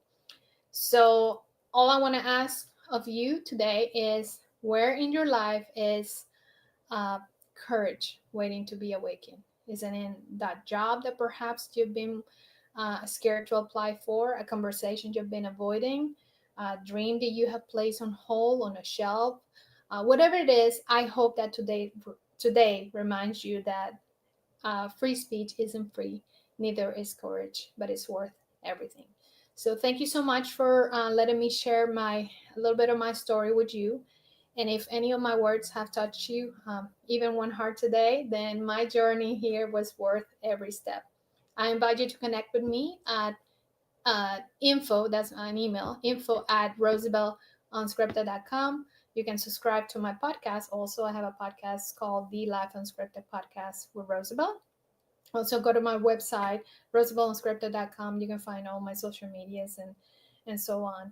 I just want to encourage you, if you can, to read my book, The Courage to Succeed at Your American Dream. I promise it's not just my story, it's a mirror. You might see pieces of your own journey reflected in it. Thank you so much. Now, I would like to introduce my co host for this presentation, Julius Justa. Thank you.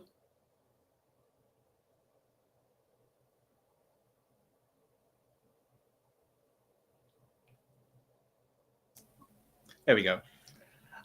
Good evening, everybody. Welcome from Cape Town at about 12:30 in the morning. So in the AM, very, very early over here.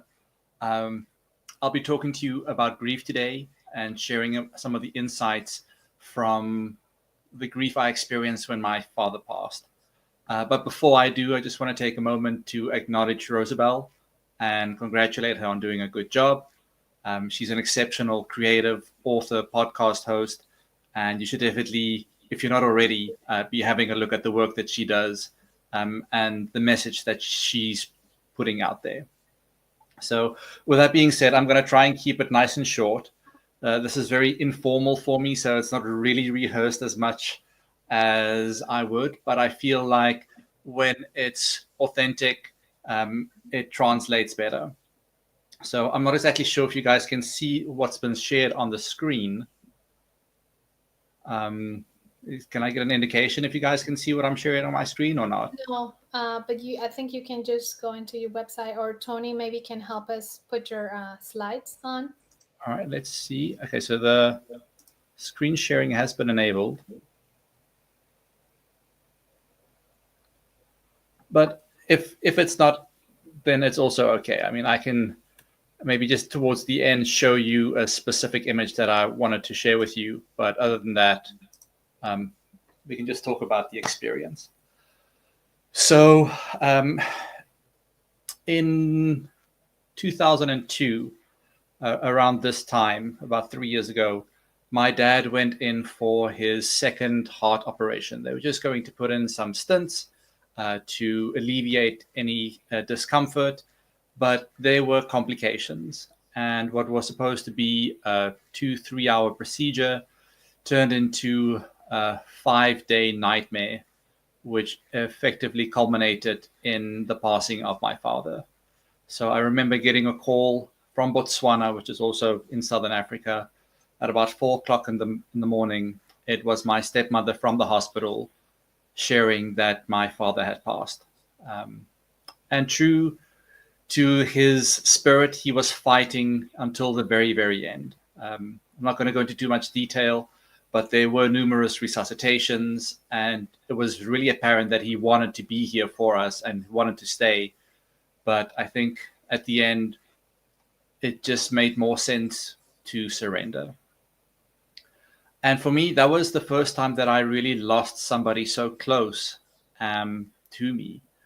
And in the coming months, coming days, coming weeks, months, and years, I would come to realize that when one loses a parent, essentially you lose an anchor. You know, they are there when we are born and we grow up, and wherever we go out and explore and venture, we are always tied to them. They become our safe space. They become our haven. And as we go out in the world and we return and we out and return, they are our only constant.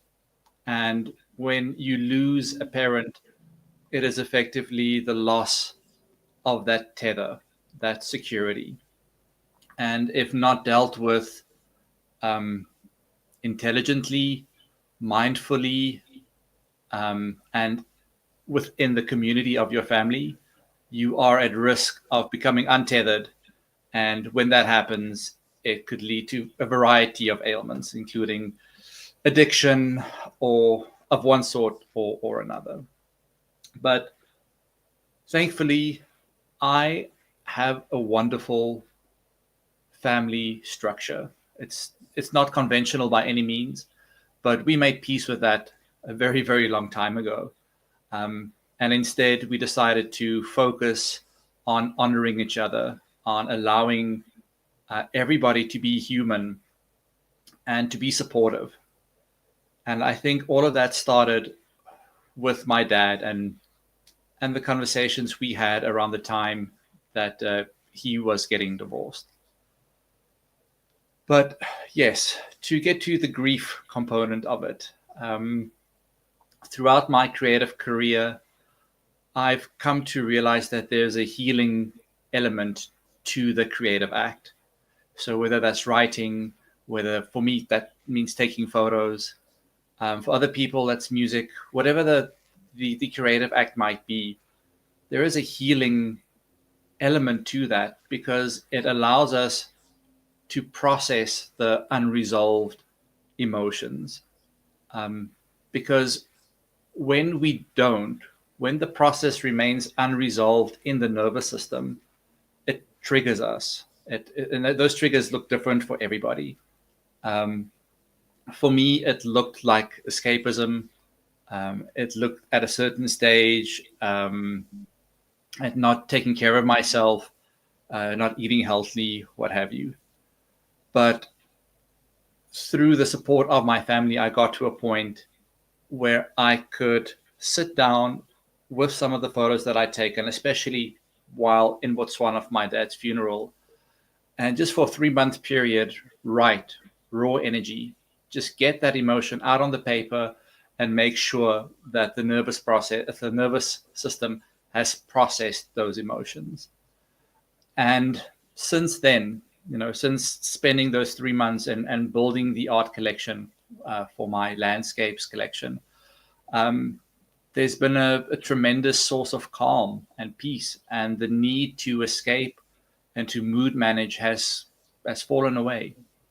I'm not saying that I'm eternally healed. I think it's far from that. I still grieve the loss of my father, pretty much every day, but I've come to terms with it.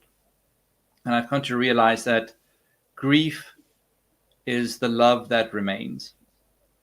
It's the reality that that person and all the opportunities that you had envisioned for yourself or for that relationship are no longer possible. And it's important to acknowledge those ambitions because they are worthy. And through the grieving process, you give yourself the opportunity to mourn, to let go, to be grateful for the moments that you did have. And perhaps in a certain extent, learn from the experience so that you do not end up regretting the things that you didn't say, but instead you can feel a sense of certainty, of gratitude for having the freedom and the opportunity to tell a loved one that you care and to thank them for their guidance. So that's pretty much my insights from the grieving process. If we do get a moment to upload the photo that I'd like to share with you, it's a photo I took the night before my dad's funeral, and it's a photo of a sunset in Botswana, which is the wild veld. It's a very raw, untouched nature. And the reason this photo is so significant is because I remember as a kid, when I was maybe 8, 9 years old, my dad and I went to go watch The Lion King. And none of us had known what to expect. And when Mufasa passes away, that was essentially my introduction to death and a realization that my dad would not always be there. And for anybody who's seen the film, that there's a really moving moment early on where Mufasa explains to his son, and he says, everything the light touches will someday be yours.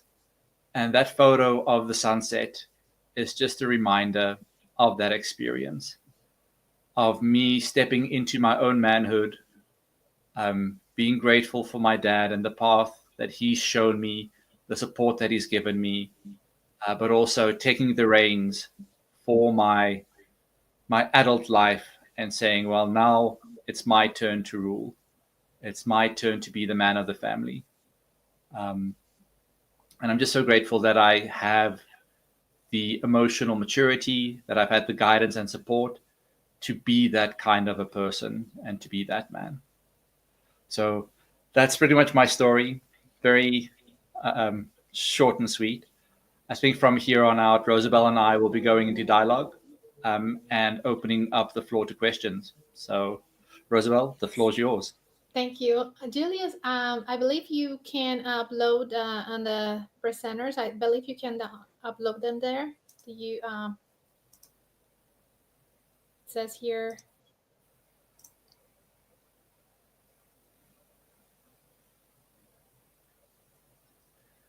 All right, let's see what happens. Yeah, it says there was an issue with your file. So I think the file might be too big. Let me try and see if I can share the screen.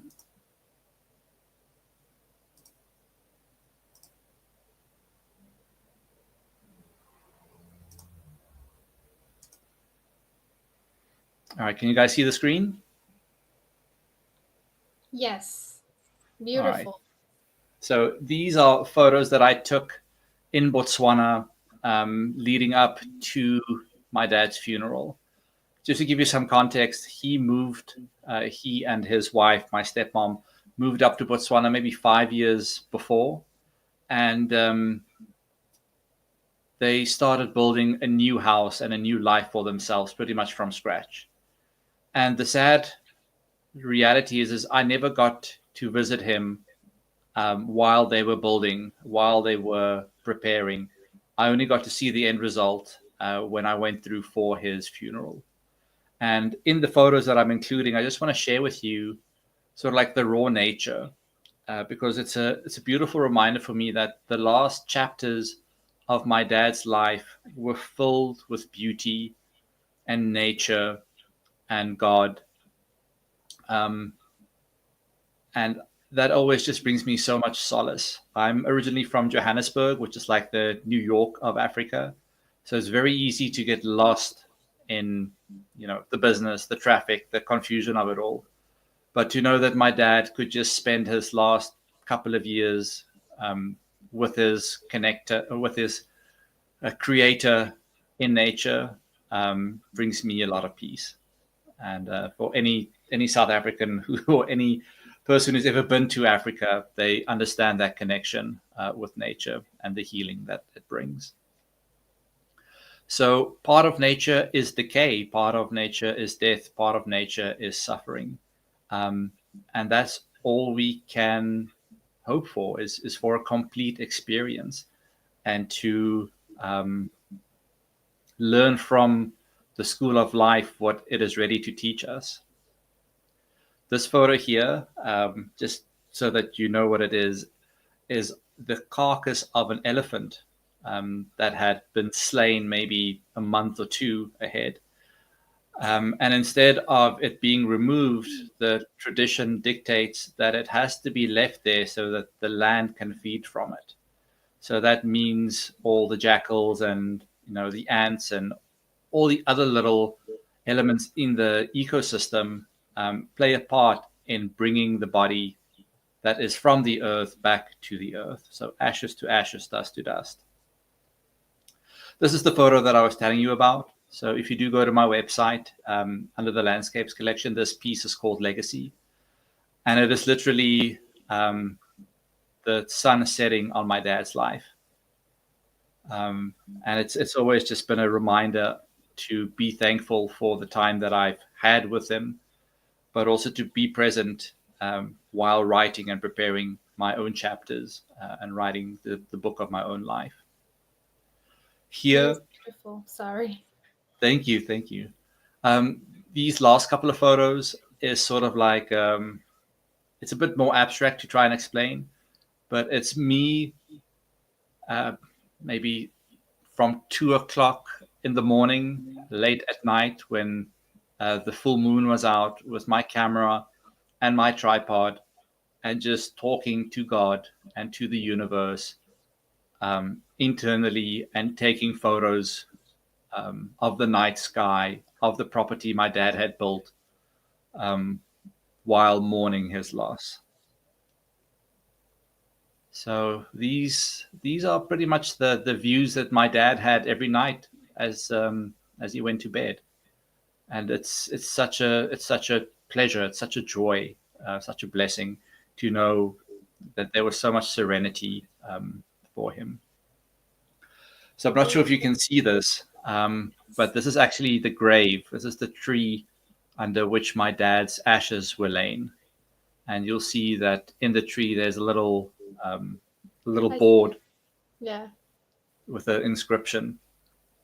And yeah, to give you some context, we got the call maybe on a Thursday, and about 5 days later, myself and my mother from Cape Town were joined by my sister and her husband from Charlotte, North Carolina, and my brother-in-law's father from France, and then my stepsister too. So the six of us ventured from our respective points in Cape Town, flew to Johannesburg, from there flew to Namibia, and from Namibia took a 4x4 or a truck and drove all the way to Botswana to go bury my dad in his backyard, effectively. So that trip in itself was a wonderful opportunity for us to reflect and prepare. And I think the fact that we were together with each other so raw was one of the most important factors, because we all felt it and none of us expected it, but we were all there for each other. And I don't think I could have asked for anything more than that. So to give you the rundown, this is a photo of my family and everybody who came through for the funeral. And this is the house that my dad had literally built. So he bought the land, he laid the pipes for the water, he installed the solar grids and made sure all the electricity was up and running. And week by week, day by day, he would buy bricks and all the materials you would need to build a house in the middle of the bushveld. And this is his lasting legacy. So here's a close-up of the family. Apologies if we are not all camera ready, but we just needed to record the moment. This is the road into the piece of land. And oddly enough, this the street sign is not officially on the map. It was actually smuggled in by my cousin while she came to visit. And I think she maybe stole it from somewhere while she was a student. But yeah, it's just always nice to know that there is a home for me and my family. And yeah, that's pretty much all the photos for my presentation. I'm going to stop presenting right now. Wow. Thank you for sharing. So beautiful. You're very welcome. So much. Wow. I was going to ask something, but I was into the pictures. So beautiful. Wow. It's amazing. Sure. But if you have any questions, please. Anybody has any questions? I mean, I was like, it's just simply beautiful. If you don't mind me asking, how old was your dad? How old was he? When he passed? He was about 63. I think he was 62, and he would have been 63. He missed his 63rd birthday by maybe 6 days. Oh, wow. So his birthday is coming up. It was the 20th of May. So every time, like every year around this time, it's an opportunity for us to reflect and to honor his message. Beautiful. Honor his legacy. I want to take this opportunity, for those who don't know, that video that first played with our presentation, that was the work of, creative work of Julius here. He helped me, he guided me through it. He's been like a true mentor for me doing all this work. It's very so I just wanted to thank you so much. You We are did very it. welcome. Yes, we But did it in record time. Yes. I also want to congratulate you and thank you for showing up, because it is a collaborative effort. Yes. If you did not show up and put in the effort that you did, it would not be um, as solid and as strong as it is. So you're also allowed to pat yourself on the back. Yes, thank you. And that's why I talked about courage. Courage is an everyday thing. It's, again, when we wake up, sometimes we want to show up, but circumstances and when we push through, it's not always easy. It's not always easy. Yes. Sometimes we have families, and I have little ones sometimes that demand me, but I'm always there. So what I've done, and I tell people, if I had to go to bed a little late, or if I had to spend extra time with them, so that way when I'm doing this, they don't miss me so much. So be it right before this presentation, I make sure I took them around. So now they're like, okay, mommy, spend time with us. So therefore, I don't want them to feel neglected. So yeah. Yeah. That's beautiful. That's very mindful of you. So Yeah. for me, I'm kind of like on the opposite side of that spectrum. My housemate for the last couple of years has been my mom, and it's just an interesting dynamic, because when my parents separated, my my mom and our relationship sort of like faded into the background, and it's only been since 2019 that we've been able to reconcile, and for the first time, I really feel like I have a mother. And with that comes a really uh, exciting and interesting dynamic. But it also requires a lot of patience from all parties and clear communication. So, yes, I also had to spend time with my mother tonight, so that when I started doing this recording, she would feel that she had been seen and that she had been supported. So, just a reminder that there is a circle, you know. The way you take care of your kids right now, eventually they will start taking care of you too.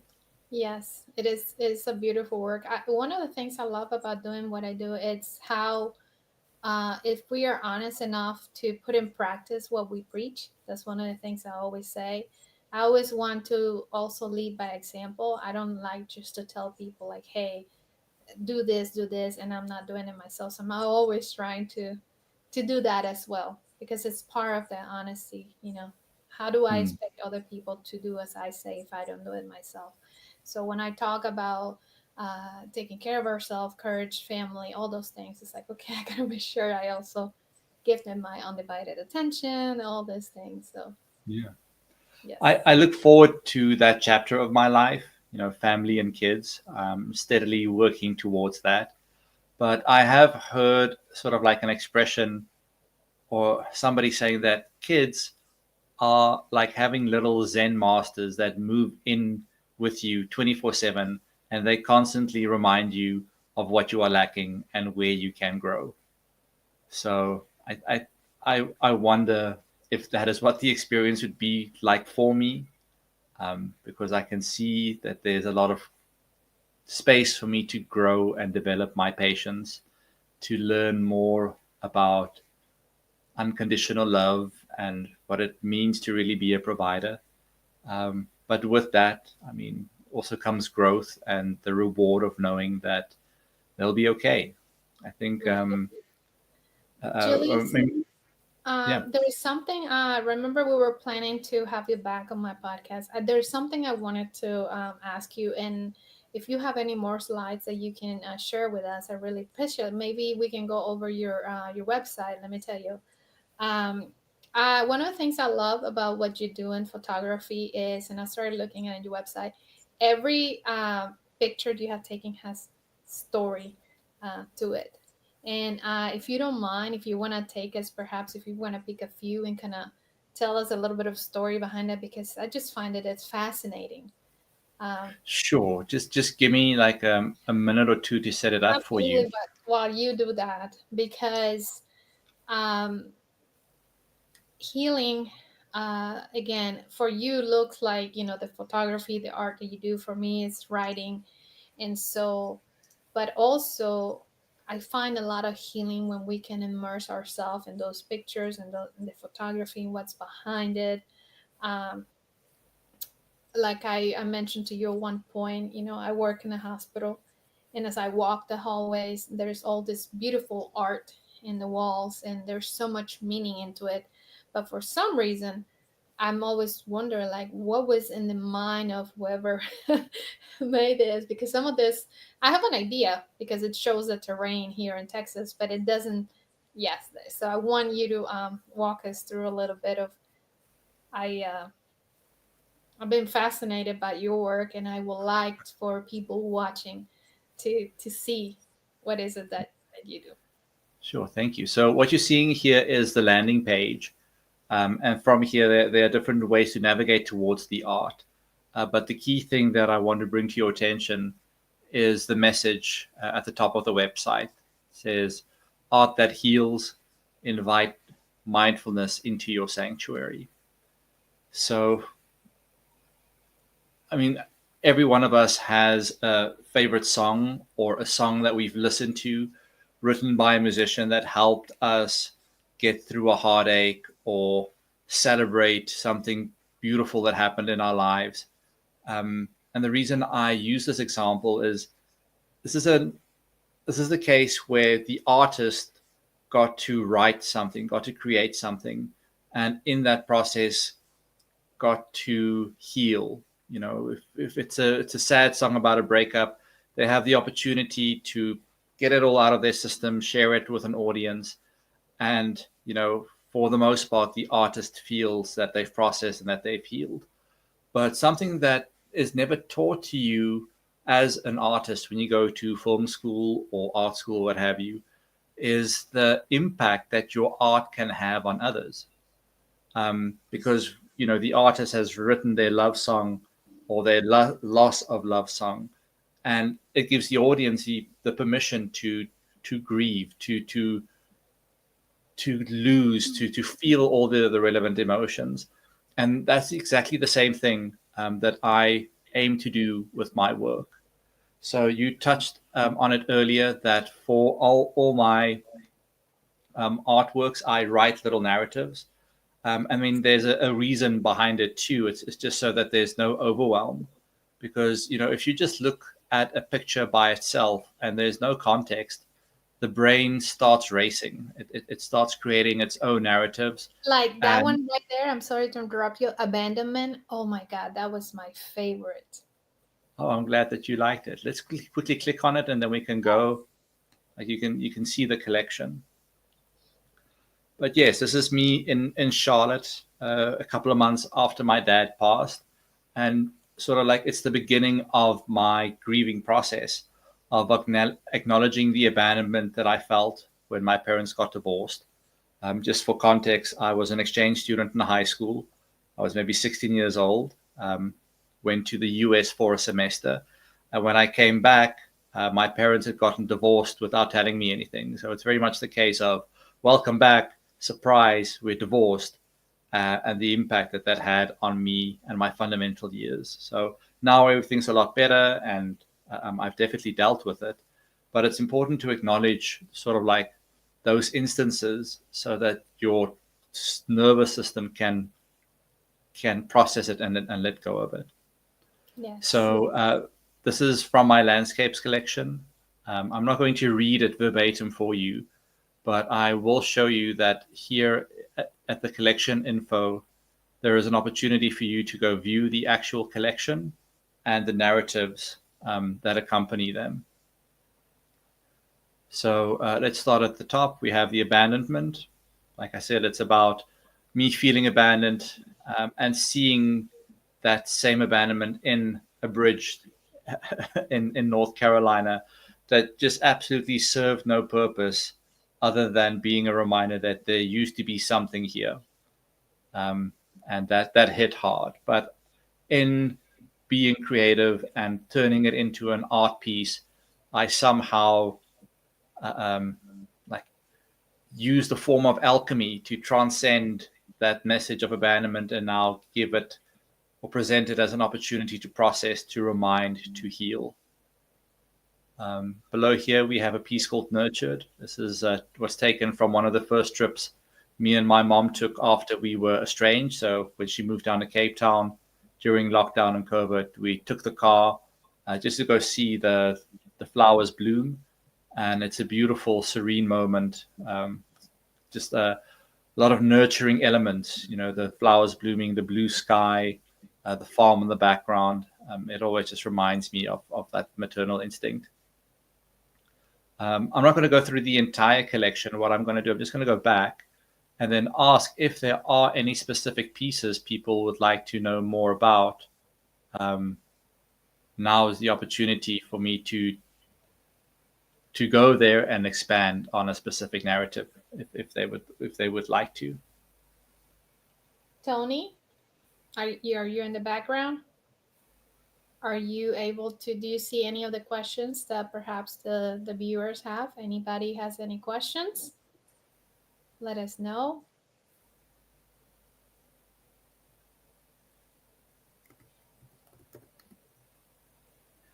Well, while we are on the Shadow Work collection, I just want to bring out the piece called Fear. Bring it to your attention because you touched on that earlier, the importance of courage. And the piece Fear is written as an acronym, and it's from the sort of like the Tony Robbins school of thinking, where if you break down the word FEAR, it could be F everything and run.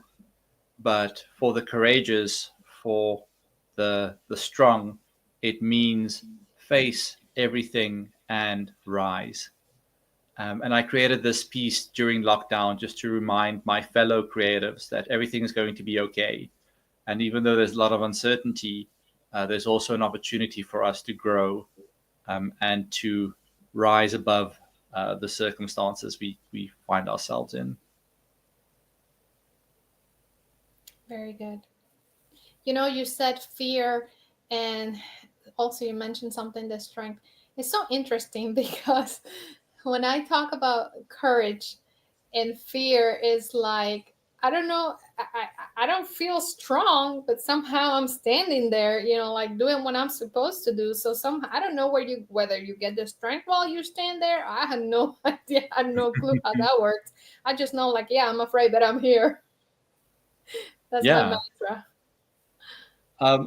But I'm think, not saying I'm afraid right now. No, there's no need to be afraid.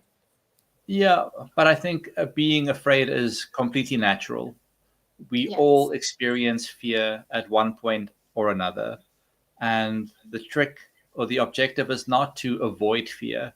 It is to acknowledge it and to take action regardless of it. And that's the definition of courage, in my opinion, is making the right decision when it's easier to make the not right decision. Absolutely. Now it says paso a paso. Yes. Tell me about paso a paso. So Paso a Paso is effectively the third collection that I created, but it's the first one that was peer reviewed. So around the time when I was creating this collection, I became part of an art collective called The Art of Selling Art, led by Jason Matias. He's based in Seattle, Washington. And he gave me some great guidance on how to present my art and turn it more into a business than just a form of therapy.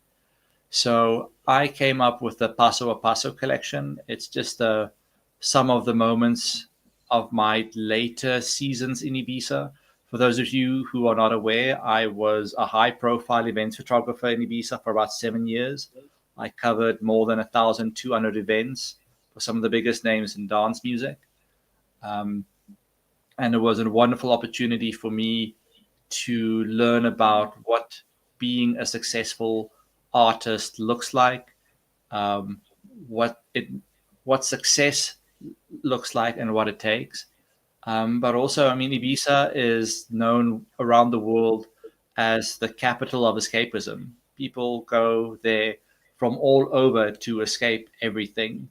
and the forms of escapism vary. I think a lot of people think when you go to Ibiza, it's nightclubs and alcohol and substances, but that's not the only thing. People go for yoga retreats, they go for 5-star cuisine, they go for experiences in nature or water sports. Whatever you want to escape from or escape with, you can do on that island.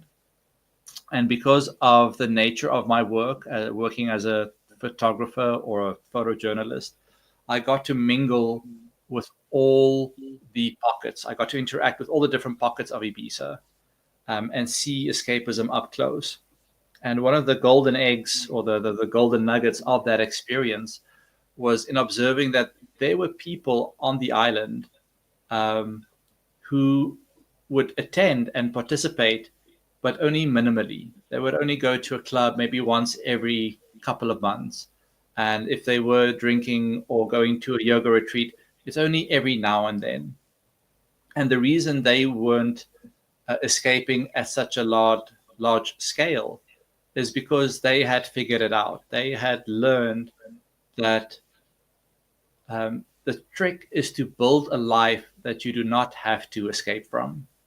Absolutely. And that's been sort of like the guiding light for me as I develop my career and navigate adulthood. Is if I have a life that I enjoy, that I'm excited about, there's absolutely no reason for me to escape from it. But also, in the same breath, I want to mention that a little bit of escapism is not only healthy, it's necessary. You know, I mean, we uh, can escape and come back as long as we come back. yeah, that's the key, because so many people, they escape and then they want to keep on escaping, and it's when they are not present that their entire lives fall into imbalance, Right. and And then that's the part of recovery. healthy grief management. Well, we're almost coming to a close here. I want to thank you so much for being my co-host on this Anytime. presentation. Thank you so much for showing us what you do, for sharing your story with us. Um, it's been a true pleasure.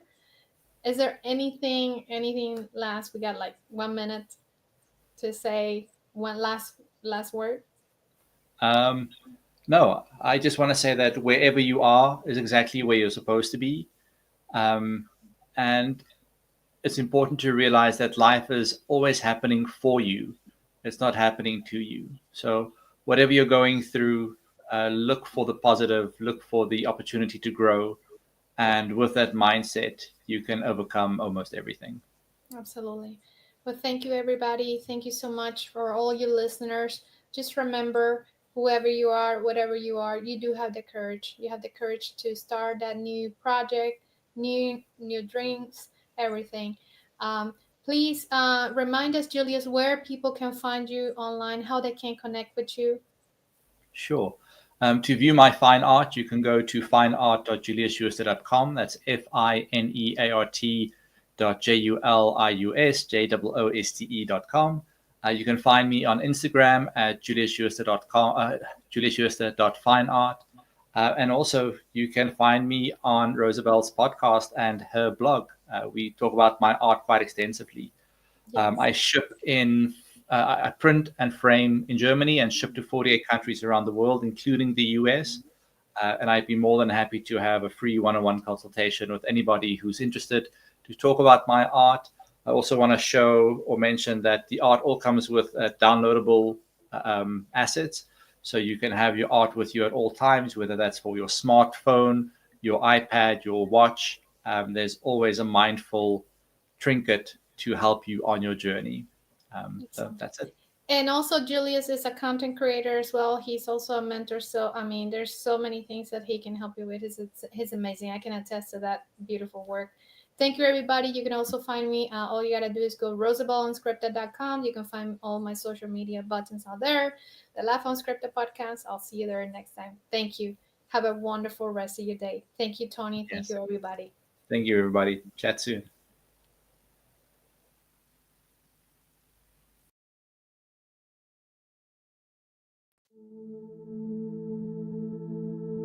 What happens when the life you knew ends?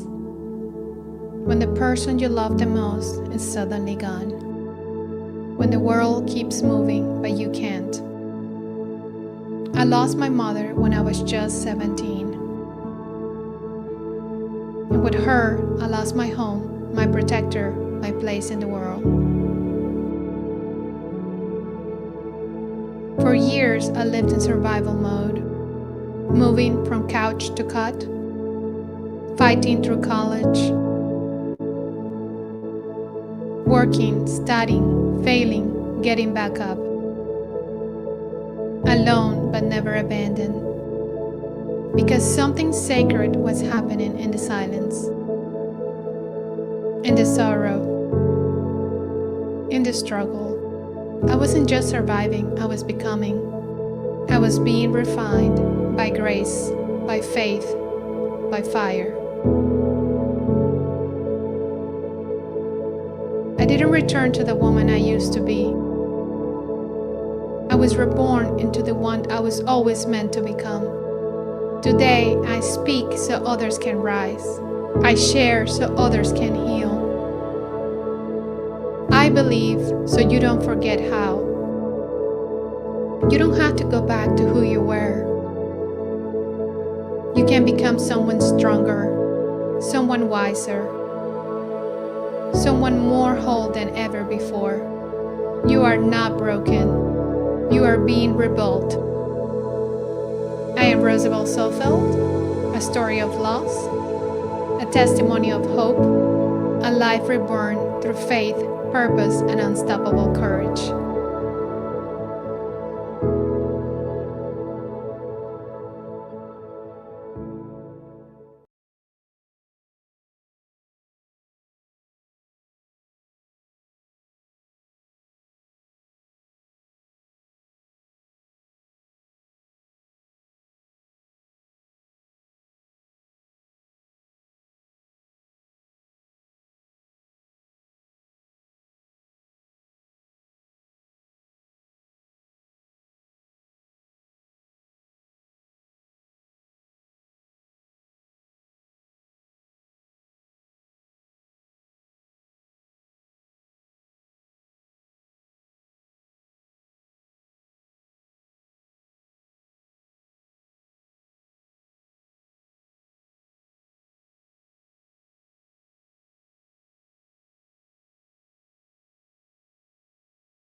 What do Postvention Collective and Journey Through Grief have in common?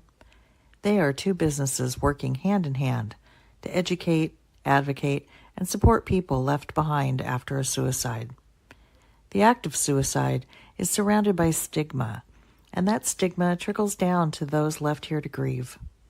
I'm Tracy Ozer, and my job is to bring resources and coaching services to the moms, dads, siblings, children, and others battling through this devastating loss. Postvention Collective is the premier education company bringing suicide bereavement trainings to our businesses, schools, behavioral health workers, faith organizations, and any others who want to learn ways to eliminate this public health crisis. Our mission is to equip communities with the tools and resources so that they can go on to support their family members, their colleagues, their friends, and any others within their circle of influence. Journey Through Grief is your one-stop shop for suicide bereavement support. Whether you want to try coaching to get your personal life back on track, or hear stories of loss and healing through our podcast or our YouTube channel, there is something for everyone.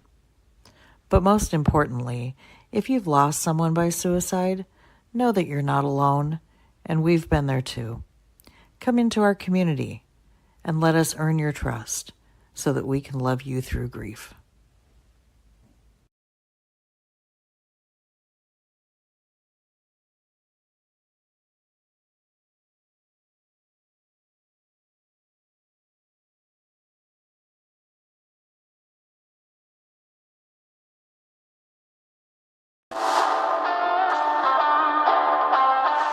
I ain't everybody's cup of tea, and here's why. I have spent the past decades traveling, digging, and delivering the truth. What is that, you ask? Here at the Niche Nation, it's a 360-degree, no BS, self-discovery destiny. It's real, it's raw, and it's uncut. We deal with pain, struggle. We deal with the rock bottoms like no other. No age, no gender, no journey too deep for us to hold space. We are here as life tour guides to lead you to the calling. Grab a cup, take a sip, and enjoy the once-in-a-lifetime journey here at the Niche Nation.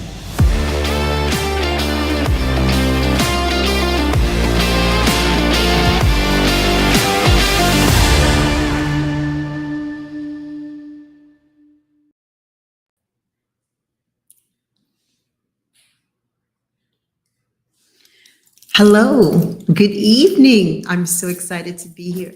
My name is Michelle Marie Bonilla Julian, and I am MJ Bond. And behind me is Cecilia Gonzalez. She's my partner in crime. And we are founders of Frequencies y Mucho Más. We are located in Aguada, Puerto Rico, and we provide energetic healing. We use frequencies to help alleviate grief and help you transition and shift your life so that way you can get through these hard times a lot better. So grief isn't something that you fix. I found in my journey in Frequency and Mucho Más, we are a global shaman. And what we do is we use the frequencies around you, whether it be sound, whether it be singing, whether it be conversation. For as spiritual coaches, we help you shift not only the frequency in your mind, but even in your chakras. We work with your inner body to help relieve the stress from losing the ones we love. So grief isn't something to fix. We don't fix anything here. We help it. We ask to shift and to move. It's something that in waves, it comes. It's just like with grief. For me, my grief story is that I've lost my husband, and within less than a couple months, I lost my mother as well. And it really took me on this journey of deep down sadness. Like I wasn't sure who to be or what to be. And something different happened to me. I started feeling petting on my hair. I started feeling these whispers, these voices, these energies around me. And it made me realize, am I not alone? And then I took this deep dive into find out what is grief? What is it for me? Because it took me a long time to get off the floor to recognize what it was for me and how to shift it. And one thing I'm going to say, grief is different for everyone. Everyone grieves differently. And there is no rules. There are no rules when it comes to grief. It's just finding ways to bring peace into your body. And that's what we do at Frequency and Mucho Mas.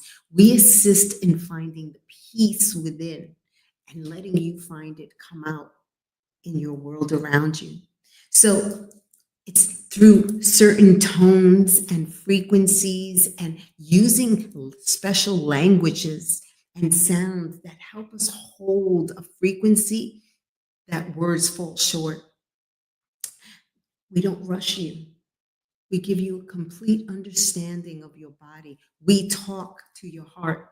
We talk to your chakras, and we allow them to express their sadness as well. And then what we do is we come in and we give not only Reiki healing, which is energetic healing, we sit with you and we use sounds. We use frequencies. We use sounds bowls. We use waves to help you relieve stress. So what we do is we take the attunement of all the frequencies that we have around us and we utilize that. We use crystals, we use energetic healing, we use sound therapy, and we bring them all together. And we call on the spirit guides, the angels. We call on God and we ask for their assistance in assisting you in relieving the suffering that you go through. It's not about not suffering. It's about suffering differently and seeing the loved one differently and lighting your load. Because in my world, my loved ones have shifted to a new reality. It is me that's been left here. And I have to learn how to shift my frequency and adjust. So with these frequencies that we do at Frequency and Mr. Mas, we help you to align your body, to recognize and take care of you, because you are still here and you need to be assisted on this journey without the one that you love. So at Frequency and Mucho Mas, we come together and tonight we want to play for you. I can give you, you've had a beautiful day with all these beautiful speakers coming in. I would like to just humbly play and shift your energies and ask you to take deep breaths in and understanding that by taking a breath, you connect with your spiritual body. By feeling a sound, it shifts the thoughts in your mind. Even by singing when you're feeling sad, it really helps change the vibration within you. And you are here and we want to work with you, helping you shift that energy. So grief for me, once again, like I said, it was a long, hard journey. But then I found the tools. I found the help that I needed. And at first it was prayer, and then it became meditation, and then it became speaking to the angels and the ancestors and the loved ones, knowing as a channel that I can hear and sense them. And we all have this gift. But what happens when we fall into grief, we lose it. It becomes clouded. And with the movement of frequencies, it helps adjust you. So it lightens the load so you can hear, you can sense, you know, those hairs that stand up. It's somebody coming to say, hi, I'm still here. I'm still with you. For me in my personal life, I've had to shift the missing of them, their physical body. But I still love them. I still at Christmas buy them a gift. I still serve them the plate of their favorite foods. I still celebrate them. Do I miss them? I do. But I celebrate the moments that I had with them. I celebrate the love that we shared and all the memories that I keep in my heart. And that's what keeps me alive. That's what keeps me going. And now I smile knowing that my husband always walks with me and my mom is in my ear all the time, still reminding me not to do the things that I need to do. So this is what grief is to me. It is about shifting the frequency of it and changing the way we see death. So what I'd like to do is, Cecilia and I would like to play for you. We'd like to give you a beautiful sound healing to adjust your frequencies. And not only are we going to play sounds, we're going to give you sound energies as well. What is this? This is energies that we receive. There is no time and space. So what it means is all you need to do is take a deep breath in and connect with your heart space and feel. And just like you can feel these frequencies, you can feel your loved ones. You can feel them with you. So join me this evening as we play this beautiful sympathy for you. And this is dedicated to everyone you've lost. We are sending you grief love, knowing that they're always with you and you're never alone. So we're going to start. Go ahead.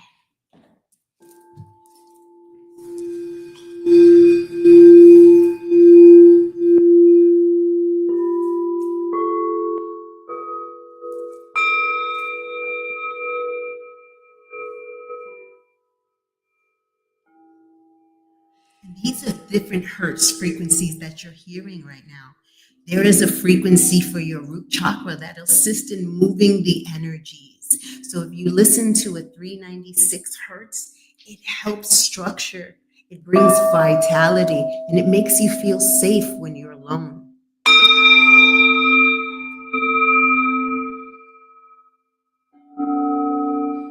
For your sacral chakra, if you listen to 417 hertz frequencies, it calls in your creativity. It calls in the energy of creativity and it helps with the emotions that are stuck in your sacral chakra of your loss.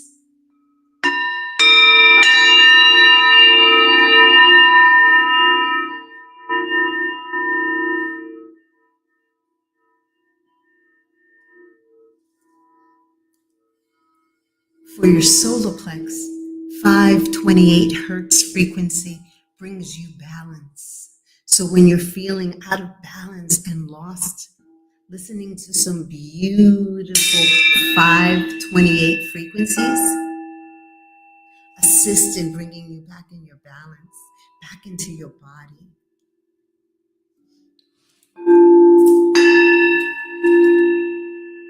Now for your heart. Your heart is the biggest impact because it keeps everything, all the pain from now and the past. And not only this lifetime, all the lifetimes that you have lived. So when you're heavy in your heart and you add some 639 hertz frequencies, it brings in compassion, love, and makes you feel alive again. So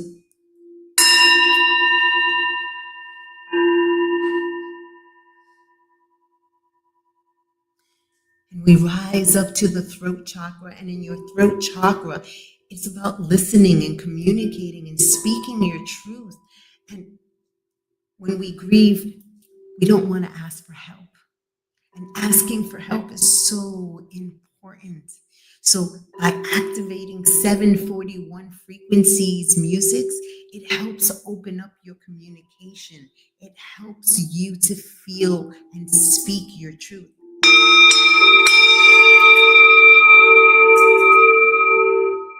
Just take a deep breath in.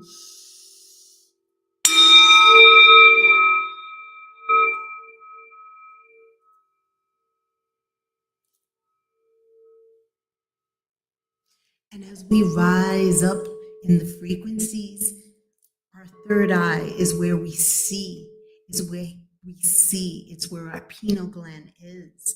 And when our pineal gland and our third gland is blocked and cloudy, we don't see, we can't receive the messages from our loved ones. So to open up that third eye and be able to see, if you activate some 852 hertz frequencies, it brings in insight. It reconnects you to your hope and lets you see past the illusion of sadness.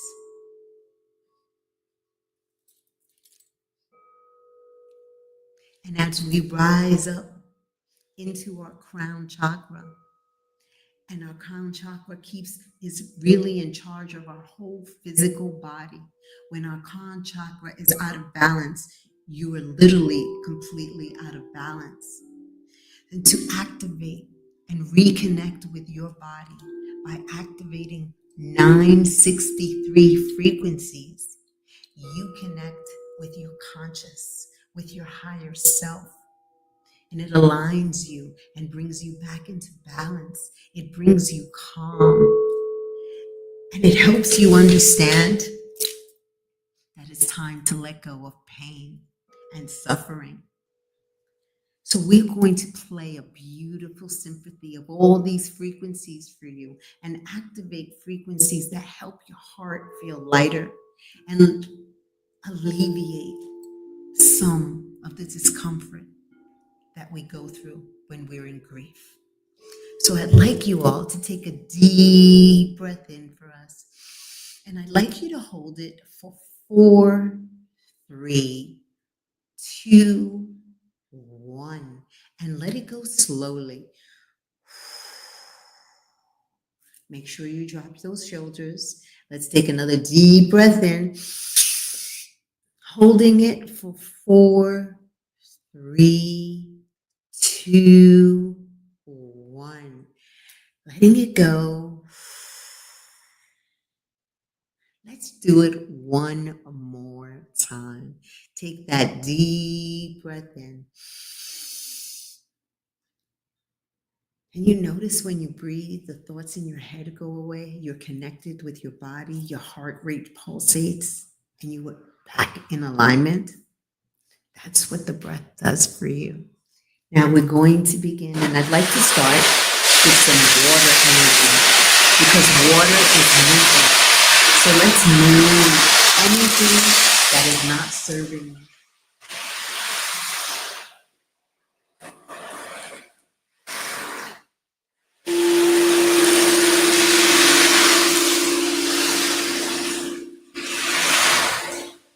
It feels like you're in an ocean, flowing. Let the frequency float away anything that doesn't serve.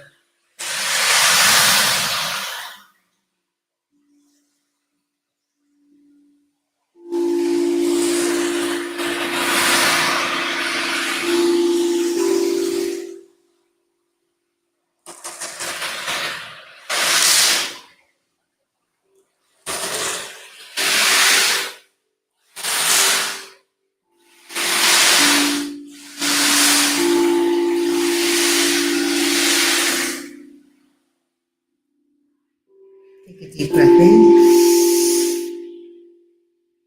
Let it go. And let's shift the frequencies.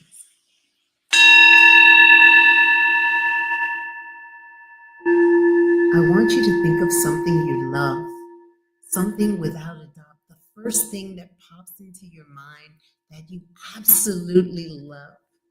It could be a person, it can be a place, and it could be a thing. Whatever it is that makes you happy. Happy.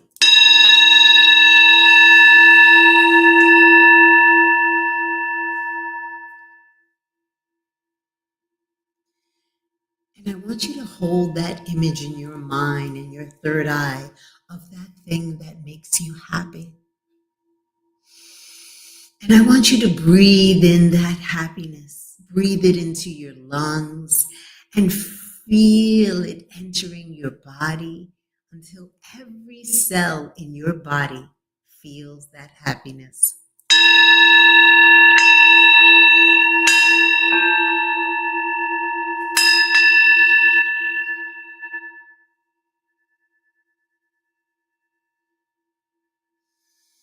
Now I want you to allow that love frequency to rise up. Let it rise up through your entire body, out into your aura.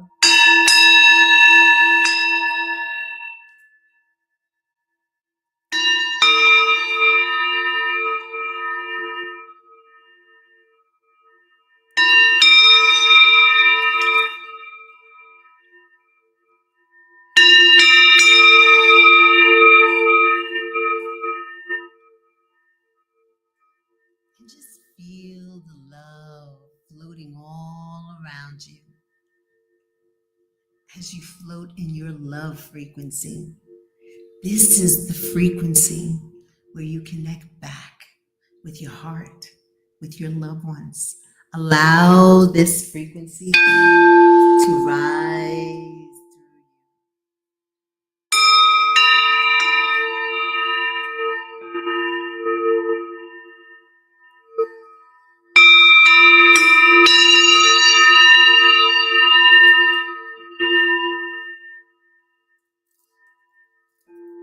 Now, if you feel really stressed out and discomfort in this frequency, take a deep breath in and just hold on to that love.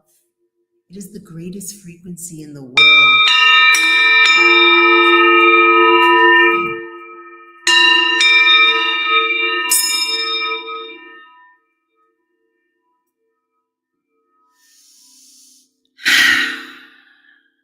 And take that deep, refreshing breath and feel the love expanding your heart space, allowing yourself to just be.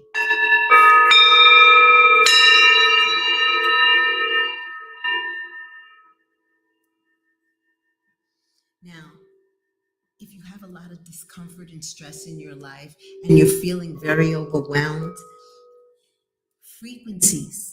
There are many frequencies that can help, that you can put on, and you don't have to buy them. There's so many on YouTube that I invite you to find. Now, if you have a lot of pain in your body, the frequency of 174 helps alleviate that pain. Frequencies help vibrate pain, just like getting a massage or sitting on a massage table. These frequencies can literally move the discomfort out of your body. Now, if you're feeling a lot of guilt and fear that you just can't get rid of, by playing 3696 frequency, it helps release the feeling of guilt, especially when you lose someone. Why? What do we say? Why wasn't it me? Why did it have to be them? Let's use this 396 frequency to release that grief from you. And know, as you breathe in, it's moving the energy in your heart. Now, healing is so very important in what we do. And when you allow healing to come in, you allow this vibration into your body. So when you need extra healing in your life, by playing the frequency of 528, it helps. It's called the miracle frequency or the love frequency. And it helps restore the emotional balance within your body. So the frequency of 528 helps restore the emotional balance within your body. Now, your heart is always the one that gets attacked first when you lose someone, because your heart, for me, my heart just get really small. And by playing 639 hertz, it helped open up my heart, and it helped open up the frequencies that I needed to know that I'll be okay.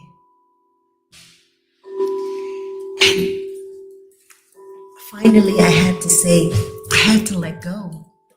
And how do I let go? Because letting go is so difficult. This is easy, but to truly let go of something, an emotion in your heart, is difficult.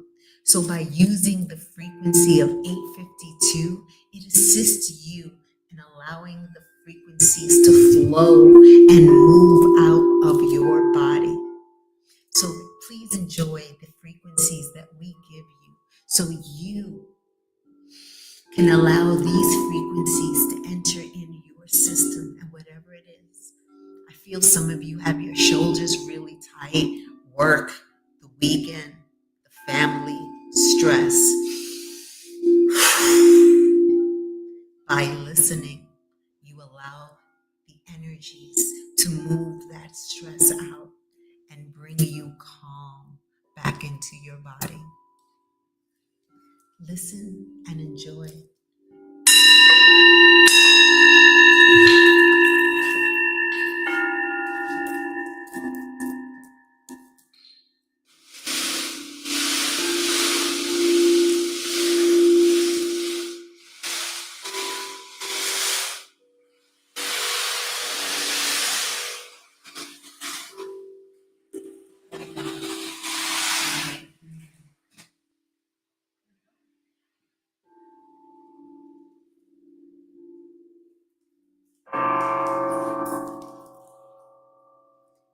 The gongs provide a harder sense. Take a deep breath every time you hear the gong.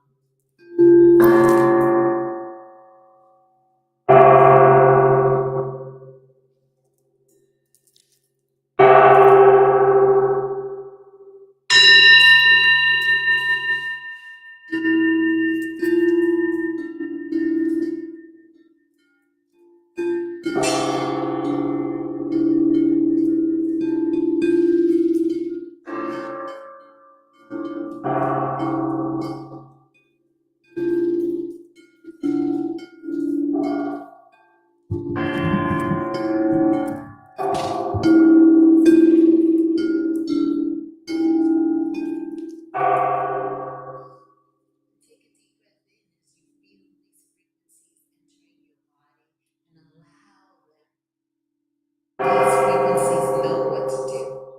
You need to just allow them in so they can provide you with calm, with comfort, with light.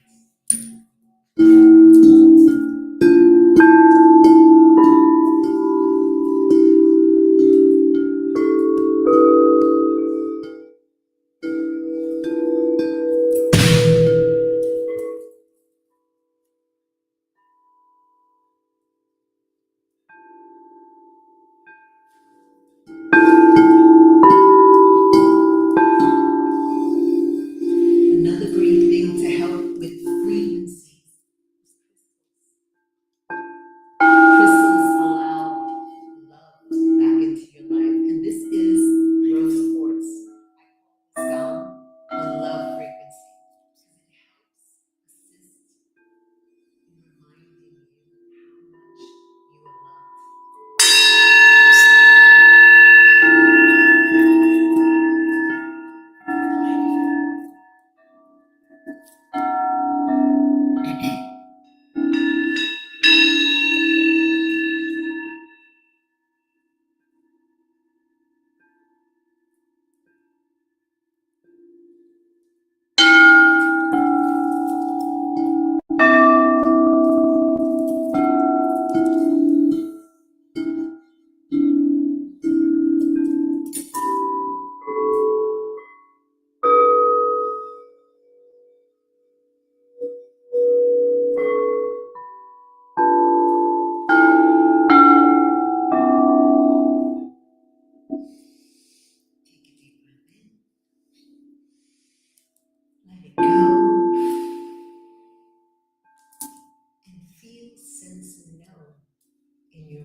And how did that make you feel, playing that music? Very peaceful. Knowing being able to assist everyone created such a great difference within myself as well. It is such an amazing thing to be able to play frequencies and have them. They change the way you feel. They change your mood. They help you shift. And even if you sing,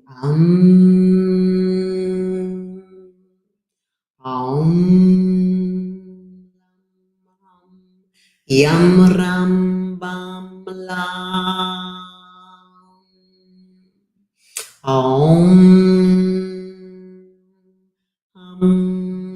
yam ram van la.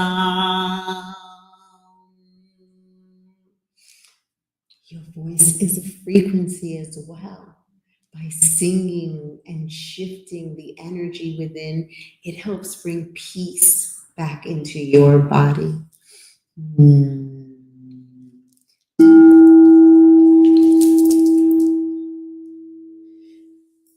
So Cecilia came to me a couple of years ago, and she is not only my partner now, but she is a client.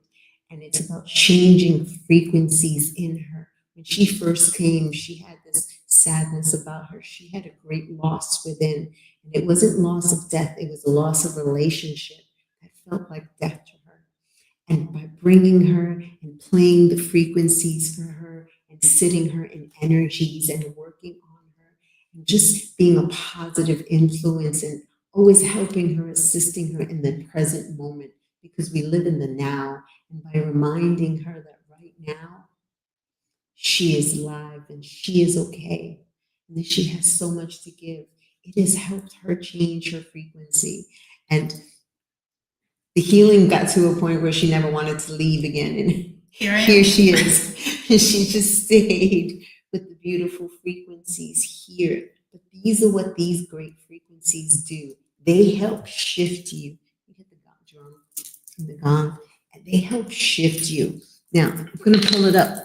This is a quartz bowl. These are one of the frequencies that assist in helping you to alleviate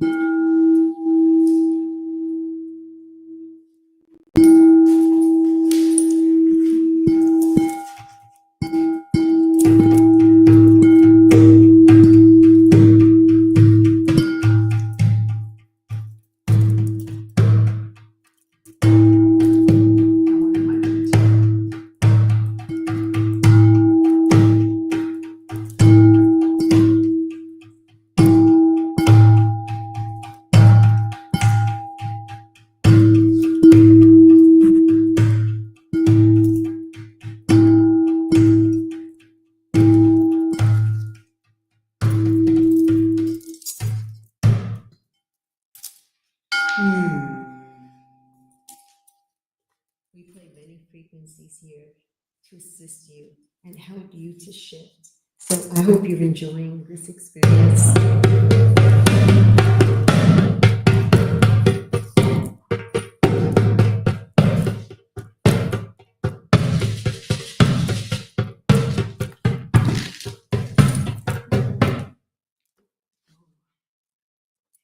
And drumming is important too. So if you are a drummer and you love to drum,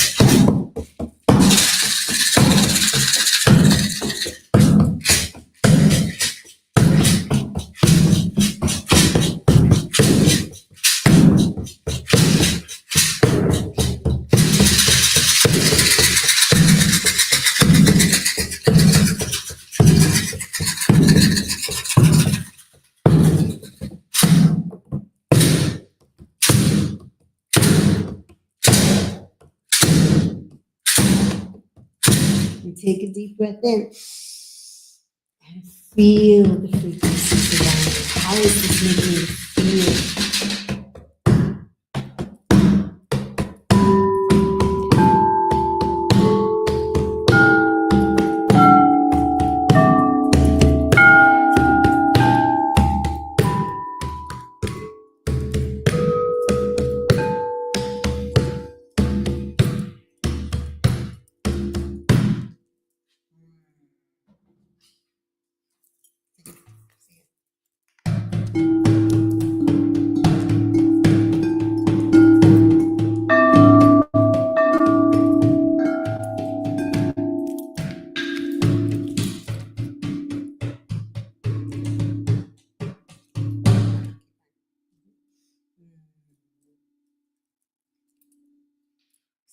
Frequency and mucho más.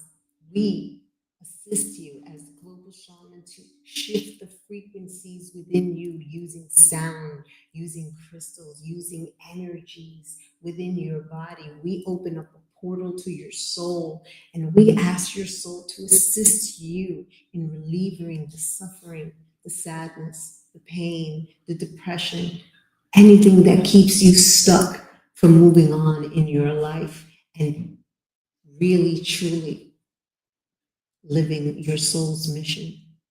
So I hope you're enjoying this little sound therapy. We're going to play for you a little bit more. We're going to play a little louder so we can shift that frequency deep within. And if you have any questions, please utilize the chat comment box and give us a comment and let us know. Let us know how this is feeling for you, what's coming up for you, how you sleep tonight after you hear this beautiful experience.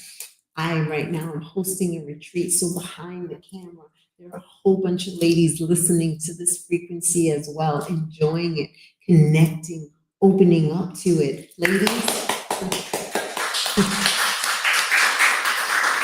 so we're going to play for you a little bit more so you can enjoy it. We're going to activate all our frequencies for you, and I'm going to ask these ladies to also activate their frequencies.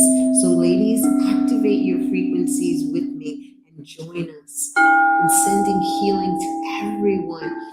You know, there is no time and space, so if you're watching it now or in the future, receive this good energy on this beautiful new moon in Taurus. This is a new beginning, knowing that you can use frequencies to assist you in your life, in your healing, with your relationships, with love.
one of these frequencies are assisting in relieving, in helping, and bringing. And I'm so excited to be playing here with you. And one other thing, if you haven't noticed, one thing it really well does, it brings out your inner child because you get to play. A lot of the times we forget when we're grieving to play, to giggle, to enjoy. And by playing sound frequencies, it really insists in your play. So let's play together and let's enjoy some frequencies.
And before we end this beautiful session, let's not forget to breathe. Our breath is so important when we're connecting with ourselves. So let's take a deep breath in together, holding it for 4, 3, 2, 1, and letting it go for 6.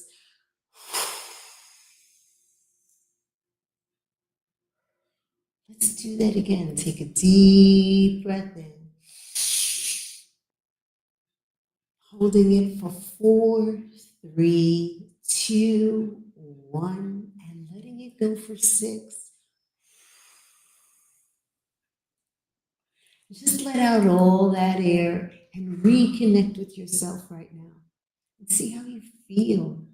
How are you feeling, ladies? You feeling good? How you feeling back there? Perfect. Feeling good. How are you guys feeling? Are you enjoying this? Are you feeling it in your body? You feel your little inner child is out. You feel lighter. All this is the beginning to help relieve and bring down grief in all forms. Because we have to relearn what death is. We have to relearn how to handle grief, knowing that we are here and we keep their memories alive in our hearts and how we live. And at the end of the day, your loved ones don't want you sad and crying. They want you to live not only for them, but for you. They want you to live for you. So once again, I am MJ, and this is Cecilia, and we are from Frequencies in Mucho Mas.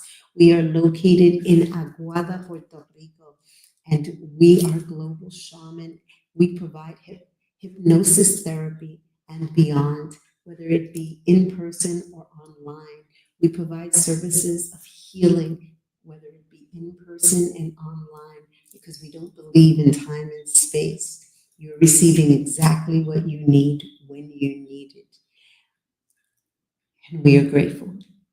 So we wanted to thank you for having us and enjoying this sound experience on this beautiful new moon in Taurus.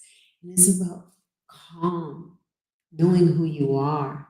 Stop being so stubborn and allow yourself to truly heal and love yourself completely. So, with that being said, I think I have 1 minute to go. I just wanted to say thank you and give my gratitude. Gratitude to my ancestors, to my loved ones who passed away. Thank you for assisting me in finding my path. And I'm truly grateful to all of you. Thank you. May you have a blessed evening and good night.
What if you could hit reset? A place that actually feels like home. Because here you can finally breathe. At Rock Lake Earth Lodge, we let nature do the work.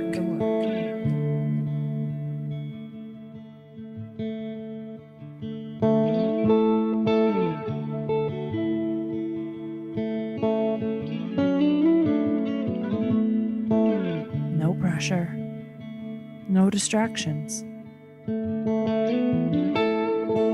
just space to process, to heal, to find your way back to you. Because life doesn't come with a manual.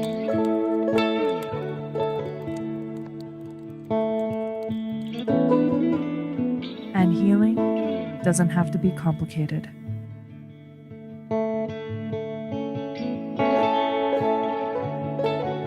When you are ready to reset,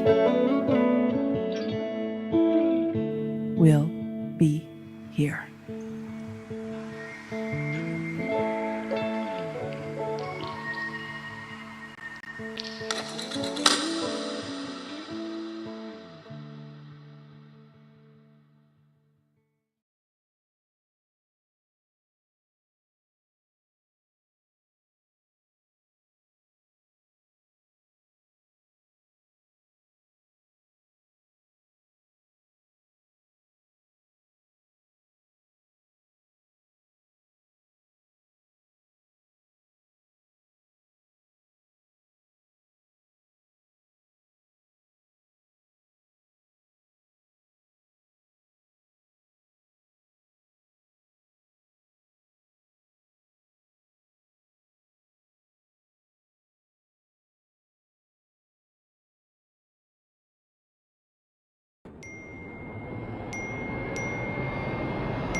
What if you could hit reset?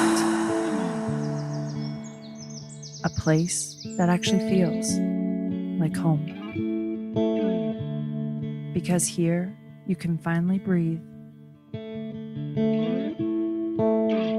At Rock Lake Earth Lodge, we let nature do the work.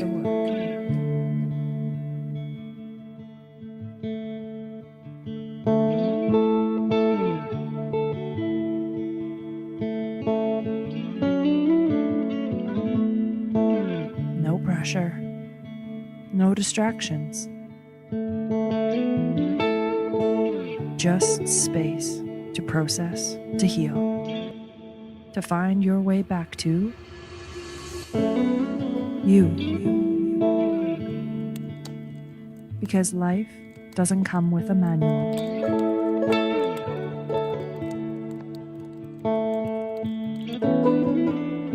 And healing doesn't have to be complicated.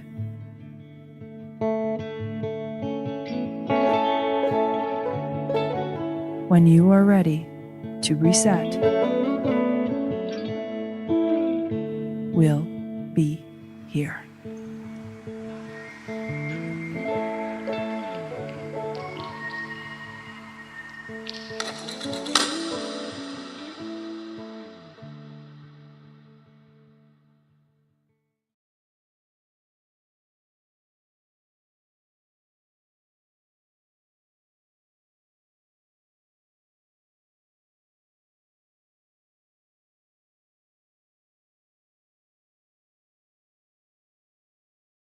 Find a comfortable position and gently close your eyes.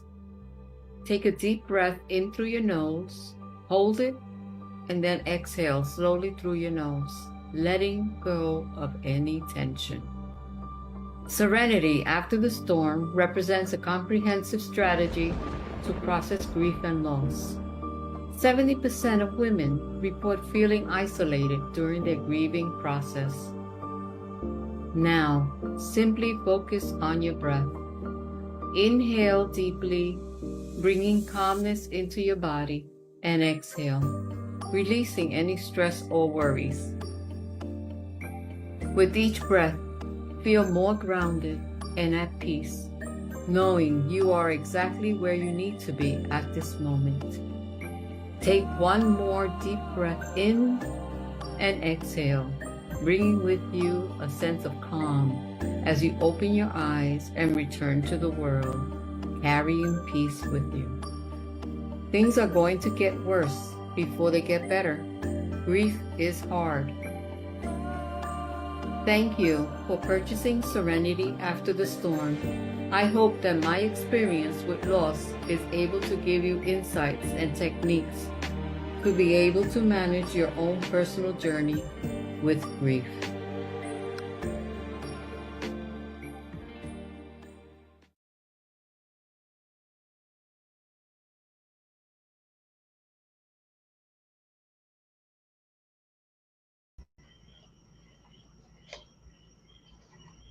Hey.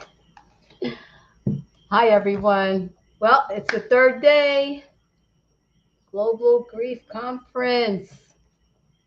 3 days. Wow. Tony, come join me. Yes, Miss Ada. Please and thank you. I am here. Sound like the genie. I am here. I am here.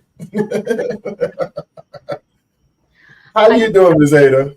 I am good. I'm good. I've been watching everyone since Friday. Oh my goodness. It's been great. It's been amazing. Just seeing all the energy, the people sharing, people contributing. It's been great. I wanted to praise you for bringing the conference third year here. And I know you don't get sleep, but I know you're going to get some sleep after this, right? Well, no, because after this, I got to get everybody's videos out. You know, like it never stops for me. You know this. Okay, sometime this week, you're going to get some sleep. Well, maybe. I'm not making any promises, okay? Don't tell your body that. I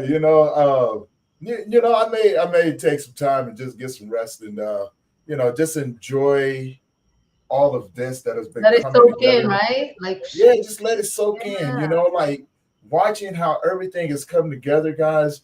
You know what I'm saying? It's been amazing. For you guys that don't know, you guys heard me talk about Ada when Mike was up here. But Ada is. I'm your co-host. I'm your other partner. I'm crying. Yeah. She's been behind the scenes doing all of the creative work with the scheduling. You know what I'm saying? The promotional material. She's been pretty much keeping me in line as well. And it's been amazing. So huge shout out, man. If you guys are in the chats and you're listening right now, give Ada a huge shout out. Like she's been here. As a matter of fact, Ada, we've known each other for some years now, right? Huh? And we've known each other for some years now, and you've been with me since the beginning. Yeah. And so you've seen the whole transformation of how all of this has come together over the years. And what are your thoughts on everything? What are your thoughts? Oh wow, it's been a journey. just thinking about the first time that we had our meetings and how so many things have changed in the aspect of the presentations and how we've gotten even better and better. And the internet has cooperated so far, better this year than the other 2 years. And that's been great. It's been great. Yeah. I know, right? It's to see everything, um the finished product of everything, right? You know what I'm Yeah. saying? Because I know it's easy to talk about it. It's easy to talk about these things that we're adding in, but it's a different story when you actually see it face to face, right? Yeah. You know what I'm saying? And you see the idea and the dream come together, but then you watch the people, that have been attending and watching and, throughout these last 3 days. And I know it's been a lot. And, unintentionally, we end up, unintentionally, but it was a good thing. We end up adding in a game show slot in here, you know what I'm saying? Sure. Right, and then, big shout At A, B, C, and all the way to Z. That's the way we got to be. out. And sometimes some of the alphabets got to get replaced with other alphabets. Oh my God. Well, it's been one of our missions to bring grief and education and all the aspects of grief and the possibilities and the educating and the healing, so many things for grief. And I know just as much for you as for me. And this is so important that we get the word out there and educate the people, excuse me, people as to the aspects of grief and stop being a silent society about it because it's nothing more normal than grief than someone passing on or us passing through things that like our health or lose a home, lose a job. Those are losses, and we need to acknowledge them and march through them and process them. And this whole conference is all about that, giving us the opportunity to speak to the public and give them all this stuff that we know they can actually use. Yeah. And the crazy part about it is that I'm sitting behind scenes, monitoring everything, and it's been good watching how people are interacting, and things like that on all the platforms, and we've been kicked off of all the platforms. So I mean, today, they just let us back on Instagram over here, but we've been kicked off all the platforms going I on saw 11 I times. saw the one for Instagram. I'm like, okay. Yeah, and as soon as it got kicked off, I was able to go back in and let us back on, Yeah, right? yeah. Then it kicked us off again. I was able to go back in because I kept messing around with it and finally let us back on. And then two of the channels that I had on Facebook, it's not even letting us back on anymore. Now that's not a bad thing, it just means that our goal of reaching these people, reaching our communities Yeah. is working. We're reaching so many more people. Now, before we get too far into a conversation, Ada, introduce yourself to everyone, right? You've been behind the scenes watching everything, putting your comments in the comments section. You've been watching it just as well as I have, and you've played a huge integral part in the building of this beautiful, beautiful conference. Introduce yourself, Ada, I, please. I stood on because I had that responsibility of the application of being of seeing something being born like a mother, a mother hen. So I'm watching my children and doing this and stuff like that. So appreciate you. Thank you.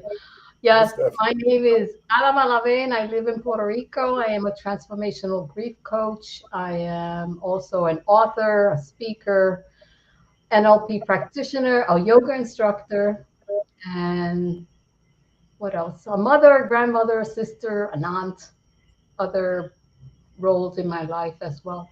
And what else can I say? I don't know. We're sort of like timid about who we are, right? Yeah. I'm a compassionate, loving individual. I strive for equality, peace, and love for all. Most definitely. But you also, saying your passion for this work as well, like Yeah. share a little bit of your journey with the people so they get a better idea of why you're so passionate about the work that we do. Because you're one of the founders of the Global Grief Network, and so what I'm saying, and you've been able to watch the Global Grief Network grow as well. I mean, I think we're almost up to 310 members and still growing. More, no? I don't. When I checked it today, I think it was right around 308. You know what I'm saying? And hopefully, the people out there that are listening, if you're looking for a place, Join you the know what group. I'm saying, to connect with other grief workers, grief practitioners, trauma informed coaches, or maybe even some people who have some amazing podcasts, that is the place. Come and join us, right? We are steadily growing this network. We are international, right? You know what I'm saying, with the people that we know.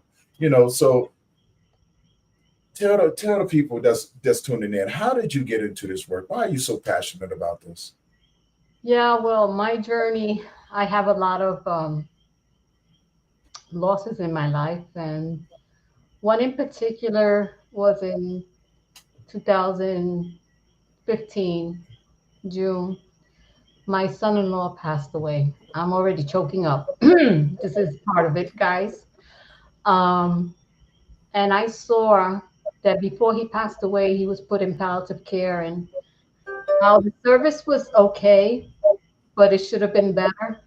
And then, the after effects of how he passed away, and the kids, and my daughter, and how grief was handled, then I was like, no, if at some point I see my opportunity, besides being a life coach, get into this aspect of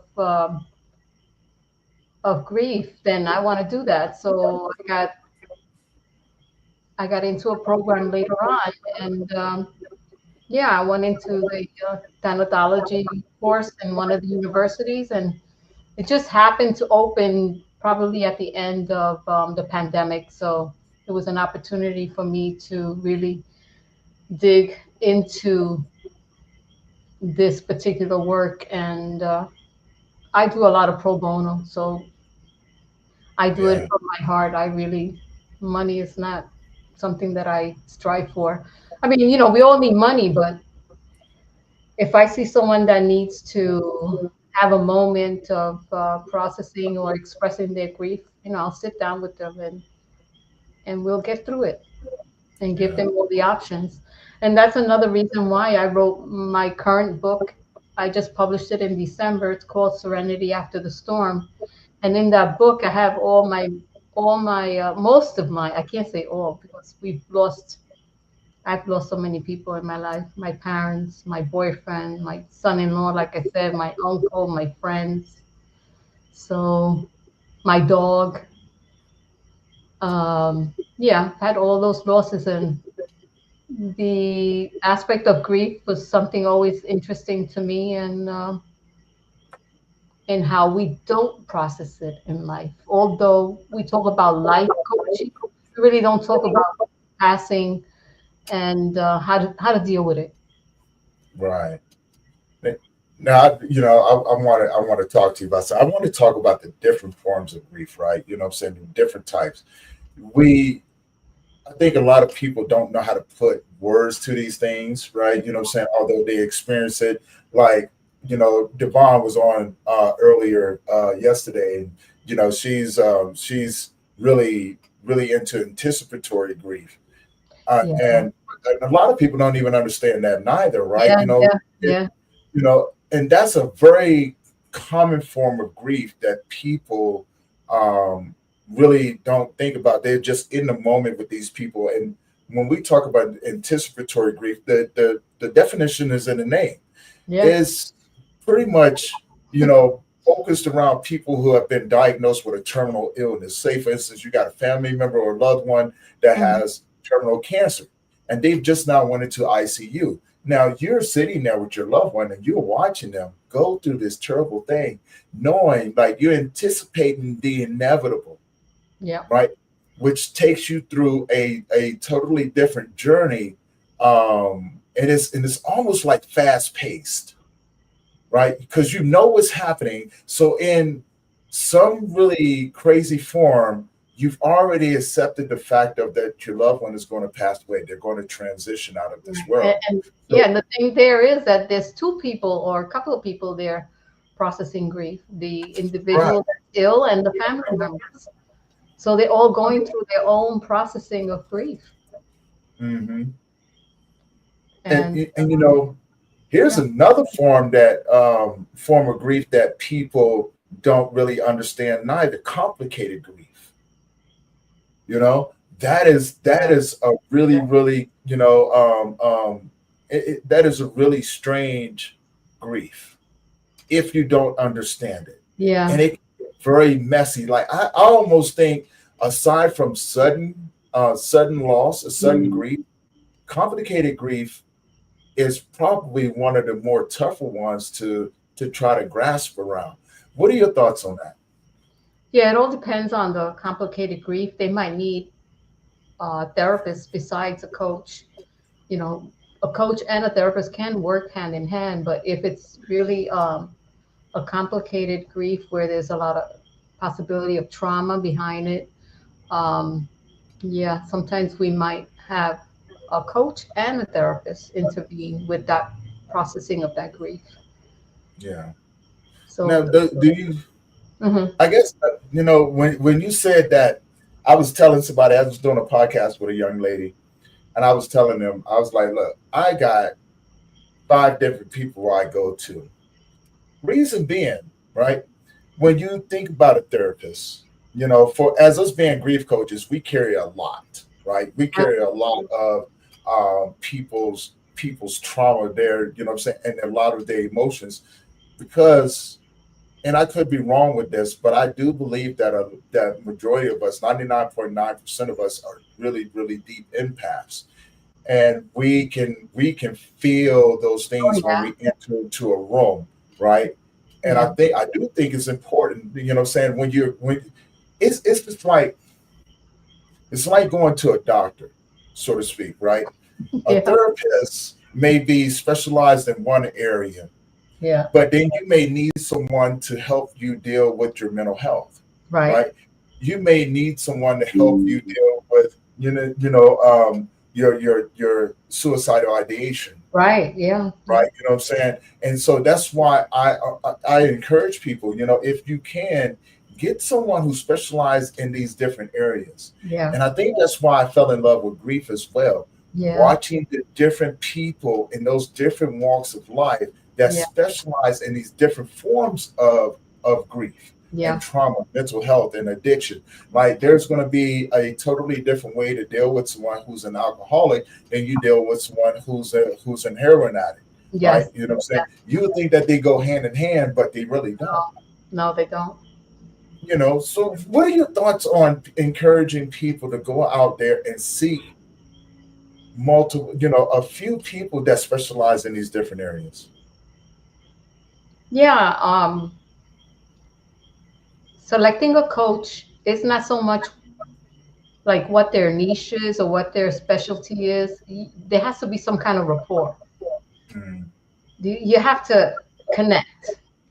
And besides that, find someone that actually meets your needs. Mm. Nobody else knows their needs other than, the client or the individual themselves. They know Right. what they need, more or less. And in finding somebody that's aligned with them will help them even process that even cleaner or sooner, or the whole processing of the coaching will probably be so much smoother. Mm. Yeah. I like that. So You yeah, know, I was rapport, empathy. There's got to be some kind of intuitive reactions to each other. There's got to be connection. If you don't have the yeah, connection, then just move on to somebody that you actually feel comfortable with. yeah. And I totally agree with that. And as you were speaking about that, I was thinking about, the differences between those that have gone to school for this and those who have the lived experience with this, right? There's Now, I don't take nothing away from anyone. I think that if you have the heart and the passion for it, what I'm saying, you go for it, right? But take the time to understand, slow yourself down, be receptive to learning different techniques that go along with Yeah. your practice, Yeah. right? Even if you don't have the lived experience, at least take the time to, one, learn how to hold space, two, Yeah. learn how to guide a person through Exactly. those different things, but most importantly, have an exit plan for your patient. Exactly. Yeah. Someone is going Yeah. through something, it's good to have that person on standby, Yeah. but you have to be able to get them to a place to where they can find their version of acceptance in the new world that they live in, right? You know what I'm saying? Help them Yeah. adjust to what's going on. But again, these are just my thoughts, you know? These are just my thoughts on it. Yeah, and we as coaches, and especially grief coaches, always should be up to date as to any new procedures, any new findings. I'm constantly learning new things. I'm certified NLP practitioner, so it goes into learning how the brain works and how we do things. So, Mm-hmm. in order to help me to understand the client, like why did he or she do this and that, and how some of us are more visual, some of us are more kinesthetic, and learning how to deal with those differences in each individual is also important. So constantly learning new things and being up to date as far as a coach, definitely always Most definitely. stay on top of that. I started exploring a new. It may not be new to everyone, but it's new to me, because I find it fascinating. And I put a word to it, and it may be something that's already been around, but I started thinking about community grief because now, when I started thinking about this, I'm looking at the state of the world, right? Now, I'm looking at the state of the world, but I'm also looking at the state of the different communities spread out throughout the world. So not just in the United States, but internationally as well, because we have colleagues all across the world, from Israel, Pakistan, Ukraine, China, Australia, New Zealand, and the Yeah. list goes on and on and on, right? Yep. And I, when I'm doing podcasting and I'm talking to someone over, say for instance, I'm talking to someone over in Italy, right? And I get to listen to their story. Yeah.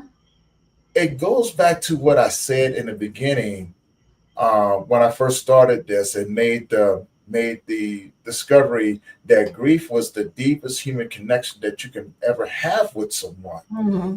So, coming back full circle, learning this aspect of grief has really opened my eyes in how to expand to reach more people. Yeah. And that's where I started thinking about community grief, the shared grief that we go through or see and experience in an individual community that another community may not even know nothing about, but they have their own set of grief that they're experiencing, right? Yeah. So what are your thoughts on that? Because my thoughts is, if you're in a community that's very reckless in how they deal with the grief and the trauma, the mental health that's going on, that can be a shared thing with each other, right? And can be very detrimental to a person's journey and healing. Ada, I think you froze up on me. So anybody out there, when Ada unfreezes, I'm pretty sure she's going to share thoughts on this. But I'm going to pose that question to the audience as well. If you have any thoughts on this, what do you think about community grief, the shared grief that we have as individual communities? Does it affect other communities, or does it just affect that individual community? But yeah, Ada, what are your thoughts on it? You froze up on me for a bit. I know. Over here suffering. I'm like, oh, internet. Okay. No, that's totally fine. But what are your Yeah, thoughts on shared communities? I created a Facebook group based on my book. So I have already started in towards that idea of yours, community, creating workshops online with some of the members. I already started doing that, and I expect that I'm going to continue growing that. I just started a yoga group here in the community center. So I'm seeing how I can bring the discussion of grief to these particular ladies or create a separate workshop just for that. So yeah, I believe totally in creating something for the community so someone can have people can have a place to talk because sometimes they don't even have family members or anyone that even wants to hear what they have to say. But at least somewhere in the community, somewhere that they can go to, that they can vent and just have someone listen to them. Totally agree. And then a lot of the, like you said, the countries, collective grief is another item that's totally, its own story, where we see grief in other countries and in tragic moments, war, whatever. So, yeah, I can see communities coming together, and especially in the United States, where there's a lot of different groups of people that come from different countries that can join together in a community setting and discuss maybe collective grief or personal grief or have an area of just talk. Definitely. I love that. I love that, and I think you know, the education part is very vital. There's nothing wrong with going out there and learning something new. And the reason why I say this is because I know some people they're very adamant about being a specialist in one type, right? Yeah. Me, I like to be versatile. I love to learn how to pivot in conversations, but also have the understanding, not just for them, but for myself. Because as someone just like yourself, Ada, that has been in this field for quite some time, I never wanted to limit myself to just one thing. Although I work with men, I do limit myself in that Yeah. aspect of it, right? Yeah. And for personal reasons, reasons. But and setting boundaries. But when it comes down to men, I can relate to them a lot more because I was the guy on the other end. And, having to learn how to articulate the things that I was going through to develop an emotional awareness, but also learn how to regulate my emotions. Yeah. And what I mean by that is to allow the emotion to take over, Over. but to Yes. understand it and to receive it with the notion of extracting information from, right? I always want to, I don't look at my grief as something that is heavy. I look Mm. at it as it's a learning tool, Yeah. right? Me too. And yeah. So look, we got a comment up here. The community definitely needs support. Yes, it does. And this is why we do what we do. To be honest with you, this because we know that. Well, I don't know if you saw one of the slides I put up earlier on the Global Grief Conference. Which one? When we started this, so there's a little section in there that tells how we started this and what the mission statement Oh was. yeah, yeah. I think I saw Right. it. Yeah. We wanted to, we wanted to serve those communities, those underserved communities, right? And to be able to reach them in a way, right? To let them know that we was here, let them know that these services was here, right? Yeah. And that there was people that's willing to come meet them where they're at instead of asking them to come meet us where we're at. Yeah. But to also offer that versatility of being virtual, right? You know what I'm saying? The access of it. Yeah. And that's why we never charged anybody to come to this conference. And that was on me. I said, you know what? I'll take care of this because I want to be able to provide this to our communities for free. You have a phone, you have a tablet, you have a computer, right? You have all of these different things. And we're going to make it real easy for you to tune in, be introduced to some amazing people, and be able to contact them and get that support. Widening, opening up the doors for that to be able to happen. That has always been our mission statement, right? And we're always going to stay true to that. We're definitely going to stay true to that. And we want the community to see where we are, who we are, and be able to know what's out there so they can make an educated decision on what they need, right? Yes. And the people that we work with, Ada, what I'm saying, including ourselves, we've all been heart-centered about this thing. Our goal is to change people's lives one heartbeat at a time. As long as you have a heartbeat, what I'm saying, we want to help you find those pathways of healing, right, through servitude. And and just like Ada said, we don't ask nothing in return. Now, granted, there are people out there that, they need to make a living. If you want us to be able to keep doing what we're doing and stay in business, what I'm saying, sometimes it's okay, like our goals. Join our Facebook group. Right, and that's, I think that's a key part to it. And I always ask this question because I'm pretty sure you've heard this exact Ada, the exact thing, Ada. I was talking to a guy one time, and I never asked nobody for anything, right? I won't even let you donate to my nonprofit. If you go to my website and try to hit the donate button, you can't donate money to me. I don't want your money. I really don't. This guy was under the impression that I was doing what I was doing because I was going to ask for money. So in turn, what he did, he got very defensive on me. And what ended up happening was that these words came out. You're just trying to take advantage. You're just trying to take advantage of my grief. And it caught me off guard there for a minute. Wow. And I thought about it just within a quick second. I said, well, isn't that what you're trying to do with me? Huh. And he stopped for a minute. He goes, well, no. I said, no. Let me ask you a question because you're asking me questions. You want me to be able to provide a service to you. Now, mind you, I never asked a man for money. This is just an assumption, right? And these are the words that came out, and I caught on to it.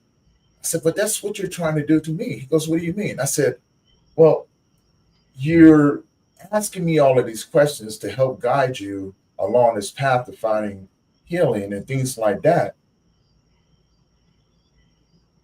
And, you want me to just give it to you. Now, I have no problems with just giving it to you. The information is free. Knowledge is power. Wisdom is powerful, right? You know what I'm saying? I didn't get to where I am.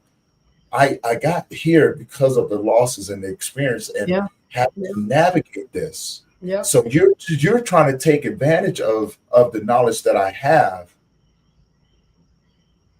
because you assume that I want something from you. Now, if we back up a little bit and you take a deep breath, remember the conversation that we just had. I never once asked for this. I asked you, how can I be of service to you? Right. There's a difference. Yeah. And so what do you think about when individuals say that to us, Amy? It's like one of situations where I was tasked with doing doing a pay it forward. And I'm like, I'm always doing pay it forward. So I found it difficult to find someone to pay it forward to because I was told to go do it. It was so hard. And I'm like, I do it because of my heart. But then when someone told me that it was a task, I'm like, it didn't really sit well with me. Yeah. But I always tell someone if I do give them any service or anything, and how then they ask me, how can I pay you? I says, pay it forward. Pay it forward to somebody that needs your assistance in something, or I don't know, a buck or two. You see somebody in the street asking you for money, don't even question it, just give it to them. Most And definitely. yeah, And so yeah, pay Maria, it forward is one part of my now Maria just put this up here. She says, "Thank you so much for this, Ada. Are you okay with me referring someone to you if needed to?" The answer, I mean, I can't answer for Ada, but if I know Ada, the answer will always be, of course, yes, hell yes, right? You know what I'm saying? Let's get them the support and the that they need and that deserve. they yeah, exactly. Yeah. Yeah. For you guys that are wondering, Maria is one of the presenters. She was introduced this year and brought into the conference, so she will be presenting. Next. Now I She's got the to, closer. yes, she's the closer for tonight, you know. And so I was just thinking about this because she's going to be talking about an amazing subject. Yes. And so you got you and I up here, and she loves you, Ada, right? She, you know what I'm saying? She loves the crap out of you. And I want to ask this question to I Maria. love you too, Maria. Yeah, I want to ask this question to Maria. Would you like to join us on stage and share your presentation with us and have a deeper conversation with the audience as well as us, right? Maybe share your knowledge with us and be able to participate, and we just run this thing all the way out to the end, you know. Yeah, I had a presentation, but the PowerPoint didn't pull up. So I know that sucked, Ada, because I was really looking forward to that. You know what? No, I'm gonna have to beat you up. I mean, I could touch on it very briefly. Yeah, Not most giving definitely. it. Let's talk about Terrain. Thank you, brother. Thank you for tuning in all weekend. Terrain's been a huge supporter of us as well, Yeah, man. it's been I'm on. saying, big shout out to Behind the Scenes podcast. Behind the Shades podcast. I'm sorry, and you know what I'm saying. The Terrain has been amazing. You know what I'm saying? The terrain has been amazing, man. I wasn't able to get our video up today. It's just been full of presentations, man. And it's so hey, I still have it though, brother. I still have it. So I may add it, you know what I'm saying? I may add something in. Yeah, of course. Do you have a full presentation? Would you like to come on up here and you know what I'm saying, do your presentation with us? If not, you got a whole segment by yourself too. So you Yeah, know what I I'm think that's okay, Maria. I'm just saying? Oh, gonna. she said yes. She said yes. All right. So you know what I'm saying? Let's hey guys, help us welcome you know what I'm saying, Maria to the stage. She's gonna share this platform with us. And but this is all about her, man. You know what I'm saying? We're gonna hold this space with her. So huge shout out to her. And you know what I'm saying? Maybe we can have a really, really in-depth conversation about this. All right. You know what I'm saying? So I'm gonna bring up Maria, let her introduce herself to you. Maria, how you doing? Hello, everyone. Hi, Ada. Hi, Tony. Hi. Thank you so much for having me. Yeah, of course, of course. Now, before we get started, Maria, introduce yourself. Tell people who you. My name is Maria, and I'm an entrepreneur and author, a real estate professional, a mom of 4, a grandmother of 8, a great grandmother, love animals, painting, reading, fishing is my favorite. The real fishing, where you get your hands dirty. Yeah. And that's who I am. And what are you going to be presenting on tonight? I'm going to be talking about navigating loss and grief and embracing your own pace. And I'm going to break down the importance of the grief and the different types of losses that we encounter.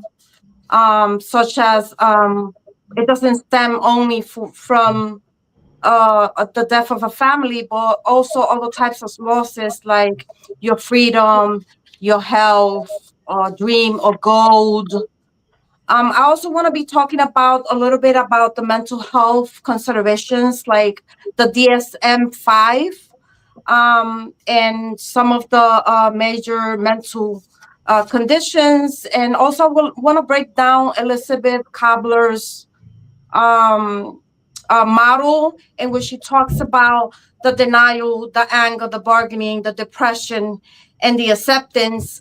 But I also want to point out that this model from Elizabeth from 1969, it's not used anymore. And I'm going to say the reasons why later on too. And the critics as to why not. And then later on, I'm gonna mention about the alternatives, and I'm gonna mention two of them. One model that is called a TAS base by James Williams Warden, in which he breaks it down with acceptance, the process, and how to adjust. And the second alternative is by the other model by Robert Niemeyer, in which he talks about the meaning of reconstructing, finding meanings after the loss, and recognizing grief and how it shapes everyone by culture and personal factors. And then I'm gonna say 6 different stories, break them down because they're all different and I grieved in different ways. And then later, finally, I'm going to talk about the coping strategies. How does that sound? Let's do it. Let's lay it out for it. Let's lay it out. Come on. Start it off. This is your segment. So navigating loss and grief, it's important to embrace that. And like I mentioned before, it doesn't stem only from the death of a family, but it can be from losing a home for either a storm or financial barriers or a car, because once again, you cannot pay for your car, but if you don't pay for your car, you can't go to work. So it takes a toll on you with that. Also, your health, the complexities of your health, if you're going through chronic diseases, how can it deter you from accomplishing these things? So you grieve it because you don't know how to cope with it. So I want to talk about how that can take an emotional turbulence and your emotional and your mental health, and you start getting some psychological outcomes if you don't take care of it on time. So by acknowledging the difficulties of your grief, not only you could help yourself, you could help those around you that might need your help as well. And this could be losing you could lose your mother, your father, your brother, your sister, anyone, but you grieve them all differently, because as human beings, we all get attached differently to different people. Do you agree on that? Okay, so losing a home can be devastating because you will lose your sense of security, and you will feel unstable and you will have fear. Losing your health by a chronic health can also make you feel like you're lost, you're alone, and there's no way out depending on what you have, like chronic medical conditions such as multiple sclerosis, lupus, cancer, fibromyalgia, and the frustration that it can take on you. It can take so much frustration and anger and depression. And once again, if you don't take care of it and seek professional help, it can take a toll on you mentally.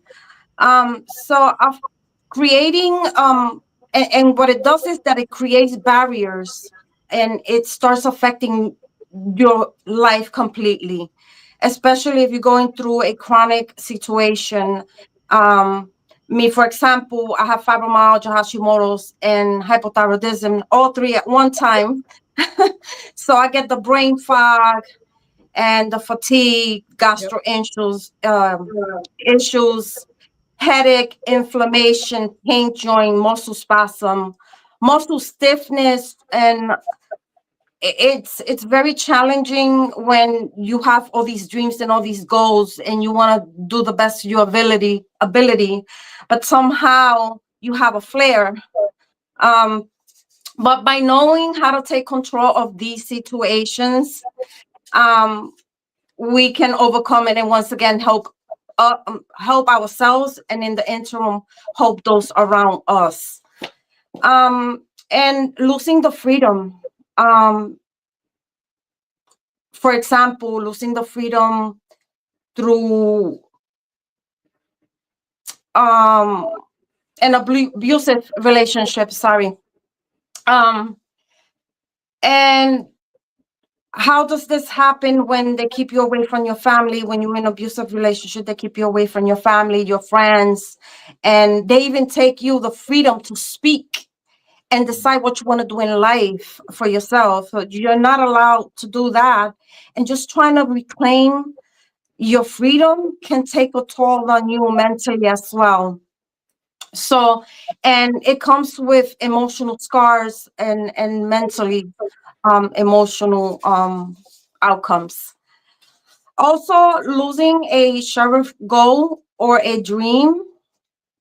Once again, it could be due to financial instability, or that you lose the ability to accomplish your aspirations. And with that, you start doubting yourself because now you're sick. Now you can accomplish XYZ. And now you again feeling lonely. You don't know what to do. But each loss carries its own complexities, difficulties, and every loss and grief is different. So what about, I also want to talk about, what about the DSM-5? What does it say? What psychologist says? Does anybody know what the DSM-5 is? No. For those who don't know, the DSM-5 is the manual used by mental health professionals, which they can diagnose the mental health condition. That's what that is for. And the DSM-5 notes that grieving differs from different cultures and different individuals, because once again, we are all individuals and we are different.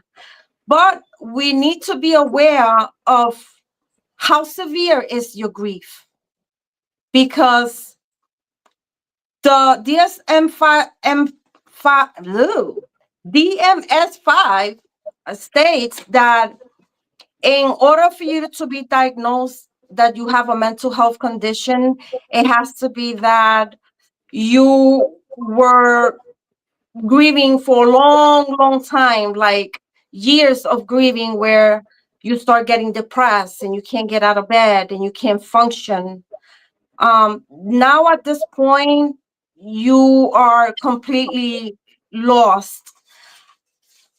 And this is when you have to seek professional help, because you're not going to be able to function on your own. That is through a therapist or counselor or psychologist. But if you don't want to do that, you can always get the help from individuals such as Ada, right, Ada?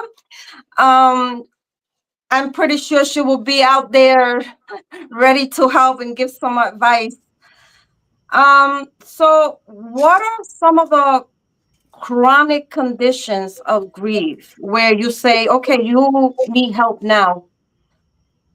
One of them is called the major depressive disorder, the MDD, in which at this point you start getting depressed and you don't want to get out of bed, you don't want to eat, you don't want to spend time with family, and you neglect your your health. So if you see someone grieving in this kind of way, it's not the healthy way. They're going to need professional help. So it would be nice if somebody steps in and tries to help.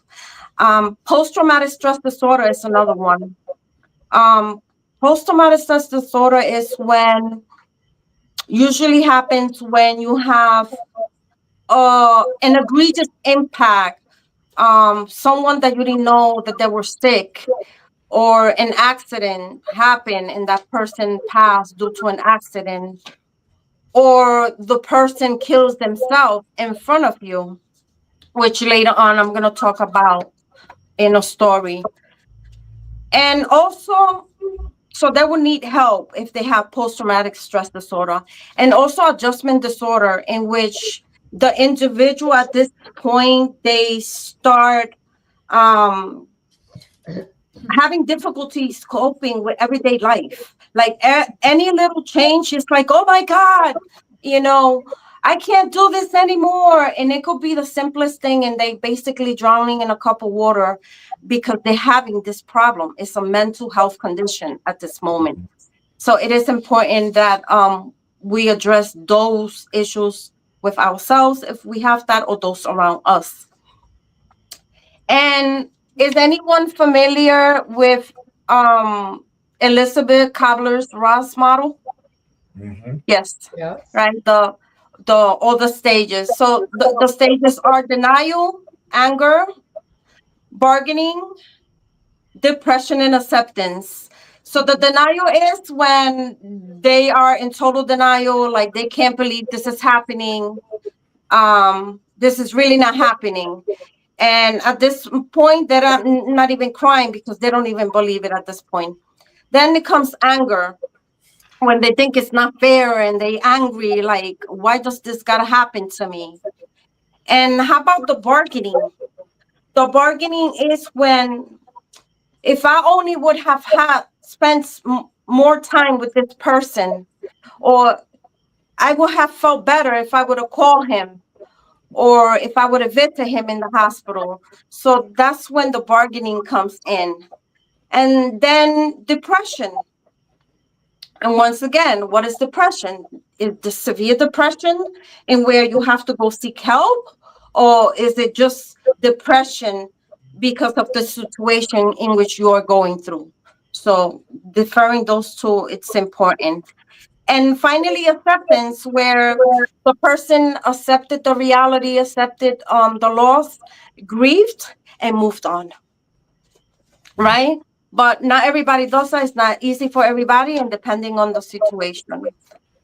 So Elizabeth Cobbler's Ross model, the 5 griefs, was discredited, and the reason why it was discredited is because everybody grieves differently. So you can't go by stage by stage. Everybody grieves differently. Not everybody goes through the same grieving process.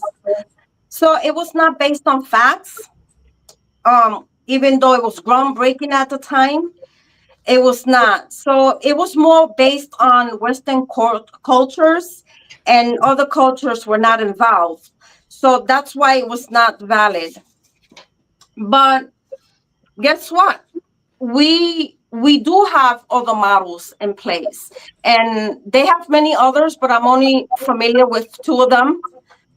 And one of them is the model from J. Williams Warden. His model is called task-based, in which he basically guides the individuals with chronic illnesses to acknowledge their medical issues, and confronting at the same time the reality. So James Williams Warden has 4 key points, and which is accepting the reality, like I mentioned, processing the loss, that is by health or lifestyle or goals or other, and adjusting to work and their medical condition by adapting to new ways to find happiness, and to remember and honor the medical condition, because sometimes we have a medical condition, but there's a God up there and he knows why he gives you the things he gives you. And you might not know what it is. You might think that he's not working, but he is. He's working very strong and he's right next to you, guiding you. He gave you all the tools. We just have to use them. So, and finding strategies to cope with it. And most importantly, not to allow your medical condition to define you. Your medical condition does not define you. And then we have the second model by Robert Niemeyer. Robert Niemeyer has the model that is called the meaning reconstruction. It was developed in 1990, but they're still doing research as early as 2023. And in his model, he tries to have the individuals find new meanings after their loss. And he also recognizes that grief differs from culture to culture and social factors. So it is proven that what I mentioned was true. And I found that later. I was like, is this true? Or am I thinking that I read this? But it was. I looked it up. And then now is when I'm gonna would like to give you my stories, and so you could see how, and they're very sad stories, and I apologize, but in order to make the point across, I needed to say the stories. So, for example, the loss of my mother, she was only 41 years old, and at the time I was only 21 years old.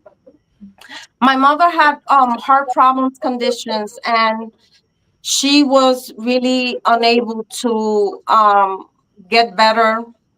Her health declined more and more. And she passed very young, but it was very shocking because my mother was a very happy person. She was the kind of person that you would go to her house and there was always food and dancing and socializing. So when she passed, it took a mental toll on me. And but the way I coped with it and the way I grieved was in a healthy way. I started remembering the times where we lived in the same building, and I lived in one side of the building and it was a long hallway. She will live in the end of the other side of the floor, and I used to cook, she used to cook. And then we used to get together and be like, okay, so what you cook, what I cook, and we would used to exchange plates, our foods. And another way we used to bond together was, and it's funny, we used to act. So, we used to act like we were in soap opera. And I was the mean one. She was the one that always used to be crying. So, the martyr one. But that was the way that we used to bond. And every time I get sad and I think about those memories and I feel better about it. It's my way of coping. Then we have my aunt who passed in her late 80s. She was my maternal mother because she raised me in Puerto Rico to the age of 10 with my grandmother. And she was the type of person that when you're stressed out, you can call her and you could vent with her and she'll listen to you. And if she has to say something, anything that will come out of her mouth will be something positive. It will never be anything negative coming out of her mouth. And she always thought highly of me. So what I did was I concentrated more on finishing that book that she knew I was one day going to write. And even though she's not physically here, I know she sees me somewhere and she's clapping for me and be like, and knows that, and I know that she's proud of me.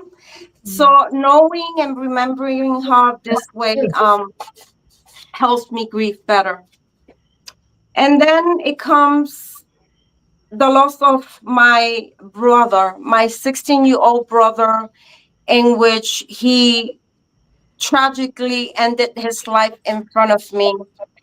One day he came visiting and he was on the phone talking to his girlfriend. My son was in the room. I was playing the Nintendo that he let go of it. He was only like 3 years old. And my brother hung up the phone, came towards me, and had a gun in his hand. And I said, "What are you doing?" And he's like, "Nothing." But he takes all the bullets out, and he puts only one bullet. And all I hear is, "I know to which way it goes." And by the time I got up, it was too late. So, with that said, after that incident, I ended up in a psychic war. I found out about that after, when one day, all of a sudden, I woke up in somebody else's house. That's how it felt, like if I woke up. And I realized that I wasn't in my apartment. And I took my 3 kids and I was like, I'm going home. What am I doing here? You know? Then later on, people explained to me how I lost my cognitive ability. I was in a psychiatric ward, and from there, that's where I ended up. But I woke up from that, thank God, and it gave me big relief knowing that everybody told me that I used to take great care of my kids no matter what. I didn't talk. I didn't want to eat unless they placed the plate in front of me, and at that, they had to like almost be like forcing me, "You need to eat." And this is something that I don't remember. And I went from being depressed, from being angry, because how could he do this to me? That's all what I thought. And then I felt guilty because I'm thinking, how can I think what he did to me when he's not here? Yeah. But at the end of it all, I never got to cry. Still to now, it's something that I don't know why. It's stuck. I can't cry. It's not, I thought it was not normal. But since I'm always reading about different things, I was curious. Then why?